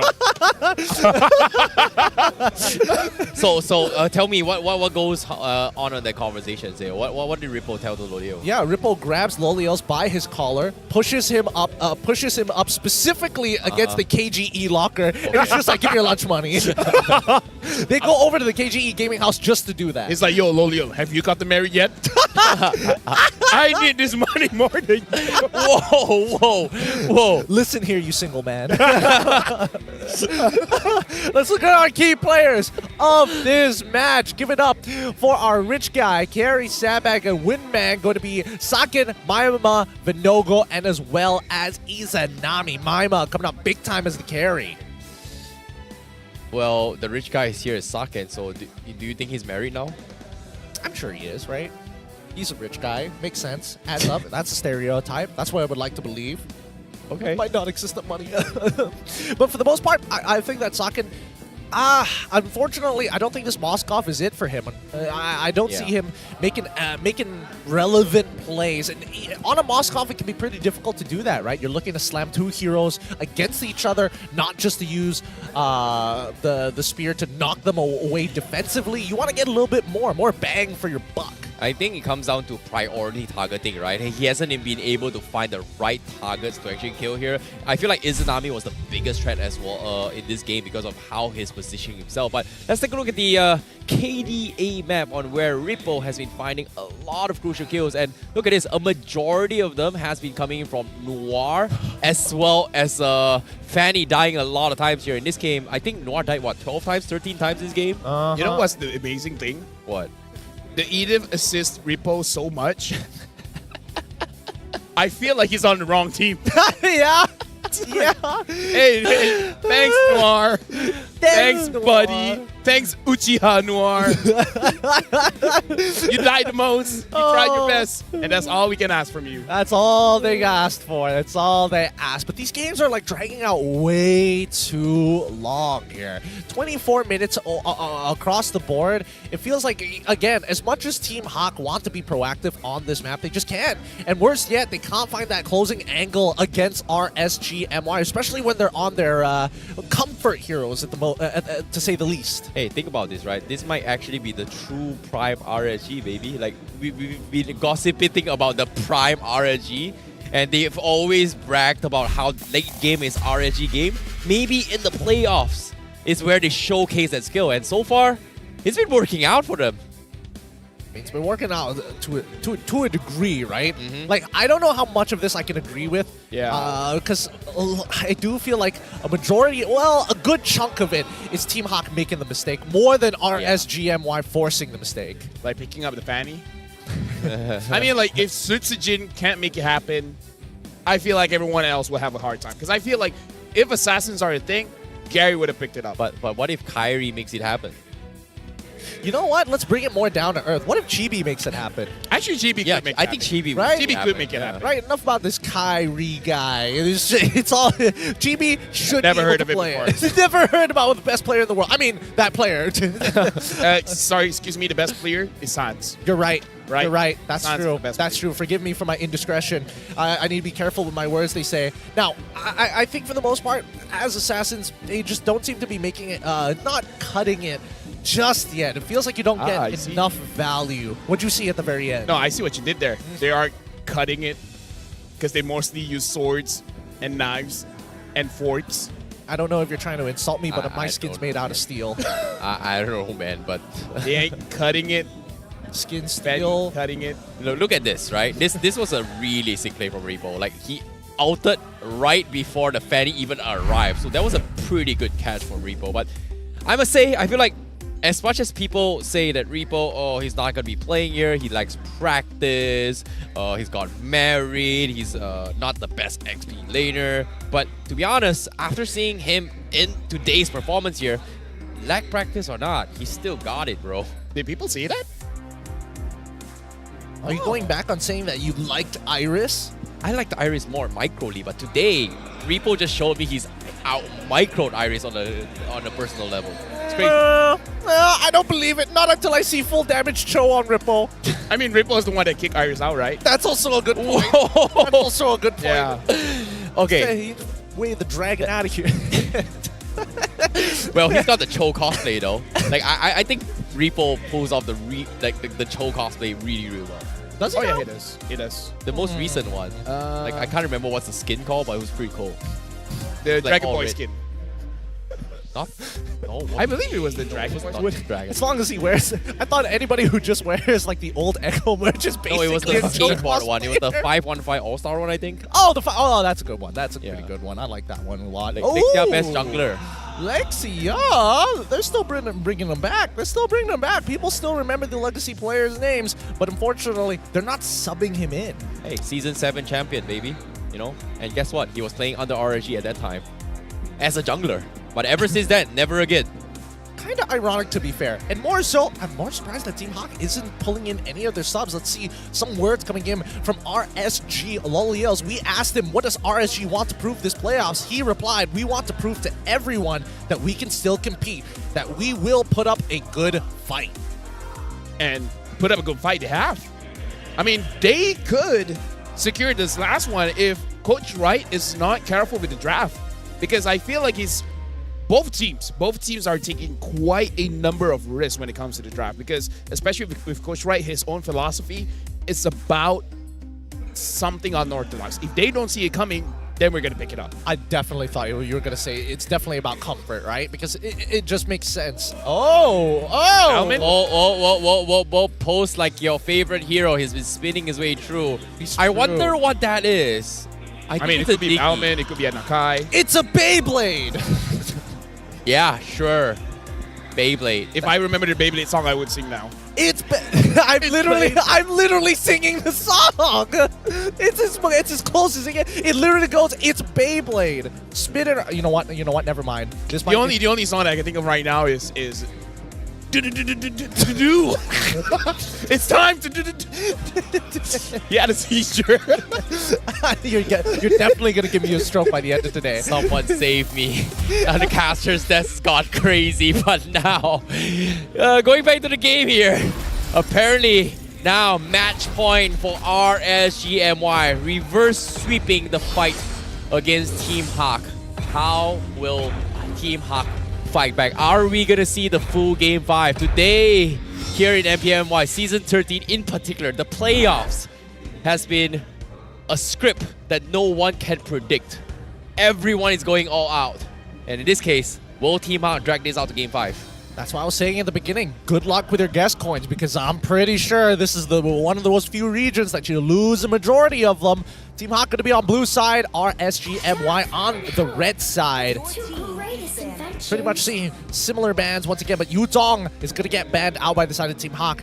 Not going to let it pass through over to Rippo again. Will Team Hawk ban out the Moskov? I mean, Lolia has shown that he can use a bunch of heroes, right? It really doesn't matter, even if he doesn't secure the Moskov. The fact that RSG is willing to pick up the Novaria first pick, I feel like it's just about not getting it onto Saken. Like, I feel like Saken just get the Nathan. Doesn't matter why it was. Wow. What? You argue? This is. Do you not feel like this is an ego thing? I feel like it's an ego thing at this point. They're like, oh, you should pick it up for yourself when you're on red side. And they're like tying one hand behind their back. What'd you say? Huh? Play this game with one hand? I'll give it a try. It's like Sora is taking the philosophy of Coach Wright. The more you don't expect it, the more we're going to do it. To be honest, I wouldn't be surprised to see a Game 5 right here, right now, because Chips has been let through. We talked about how broken Chips in the recent patch as well. Team Hawk, do they want to give this to Noir? And question here is Noir able to play at that level? Because he didn't have a good game at all just now, because he's died twice and he has 12 times. 12 times. 12 times, not twice. Not 12 two times. times. 12 times, sorry. He's died 12 times and is the highest ever death in a single game in MPL. I'm not sure in the whole world yet. I'm pretty sure there are public games where people die 20 times, 30 times. I feel like people at most die once. You don't get a second chance. I mean, if you die once, then okay, yeah. IRL joke, yeah, I get it. Yeah, it's Is that not there? Is that not a slur? I'm still snickering. I'm still snickering at it. Loyin as well as Moskov get locked in for the side of RSG. Now, this doesn't really tell too much about the comp, but at the very least. Lu Yi? Yeah. He's not using Lu Yi? Yeah. Oh. I mean, that's what they left open on My purpose. boy grew up? I mean, we haven't seen the game. Hey. Just you. You were telling this about like game 1, right? Like for those of you who have not been here since the first game of this game, during the drafts, LaFell did mention Izanami doesn't play Lo Yi because every single time he plays it and they divergent into a fight, they lose the fight and they die. Do you have a problem with your headset? Have you not listened to what I just said? Oh. You should. You know what? Forget it. Don't worry. Forget about it. Forget about it. Just like Lo Yi slipping through the draft, Game right? 5 potentially? I'm starting to... I'm not 100% sure, right? Because now that we see the Natan as well as Fredrin, it's starting to look a little bleak, but that means Minotaur finally gets let through for the side of RSG MY. A potential answer on top of that Lo Yi to make sure that these chip flanks can be dealt with and can be slowed down. Oh, this is going to be a little bit weird here because when we talk about counters for Chips here, personally I feel like Carmilla is one of those heroes that can actually do really, really well. But against a Minotaur, it's going to be a little bit difficult, right? Like, Minotaur need to be in position to actually set up for the fights, anticipating where this chip is going to be coming from. But if this chip comes from a different angle and Minotaur isn't able to scout out this chip, he's not going to be able to team around the fight. So I am expecting RSG MY to play a little bit more Ube unless the Izanami is able to take things in his own hands by starting the fight first before the chips gets there. Starting the fight first before Chip with the gets divergence. There.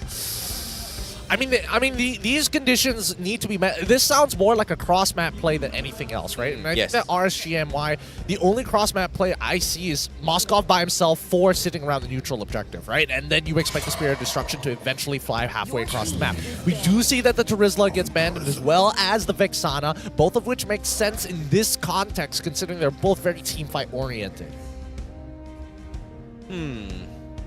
What kind of bans are going to be happening here? Because it feels like right now, Janus is in a very awkward position, right? They tried to cheese his strategy in the previous game here, but I feel like right now, the composition with Chips is that they need to play something that can allow this Chips to go absolutely out of control. And in this case, I feel like the Faramis ban from the side of RSG isn't too bad. If Team Hawk decides to pick it for themselves, RSG would not have any way to stop them at all. Unless, you know, Izanami is free shotting every single one from side Team Hawk. Or a 5-man with no inferior. Oh, yeah, true. Either or works here. And I think even with some strong abilities that can, you know, spread and have some decent AoE, the Lo Yi deals with both pretty fairly. Like, I think Farmis in this sector, especially in lane against that Lo Yi, can be a bit of a pain to deal with because you got to walk up a little close to get the maximum value of your Ghost Bursters, right? And every time you do that, Lo Yi is able to get a free yin-yang reaction off of you at level 2. Yeah, and seeing how this is happening as well, how are they going to play this? Because as of now, Team Hawk, they have to ban off one of those heroes here. In this case, what jungler does Vinogo play from RSG MY? Because Barat's completely left ignored. CC gonna be the ban here. They don't even bother about what Vinogo plays or do not play. I mean, he's guaranteed going to play Akai. I Lancelot? want to say that, but he did play Boxia the last time. Lancelot, too far-fetched. Really too far-fetched. It's not one of those heroes that you just pick up willy-nilly here, and I think worse yet, it's pretty difficult unless you're able to, unless damage items get better. It's tough to say. It's tough to say. But for the most part, base damage is too low to make it happen. The Akai is a pretty good option for the side of RSG if they don't want to reveal their EXP lane too early on, unless they've got, like, they lock in the Barats to kind of play the EXP jungle flex. Oh, what's it gonna be? 5 seconds left. And they do pick the Lapu Lapu. They still keep Vinogo's hero up in the air. So not really sure what they're going to be picking here. So Team Hawk, they have to deal with whatever's to come. Boxia maybe? Does RSG MY want to play Boxia Vinogo? I feel like picking up Akai would make sense going up against the Chips. The only thing that doesn't make sense is because they have the Louis. Right? Louis pulls everyone in, but then Akai pushes everyone out. Like, there's a possibility for that kind of mistake to happen. So I feel like they want to avoid it as much as they can. Try to get a hero that doesn't have a lot of displacement so that you don't mess up the Louis combination. Yeah. Yeah, I would agree. I would agree with that. Like that's why it feels weird that the Arlet gets banned out. It feels weird when we see heroes like these get taken away. But Farsa gets locked in for the side of Team Hawk, as well as Paquito. Finally, we see some Paquito in the EXP sector. Gonna be able to push out faster than that Lapu Lapu. But keep in mind that raw damage. Both Lo Yi and as well as Moskov, they've got to be aware of his positioning. They definitely needed something to go through the portal. Like, I think Paquito, instant diving with the shortcut here, instantly going to be able to one-shot somebody. So they eventually needed somebody that can dive this here. Farsa, Nathan, not exactly the greatest to join in the shortcut here, but Fredrin, if he is able to join the fight, catching a couple of taunts here is going to be good. But again, they need some sort of burst. And RSG MY, all they got to do right now is just find a way to stall. In this case, Akai isn't too bad just because it deals with the chip. But looks like, no, it's going to be the Roger jungle. What? Okay. Man. What do you guys think? Like, is this too greedy from RSG MY? I feel like it's still okay. The only problem is that if Chips goes inside the jungle, this Roger is not going to have a good time. Yeah. Unless they've specifically planned out this Louis to counter the chip so that you just preemptively set your second skill and then use your first skill to get that reaction. This one might be a little tough here because especially at level 1, that's when we can expect to see Noir go for these invades. But the side lane pressure really depends on what buff start it's going to be. Well, with that being said, enough questions. As we know, both of these comps, they want a team fight. They want to do it fast. They want to hit hard and get out of there as we move over to our 4th game of this series. Current score 2-1. It's going to be Team Hawk up against RSG MY. Well. Do or die for Team Hawk. Fighting for their lives. Can they continue? Because RSG MY is coming to storm them and show you who's boss. Team Hawk has not won a single game against RSG MY for almost 300 days now. Sorry, 500 days already. Can they make history now and stop this? Or will RSG MY continue to shut down Team Hawk until now? Oh, let's find out, because now the early game is not going well for Maima, having to use his Purify so early on. Izanami and Storm just making sure that they have full dominance over this mid lane for as long as possible. Even opting to fight for Litho Wanderer here, knowing that it's been given up by the side of Team Hawk. Well, I mean, Vinogo is a damage dealer jungler, so this is going to be very interesting because I would say the last that was pretty damaging was Marcus, and he did not do well on that. So I'm hoping for the best on him on this Roger, because Roger has been doing quite okay for Max coming in from the Niners. I don't know. We have to look at how Noir is on this chip. When he was using against KGE, he was pretty good. But now going up against Vinogo, if he is proactive, Team Hawk should be able to slow down his farm quite significantly. Like, I'm expecting Noir to get super proactive now, but because of the recent changes of 2 minutes here, he's been just playing very, very safe here. And on top of it all, they are going to be sending an ambush onto his repo here. They are anticipating this, but Vinogo does scout out Noir as well as Janice, so they know exactly where this chips is, so they don't have to risk anything at all. And I'm surprised, RSG MY, they should be having the backs against the wall, but look at that, Vinogo is so confident, and Noir is going to try and harass him, but nope, nothing super crazy yet. Both sides just don't want to fight at all. I think that Team Hawk recognized that we don't know where Izanami is going to be. It's better not to risk it for the time being, especially since it's going to be the first turtle up in a little bit. However, I will say, Janus, he's brought down to 50% of his HP. I don't think he's actually going to participate. Yeah, Noir also getting poked apart as well. Iris from the backsides. Can look for the flaring Ripple, looking for the catch on Noir. But looks like Turtle will be in the hands of RSG MY. They just cannot afford to commit to this right now. Small wins for the side of RSG MY. While that turtle was going down, it allowed Janus to actually start working on his own jungle clear. Both mid laners will have to recall as they run out of mana. But here's that first gank on towards that top side, instantly stopped by Loliels. Right now, looking at the jungle, looks like Storm as well as Vinogo, they're the one actually pressuring Janice, but Iris is there. Okay, Olivia agreed to plays here coming in. Federer Abstract comes in as well. Vinogo managing to steal the buffs away. Team Hawk, they're losing up a little bit of control here as RGMI somehow getting away a little bit too much as Team Hawk. Now Noir finally gets his forward. He does have the shortcut. He needs to make some kind of play somewhere in the map, but it seems like RGMY, they're just quick to react here. They're not making it easy. Now with no access to that mid lane, it's tough for Noir to make a confident call. Eventually, he might just have to test out the portals, the Y-Walk, just to figure out where everybody from the side of RSG MY is going to be. I mean, he still has the flicker. Worst comes to worst, you just lose a battle spell. It looks like RSGMY mostly are floating on top. The Minnow Fury is there for Stone. Only Saken as well as Maima have the Purify. Oh, they've been rotating a little bit well here. Vinogo getting stunned on his way through, but they just don't want to commit against this Roger. Level 7, 3 minutes into the game. Very, very fast lead here on this Roger, but again, no fights at all from both sides. Like, they're just playing it so safe. I mean, there's no reason to get into a fight right now. And I think, again, both sides very hesitant to actually walk out too far to make that first mistake, because we've seen whoever makes the first mistake on their team usually is the one who takes a large or a very long period of suffering, maybe like 18 minutes sometimes, 16 minutes of just pure domination before they actually get to play the game.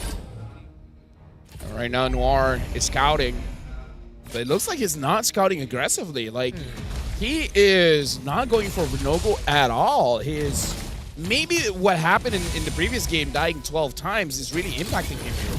Yeah, playing a little bit safe here, but shortcut comes in. They find Storm, but here comes the combo. Vinon's range catches onto Storm, managing to chain CC on Saken. He will lose his life, but the rest of the team's not going to be able to find anything here. Spear comes in. Izanami also able to get out to safety. Vinogo looking for the clutch plays, but he is going to be able to get out. So for a 1 for nothing here. RSGMY still able to contest this. They're quickly rushing the turtle for now. RSGMY. Do they miss this? No, they don't, right? That's no way Janus misses this time. I mean, no way. But so far, the junglers today, you know. Yeah, and I think that even Vinogo recognizes, like, hey, I don't have my retribution. I might as well just power farm. I want to be able to double the EXP and farm that Janus has by the end of this game, and I think he's on track to do exactly that for the most part.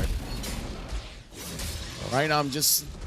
The power spike coming in from RGMY, you got to figure out, like, when does Vinogo want to go in? After 2 items, after 3 items? I kind of feel like using Roger jungle, 2 items is honestly enough for you to go a little bit more aggressive.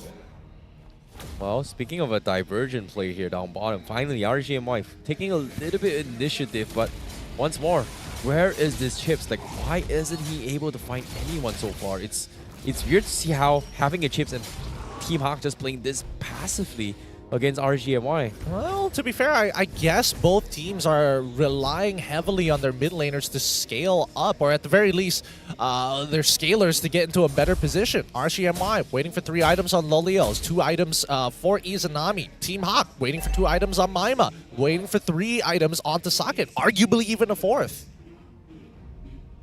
I mean, right now, even Izanami as well. He's been trying to get this diversion plays, but so far hasn't been hitting the mark. Not at, very different from what Maima did in game number 1.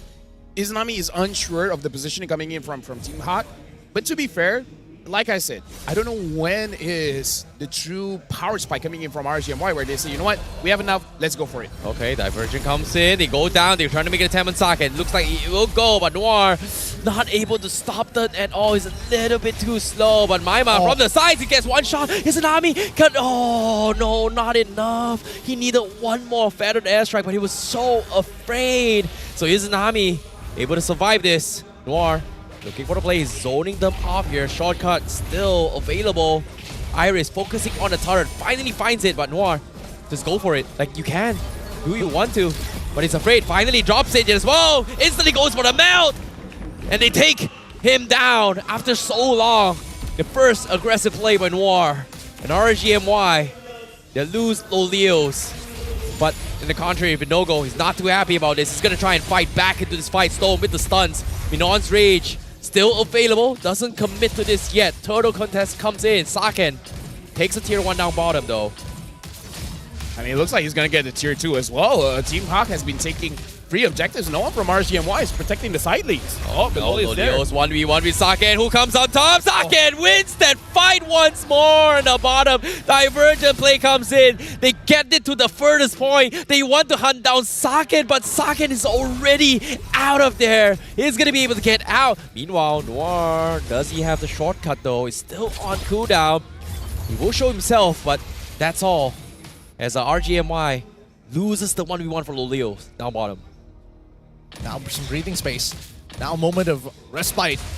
Team Hawk, they've been proactively probing at RSG MY to finally find that hole, and they found 3 kills, but at the same time, like I mentioned in the beginning, right? Whoever made that first mistake, that's why we saw them so hesitant. Just a large amount of punishment. Ended up losing a good amount of towers. They ended up losing a neutral objective at the same time.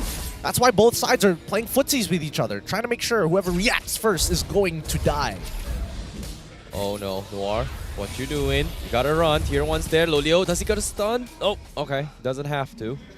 Noir to be able to get out to safety. Look at this. Just casually eating chips as if nothing just happened. Like, I died 12 times the last game, man. Like, this game, like, sure, whatever, man. I mean, it goes to show, right? It feels like he is not trying to open up the map using his passive, rather just throwing his body up in front just to get a good, rough idea.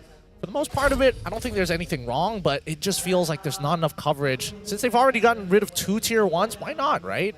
Be bold, be brave. Uh-oh, the 2-man taunt here. Here comes Feather. Ezra comes in. Repo, does he get out? Yes, he will, but from behind, out of nowhere, they find him instead. Here comes the collapse. 3-man with no rage. They're all clumped up. It's gone. It's a disaster. 3-man down. Sake now 1v1 against Lolio. Nope, it's not going to be a 1v1 this time. Double kill, baby. RSG MY with 1 mishap. They take 4. What a catch from RSG MY. What a fat wombo combo that was. Izanami making sure that there are no holes in that combination with Storm flickering in with the Minion's Fury. Just no opportunity to really respond. A lot of yin-yang reactions there for him. But now this is the most solid lead we've seen so far from RSG MY. And they're looking to try and close this game. But we know how these games have been going. They've always taken at least 20 minutes thus far. Team Hawk, we're going to have to wait and see how they respond to beat back against RSG MY. Okay. Seeing how Storm is playing. He's got the health, he's got the sustains this time. Noir, does he want to commit to a Minotaur? It's going to be tough. Lord crashing in. Saken in the flank lines here. Storm! Oof, barely catches him. Narrowly escaping death as well for Team Hawk. Fighting for their dear lives. Elimination match. Match point for RSG MY. Can they hold on? Iris still salvaging the fight. Oh no, Lolios, he caught him. He needs to get out. Iris, does he though? Everyone is here. Izanami got Divergent out. He needs to buy time. There's a tier 1 standing there. Iris, does he force the fight? Oh no! The save the day. Noir brings in the cavalry. He finally falls, but RSG MY, they're ready to fight back. Team Hawk, they're all split off. Maima fights Izanami, but Saken, he got picked apart. He got killed by Repo. Team Hawk, you made the biggest mistake. You should have let Iris die. Now everyone is dead. Only Noir and Ramaima remains, and RSG MY, they're gonna try and end things here for Team Hawk, ending their chances, ending their journey here in the playoffs. RSG MY knocking on the crystals, and they will do so. Team Hawk is out, and RSG MY makes it to the playoffs. There you have it, Ripple. Give it to him. Walks up, knocking them out, and goes for the immediate stare down. Enemies in battle, but once it's out, it's all on the table. GG. Well played to RSG MY. RSG, I would say game number 1, blundered in the draft. But we were talking about it. If that's what they can do with a Bosch draft, imagine what they can do with an amazing draft. And I gotta say, game number 2, 3, and 4, they brought their A game. They brought the best draft, and everything went as planned. My goodness.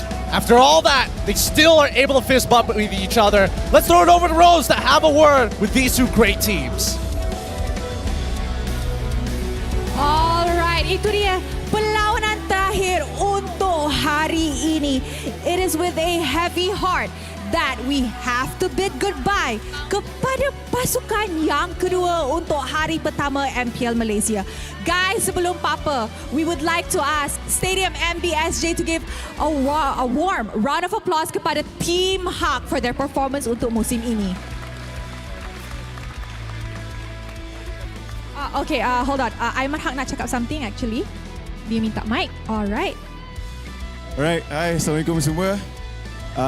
Kami ingin minta maaf sebab kami tak dapat performance yang baik. Tapi dirinya, saya dan tim Hak di sini dengan duka citanya kita ingin maklumkan bahawa ini adalah pentas terakhir untuk tim Hak di MPL, dan kami tidak akan lagi continue perjuangan kami di MPL. So minta maaf sangat-sangat kepada semua fan-fans tim Hak. And insyaAllah kita orang doakan kepada tim-tim RSG dan tim-tim yang lain masih lagi di dalam pusingan kelayakan untuk play-off nanti. Apapun, again, thank you so much. Terima kasih. Minta maaf juga kalau ada salah silap daripada kami. Minta maaf kepada pihak Montun atau tim-tim lain. Dan juga thank you kepada semua, especially fans kita orang. Jangan lupa juga doakan untuk saudara-saudara kita di Palestine. All eyes on Rafah. Thank you. Alright, thank you very much to Team Hawk. And guys, we would like to give you guys a final bow. Thank you so much. An incredible run untuk pasukan Team Hawk. Unfortunately, it is their last season in MPL, but we hope to see the players in the future. Alright, dengan itu, pasukan yang akan advance further untuk jumpa Homeboys esok di upper bracket, RSG MY. Alright, let's start with Loliel. The mic is with him. Loliel, sekarang apa perasaan Loliel dapat menang dan layak ke peringkat seterusnya untuk menjumpa Homeboys esok petang? Saya dan pasukan juga rasa happy sebab season-season sebelum ni kami selalu kalah dekat playoff. Jadi harap-harap season ni akan ada kebaikan yang kami dapat lakukan. Alright, sekarang RSG MY dah dapat nafas actually sebab dorang dah keluar daripada zone bahaya mana dorang akan ada 2 nyawa esok dekat upper bracket. Alright, let's go to Storm. Storm. Okay, Storm, I want to ask you, it was a 3-1 game, but what actually happened in that first game? What mistakes happened and how did you guys actually fix that to bounce back for a reverse sweep technically? I think just miscommunication with the draft because in game 1 they really won the draft and just miscommunication in the draft for the first game, and after we fixed that we focused on our next 3 games and we were able to overwhelm them. I see. So has the draft issues been resolved? Yes. Okay, so draft issue dah resolve, pemenang dah ada. So setiap ada match pemenang, kita ada MVP of the match. So, Stadium MBSJ, siapakah MVP anda untuk perlawanan ini? Alright, mari kita tengok MVP untuk perlawanan ini. In 3, 2, 1. Jeng, jeng, jeng, jeng, jeng. MVP perlawanan ini jatuh kepada ting, ting, ting. Ripple. Okay, first of all, Ripo, I would just like to say congratulations. Thank you. Adakah being a newlywed player bagi you satu buff yang lain macam? Tengok, your wife is there. Sekarang dah wife Sebelum playoffs, fiancé. Sekarang dah wife. So ada buff tak? Adalah, ada buff sikit. Sikit je? Tidur luar malam ni? Tak, ada sikit lagi sini, luar lagi banyak. Oh, I see. Okay, so Ripo, dengan kemenangan ni, you guys akan jumpa Homeboys esok. How confident are you in this matchup actually? And kalau you guys, sebab you guys akan jumpa Homeboys esok, kalau you boleh bagi prediction of score, best of 5, anything can happen. Adakah you rasa esok game sengit 3-2 ataupun game senang 3-0? Kalau nak buat prediction, tak boleh lah nak buat sekarang sebab kita orang just keep consistent lah dengan performance kita orang. Jadi kalau nak bagi seru, 3-2 lah. 3-2. Okay, tapi how is it like? Apa RSG buat dalam 2 minggu break untuk get ready for the match yang akan datang actually? Kalau untuk 2 minggu match, sebenarnya diorang yang training. Kalau saya tak training. So, tak tahulah. Diorang dah training lama tapi kenapa kalah dengan training 2 hari? Wow, Ripo memang tak berubah. Okay, can we please give it to Vinogo?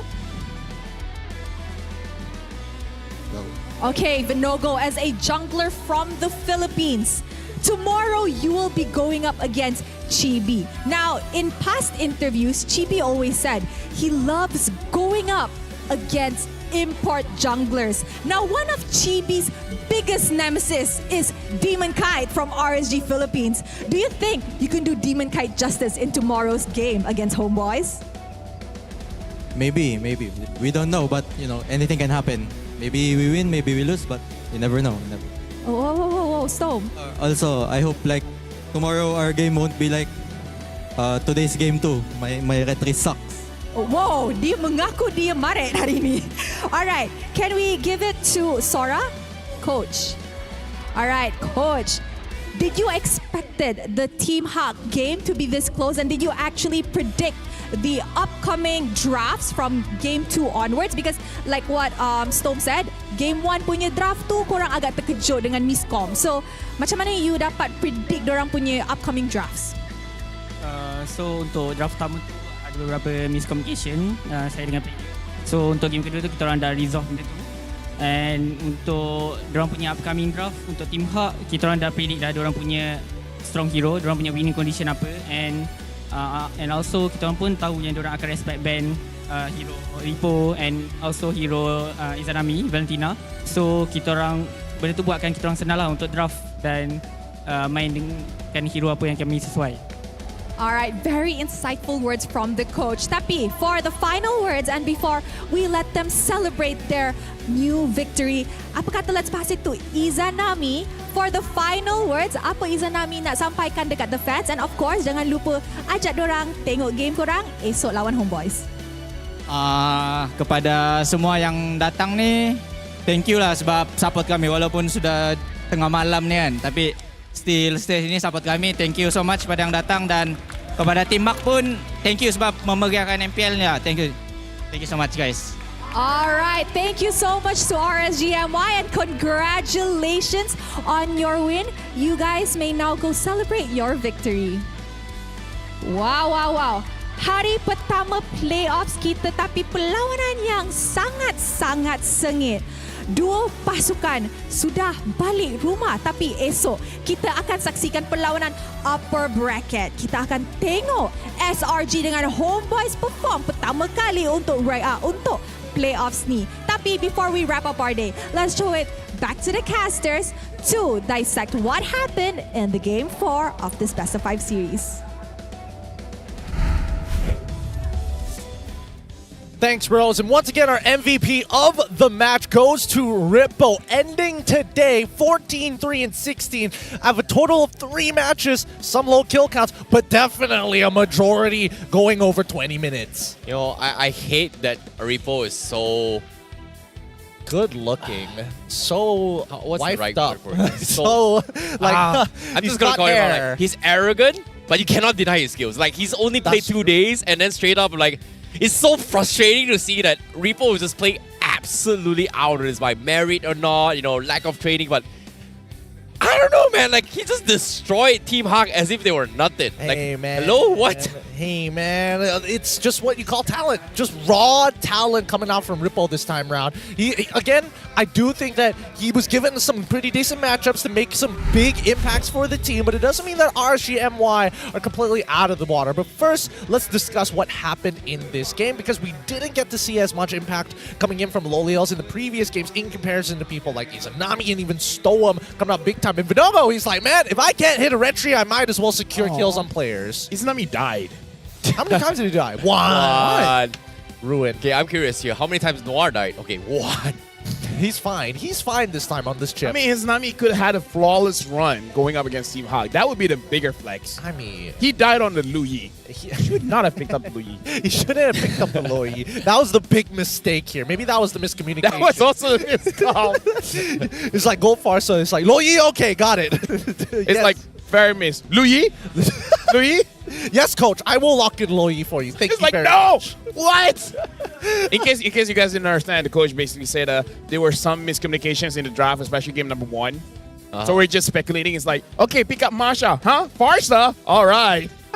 It's like, what? No! No, please, guys, no! But throughout this game, I think, you know, the one thing that RSG stood out a little bit more than Team Hawk was the fact that they're willing to walk in, right? I think that Stoem brings to the table very much a well, I wouldn't even say a disciplined trigger finger, but somebody that when he says go, you go. You don't ask questions about it later. I think when it comes to this game for RSG MY is that they understand their win condition and how to deal with these chips in particular, right? Like, personally, I feel like this was a good example on how the previous game, King Empire, who was it again?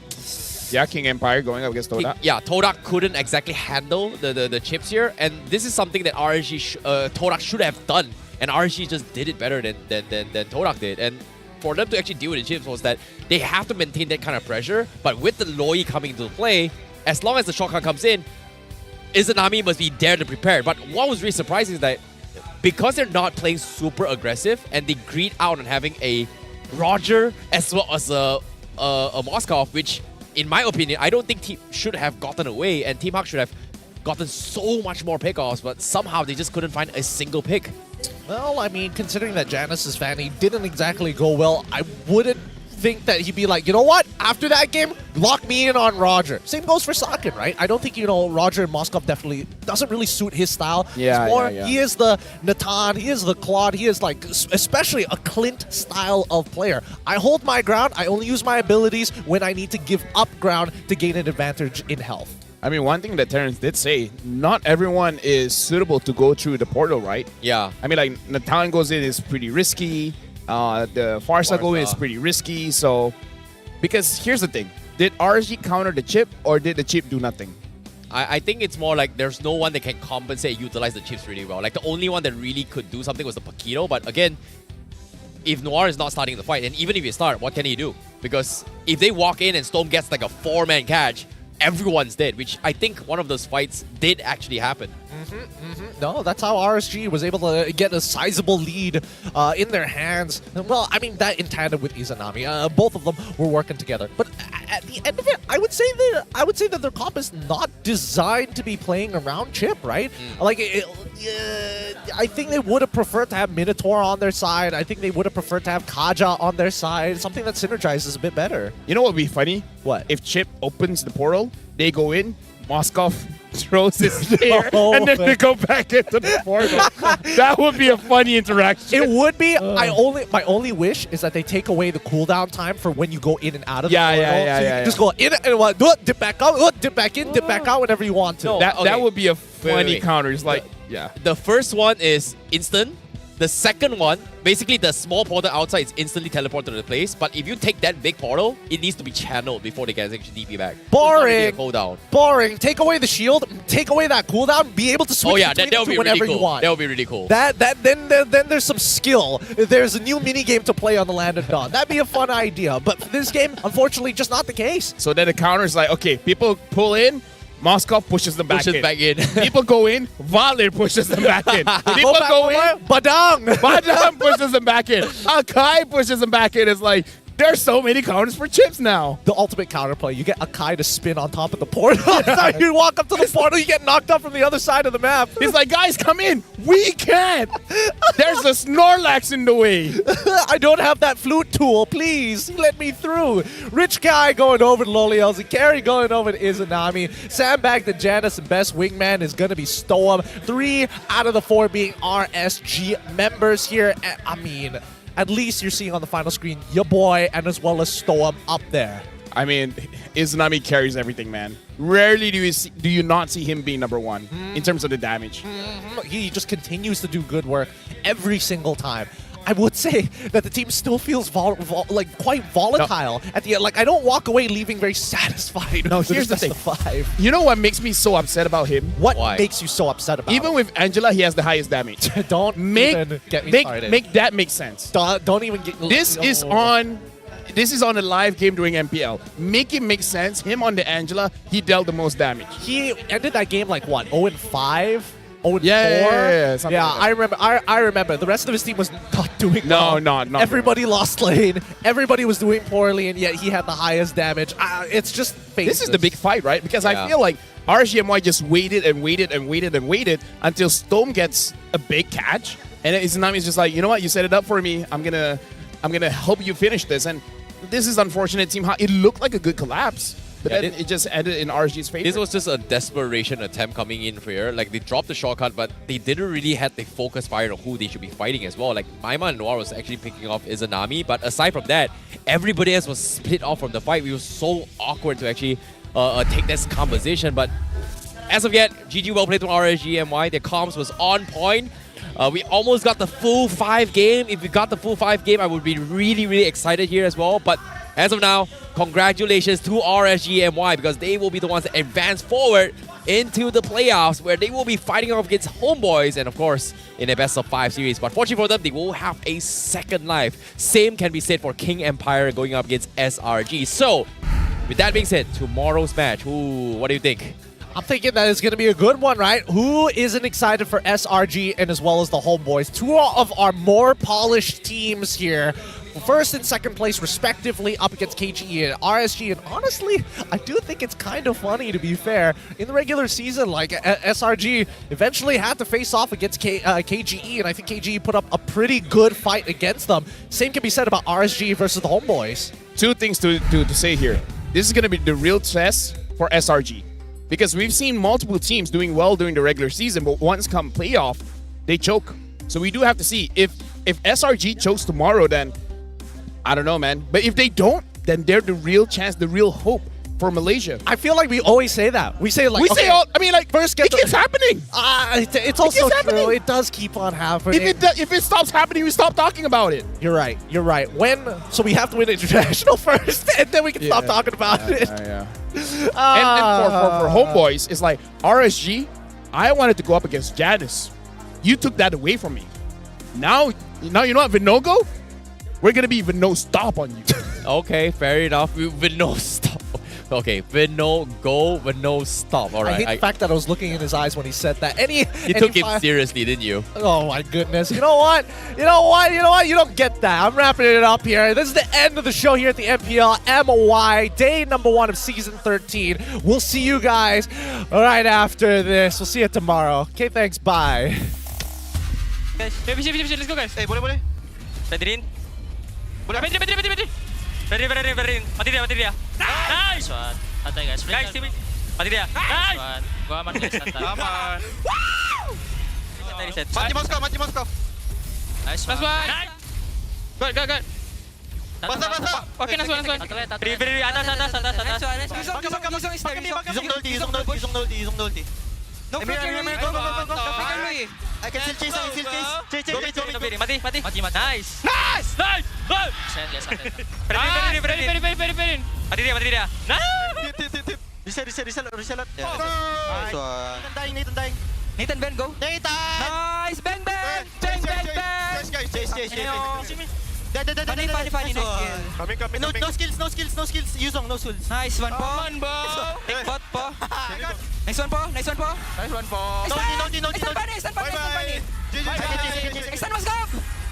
Silog. Panin no blue. Gua juga man. Flicker lagi. Low flicker. Nice one war. Si Moscow, Roger ah. No ulti. No retry. Bisa turtle lah. No ulti mo. Okay. Pakito, careful.